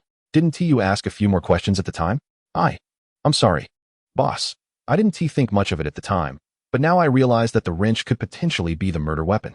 Go inquire further and check if they have surveillance footage. If they do, retrieve it for review." "Understood, boss." The three hurriedly rushed downstairs. Captain Gao, the forensic expert upstairs, called out, "Coming." After responding, Gao Han ascended the stairs, followed closely by Ban Yongxiang and the others. Captain Gao, in the room. The forensic expert removed his gloves and said to Gao Han, "Based on our preliminary autopsy results, the time of death for the deceased was between 1 and 3 o'clock on Tuesday morning. It has been too long, and a more accurate time of death will need to be confirmed during the autopsy. Additionally, the fatal wound was to the head, as you all just observed. The weapon appears to be a blunt object, with a sizable and irregular wound, not a hammer. A wrench, do you think it's a possibility?" Gao Han suddenly asked. "A wrench?" The forensic expert's eyes lit up as he quickly returned to the bed, signaling his assistant to turn on the light. After a meticulous observation, accompanied by gestures and measurements, Gao, the team leader, remarked, "I hadn't recalled this until you mentioned it. Look here." Gao Han leaned closer, following the forensic expert's finger to observe an irregular triangular bruise. Initially perplexed by the origin of this mark, the mention of a wrench sparked a realization. Doesn't this shape resemble that of a double-ended adjustable wrench when it is tightened at the tip? Indeed. Gao Han nodded affirmatively. The resemblance was striking. Aside from being slightly wider, it was virtually identical. This indicated that if it was indeed a wrench, it was of considerable size, far from the typical household variety. It should be an M30 model, with a maximum opening of 46 millimeters. Such a wrench is generally impractical for household use due to its heft. Household nuts rarely require such dimensions. Casting a glance at Ban Yongxiang, he took a step back, pulling out his phone to make a call. "Continue. Are there any further discoveries?" "Yes," the forensic expert replied, gesturing towards the body. From the position of the deceased's right hand, it appears the victim had noticed something amiss and was reaching to turn on the light, hence the extended index finger while the other fingers were clenched into a fist. However, the assailant also noticed this and acted swiftly, delivering a blow that likely rendered the victim unconscious at the outset. The subsequent strikes seemed to be more of an emotional release or perhaps a concern that the victim might still be alive. "This perpetrator is quite brutal," Yang Hui interjected. "It is evident that the assailant had prepared in advance." Gao Han nodded, then addressed the forensic expert. "Thank you for your hard work. It is my duty." The forensic expert replied with a nod. Turning to the team leader of the technical squad who had approached, Gao Han continued, "The on-site investigation is nearly complete. From what we have gathered, this appears to be a classic case of burglary turned homicide. However, we have identified several issues. Firstly, regarding the shoe prints on the outer wall that you previously mentioned, we have examined them and cannot rule out the possibility that they were deliberately left by the assailant. Secondly, outside the kitchen window, we discovered a fingerprint on the outer ledge that did not leave a clear mark, leading us to suspect it was made while wearing gloves. Thirdly, we noted several items strewn across the living room and other rooms. Upon inspection, we found multiple boxes that had not been opened, one of which contained varying amounts of cash alongside a book. If this were indeed a burglary that resulted in murder, it would be implausible for the boxes and books to remain unopened, with the money left intact. Finally, there was the matter of the beer mentioned earlier by Old Ban. We searched for empty bottles and leftover beer but found none, indicating a discrepancy between the empty bottles in the living room and the actual count. Thus, it seems this was not a crime of passion born from a burglary gone awry, but rather a premeditated murder, Gao Han concluded, glancing at Ban Yongxiang and the others. In light of this, our investigation should focus on individuals who had conflicts or grievances with the deceased, particularly those entangled in financial matters. Additionally, we need to identify those who drank with the victim, Zhang Jianxi, on the day in question. Understood. At 11:13 p.m., in the office of the third team, the team leader announced, "We've located the individuals who drank with the deceased. They are former colleagues of Zhang Jingguo, totaling 3 individuals, all residing in Jiangxing. We have already conducted preliminary inquiries. So, including Zhang Jingguo, there are 4 people who consumed an entire case of beer. And they claim they left without taking the bottles and cardboard box?" Gao Han asked. "Correct," came the response. "Tomorrow morning, we will visit the residences of the 3 individuals to ascertain their alibis." "All right," Yang Hui replied. "I will take Yang Lu with me." "That's fine," Gao Han acknowledged before turning to the others. Ban Yongxiang added, "We still need to investigate the deceased's social connections. Based on our current information, the victim had a wide circle of friends, including former colleagues, acquaintances, neighbors, and old classmates. This will take time to thoroughly investigate." "What about the wrench?" Gao Han inquired. "Regarding the wrench, we investigated the hardware store's owner, but the wrench was not found on the lower shelf during our initial visit. We managed to locate it upon our return. A reaction test was performed, and there were no signs of blood," Song Rue reported. "As for the surveillance footage, we examined it alongside the store's transaction records. Over the past week, there have been 11 transactions, none of which involved the purchase of a wrench. No anomalies were detected in the footage either, and we have retained the surveillance records for further verification." "Good work," Gao Han commended, rising to approach the whiteboard. Gazing at the photo of the deceased, he began, "The victim, Zhang Jingguo, was a retired worker with a vast network of acquaintances. His life was relatively simple. He was known for his loyalty and had managed to temper his once fiery temperament. Such a person would not likely have made enemies. Even if he had in the past, it is improbable that someone would seek revenge after such a long time. If we rule out revenge, we are left with motives of passion or financial gain. Passion, however, seems unlikely based on the interviews conducted with the residents of the community. Thus, we are left with the final possibility of a murder for financial gain, which aligns with the circumstances at the scene. But could it be merely that someone coveted money that was left exposed?" As the team absorbed Gao Han's insights, they fell into contemplation. After a moment, Gao Wei spoke up. "I find it hard to believe that this was simply a case of someone being tempted by exposed wealth. If that were the case, one blow would suffice. Why continue striking?" "Indeed, your reasoning is sound," another team member added. "There must be some deeper connection between the assailant and the victim that incited such a violent reaction, leading to multiple strikes after the initial blow." Lu Junxiang concurred with Gao Wei's analysis. The others nodded in agreement. While the notion of being driven by greed fits the narrative of a burglary, if it were merely a burglary, regardless of the assailant's premeditated preparations, after inflicting harm, the perpetrator would likely flee. The likelihood of them ensuring the victim was incapacitated before hastily gathering valuables is slim. The rarest scenario would involve someone repeatedly striking vital areas, suggesting a deeper psychological disturbance. Such individuals are typically monitored by family, making opportunities for such acts exceedingly rare. Are there any differing opinions? Gao Han turned his gaze to the team. After exchanging glances, everyone shook their heads in unison. "Very well. Let us proceed with the investigation under the premise of a murder motivated by financial disputes. In such a case, it is highly likely that the victim engaged in a heated argument with the assailant. We will seek out witnesses and focus our efforts on those who were closely associated with the deceased." "What about those former colleagues?" Zhou Pengfei inquired. "Isn't old Yang responsible for that?" Zhou Pengfei hesitated, realizing he had not heard clearly. "All right, let us proceed with that for now. Everyone, please head home to rest. Tomorrow morning, we will each carry out our assigned tasks and reconvene at 6 in the afternoon to report and summarize our findings." "Understood." As the third team prepared to leave, just outside the office, Gao Han's phone rang. It was an unfamiliar number. He answered, "Hello? Is this Captain Gao?" "This is Zhang Ku." "Ah, Mr. Zhang, I know you. How can I assist you?" "Captain Gao, I received a threatening letter when I returned home just now, and we are unsure how to handle it." "A threatening letter?" Gao Han narrowed his eyes and replied, "All right, wait for me. I will bring someone over shortly." "Thank you, Captain Gao." "Thank you, Captain Gao." After hanging up the phone, Gao Han pondered for a moment before calling Zhou Pengfei, asking him to return and accompany him to Zhang Ke's residence. After completing the call, he summoned the on-duty personnel from the technical team to gather downstairs with their toolkits. Upon descending, Gao Han encountered Zhou Pengfei and Ban Yongxiang in the parking lot.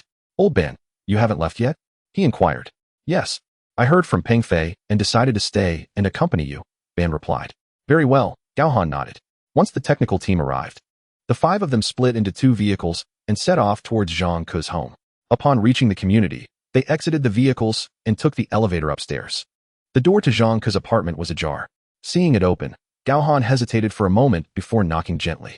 Zhang Ku and his wife, Wang Yuqing, instantly rose from the living room to greet them. Captain Gao, I apologize for disturbing you at such a late hour, Zhang Ku said, his face reflecting remorse. While Wang Yuqing appeared visibly distressed and fearful. It's quite all right. We haven't finished work yet, Gao Han replied, nodding. After donning shoe covers, they entered the house. Seated on the couch in the living room, Gao Han and his colleagues observed the so-called threatening letter, which was enclosed in a postal envelope. The sender's information indicated a company name, and the content of the threat was succinct. Return my belongings to me, concluding with a red handprint. The officers from the technical team began preparing to extract fingerprints after reviewing the letter. After a brief period of activity, the leading officer turned to Gao Han and said, Captain Gao, there are no fingerprints. The blood print was made while wearing rubber gloves. However, the bloodstain indicates it is human blood. Human blood, Zhang Ku exclaimed. While Wang Yuqing gasped in shock, retreating into the corner of the sofa. Observing his wife's reaction, Zhang Ku hurried over to comfort her. Gao Han glanced at them before returning his focus to the technical team, instructing, please have this examined when you return. Of course, they replied, carefully collecting the letter along with its envelope. Once the technical team departed, Gao Han began to inquire about the details. The message in the threatening letter was unmistakable. It demanded something of value. This item was likely the motive behind the perpetrator's intrusion into Zhang Jiangwo's home, as well as the reason for the murder itself. Chapter 59, Diverting Attention, Gao Han. It's all about money. Mr. Zhang, has your father ever taken anything from others? Or mentioned a similar incident? Ban Yongxiang asked as he observed Gao Han analyzing the threatening letter on his phone. Zhang Ke contemplated for a moment, shook his head, and then looked at his wife. Wang Yuqing was also deep in thought, but could not recall anything after a long while, saying, Honey, I really don't know. Dad never mentioned anything to me. It's all right. If you can't remember, then don't worry about it, Zhang Ke reassured his wife. Ban Yongxiang hesitated before asking, do you know how this letter arrived? I have no idea. It was just sitting at the door when we returned. At first, I thought it was some correspondence from the company and opened it without a second thought, Zhang Ku explained. You mentioned a company. Is that the name of your workplace? Ban Yongxiang inquired, seizing upon the key point. Yes, Xingxiang Industrial is the name of my company, Zhang Ku confirmed. Oh, and this landline number is also the publicly listed administrative office number for our company. Gao Han flipped to another photo, scrutinizing the sender's information. Is this landline known to anyone outside the company? He asked.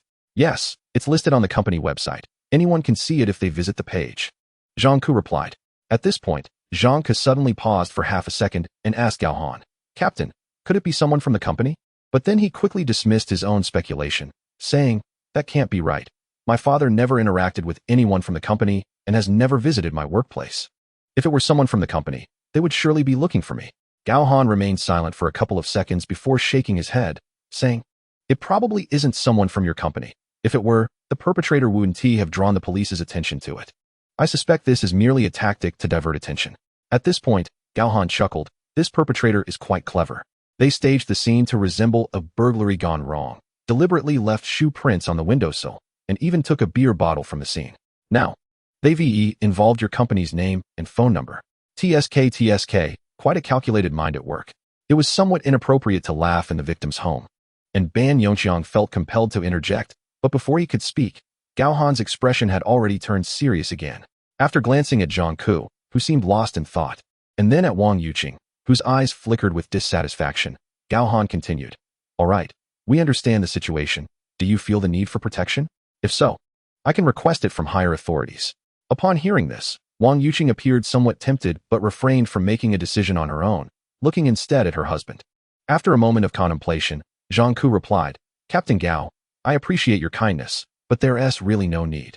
I genuinely don't know what my father left behind. The police force is already stretched thin. If you have to divide your attention to look after us, it will reduce your effectiveness in solving the case. Rest assured, I will take them both to my father-in-law's place. I usually drive to and from work, and I simply need to lock the doors and windows at night. Since Zhang Ke had expressed himself so clearly, Gao Han did not insist further. He nodded. Very well, that arrangement seems reasonable, but you should really avoid staying alone. It would be better to stay at your father-in-law's place. If your workplace is far, just wake up a bit earlier. It's safer than being alone. Yes, I will consider that. Then it's settled. I will visit your company tomorrow. Do we really need to go to the company? Didn't you just say it's unlikely to be someone from there? Zhang Ke questioned, his expression shifting. Gao Han shook his head. Since the perpetrator has gone to such lengths, we must cooperate with him. Otherwise, we would be wasting our efforts. Don't worry, it won't interfere with the investigation. All right, thank you, Captain Gao, but tomorrow is the weekend, and the office will be closed. What I meant by tomorrow is Monday. It's already past midnight. Isn't it? Oh right, Zhang Ku exclaimed, slapping his forehead, glancing at his watch before realizing, I completely lost track of time. That is fine. We'll take our leave now. Please check all the doors, windows, and the security door, and make sure they are locked properly. Absolutely, I will do that. Thank you, Captain Gao, and thank you to the two officers as well. Allow me to see you out. Of course.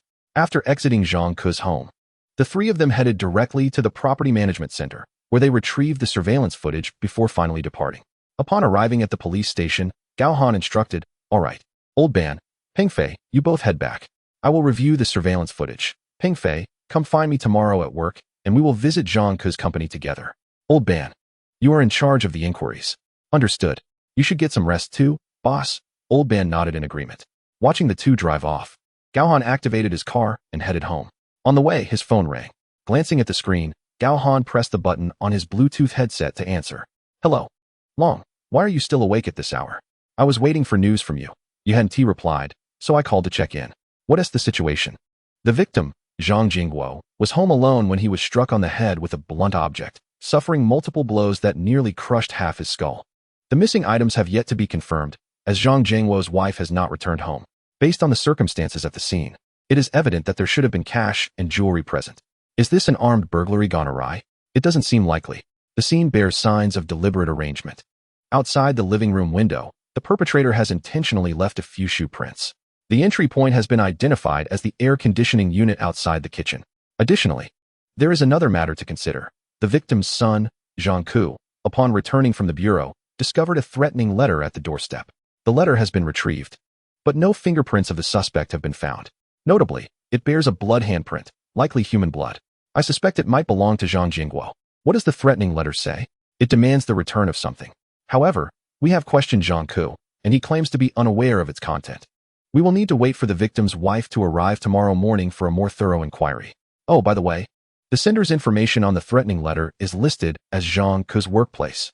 A clever ruse, indeed. Yes, that is our assessment as well. From the arrangement at the scene to the threatening letter, it is clear that the perpetrator possesses a high level of psychological composure, showing no signs of anxiety after committing murder, but rather maintaining a calm demeanor while orchestrating the scene. However, the more he does, the more flaws he will inevitably leave behind. Do we have a lead? It appears so. This item must hold considerable value for the perpetrator to be so preoccupied with it. Ultimately, it seems to boil down to monetary motives.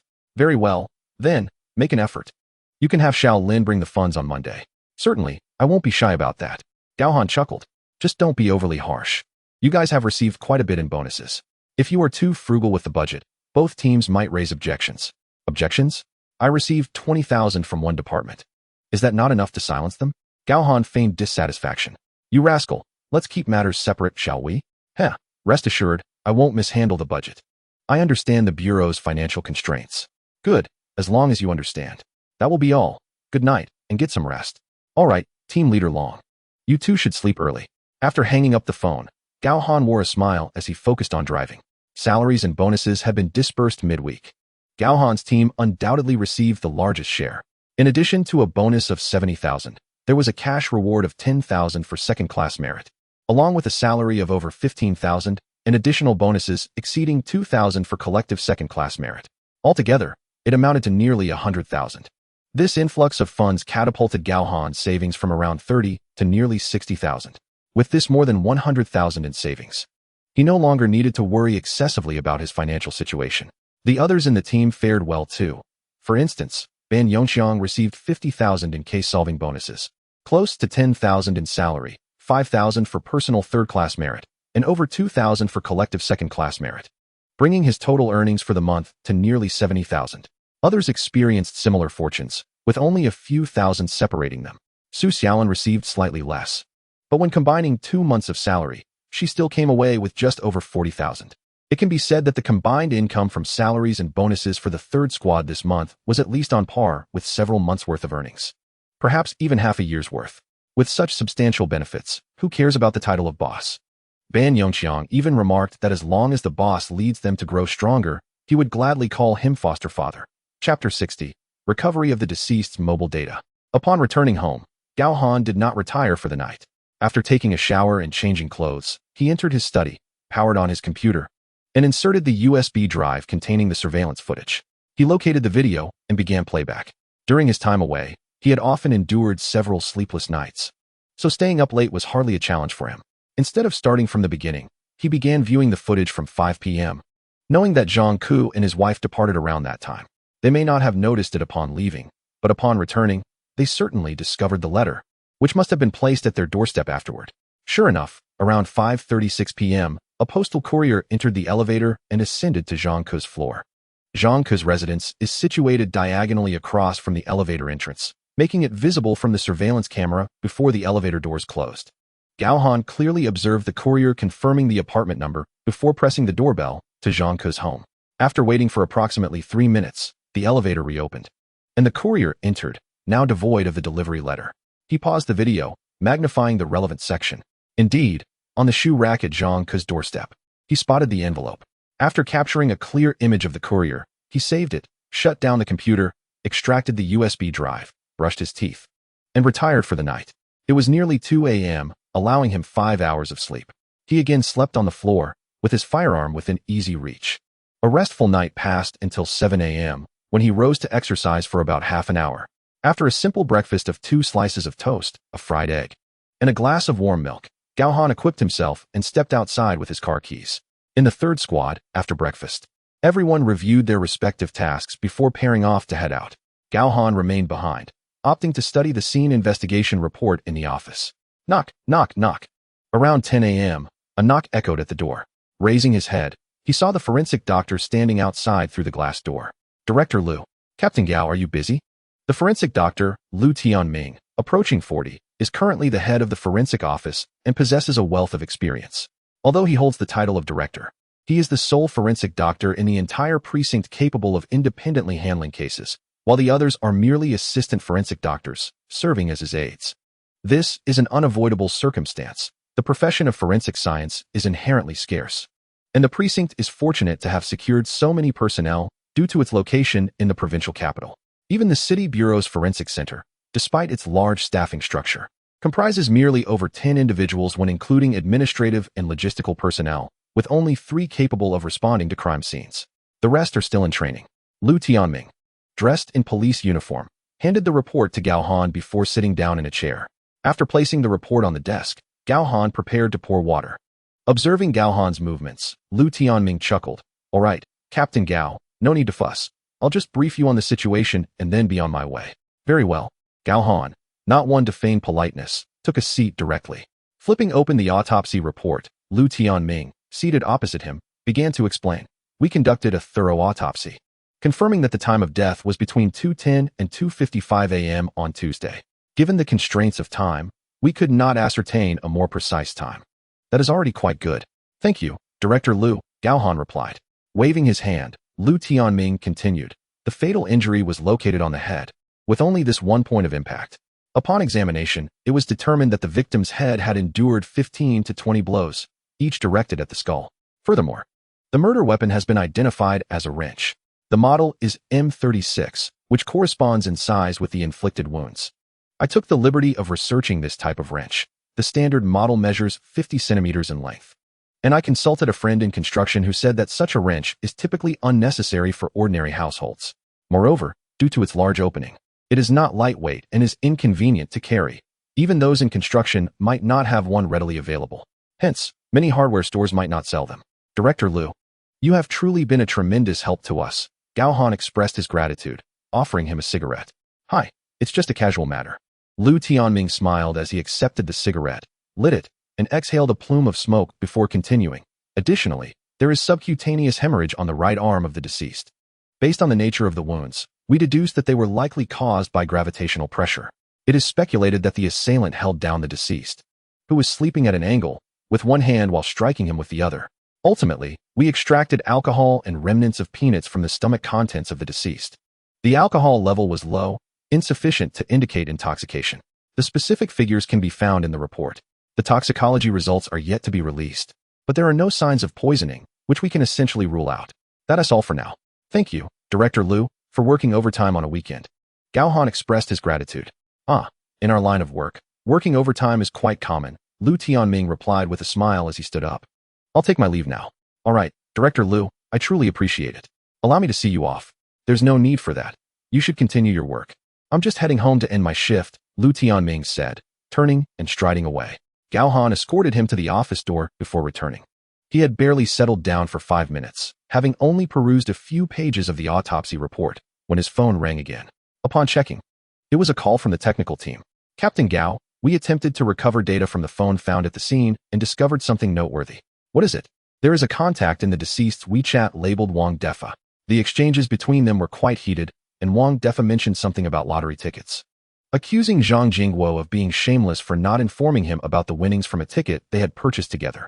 However, Zhang Jingguo has consistently denied any claims of winning the lottery. Wang Defa? Gao Han mused, recalling the individual. Wang Defa had once been a colleague of Zhang Jingguo, and they lived in proximity, also falling within the scope of the investigation. Understood, thank you. You're welcome, Captain Gao. That's the situation. Should any further developments arise, I will inform you immediately. All right, goodbye.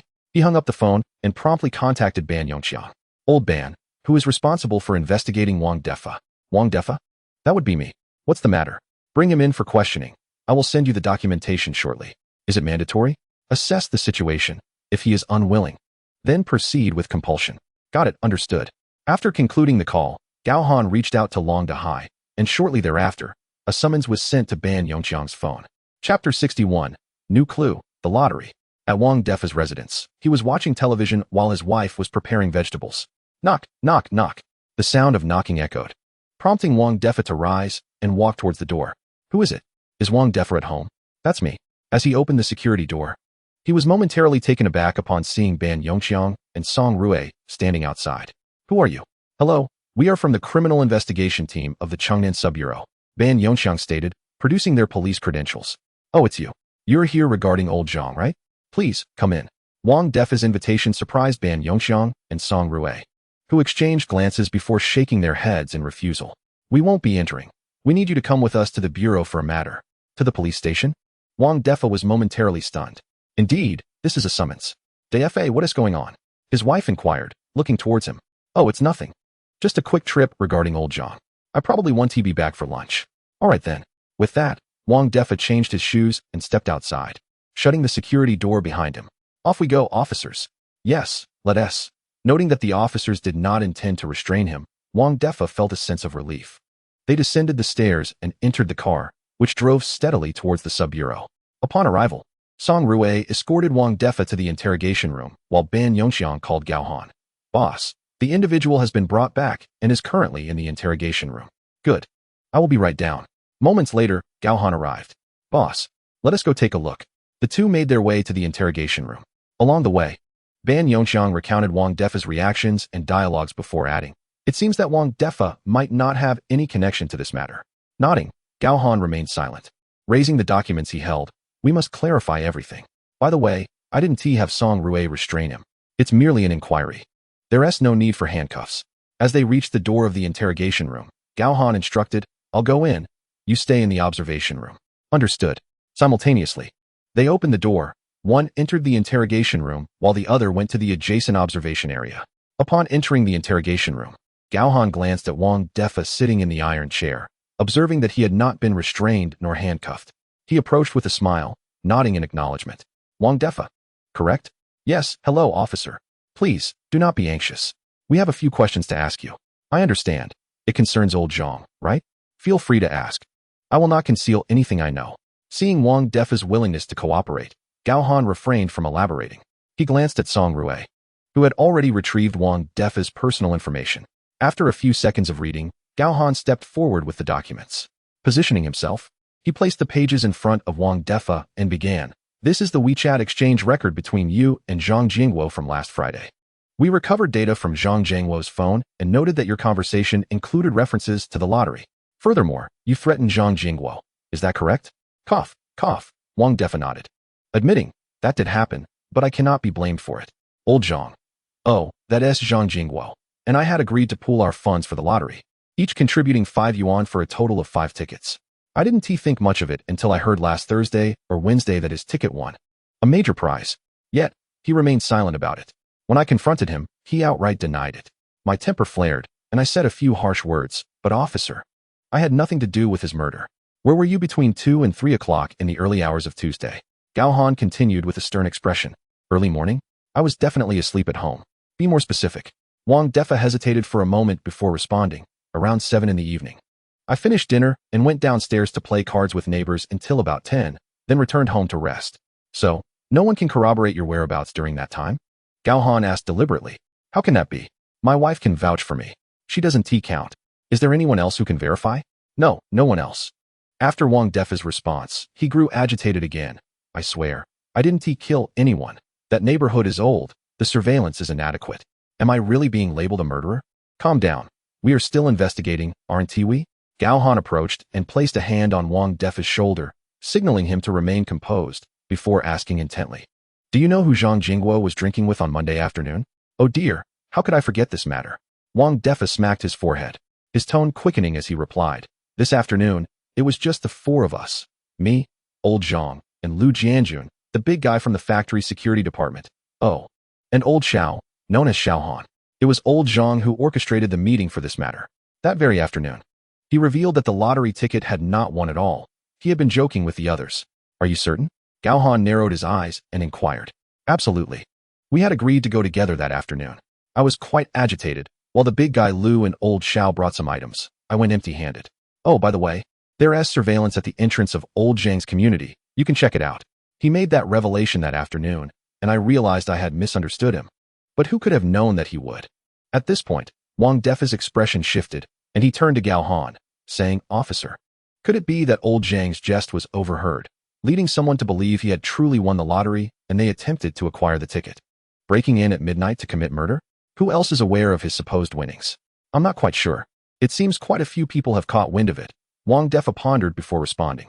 "Among your acquaintances, is there anyone in urgent need of money?" Gao Han suddenly asked. "Not that I know of." Wang Defa initially replied with certainty, but hesitated and added, "Mainly, we don't usually discuss such matters.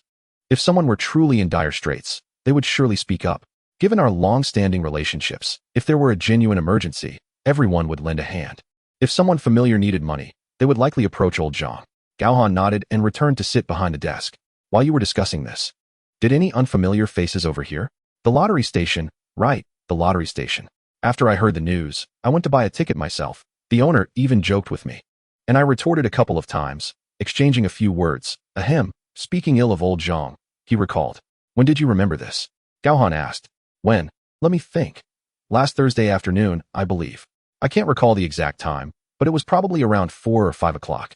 With a snap, Gao Han closed the file, nodding as he said, "All right, that will be all for now, Wang Defa. Please keep your phone on and try not to leave the city limits."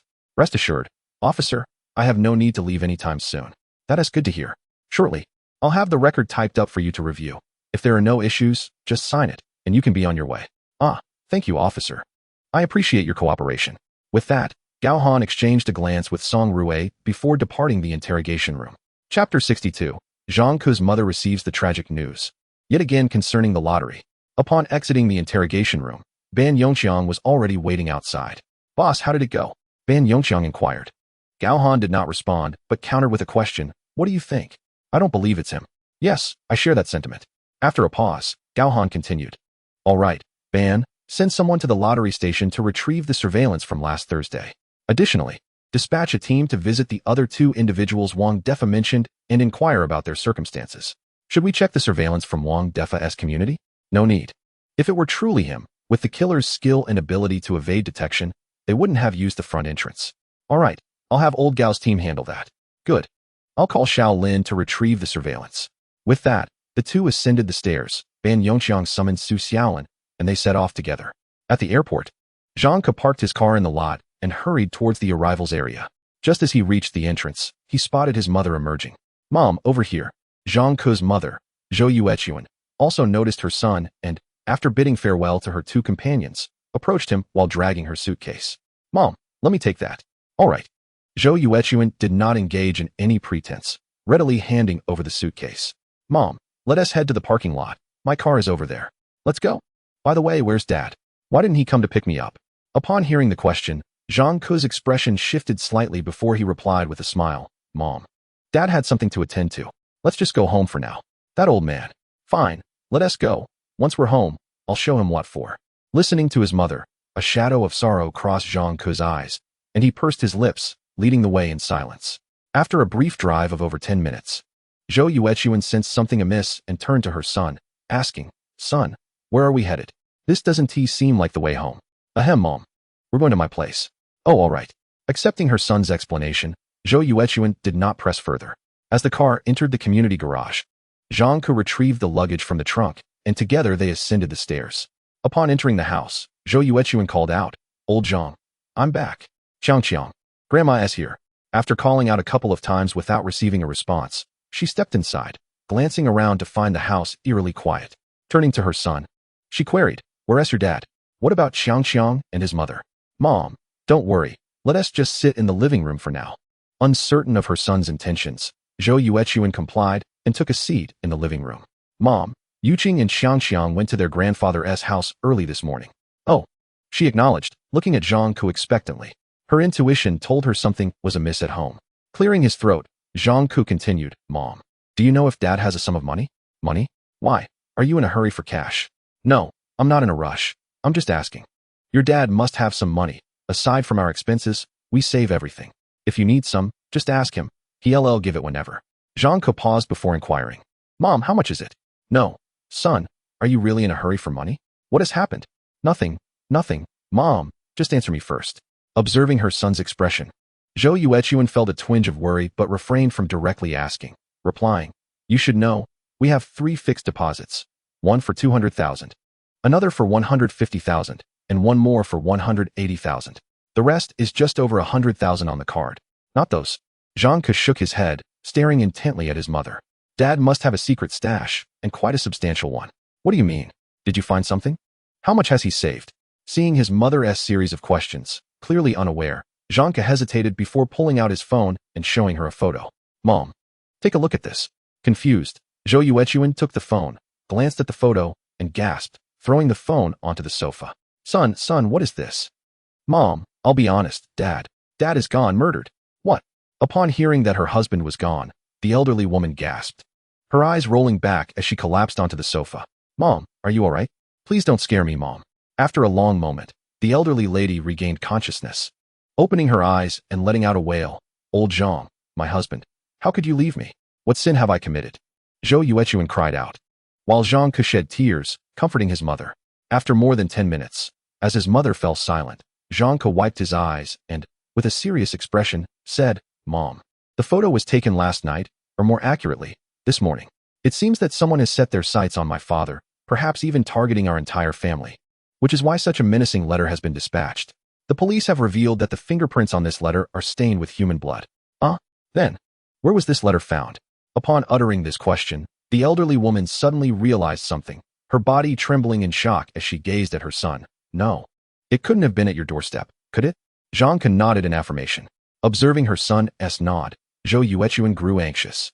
Son, wait a moment, hold on. I am a bit flustered. Let me think. Yes, mother, don't rush. Take your time to ponder. As long as we uncover the root cause, the police will have a direction for their investigation. Yes, you are right. After pondering for a long while, Zhou Yuechuan, filled with anxiety yet unable to grasp the situation, said, But son, I truly have no idea whether your father possesses anything, or any money. The elderly woman's demeanor was evidently off. Zhang Ke noticed this and quickly placed a reassuring hand over her heart, saying, Mother, don't fret. We need to remain calm. Let us think this through leisurely. Under her son's comforting presence, Zhou Yuechuan's complexion gradually returned to normal. Moments later, a spark of inspiration lit up her mind. The lottery. Could it be that your father has been secretly purchasing lottery tickets behind my back, and perhaps won a prize, thus attracting unwanted attention? Mother, hasn't Dad stopped buying lottery tickets for quite some time? Could it be something else?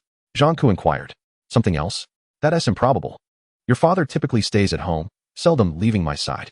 Aside from buying the occasional lottery ticket or playing cards, he wouldn't be involved in anything else, nor does he have a place to hide anything. Lottery tickets are convenient. If he won and claimed the prize, he could easily open a new bank account without my knowledge. There are countless places to conceal a single bank card. Did Dad really buy lottery tickets? Jonko asked. I don't know. I'll need to make a phone call to inquire. Saying this, Zhou Yuechuan trembled as she fished out her phone. Just as a wave of dizziness washed over her, causing her to sway and collapse onto the sofa. Mother! Mother! Mother! This sight horrified Jonko. After frantically calling out several times without a response, he quickly retrieved his phone and dialed for emergency services. Chapter 63, Motive for Murder. At the precinct, Gao Han contacted the bank to inquire about accounts under Zhang Jiangwo's name. Upon confirming the landline number, the bank conducted a search. It was evident that Zhang Jingguo possessed only a single bank card, in addition to 3 fixed deposits. After receiving this information, Gao Han sought a detailed account statement, but was denied by the bank, as printing such records required their personal presence. Understanding this, Gao Han hung up the phone. Just then, Ban Yongxiang and Su Xiaolin returned, accompanied by Song Rue. Boss, Wang Defa has signed out and left. Song Rue reported. All right, understood. Boss, here are the surveillance records. Find a computer so we can review them together. Sure. The group located a computer in the main office area. After inserting the USB drive, they opened it, with Song Rue operating the screen while others either sat or stood behind him, fixated on the monitor. They adjusted the video playback to the time Wang Defa mentioned and clicked play. Soon, Wang Defa appeared in the footage. After exchanging greetings with a few individuals in the shop, he approached the counter to converse with the owner, paying via scanned code. And there were no issues when printing the lottery tickets. As the owner handed over the tickets, his expression clearly bore a smirk, and his lips moved as if saying something. Unfortunately, the surveillance lacked audio, rendering the specifics inaudible. However, Wang Defa's expression shifted noticeably, revealing his anger. The owner also wore a forced smile while speaking, and 4 or 5 individuals from the shop gathered around, seemingly attempting to mediate. Before long, one of those mediating pulled Wang Defa outside, while the owner's demeanor soured as he slumped into a chair. The others exchanged glances, shaking their heads, and continued to discuss the winning numbers displayed on the wall. This segment replayed 3 times. Gao Han shook his head, stating, based on the footage, it seems Wang Defa's claims are credible, and no suspects have been identified. By the way, old Ban, have you inquired with the shop owner? Yes, boss. Ban Yongxiang nodded in response. The owner's account aligns with Wang Defa's testimony. All right, just as I was about to speak, Gao Han's phone vibrated. He pulled it out to see it was Zhang Ke calling. Pausing for a moment, Gao Han answered the call. Hello, Captain Gao, this is Zhang Ke. Good day, Mr. Zhang, how may I assist you? It's like this, Captain Gao. My mother has returned, and I spoke with her about my father's situation. She is also uncertain if my father has taken anything from others. Furthermore, regarding the lottery matter, she is also unsure. Understood. Thank you, Mr. Zhang. After expressing gratitude, Gao Han continued. We have checked, and your father has only 1 bank card, along with 3 fixed deposits. Ah, yes, we are aware of these. Captain Gao, does my father have no other savings? None. After that, Gao Han added, we will visit banks that offer safe deposit box services to see if your father has rented a safe deposit box. Additionally, please inquire with his other friends or relatives to see if he has stored anything with them. All right, I understand. Thank you, Captain Gao. I will contact you immediately if I hear anything. Very well. After ending the call, Gao Han contemplated for a few moments before addressing Ban Yongxiang and the others. So, old Ban, you and Song Rue will go together. I'll partner with Sister Lin. We will visit banks that provide safe deposit box services to check if Zhang Jingguo has rented one. Sure, sounds good. Let us be off. The sooner we leave, the sooner we return. The group split into 2 teams and descended to depart. The 4 of them, divided into 2 groups, spent most of the day before returning. Gao Han's side turned up empty-handed. Upon meeting Ban Yongxiang at the precinct, he could infer the outcome from their expressions. At 7 o'clock, after dinner, personnel from the 3rd team gathered in the main office area to hold a meeting, summarizing the findings from the day's investigative inquiries. We visited 6 households today and found no leads. 5 individuals had alibis, while 1 was in the countryside at the time of the incident. We plan to contact the local police station for assistance in confirming this. Our side is similar. We visited 5 individuals and found no issues. We visited 4 establishments, and their relationship with the deceased, Zhang Jingguo, was merely that of ordinary co-workers, and they had no knowledge of the lottery matter.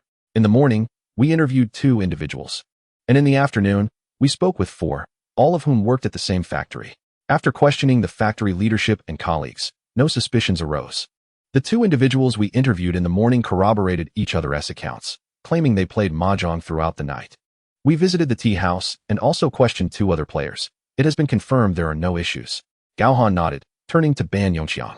In the morning, Song Rui and I interviewed a person whose neighbor verified their return time. The community has only 3 main entrances, all equipped with surveillance cameras. And the walls are secured with anti-theft nets and cameras. We inspected and found no issues. After listening to Ban Yongqiang's report, Gao Han spoke. The other suspect is Wang Defa. We brought him in for interrogation as he had direct interactions with Zhang Jingguo and had a conflict over a shared lottery ticket. However, investigations confirmed that Wang Defa can be temporarily excluded from suspicion. In the afternoon, I, along with Old Ban and the others, visited the bank to inquire about safe deposit box services. We can confirm that Zhang Jingguo did not rent a safe deposit box. Moreover, Wang Defa mentioned a particular incident regarding Zhang Jingguo's purported lottery win, which he initially intended as a jest. Unexpectedly, this jest was taken seriously by many, leading to rampant rumors. Wang Defa, having heard the news, was convinced of the win and sought an explanation from Zhang Jingguo. Additionally, the matter concerning the peanuts and beer at Zhang Jingguo's home has been resolved. The gathering was initiated by Zhang Jingguo to clarify the lottery issue. The other 2 individuals who joined him for drinks have also been located and confirmed their presence. None of the 3 have detected any issues as of yet. Thus, it is reasonable to surmise that the bottle was deliberately removed by the perpetrator to create confusion. The 3 teams fell into a contemplative silence, each furrowing their brows in deep thought. Boss, as per the statements, the lottery win was fictitious, yet after Zhang Jingguo's jest spread, it morphed into a reality. Wang Defa even quarreled with Zhang Jingguo over this matter. If this jest is indeed the catalyst for Zhang Jingguo's murder, we must delve into the financial aspects. Yang Lu interjected. Indeed, Yang Lu raises a valid point. The safe lacks any records, implying that the contents of that threatening letter are unlikely to pertain to any tangible treasures. Coupled with the lottery's involvement, it is plausible that this lottery ticket serves as the motive for murder. Let us reconsider. A lottery ticket is, after all, an object in itself. Boss, I have just thought of something. Pansy raised his hand to speak. Clearing his throat, he stood and approached the whiteboard, indicating the layout of Zhang Jingguo's community. Based on the site investigation, the assailant entered and exited through the innermost wall of the community. Even if the perpetrator were an acquaintance, one typically enters a home through the front door and exits the same way. If the assailant intended to commit a crime, they would surely need to scout the area beforehand. To identify the wall as an entry point suggests that the circumstances beyond it must have been familiar to them in advance. Therefore, I propose we review the surveillance footage, extending the timeline.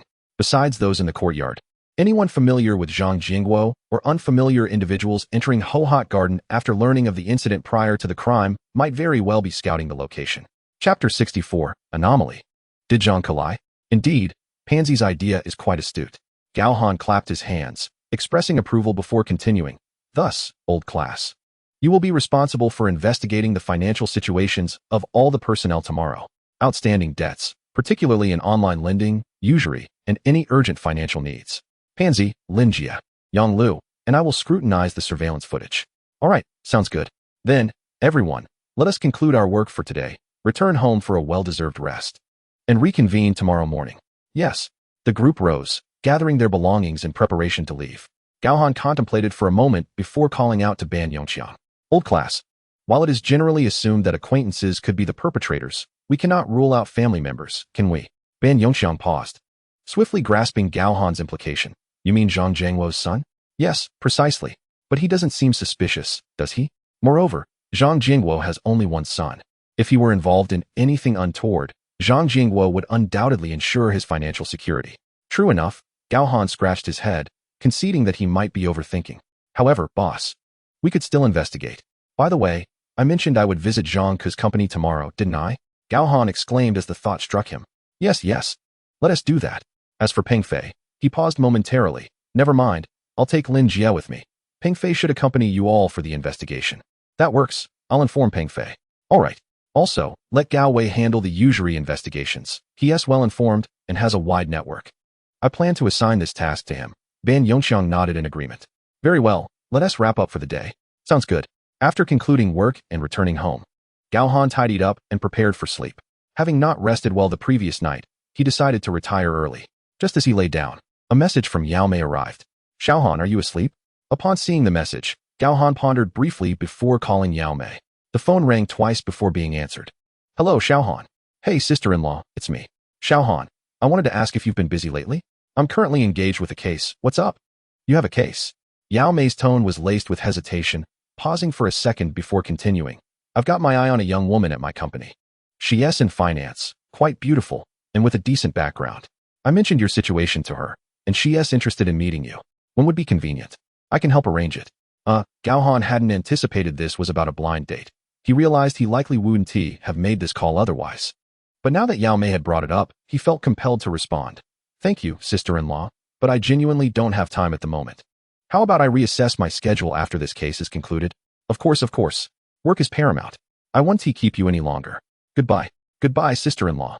After hanging up, Gao Han shook his head with a sigh and turned off the light to rest. The following morning, Gao Han arrived at the precinct, reconvening with his colleagues to confirm the day's tasks before proceeding to the cafeteria for breakfast. After finishing their meal, those assigned to fieldwork set out, while Gao Han and Yang Lu split into two groups, one heading to the traffic department to retrieve surveillance footage from near Zhang Zhengwo's residence. Gao Han took Su Xiaolin to the police station to obtain the surveillance from the T-junction outside Ho Hot Garden. After acquiring the surveillance footage from the previous Thursday to the Tuesday before the incident, they hurriedly drove to Zhang Ku's company. As Gao Han and Su Xiaolin entered the company gate, Zhang Ku emerged from the break room. Captain Gao, Officer Su. Zhang Ku, are you waiting for us? Gao Han inquired. Yes, Captain Gao. You mentioned coming to the company today, so I thought I'd wait for you. Nodding, Gao Han replied. Could you arrange a meeting room for us? Certainly, it's already prepared. Captain Gao, Officer Su, please follow me. As they walked towards the meeting room, Gao Han asked, Is your mother all right? Not a significant issue. She merely suffered a cerebral hemorrhage due to emotional distress. Thankfully, she received timely medical attention. My wife is on leave to care for her. Thank you for your concern. That is good to hear. Once inside the meeting room, Gao Han posed a few questions to Zhang Ku before inviting several colleagues to join the inquiry. After a lengthy questioning session yielded little information, Gao Han prepared to leave. Exiting the meeting room with Su Xiaolin, he glanced around but did not see Zhang Ku. Assuming he was busy, Gao Han proceeded toward the elevator lobby. I told you to wait. What's the rush? At the entrance, Gao Han spotted Zhang Ku on the phone in the elevator lobby. His expression was grim, and snippets of conversation indicated that he was encountering some difficulties. Upon noticing Gao Han and Su Xiaolin approaching, Zhang Ku hastily wrapped up his call. All right, I understand. I have something to attend to, so I'll hang up now. After ending the call, Zhang Ku approached them. Captain Gao, Officer Su, are you ready to leave? Yes. We've finished our inquiries. The individuals you mentioned appear to be clear. Rest assured, we will continue our investigation, Gao Han stated, before continuing with his questions. By the way, it seems you are facing some difficulties? The matters concerning the company. The client has been pressing us relentlessly, and they keep springing forth one peculiar request after another. It's truly. Glancing at Zhang Ku's wry smile, Gao Han chuckled. That's just how work is, isn't it? Moreover, those clients often love to feign knowledge. Indeed, Zhang Ku nodded with a pained smile, moving towards the elevator to press the down button. By the way, Captain Gao, I have contacted some friends of my father from his lifetime and inquired with relatives as well. They all claim that my father did not leave anything with them. Well, we suspect there isn't much chance he did, but thank you for the leads. Rest assured, we will expedite the investigation. Additionally, we have made some breakthroughs in the case. Really? What have you found out? Zhang Ku asked, his excitement palpable. At this moment, I cannot disclose that, Gao Han replied, shaking his head after a brief pause. Oh, right, I understand. Confidentiality, my apologies for my enthusiasm, Captain Gao. It's quite all right, it's human nature. At that moment, the elevator arrived. Gao Han glanced at it and said, Then Mr. Zhang, we shall take our leave. All right, Captain Gao and Officer Su, goodbye. Yes, goodbye. As the elevator doors closed, Zhang Ku furrowed his brows and sighed as he walked into the company.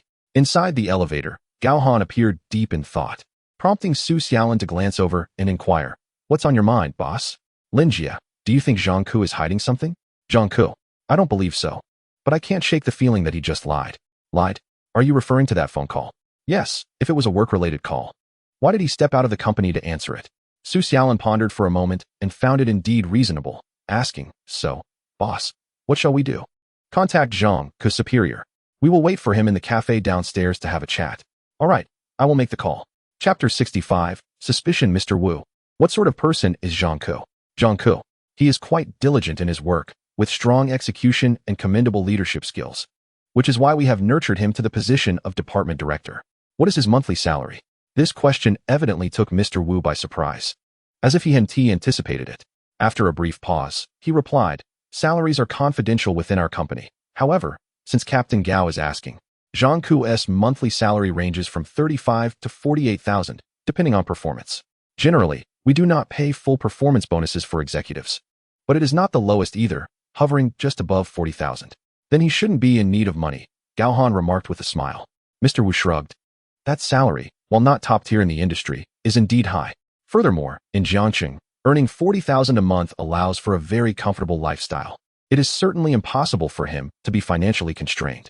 Our company also provides excellent employee benefits. The 5 insurances and 2 funds are standard, and executives have additional commercial insurance that extends to immediate family members. To put it bluntly, even in the event of a sudden serious illness, the commercial insurance covers a significant portion of the costs, and the process is quite swift. For instance, a couple of years ago, our technical director's father was diagnosed with cancer, and the surgical treatment cost over 600,000. The insurance covered 400,000 directly. Of the remaining amount, he only had to pay a little over 100,000, and the company even sent a representative with a condolence payment of 100,000. The welfare at Mr. Wu's company is indeed commendable and very humane. I find myself quite tempted, Gao Han commented. Ha ha ha, if Captain Gao is interested, our doors are certainly open to you. While I cannot promise a direct path to the director position, a department manager role could certainly be arranged. Ha ha, thank you, Mr. Wu, for your kind offer. If that day comes, I will surely consider it. This was, of course, said in jest. Gao Han was joking, and Mr. Wu was merely being polite. Skipping over the pleasantries, Gao Han inquired, "Oh, by the way, is your company's project particularly tense at the moment? I heard from Zhang Ku that the client has been somewhat difficult." Just as Mr. Wu was about to sip his coffee, he hesitated, then took a sip and set the cup down, stating, "Clients, by nature, are indeed challenging. After all, they are the ones providing the funds." However, Zhang's department. Noticing Mr. Wu's hesitation, a glimmer of insight crossed Gao Han's eyes. "Mr. Wu, our conversation pertains to a homicide investigation. I kindly ask you to respond truthfully." Of course, once Mr. Wu understood the gravity of the situation, he smiled and said, "Zhang's department has recently taken on a project, which, in principle, should not be urgent. However, I am not fully aware of the specific circumstances. If Captain Gao requires, I can inquire further." No need, Gao Han waved his hand, standing up to extend his right hand. "Thank you for your cooperation, Mr. Wu, and I apologize for interrupting your work." "Not at all. Cooperating with the police investigation is our duty." "Very well, we shall take our leave, Mr. Wu. By the way, the coffee has already been paid for." "Ah, Captain Gao, you are too courteous. I should be the one paying." "You are being polite. Please, take care, we won't keep you." "All right, Captain Gao, Officer Su, take care." As they left the cafe and made their way to the parking lot. "Hey, Lao Gao, boss, investigate whether Zhang Ku has any debts, particularly high-interest loans. Let me know once you find out." "Understood, boss." After notifying Gao Wei, Gao Han drove back to the station with Su Xiaolin. "Panzi, have the surveillance footage been retrieved?" "Yes, I have it, and Lu Jia and I are already reviewing it." "Good, let us expedite this. Also, look into whether Zhang Ku had any contact with the deceased before Thursday." "Zhang Ku." Panzi was momentarily taken aback. "Fool, I mean the son of the deceased." After Yang Lu interjected, he turned to Gao Han and said, "All right, boss, you can count on me." Lin Jia, let us get started." "Sure." The office area fell silent. Gao Han, Su Xiaolin, Yang Lu, and Li Pan were all intensely focused on the computer screens. Watching the surveillance footage is no easy task. While it may seem like a reprieve from outdoor work under the sun, maintaining such a high level of concentration on the screen can be quite exhausting. Meanwhile, at Zhang Ku's company, Mr. Wu sat alone in the cafe for about half an hour before finally rising to head upstairs. Once inside, he promptly shut the office door and retrieved his phone to make a call. Shortly, it appeared the call was answered. "Chairman, it's me. I wish to report on the company's situation. Today, the police came for an investigation." After providing all the information he knew, Mr. Wu fell silent, waiting quietly. "What are your thoughts?" After a long pause, a voice came from the other end of the line. "My thought is that, regardless of the outcome, we should transfer Zhang Ku away from the current project. This project is crucial for the company. If it leads to serious issues, the repercussions could be significant. Given that the project has just commenced, it's best to temporarily assign him elsewhere, and once the police have updates, we can reinstate him." "Is there a suitable position available?" the chairman inquired. "I have given it careful consideration. We have a client project that is nearing completion.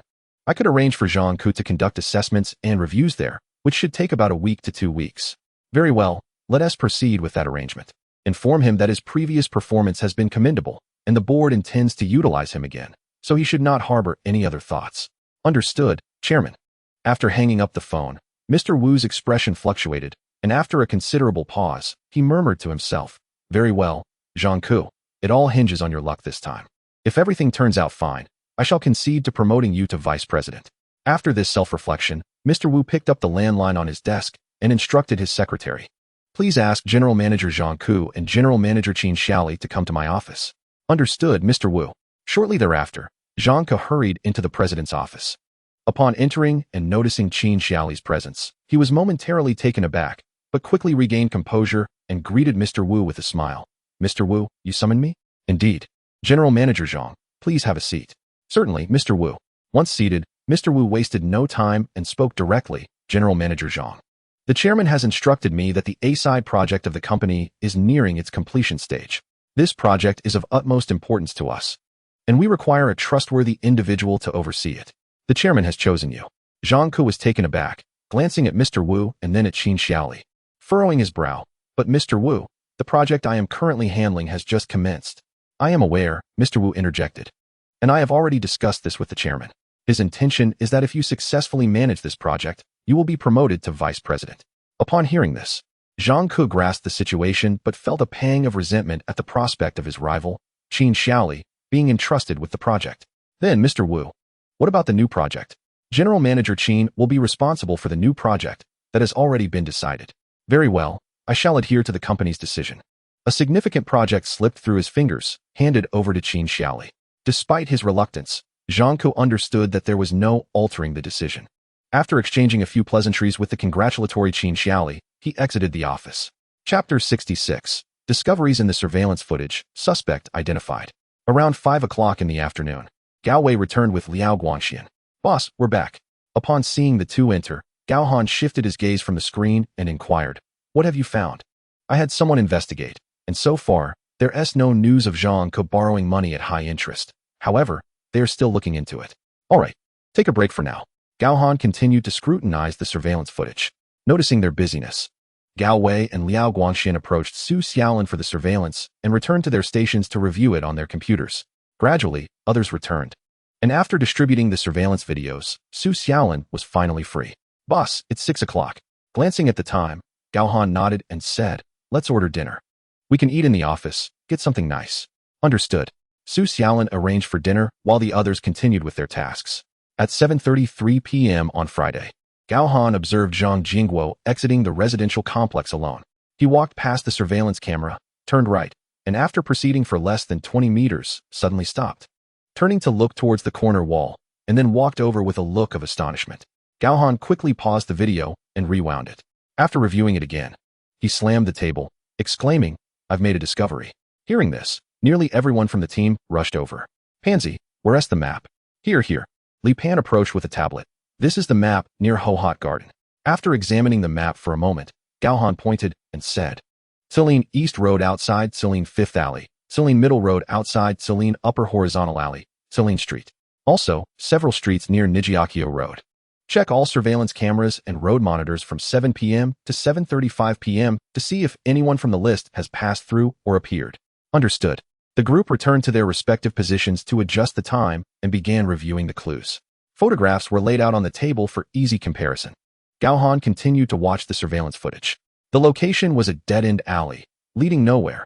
At the end of the alley were the street office and district judicial bureau. To avoid detection by the cameras while leaving, one could only exit through the horizontal alley or proceed forward to Celine East Road. Of course, if the target had disguised themselves, that would complicate matters. After playing the footage at double speed for about 10 minutes, Zhang Jingguo reappeared in the surveillance. However, he did not continue forward. Instead, he looked sullen as he turned back, hands clasped behind his back. As he passed beneath the camera, Gao Han clicked to take a screenshot. "Pansy, I've sent you the screenshot. See if you can enhance its clarity." "All right, let me check." A moment later, Pansy replied, "Boss, it's been enhanced, but I can't process it further. The lighting conditions aren't ideal, but I adjusted the colors for better visibility." Received. Opening the processed photo, Gao Han noted the visible anger etched on Zhang Jingguo's face. As the video resumed, when he turned the corner, a smile had already crept onto his face. Observing the video feed, Gao Han understood the reason.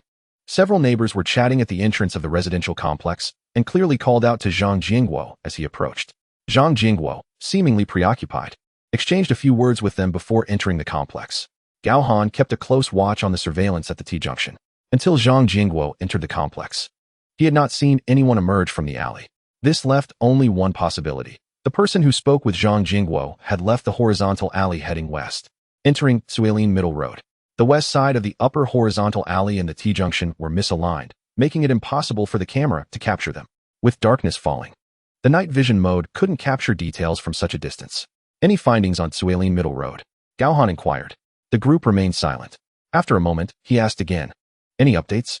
None, boss. I haven't found anything here either, boss.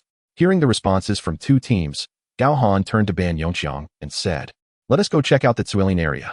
Boss, the food is about to arrive, Su Xiaolin reminded. Old Ban, Song Rui, and Ping Fei, come with me. We'll handle dinner over there. The rest stay behind and continue checking the surveillance. Understood. Immediately, the four tidied up and set off in the car. Upon arriving at Suilin West Street, they parked the car about 10 meters from Ho Hot Garden. The road was narrow, only allowing for two-way traffic. But the right-hand sidewalk was wide enough to accommodate two parked vehicles without issue. After parking, Gao Han and the others got out and walked forward. Standing beneath the surveillance camera and gazing towards the west side of the upper horizontal alley, Gao Han proceeded ahead. After rounding the corner, the road widened, leading directly to the upper horizontal alley. Old Ban, let us check the surveillance at the street office that faces the alley. All right. Ban Yongqiang nodded and led the way. They were able to spot the camera from the guardroom, but after confirming that it wouldn't capture Gao Han's position, they asked a few questions and then returned. Boss, the surveillance can't see this area. Let us see if there's any monitoring facing the entrance along the route, and also, pull out Zhang Ke's photo to show to the nearby businesses that are still open. Boss, are you sure it's Zhang Ke? Song Rui asked, puzzled. I'm just suspicious, Gao Han clarified, pausing for a moment, although we can't see who Zhang Jingguo met. Analyzing his expression and the subsequent feigned smile suggests that if they were merely friends or co-workers, he wouldn't have reacted this way. If there had been an argument, he could have easily expressed his displeasure to the neighbors. Only his son would have the potential to evoke such a response. After all, family matters should remain private. Whatever transpired at home would only serve to provide fodder for gossip. Only when a family crisis arises does he exhibit such fury, while simultaneously forcing a smile when confronted by neighbors. After hearing this, the others found it reasonable and began to peruse the photographs as they set out to investigate. The shops nestled within the alley were numerous and closely lined together, predominantly offering culinary delights such as spicy hot pot, barbecue, and noodle shops. Interspersed with a peculiar self-service adult store, the establishments were mainly concentrated on the left side, while a substantial stretch of the right side was bordered by the community wall, with only two shops near the alley entrance facing the main thoroughfare. One was a relatively large convenience store, and the other, as indicated by the sign, was a water delivery service. Gao Han stepped into the convenience store, holding the photograph. Hello, may I help you? The owner inquired as he rose from behind the cash register. Good day, we are police officers, Gao Han replied, presenting his identification before handing over the photograph. Could you please assist us by identifying this individual? The owner took the photograph, scrutinizing it, his brow furrowing slowly. After several seconds, his eyes suddenly brightened. I've seen him. Yes, I have. When was that? Gao Han promptly asked. Well, it's been several days, I believe. Ah, yes, it seems it was the Friday of the week before last. The owner recalled after a moment of thought. Are you certain? Gao Han pressed further. Absolutely. I was watching a live football match that day, which was indeed a Friday.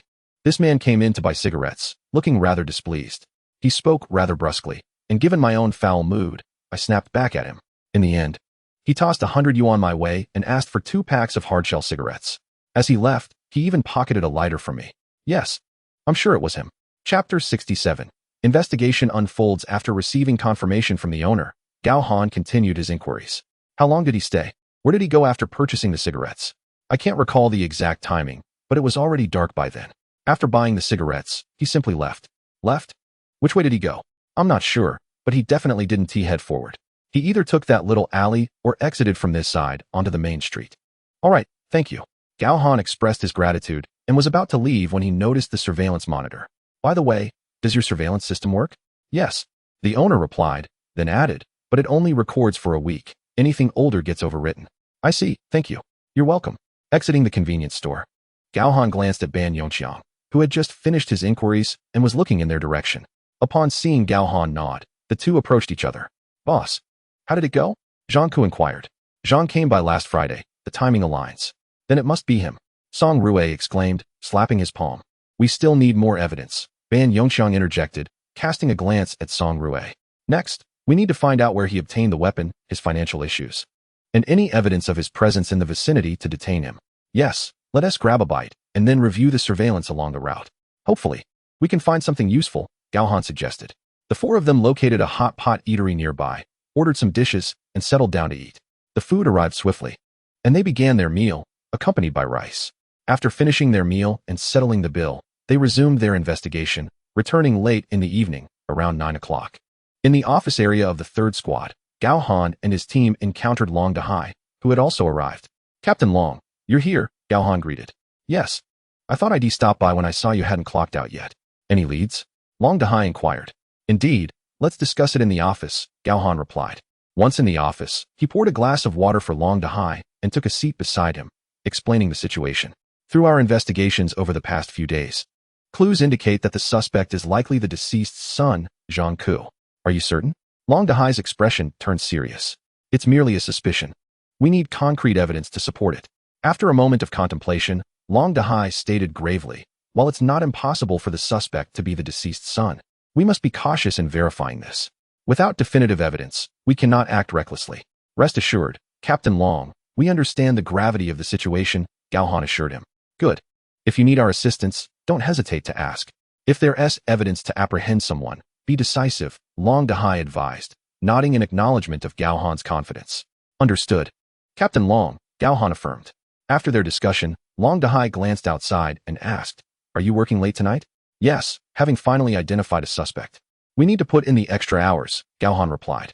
Hearing this, Long Dahai pulled out his phone and transferred 300 yuan to Gao Han. Here.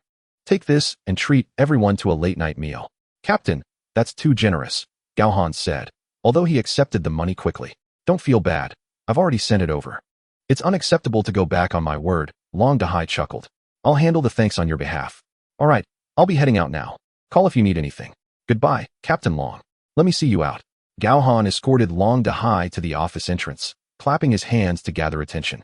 Listen up, everyone. Captain Long is treating us to a late-night feast. Let us show our appreciation.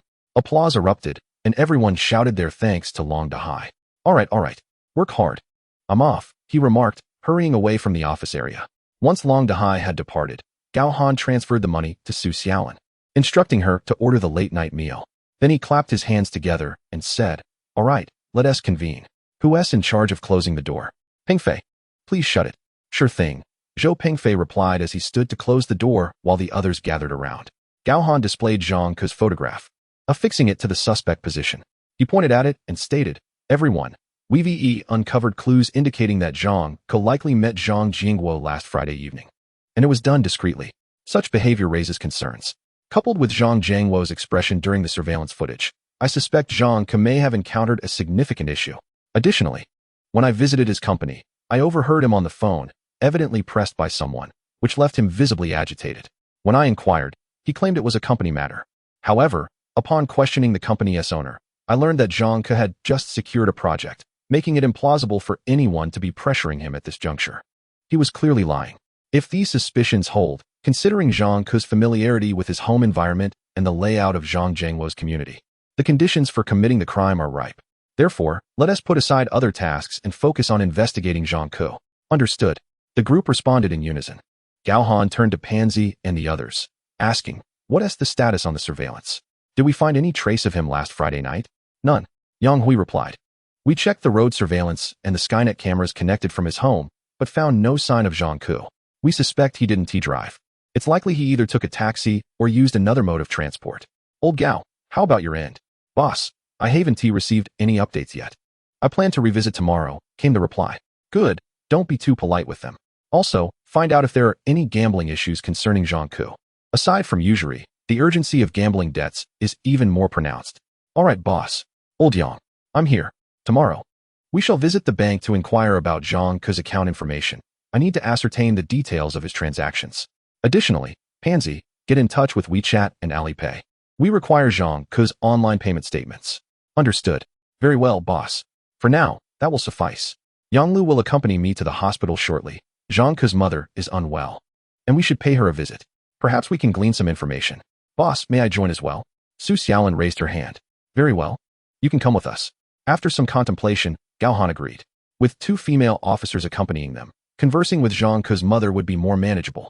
Furthermore, Zhang Ke's wife is at the hospital, so having an extra person would provide some cover. We will investigate what we can now. Those matters that cannot be resolved at present will require those available to accompany old Gao to gather information from the relevant individuals. Yes, the meeting concluded, and they convened briefly to discuss matters, leaving Pansy behind to monitor the situation and review the surveillance footage. After finishing their late-night meal, the others departed. Those engaged in lending and gambling were still active at this hour. Gao Wei prepared to lead a team to block the entrance. Chapter 68, Informant. At the hospital, Gao Han arrived with Yanglu and Su Xiaolin. After confirming the bed number, they proceeded directly to the ward. Coincidentally, Zhang Ke's wife, Wang Yuqing, was inside tending to the elderly woman, and it appeared that the old lady's condition was quite stable. The ward contained only 2 beds, one of which was unoccupied. The only patient was Zhang Ke's mother, Zhou Yuechuan. Upon entering and spotting the trio, Wang Yuqing immediately rose to her feet. Captain Gao, officers, what brings you here at this late hour?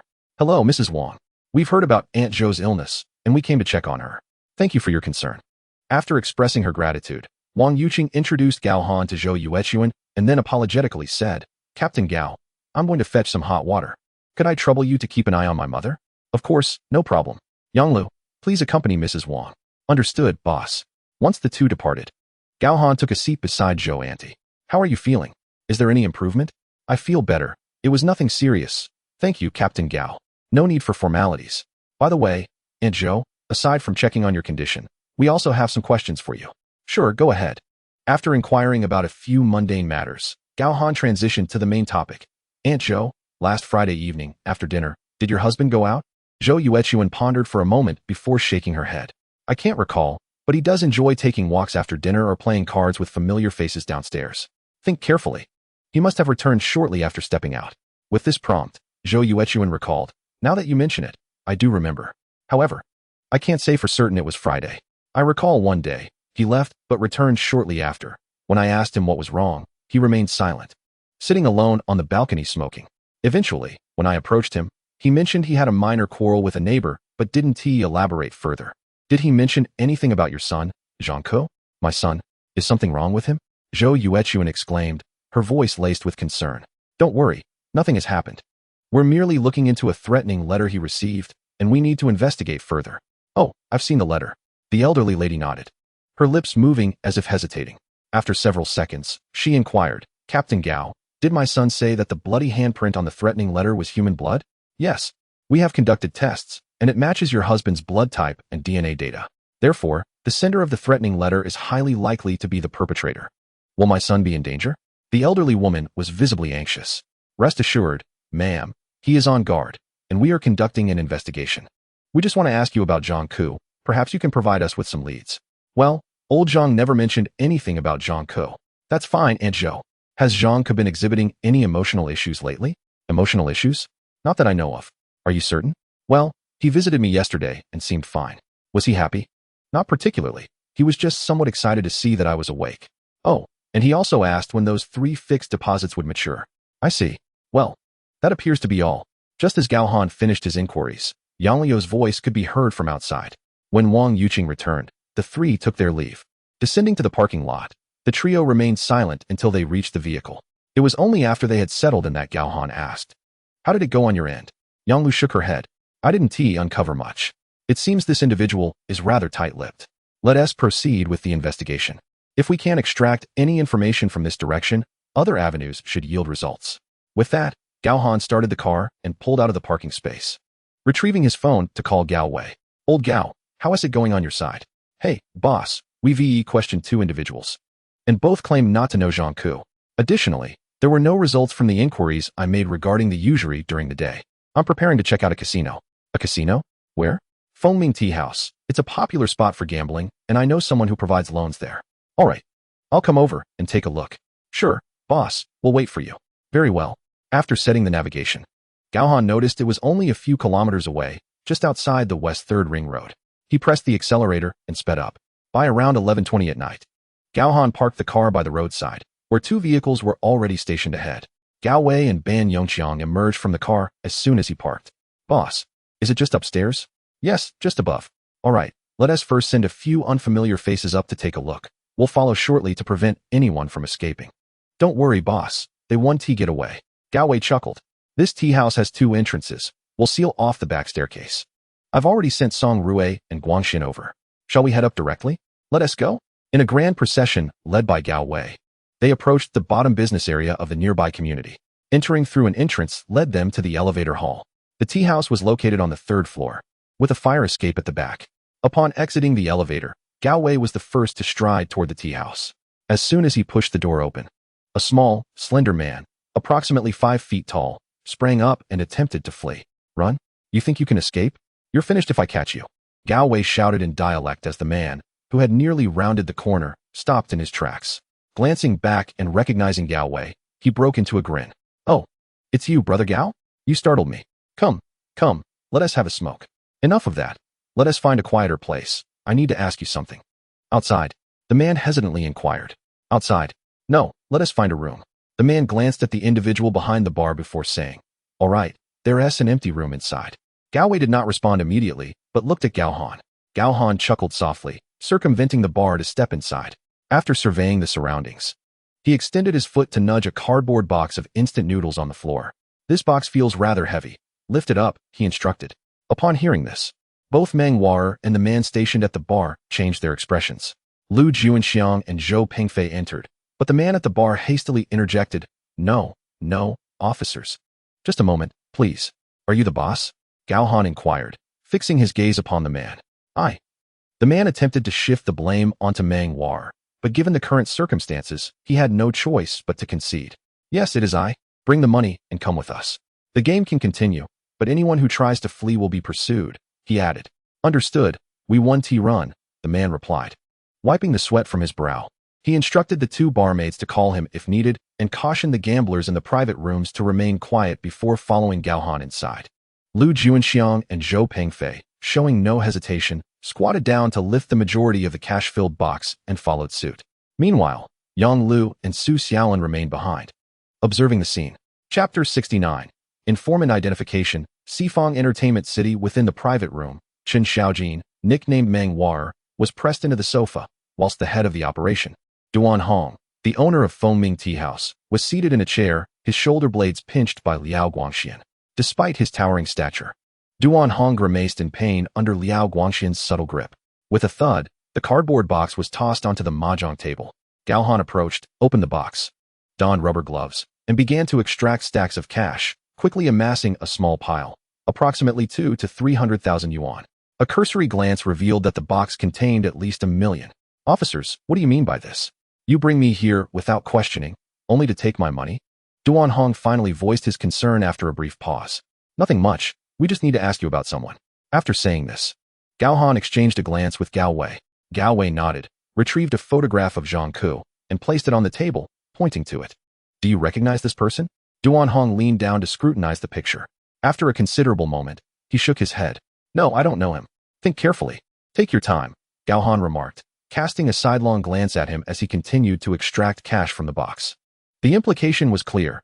If Duan Hong failed to recognize the individual, the entire box of money would be treated as illicit gains from the gambling operation. Moreover, with several gambling tables still in play outside, Duan Hong had no chance of evading responsibility. "Officer, I have someone backing me," Duan Hong suddenly declared. The moment the words left his lips, Gao Han and his colleagues paused, then erupted in laughter, while Chen Xiaojin, seated on the sofa, slapped his forehead in disbelief. With the police at his doorstep, to claim he had someone covering for him was tantamount to courting disaster. Regardless of whether the police would show leniency, the higher-ups would certainly not spare Duan Hong. Officer, I need to see the photo," Chen Xiaojin interjected. "Fine, let him see it," Gao Wei consented, picking up the photo and walking over. Gao Han fixed his gaze on Duan Hong, smiling as he said, "Here's your chance. Call the person who's backing you." At that moment, Duan Hong realized he had made a foolish statement.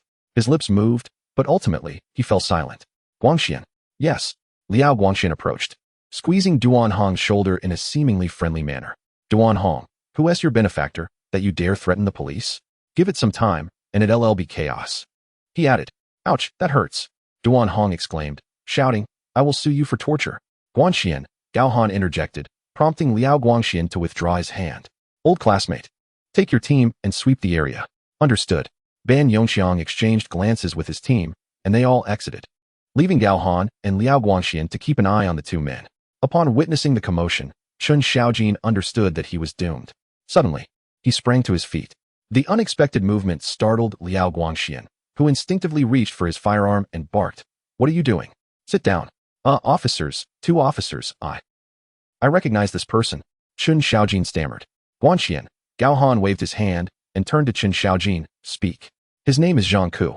He doesn't gamble here, but I've seen him at Sifang Entertainment City. I happened to see him borrowing money when I was there." "Sifang Entertainment City? Is it a gambling den?"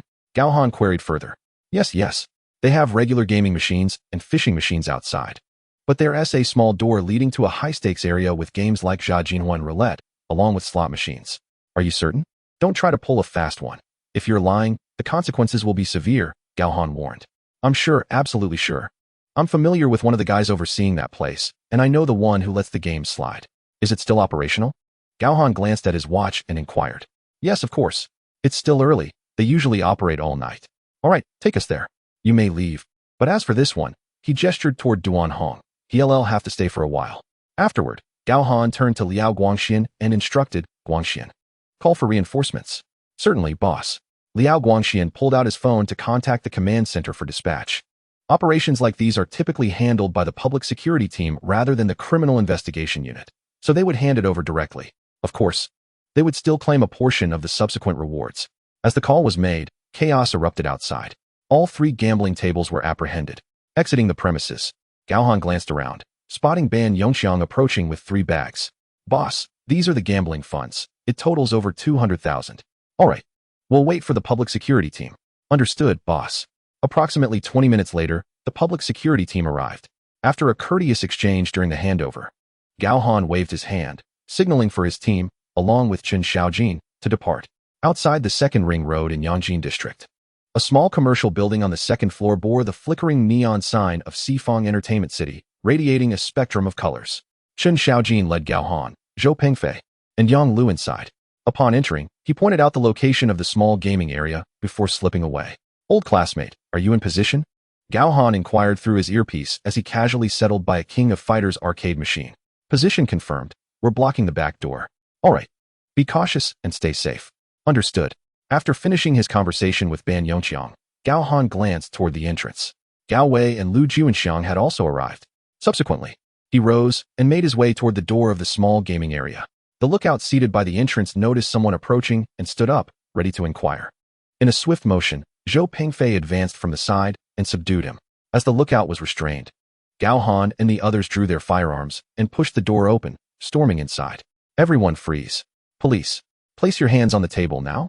Hearing the shout, the room erupted into chaos, with some attempting to flee amidst the confusion. Bang!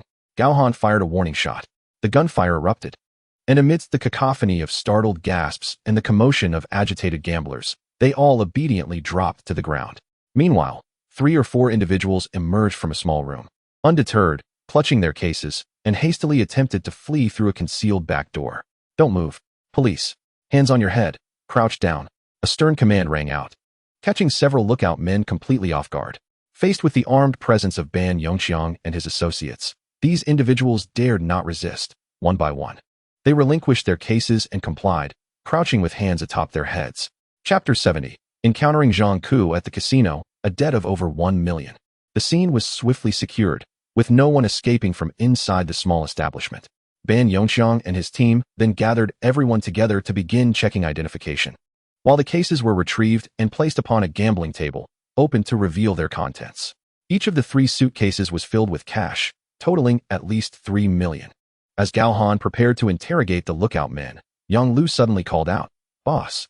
Gao Han turned, a smile spreading across his face. It was indeed a stroke of fortune. Zhang Ku was among the gamblers. Naturally, with his child left at his father-in-law's home and his wife hospitalized, it was no surprise that he sought to indulge in gambling.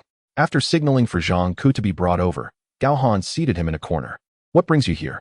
"Gambling. Does your family know?" "Captain Gao, I'm a first-time offender. Please believe me. Look, for the sake of my deceased father. Could you let me go? Zhang Ku immediately pleaded, invoking his father's name.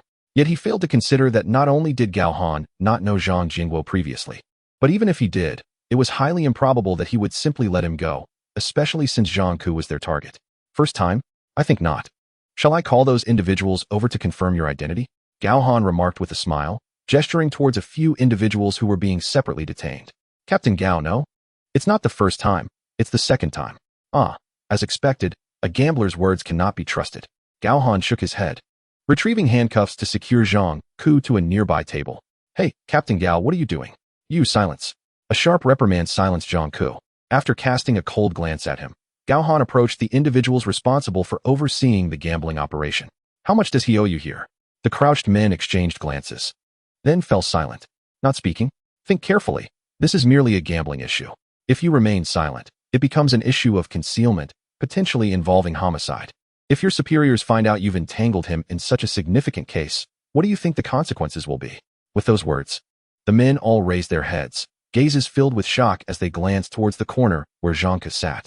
One of them finally lowered his hands and spoke. Officer, we had no idea he was involved in a homicide. He has visited several times and borrowed over 1 million from us. Officer, while we do lend money, our interest rates are not exorbitant. We are not loan sharks. Not exorbitant? Gao Han scoffed. Then disregarding whether they spoke the truth, he inquired, where are the loan agreements? I have them on me. The man fished out several documents from his inner pocket and handed one over to Gao Han, donning gloves to accept the document.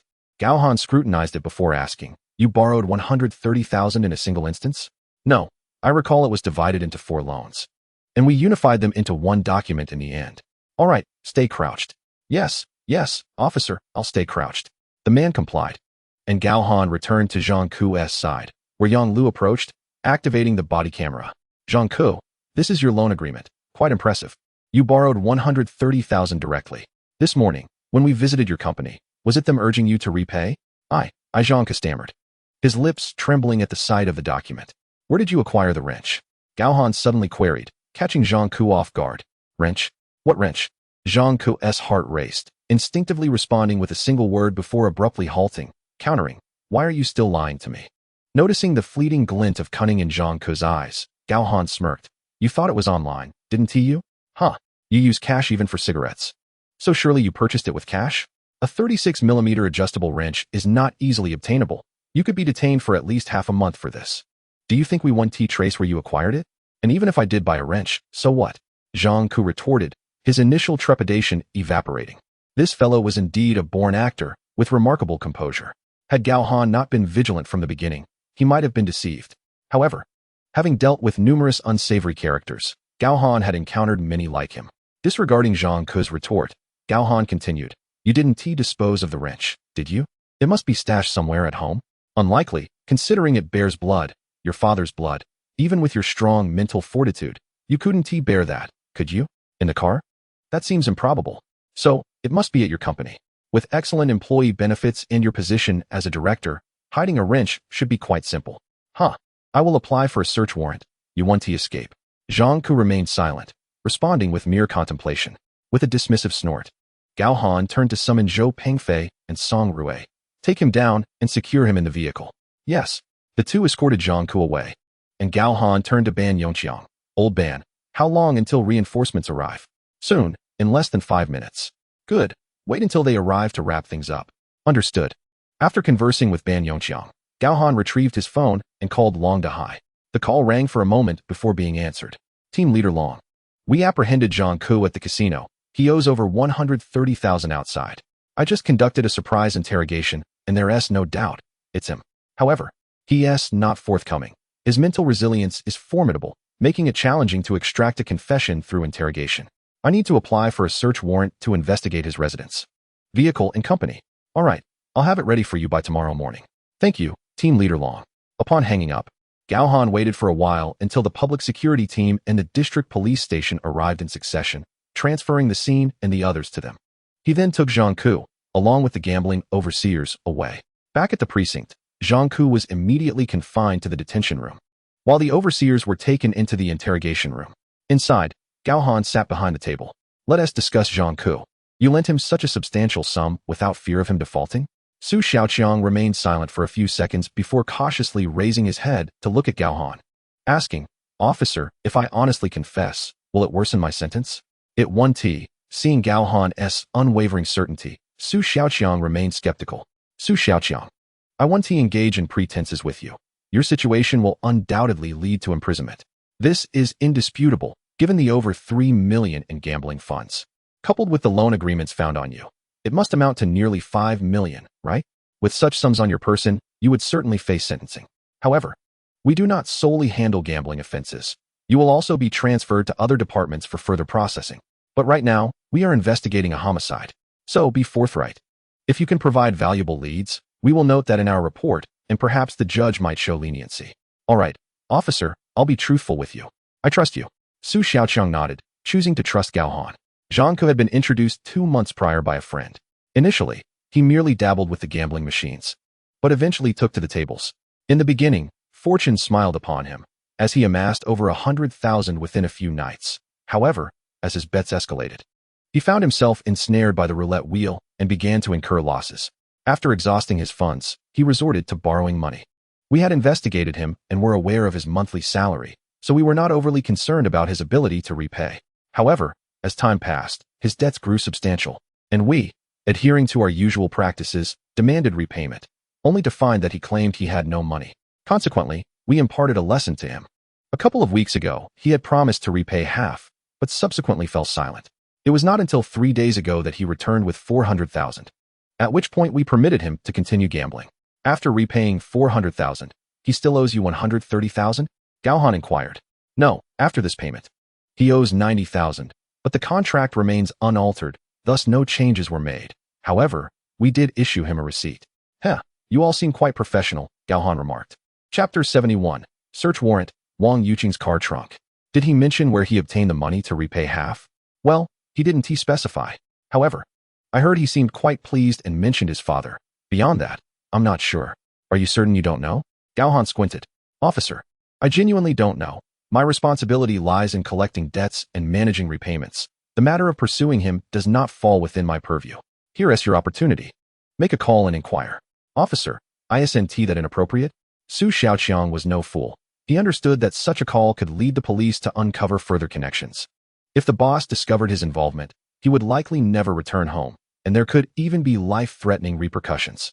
Rest assured, we want to pursue it from our end. Su Xiaoqiang. Quickly, make the call. No. Seeing Gao Han approaching, Su Xiaoqiang hastily waved his hands. Once Gao Han resumed his seat, he continued. I believe I heard it was his father who won the lottery. However, I cannot ascertain the truth. In any case, his monthly salary is substantial, so we are not overly concerned about his repayment. With a sharp clap of his hands, Gao Han commanded, have him sign. Yes. With that, Gao Han proceeded to interrogate Zhang Ke directly. In the interrogation room, Zhang Ke no longer pretended to cooperate. He remained tight-lipped, even with Su Xiaoqiang's testimony laid bare before him, displaying an attitude that suggested he was unfazed by the evidence. Observing his audacity, Gao Han felt uncertain. He could not determine whether this individual had disposed of the murder weapon. The evidence collected thus far only served to imply Zhang Ke had motive and suspicion. Without direct evidence like the weapon, their case remained fragile. Pursuing a conviction in court would prove futile. After several minutes of fruitless questioning, Gao Han rose to rap on the table, signaling for the individual to be escorted to the holding cell before departing. Upstairs, in the 3rd Squad's office area, boss. Upon seeing Gao Han enter, the team greeted him. He nodded in acknowledgement and made his way toward a small office. Observing this, Ban Yongqiang immediately followed him, closing the door behind them. Boss, is everything going smoothly? This guy is currently refusing to speak. We need to locate the wrench. Are there any leads? Ban Yongqiang inquired, pouring water for Gao Han and placing the cup on the table. The items are likely hidden at the company, but I've already requested to search his residence, vehicle, and company tomorrow. What about the account information? Not for now. Old Ban, please inform Pansy as well. Speaking of Pansy, he had already retrieved Zhang Ke's online transaction records, and they had just reviewed them together without discovering anything. He likely used cash.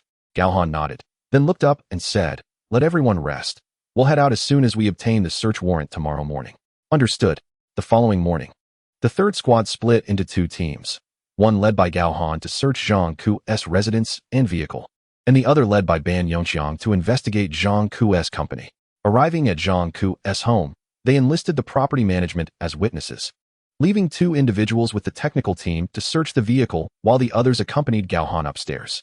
After prying open the door, the team donned shoe covers and gloves, commencing their search of Zhang Ku's residence, inspecting from the living room, sofa cushions, kitchen cabinets, and refrigerator to the bedroom and bathroom.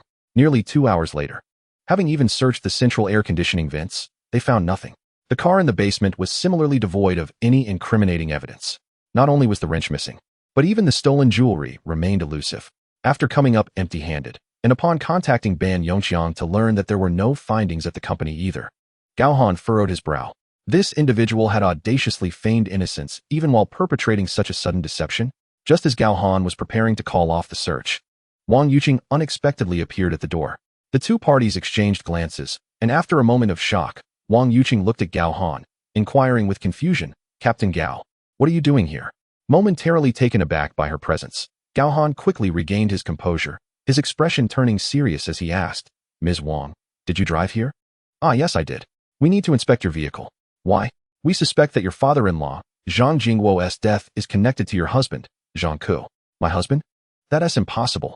The revelation struck Wang Yuqing like a bolt from the blue, and she instinctively denied the allegation. "Did he give you anything?" Wang Yuqing seemed to recall something. Her lips moved, but she fell silent. "Ms. Wang, you must answer my questions truthfully, otherwise you could be charged with obstruction of justice and conspiracy. Think of your child."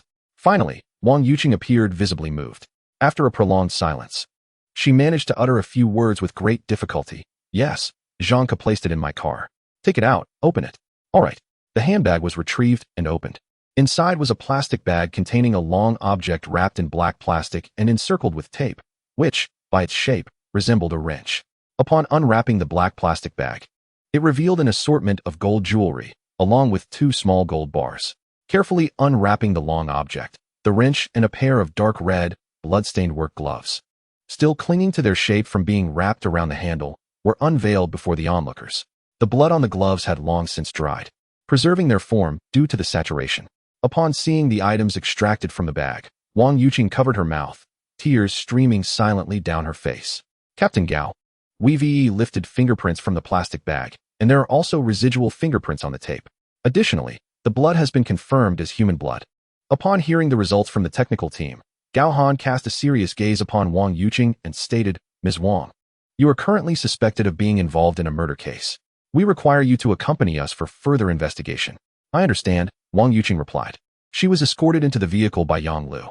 After the car was seized and the physical evidence photographed and bagged, Gao Han ordered the team to disband. Chapter 72. Evidence in Hand. The Gambler's Fallacious Reasoning. Upon returning to the precinct, Gao Han immediately arranged for someone to take Wang Yuqing's statement to secure evidence. The handbag had been placed in Wang Yuqing's car by Zhang Ku on Tuesday morning, who claimed it contained emergency tools intended for her vehicle. Since it was purchased by Zhang Ku and its purpose was declared, Wang Yuqing had left it in the corner of her trunk, disregarding it. It was only when the police retrieved it during their search that she discovered its contents. Throughout the entire process, from the handbag being taken from Zhang Ku's car to its placement in the trunk, Wang Yuqing had not touched it. The bag and its contents were now sent for examination. Once the statement was recorded, Gao Han instructed someone to keep watch over Wang Yuqing and then directly brought Zhang Ku into the interrogation room. Photographs were laid before him, and upon the emergence of images depicting the wrench, bloody gloves, and jewelry, Zhang Ku's complexion shifted dramatically, and his body began to tremble. His face turned ashen, and beads of cold sweat began to form on his forehead. "Where did you find these?" Zhang Ku stammered, visibly shaken. "They were located in the trunk of your wife's vehicle." We have also questioned Wang Yuqing and documented her statement. She had no involvement in transferring these items from your car to the trunk. The bag and other physical evidence have been sent for examination. Zhang Ku, do you have anything further to say? Zhang Ku, raising his cuffed hands to wipe the sweat from his brow, glared defiantly, saying, "Even so, you have no evidence to prove these items belong to me. I merely found them outside, and needing money, I hid the bag." "Found them, you say? Where exactly did you find them, and why place them in your wife's vehicle?" Gao Han retorted with a sardonic smile, methodically dismantling his psychological defenses. "Should I fetch a mirror for you to see your current disheveled state?" Bang! Zhang Ku slammed his arms down heavily against the iron partition. "What are you doing? Zhang Ku, behave yourself." admonished Ban Yongqiang sternly from the side. So what if I don't? I don't wish to speak, and you are the police. So investigate. No need to investigate. Your fingerprints are undoubtedly on the bag, and there are traces on the plastic wrapping of the murder weapon. The wrench bears blood evidence, and the gloves show human blood traces. Testing will reveal whose blood it is. Moreover, you removed the handbag from your car and passed in front of Wang Yuqing's vehicle, which was clearly recorded by her dashcam. That's impossible. I took it directly from the trunk and placed it into Yuqing's trunk. It could not have been captured on the dashcam. At this moment, Zhang Ke suddenly fell silent, realizing his slip of the tongue. Noticing his reaction, Gao Han let out a cold laugh, raising his voice sharply. Zhang Ke, still not confessing? Wah, Dad. After a piercing scream, Zhang Ke broke into tears, calling out for his father.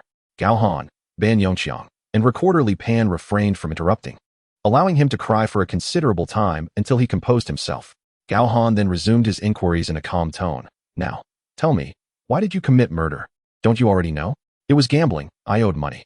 Our family savings were insufficient, and they threatened to cause a scene at my workplace. I couldn't afford to lose my job. Coincidentally, I heard that my father had won a lottery, a substantial sum of over several $100,000. I was tempted. When I approached him, not only did he refuse to help me, but he also deceived me, claiming the win was a joke. Upon learning about my gambling debts, he scolded me without hesitation and walked away. He was so heartless. I only intended to steal that lottery ticket to claim the winnings and settle my debts. But then, I accidentally knocked over a bottle of medicine, and he woke up. When he woke, he reached for his phone. What was he trying to do? Call the police on me?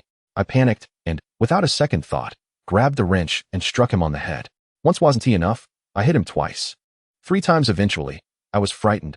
I never wanted to kill him, but he was already dead. You claim you didn't want to kill him, yet you struck him multiple times on the head.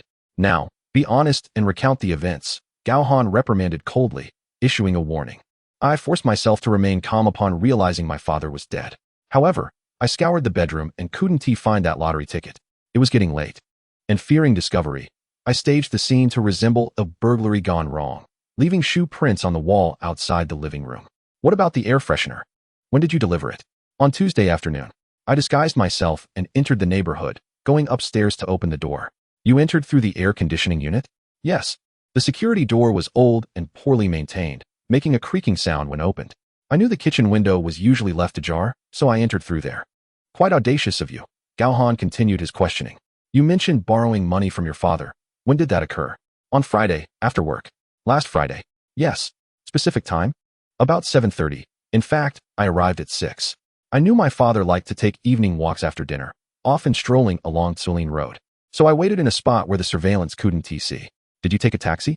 I parked my car in a nearby shopping center and then took a taxi. Your mother's trip was also arranged by you? No, it wasn't. Don't wrongfully accuse me. She had booked that tour in advance. That's why I was angry. They have money to travel, but won't lend me anything to pay my debts. Your father's lottery win was a fabrication. Gao Han interjected suddenly. Zhang Ke slumped in his chair, staring blankly at the floor, murmuring, Yes, I already knew. Thus, you fabricated that threatening letter? I did compose the letter. But at the time, I was unaware he had T1. To divert our attention? Partly to redirect attention, and partly to inquire about the lottery with my mother. It appears you have yet to lose hope. How could I give up? The pressure is mounting on that front. What else could I do? Gao Han felt no desire to utter another word to Zhang Ke. There is no reasoning with a gambler, especially one so deeply entrenched in the vice. Old Ban. Continue the interrogation. Understood. With that, Gao Han rose and exited. The case was now solved. Zhang Ke was indeed the perpetrator. The subsequent tasks involved wrapping up and transferring the case to the judicial authorities for prosecution. Chapter 73. Entering judicial proceedings. 2 days later, Zhang Ke was escorted by Ban Yongqiang and his team from the detention center to the crime scene for identification. Upon completion of this step, they prepared the report. And on Monday, Gao Han and Ban Yongqiang took the case file to the prosecutor's office. After reviewing the documents, the prosecutor nodded in approval, indicating there were no issues. All right, Captain Gao, Officer Ban, the case file is in order, and the evidence is irrefutable. You may proceed to report it. And we shall commence the judicial process. Very well, Prosecutor Liu, we shall take our leave now. After exchanging pleasantries, the 3 men shook hands before Gao Han and Ban Yongqiang departed from the prosecutor's office, carrying the case file. Upon returning to Team 3, Yang Hui approached them. Boss, there has been a report of a burglary in Beifuli, and the amount involved is quite substantial. The police station has forwarded the case to us. When did this occur? Gao Han inquired. Just now, Yang Hui replied. All right, Ban, take a team and head over to assess the situation. I will have the others organize the case file and evidence, aiming to complete everything by Wednesday. Understood, boss, Ban Yongxiang nodded, glancing at Yang Hui and Gao Wei. Then summoning Yang Lu. The four of them set off. Let us organize the case file. Additionally, Sister Lin, you will need to handle the budgetary matters. Rest assured, boss. I will make the necessary arrangements, she replied. Once tasks were delegated, Gao Han returned to his office to draft a report. During the raid on the Sifang Entertainment Club, he had discharged his firearm, necessitating a written report. By the time he finished, it was already past 3 in the afternoon. Noticing that Ban Yongxiang and the others had yet to return, Gao Han poured himself a glass of water and observed the others at work. Boss, please sign here, Su Xiaolin said, presenting a report for Gao Han's signature. After perusing the document, he affixed his signature at the bottom. Sister Lin, ensure this is submitted promptly. Absolutely. While the day is still young, I shall find Captain Long, she stated before departing with the report. She returned shortly. Boss, it's all set. Captain Long commended our handling of the case, and the bonus will be disbursed with next month's salary. How much are we looking at? Gao Han inquired casually. The case isn't particularly large, but it is a homicide. The estimated bonus could amount to several thousand yuan. That sounds reasonable, Gao Han acknowledged with a nod. The bonus for case resolution is typically contingent upon the severity of the case. In addition to cracking this case, they had also seized over 4 million yuan in cash, which could yield a significant 10,000 yuan for the team. Coupled with performance bonuses, Gao Han, as captain, would receive an impressive sum, while the others would each benefit from an additional month's salary. Of course, successful case resolution would also positively influence the performance evaluations at year-end, ensuring a robust distribution of year-end bonuses for Team 3, one of the many advantages. Just then, Ban Yongxiang and the others returned. Boss, we're back. Let's discuss in your office. Very well. The group entered the office, and after gesturing for them to take a seat, Gao Han settled back into his own chair. His office, albeit modest, contained a desk, 3 chairs, a long sofa, a coffee table, and a row of cabinets. It comfortably accommodated 5 or 6 people without issue. Ban Yongxiang and Yang Hui sat across from Gao Han, while Yang Lu and Gao Wei brought in chairs from outside and settled around them. Let us hear the details, Gao Han urged, prompting Ban Yongxiang to turn to Yang Lu. Yang Lu nodded and opened her notebook to present the case details. The incident occurred at Bei Fuli, Building 3, Apartment 1602, which is on the top floor. The homeowner went on vacation last Saturday and only returned this morning, discovering the burglary upon arrival and promptly reporting it. Based on the scene investigation, it appears the suspect descended from the rooftop, landing directly on the balcony. The glass near the lock of the sliding door was cut, utilizing a professional tool, leaving behind a neat circular hole. The suspect reached through the hole to unlock the sliding door and entered the premises. With no one home, the suspect had a seamless operation before climbing back up to the rooftop to escape. We have retrieved surveillance footage from the community entrance, the courtyard, the elevators, and the monitoring at the entrance of the building. Aside from shoe prints collected from the balcony and rooftop, no other prints or fingerprints were found inside the apartment. Oh, and we also found some hair. Although we cannot confirm if it belongs to the suspect, it has been sent for testing. What about the stolen items? Gao Han inquired. Nodding thoughtfully, there were numerous items reported missing. According to the homeowner, in addition to 2 sets of jade jewelry, there was a solid gold bracelet weighing 53 grams, along with a gold ring and necklace. The safe showed signs of tampering but remained unopened. Additionally, 2 laptops and cash were taken. The homeowner mentioned there was over 30,000 yuan in cash, though the exact amount is uncertain, as it was kept in the nightstand. Altogether, the total value of the stolen goods exceeds 170,000 yuan. Such a high value? Gao Han expressed his surprise. Indeed. The primary value lies in the 2 sets of jade jewelry, including a bracelet, necklace, ring, and earrings. The homeowner claims one set is worth over 600,000, while the other approaches 1 million. What is the homeowner's background? Gao Han probed further. This time, Ban Yongxiang responded, we have looked into it. The homeowner is a wealthy second-generation individual living with his wife and child. He owns a company, and the 2 sets of jade jewelry were gifts from his parents. Are there any photographs? Yes. Ban Yongxiang produced his phone and found the images to show Gao Han. After scrolling through the photos, Gao Han nodded. Based on the quality and color of the jade, it is indeed quite valuable, classified as high-grade merchandise. Boss, you have knowledge of this? Ban Yongxiang and the others expressed their astonishment. Gao Han smiled without replying. Shifting his gaze to Gao Wei, these stolen items will undoubtedly be sold. Look into it, especially focusing on the 2 sets of jade jewelry. Turning back to Ban Yongqiang, he concluded, "Shall we assign this case to your team?" "Sure, we will commence the investigation." Ban Yongqiang agreed without hesitation. The others expressed no objections. The complexities and breakthroughs of such cases lie in tracking down the stolen items. Once the stolen goods are located, the suspect's trail will likely follow. Given that the team is currently wrapping up another case, assigning these 4 to the burglary case poses no issue. All right, it's settled then. After concluding the meeting, the group exited. Ban Yongqiang gathered the others for a brief meeting, then took the team's car keys and divided into 2 groups to set off. With the case assigned, the remaining tasks would be handled by others, leaving Gao Han with the final review. Remarkably, he found himself in the most leisurely position. Stepping out of his office, he surveyed the team's progress and glanced at the time before clapping his hands and announcing, "That will be all for today. Everyone can head home to rest. We will reconvene tomorrow at the usual time." "Yes, boss." Finally, the workday is over. Let us go. Chapter 74. The Murder of a Medical School Student. The 0718 cold case from 7 years ago. On December 2nd, while Gao Han and his team were still attending to the aftermath of the father-son murder case, organizing files and evidence, Ban Yongqiang and his team were investigating the burglary case. The city's criminal investigation department received a case from the lower levels that sent ripples throughout the entire bureau. This case was tied to an old, unsolved mystery, a cold case that had remained unresolved for years. In the conference room of the criminal investigation department at the city bureau, Deputy Director Yu appeared, with all the elite members of the major case squad present, and Director Hewen chaired the meeting. The criminal investigation team from the Fengshui district also sent representatives to attend. "Director Yu, esteemed colleagues, at precisely 6:13 this morning, our bureau received an urgent report indicating the discovery of a female corpse approximately 150 meters from the C exit of the Longping Road subway station on Shuanglong Road. Upon receiving the alarm, officers from the nearby Iha police station promptly dispatched to the scene to secure the area.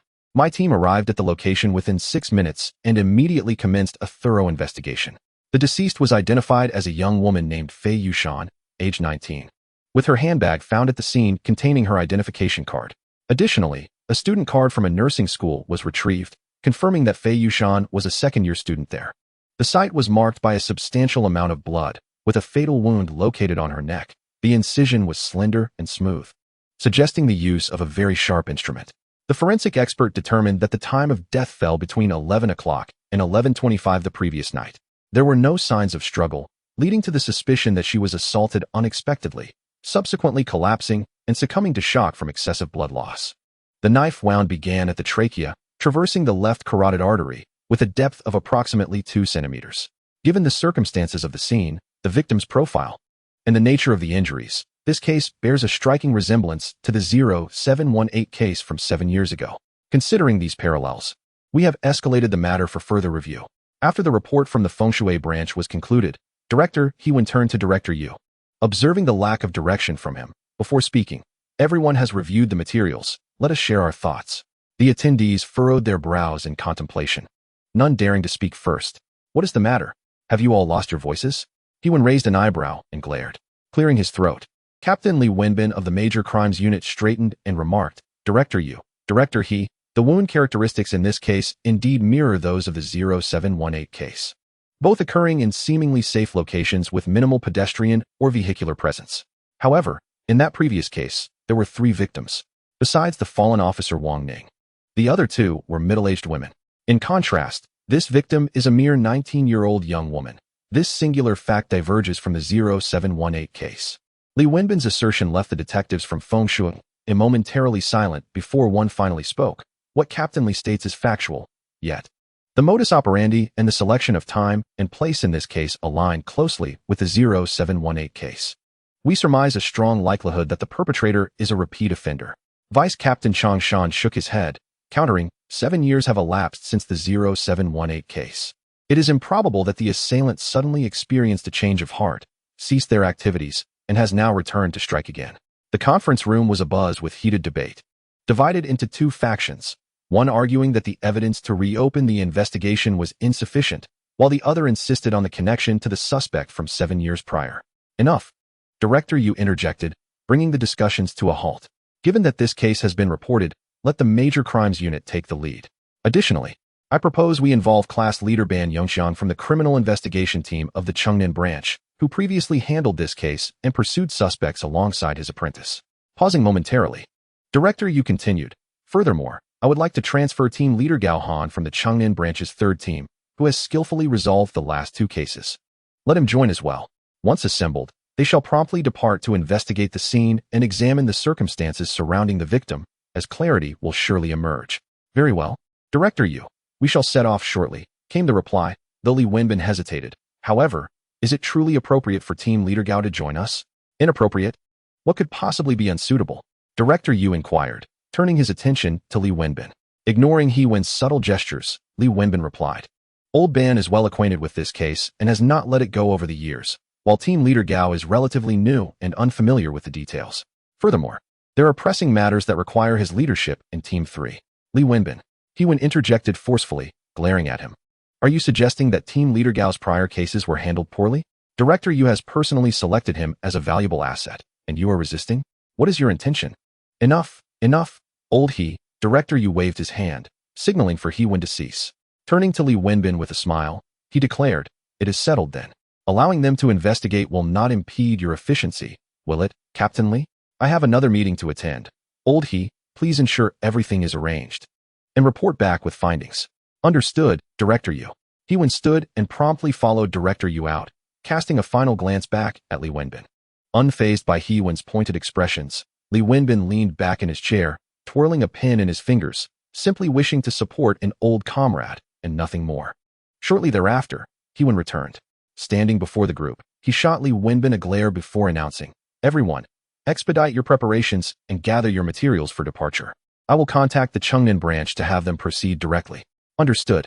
The meeting adjourned, and He Wen quickly dialed the Chengnin branch director, Chao Dachuan. In the office of the third team, Long Dahai hurriedly entered. Spotting Ban Yongxiang and Gao Han in a small office, he pushed the door open and walked in. Dragon Team, Gao Han and Ban Yongxiang rose. Team leader, Old Ban. The city bureau has issued orders for you both to travel to Fengshui district. There is a case requiring your expertise. A case from Fengshui? Dragon Team, is it appropriate for us to go?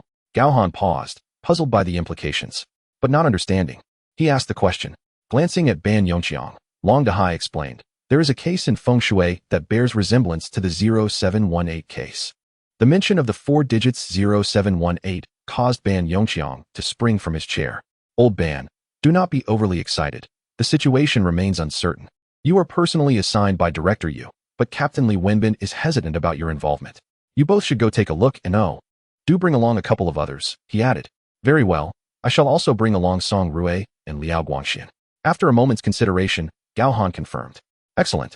Then gather your things and set off. The body is located on the roadside outside the Iha police station in Fengshui district, while the remains are in the branch's mortuary. Understood, Dragon Team. Chapter 75. At the scene, key point. Discrepancy between victim's income and expenditure. Gao Wei, please continue to follow up on the burglary case. Yes, boss. Old Yang, during our absence, you will oversee daily operations in the team. Ensure that any case files are promptly prepared for Dragon Team's signature. Rest assured, boss. I will manage the team diligently. Song Rue and Liao Guangxian will accompany us shortly. Yes. After arranging personnel and effectively handing over responsibilities, Gao Han, Ban Yongxiang, Song Rue, and Liao Guangxian set off in a new vehicle from the team, a sleek black Jeep Cherokee SUV. This vehicle, a recent acquisition, featured a 2.4L naturally aspirated engine and had been modified for police use, including a collision beam as per Gao Han's specific request. Additionally, speed restrictions had been lifted. The driver was Liao Guangxian, with Song Rue in the passenger seat, while Gao Han and Ban Yongxiang occupied the rear. On the road, as they exited the precinct, Ban Yongxiang remarked, Boss, do not mind Li Wenbin's comments. He often speaks without thinking and tends to offend people as a result. Gao Han responded with a chuckle. Do you have a close relationship with Captain Li?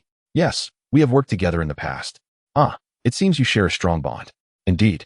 It can be regarded as a bond forged through life and death. Very well, I understand. Rest assured, I am not so petty. Though I express such sentiments, Gao Han harbors a sense of indignation within. After all, he has done nothing to provoke Li Wenbin. In fact, they are scarcely acquainted. And any thought of animosity is unfounded. Yet, Li's disdain towards him is palpable, which would irk anyone. Of course, Gao Han does not intend to show his displeasure overtly. Rather, he plans to quietly solve the case, thereby rendering his opponent utterly humiliated. Such a response is far more impactful and potent than any other form of retaliation. The vehicle fell into silence as Gao Han opened his tablet to review the case files. Following the recent art theft incident, the South City branch had indeed undergone a significant overhaul. Not only had they acquired a completely new fleet of vehicles, but they had also provided tablets for their officers. Naturally, these devices were not linked to the external internet. They could only access internal information and review electronic case files. Old Ban, could you inquire about the current location of the municipal bureau? We should proceed to rendezvous, Gao Han suggested. Together, Ban Yongxiang pondered aloud. As they were the superiors while Gao Han and his team had been dispatched to assist, it was logical for them to go together. All right, I will contact Old Li. With that, Ban Yongxiang retrieved his phone, located the number, and dialed. The call was quickly answered by Li Wenbin, who was examining the crime scene nearby. Old Ban, where are you now? He inquired with a smile. We just set off 5 minutes ago. Where are you? We're right at the crime scene. On the sidewalk outside the Yihe police station. You'll see us when you arrive. Understood. We should be there in about 15 minutes. Take your time. We've just arrived as well. After hanging up, Ban Yongxiang reported to Gao Han. Boss, they are all at the crime scene. Acknowledging with a nod. Gao Han continued his thorough review of the case files. He had perused this particular dossier before, but not in its entirety. He was only aware of Wang Ning's cause of death. Now, however, this version of the file was exceedingly comprehensive. It detailed everything from the 2 victims to the crime scene of Wang Ning, the autopsy results, photographs, the locations of the suspects, pursuit routes, and ultimately, the site where Wang Ning met his demise. As they were merely 2 minutes away from the scene, Gao Han shut his tablet and paused. He had absorbed all the information, committing it to memory. The previous case had not yielded a chance for a reward, possibly due to not meeting the necessary criteria post-investigation. Nonetheless, upon the conclusion of this case, he anticipated earning sufficient energy to redeem a chance for a reward. Upon approaching the vicinity of the scene, they spotted the cordoned-off area from a distance. Song Rue pressed a button, activating the concealed flashing police lights, though refraining from using the siren. Upon noticing the lights, the officers stationed outside the tape promptly approached to direct them to a parking spot. Once the vehicle was secured, Gao Han and his colleagues donned their badges around their necks before disembarking. Making their way to the perimeter of the cordon, Gao Han and his team presented their credentials and entered the scene. Old Ban, Team Leader Li. Ban Yongxiang greeted Li Wenbin, introducing, this is our captain, Gao Han. And these are our detectives, Song Rue and Liao Guangxian. Hello, Team Leader Li. Greetings, Captain Gao. I have heard much about you, Li Wenbin remarked, extending a hand for a handshake, devoid of any visible displeasure. You're too kind, Team Leader Li. Your reputation precedes you. Enough of the pleasantries, let us examine the scene. Very well. These exchanges greatly altered Gao Han's impression of Li Wenbin. He was a seasoned detective who valued results over formalities. The group donned shoe covers and gloves, entering the scene under Li Wenbin's guidance. The body had already been removed, leaving only the outline of where it had fallen and traces of blood. Dozens of numbered yellow tags marked significant locations. This is where the body lay, and those are the edges of the bloodstains. Over there is the location of the deceased's handbag, Li Wenbin elaborated. Nodding, Gao Han crouched down to examine the area, observing the position of the handbag and remarked. The handbag is over a meter away from the body. The assailant must have tampered with it. Indeed, that is our hypothesis as well. But we cannot ascertain what was inside the deceased's bag. What about the deceased's phone? Gao Han inquired. It was in the bag. Was the ID and other items present? Yes, the ID, lipstick, foundation, phone, and some miscellaneous items were all inside. What was the estimated time of death? Between 11 and 11:25 at night. At that hour, the subway had not ceased operations, correct? Correct. The deceased was approximately 300 meters from here to the school entrance. 312 meters, Li Wenbin clarified. At that time, the school dormitory had not locked its doors yet. Uncertain. Team Leader Li, should I send someone to the school to inquire? Gao Han suggested as he stood. Yes, go ahead, and then we shall meet at the Feng Shui branch. Understood. Gao Han turned and departed with Ban Yongxiang and the others. After conducting inquiries around the school, Gao Han formulated some thoughts and, along with Ban Yongxiang and the others, departed for the Feng Shui branch. In the conference room of the Criminal Investigation Division at the Feng Shui branch, Li Wenbin and his team from the Municipal Bureau convened with Gao Han's group. With the addition of several members from the Feng Shui Criminal Investigation Division, the room was filled to capacity with over 20 individuals. Captain Gao, please share the situation from your end, Li Wenbin, the case's lead, took the head position at the table. Certainly, Gao Han replied without hesitation, activating his tablet. We visited the health school and spoke with the deceased teachers, classmates, and the dormitory supervisor. The dormitory locks at 10 in the evening. However, enforcement is not stringent. Generally, as long as one returns before midnight, they can have the door opened. On weekends, the doors remain unlocked. Regarding the deceased, Fei Yushan, her roommates seemed reluctant to discuss her, but under our questioning, they revealed that they believed she was engaging in promiscuous behavior. According to her teacher, Fei Yushan comes from a modest background, with parents working away from home. Furthermore, we learned from classmates that when she first arrived at school, her monthly allowance was only 1,000. However, starting from the second semester of her freshman year, she began purchasing new clothes and bags and learned to apply makeup. Using rather expensive products, we examined the deceased's wardrobe, and indeed, the items were not inexpensive. One LV bag was priced at around 10 to 20,000, and the handbag found at the scene also cost over 3,000. Just these discrepancies alone are inconsistent with her living expenses. Moreover, while there were no reports of her staying out overnight, the dormitory supervisor mentioned that Fei Yushan would often return late at least 3 times a week, usually before midnight. We also spoke with the security guards at the school entrance, who confirmed they had seen Fei Yushan exit various luxury vehicles. Chapter 76. Imitating the crime? At this juncture, Gao Han paused, opening the dossier. Before coming here, I reviewed the case files, and among the 3 victims of the 0718 case, aside from our colleague Wang Ning, the other 2 victims were a massage worker and a public relations manager at a club, essentially the head of the so-called princesses. If the identity of the victim in this case, Fei Yushan, is also questionable, I suspect there is a profound connection between this case and the special case. A profound connection, Li Wenbin nodded, signaling one of his detectives. Show Captain Gao the autopsy photos. Certainly, team leader Li. Gao Han received the photograph and lowered his head to examine it. Within mere seconds, he held up a clear image of a wound, simultaneously displaying the photographs of the other 2 deceased from their files on a tablet, stating, Captain Li, the assailant is not the same person. The imitation marks are quite pronounced, yet there are subtle hints that betray the perpetrator. Oh, what is your reasoning? Li Wenbin inquired. Everyone, please observe the photograph of Fei Yushan's wound in this case. As the group retrieved the image, Gao Han continued, the cut is long and smooth, which is without question. However, I urge you to focus on the latter half of the wound. There is a slight upward curve at that segment. The attendees scrutinized the photograph intently, with some even producing binoculars. After a while, Li Wenbin finally discerned the issue and asked, what does this imply? It indicates that the murderer is a novice in the act of killing, Gao Han replied. Do we have the wound photographs from the special case? Noticing the puzzled expressions around him, Gao Han pressed on. We do. The criminal investigator with the photographs produced them, while others either examined their own or gathered closer to view together. Now, observe the 2 victims from the special case. Their wounds are also long and smooth. Yet by the end, there is a slight downward tilt to the trajectory of the cuts. An individual's habits are notoriously difficult to alter. If the murderer had indeed killed 2 individuals, it is improbable that they would suddenly modify such an instinctive motion. Hence, my conjecture is that the perpetrator in this case is not the same as the one from the 0718 case. Is it a case of mimicry? A detective from the Municipal Bureau queried. Indeed, but it is not entirely so. Gao Han nodded, then shook his head. What do you mean? Clearing his throat, Li Wenbin interjected. What Captain Gao means is that due to the severe repercussions of this case, we have maintained strict confidentiality. Furthermore, given that the details of the case have not been disclosed, for someone to imitate the crime, they would need to have acquired the case details through other channels.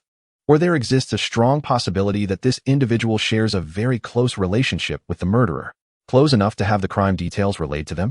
The detective who had previously questioned pressed further. Precisely, Gao Han affirmed.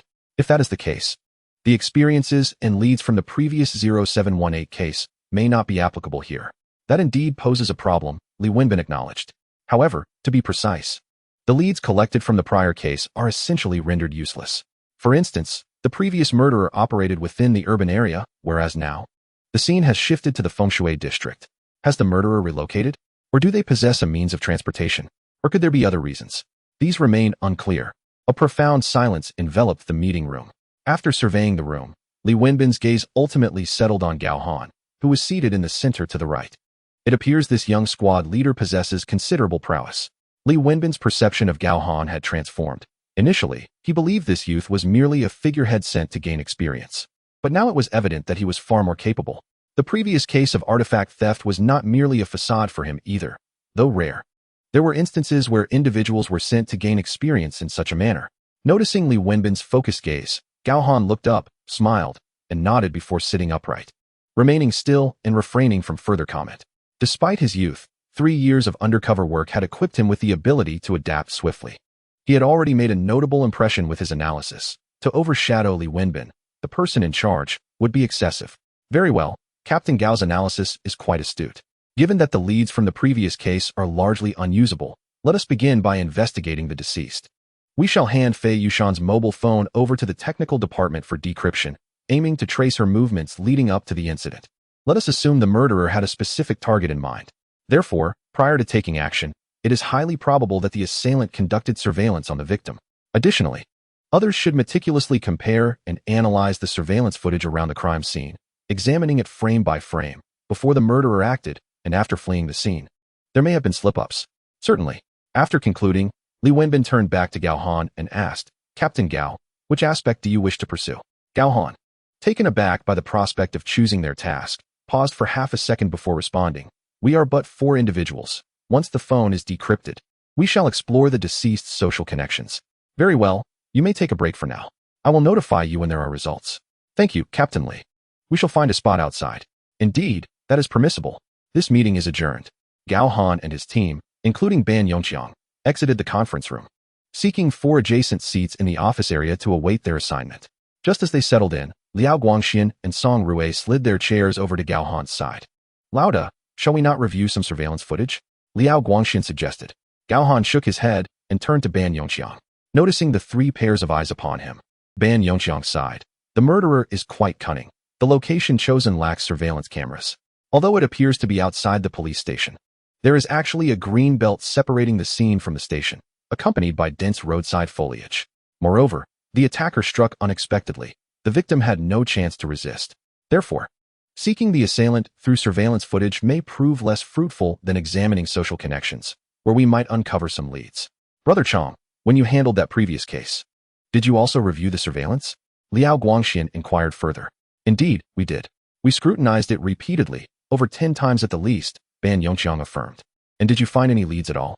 There were suspects, yet no evidence, he replied. Didn't you pursue the suspect? Liao Guangxian pressed again. Yes, we did.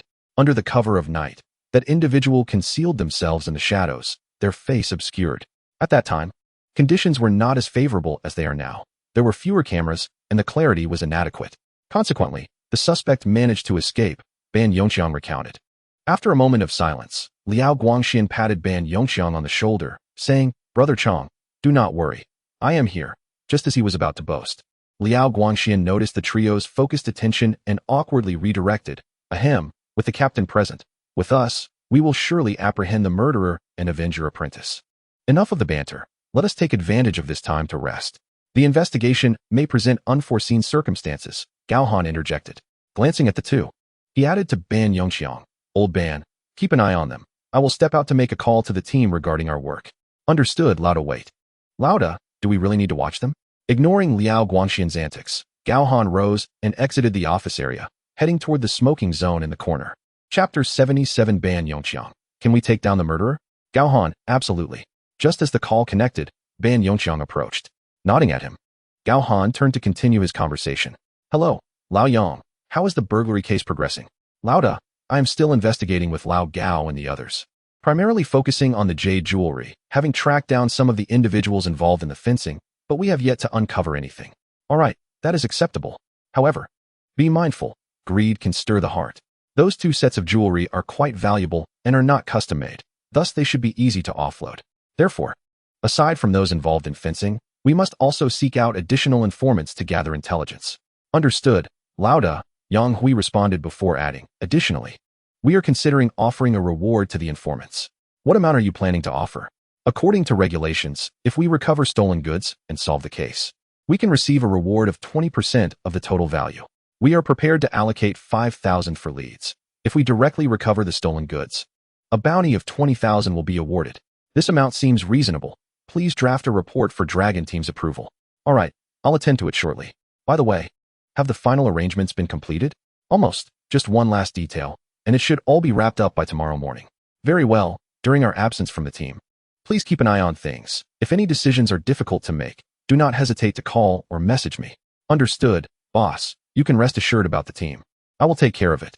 I shall take my leave now. Farewell, boss. Goodbye.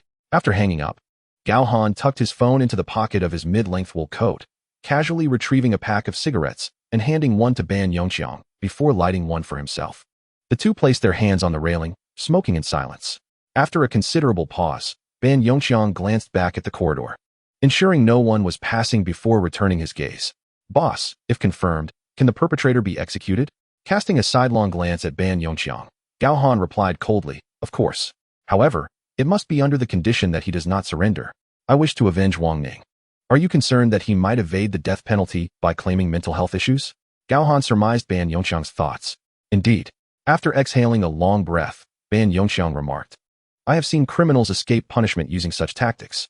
Gao Han nodded. Although he had not encountered it personally, he was aware that such clauses exist and that lawyers would surely exploit them. Moreover, obtaining a psychiatric evaluation is not particularly challenging. Noticing Gao Han's unwavering affirmation, Ban Yongqiang hesitated. There won't be any problems, will there? I am not worried for myself. I am concerned about the impact on you, boss. Humph, Gao Han scoffed. What influence could a murderer possibly wield? Just watch how I handle him. Have you made any discoveries? Ban Yongqiang's eyes brightened with curiosity. He chuckled. You all call me boss. Do you think I lack means? Rest assured, as long as this individual is within reach, I guarantee to bring him to light. Upon hearing Gao Han's assurance, Ban Yongqiang grasped the implication. So that's why you are reluctant to review the surveillance footage? The footage might reveal clues. But I suspect that even if we find something, the perpetrator has likely disguised himself. Yet, no matter how he conceals himself, there is one aspect he cannot mask. What is it? The scent. The scent? Precisely. Each individual possesses a unique aroma, and I detected some at the crime scene. Excluding our own. There are not many samples left. Observing Gao Han smile, Ban Yongqiang felt a surge of admiration and joined in the laughter. Previously, during the artifact theft case, Gao Han's keen sense of smell had led them to uncover the cigar scent, which ultimately unraveled the case. Now, with the scent sample at hand, Ban Yongqiang felt confident about their chances. Thank you, boss. What do you have to thank me for? Let us not forget, Wang Ning was also my predecessor. A comrade in arms. After finishing a cigarette, Ban Yongqiang's spirit noticeably lifted, and upon returning to the office, he caught the astonished expressions of Song Rui and Liao Guangxian. Here it comes. The victim's phone has been decrypted, and some data has been recovered. We are now assigning tasks. Li Wenbin clapped his hands, and everyone quickly gathered around. Through the recovery of the phone's data, we can confirm that the victim, Fei Yushan, indeed provided compensated services. Currently, we have identified 7 individuals. Aside from the colleague reviewing the surveillance footage, the rest will be divided into 3 groups. Gao team, you may select 2 first. Gao Han, another selection? Gao Han felt a tinge of suspicion regarding Li Wenbin's inclinations. However, upon seeing his gaze fixed on Ban Yongqiang, Gao Han understood. He was reaping the benefits of old Ban's presence. Given this, he did not hesitate. Directly choosing the individual who had the most recent contact with Fei Yushan, namely the one who had an appointment on the night of the murder, along with another randomly selected person. Once Gao Han made his selections, Li Wenbin randomly assigned the remaining 5 individuals to the other 2 groups. Then, everyone set off. In the high-tech zone, at the Nianhua Hotel apartments, Gao Han drove with Ban Yongqiang and their team, parking by the roadside before alighting and making their way towards the apartment entrance. Hello, police. Can the elevator take us directly up? Liao Guangxian approached the front desk, presenting his credentials. Hello, officer, the elevator requires a key card. Which floor do you wish to access? Which floor does Wei Song reside on? Please hold on. Let me check. He is on the 19th floor, room 1909. This Wei Song is the last person known to have seen Fei Yushan before her demise. Wei Song is a senior executive at a financial firm, not a local resident, and has been renting a suite at the Nianhua Hotel apartments as his residence in Jiangqing. Quite curious, isn't it? None of the suspects reside in Fengshui district, nor do any of the other individuals requiring investigation. Taking the elevator upstairs, they arrived at the door of 1909. Ban Yongqiang looked at Gao Han, who nodded in affirmation, prompting him to press the doorbell. Ding ding ding. Coming. Who is it? Hello, Mr. Wei, we are the police. There was a noticeable pause from within the room, followed by a click as the door opened a crack. Still secured with a chain, Wei Song's face appeared in the gap, and he peered at Gao Han and Ban Yongqiang, asking, Do you have identification? Gao Han and Ban Yongxiang displayed their police badges. Once Wei Song saw them clearly, he removed the chain and fully opened the door. Upon entering, they seated themselves on the sofa in the living room. Gao Han began the questioning, while Ban Yongxiang activated the body camera and took out a notebook to record the proceedings. Old Ban preferred not to use a tablet, and carrying one was not particularly convenient. Ready? Gao Han adjusted the tablet to display a photo of Fei Yushan, sliding it across the coffee table towards Wei Song. Mr. Wei, do you recognize her? After a brief glance, Wei Song glanced away, shaking his head.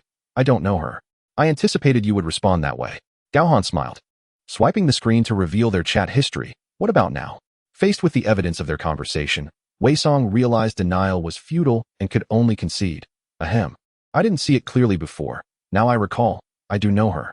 However, officer, we are merely acquaintances online. There's no need to rush to explain. We are not here to crack down on prostitution. Moreover, to do so, one must catch someone in the act, right? Gao Han smiled as he spoke, then suddenly adopted a serious expression. We are here regarding a more serious matter. By the way, I forgot to introduce myself. I am the captain of the Criminal Investigation Team, Southern District, and this is my colleague. Criminal Investigation Team? Wei Song stuttered, then suddenly realized, glancing down at the tablet. Then back at Gao Han and Ban Yongxiang, his eyes widening in disbelief as he asked, You don't mean that Shan Shan has been murdered, do you? Chapter 78. Someone is stalking the victim, a rather unpleasant spectacle. How did you know she was murdered? Isn't it obvious? You are the criminal police. Wei Song replied. No, it could also be an injury, a sexual assault, or even just a robbery. How are you sure she was murdered? Wei Song fell silent for a moment, cautiously stating. I guessed. Well, your guess is quite accurate. Gao Han sneered, continuing to probe. Mr. Wei, as someone who has received higher education, you should be aware that concealing information can constitute an obstruction of justice, correct? Ahem, this person. My surname is Gao. Oh, Captain Gao. I never intended to conceal anything. Indeed, I was merely making an educated guess. However, last night, as I was escorting Shan Shan away, I seemed to have noticed an individual driving closely behind her. At the time, I paid it little heed, assuming it was merely a passerby, and then returned. This presents a lead. Gao Han immediately seized upon the crux of the matter, straightening his posture and inquiring, Do you recall the license plate number? Regrettably, I do not remember the license plate, but I distinctly recall it was a Wuling van, though not one of the larger cargo types. It was somewhat smaller, featuring standard opening doors rather than sliding ones. Understood. Gao Han mused, quickly deducing the vehicle's identity, a Wuling Hongguang S microvan. What color was it? White. Are you certain you cannot recall the license plate? I cannot. Oh, and by the way, his vehicle exited onto the main road, heading towards Sanjia. Wait. There's one more thing. Fei Yushan took the subway home. Are you aware of that? The subway? I had no idea, Wei Song denied, then hastily added. She ordered a taxi using her own phone, and I even gave her 200 for the fare. I merely saw her off to the roadside and watched her get into the car before leaving. I am unaware of what transpired thereafter. Gao Han retrieved his phone and dialed Li Wenbin. The call connected. Hey, Team Leader Li, this is Gao Han. We have a situation. Wei Song mentioned that when Fei Yushan left his place last night, a white Wuling Hongguang S microvan appeared to be following her, heading towards Financial Sanjia. Is that confirmed? He isn't entirely sure, but it serves as a lead. All right, I understand. I'll have someone review the surveillance footage immediately. Oh, and just to add, Fei Yushan ordered the rideshare using her phone, and Wei Song provided her with 200 for the fare. If she ultimately took the subway back to school, it's highly probable she arrived at the nearest subway station. Understood. I will arrange for someone to track the vehicle and ascertain the location where Fei Yushan boarded the subway. Good. After ending the call, Gao Han continued to inquire about Fei Yushan's circumstances. Once the records were duly noted, Gao Han and Ban Yongxiang descended to the ground floor. Downstairs, Song Rui and Liao Guangxian were still reviewing the hotel surveillance footage. Upon spotting the two men, Song Rui straightened up and reported, Boss, we've examined the footage. Fei Yushan entered alone, and Wei Song met her in the elevator lobby to take her upstairs. When she left, Wei Song escorted her out, and 3 minutes later, he reappeared on the hotel surveillance, returned upstairs, and has not been seen since. We are still verifying the subsequent footage. Did you find anyone following her? None. Song Rui shook his head. Boss, we confirmed that Wei Song left the apartment again at 8:37 in the morning, Liao Guangxian reported. All right. The timeline aligns closely with what Wei Song mentioned. Copy the surveillance footage. We need to head to another individual. Understood, boss. After the surveillance footage was copied, the four left the apartment and departed in their vehicle.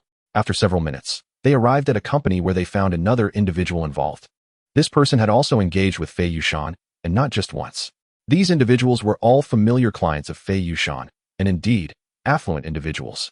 For instance, Zhao Yaoding was the marketing manager of a company, earning a monthly salary in the tens of thousands, not including bonuses and commissions, accumulating at least 500,000 annually. Upon investigation, it was revealed that Fei Yushan was quite adept at selecting her clientele. She initially offered massages at homes or hotels, leveraging her striking beauty and youthful allure. During the first encounter, she would refrain from any intimate relations, but from the second meeting onward, after having piqued the client's interest, she would commence her paid services. This strategy allowed her to cultivate a broader and higher quality clientele, with each engagement yielding significant financial rewards. Moreover, she did not always offer services during her outings.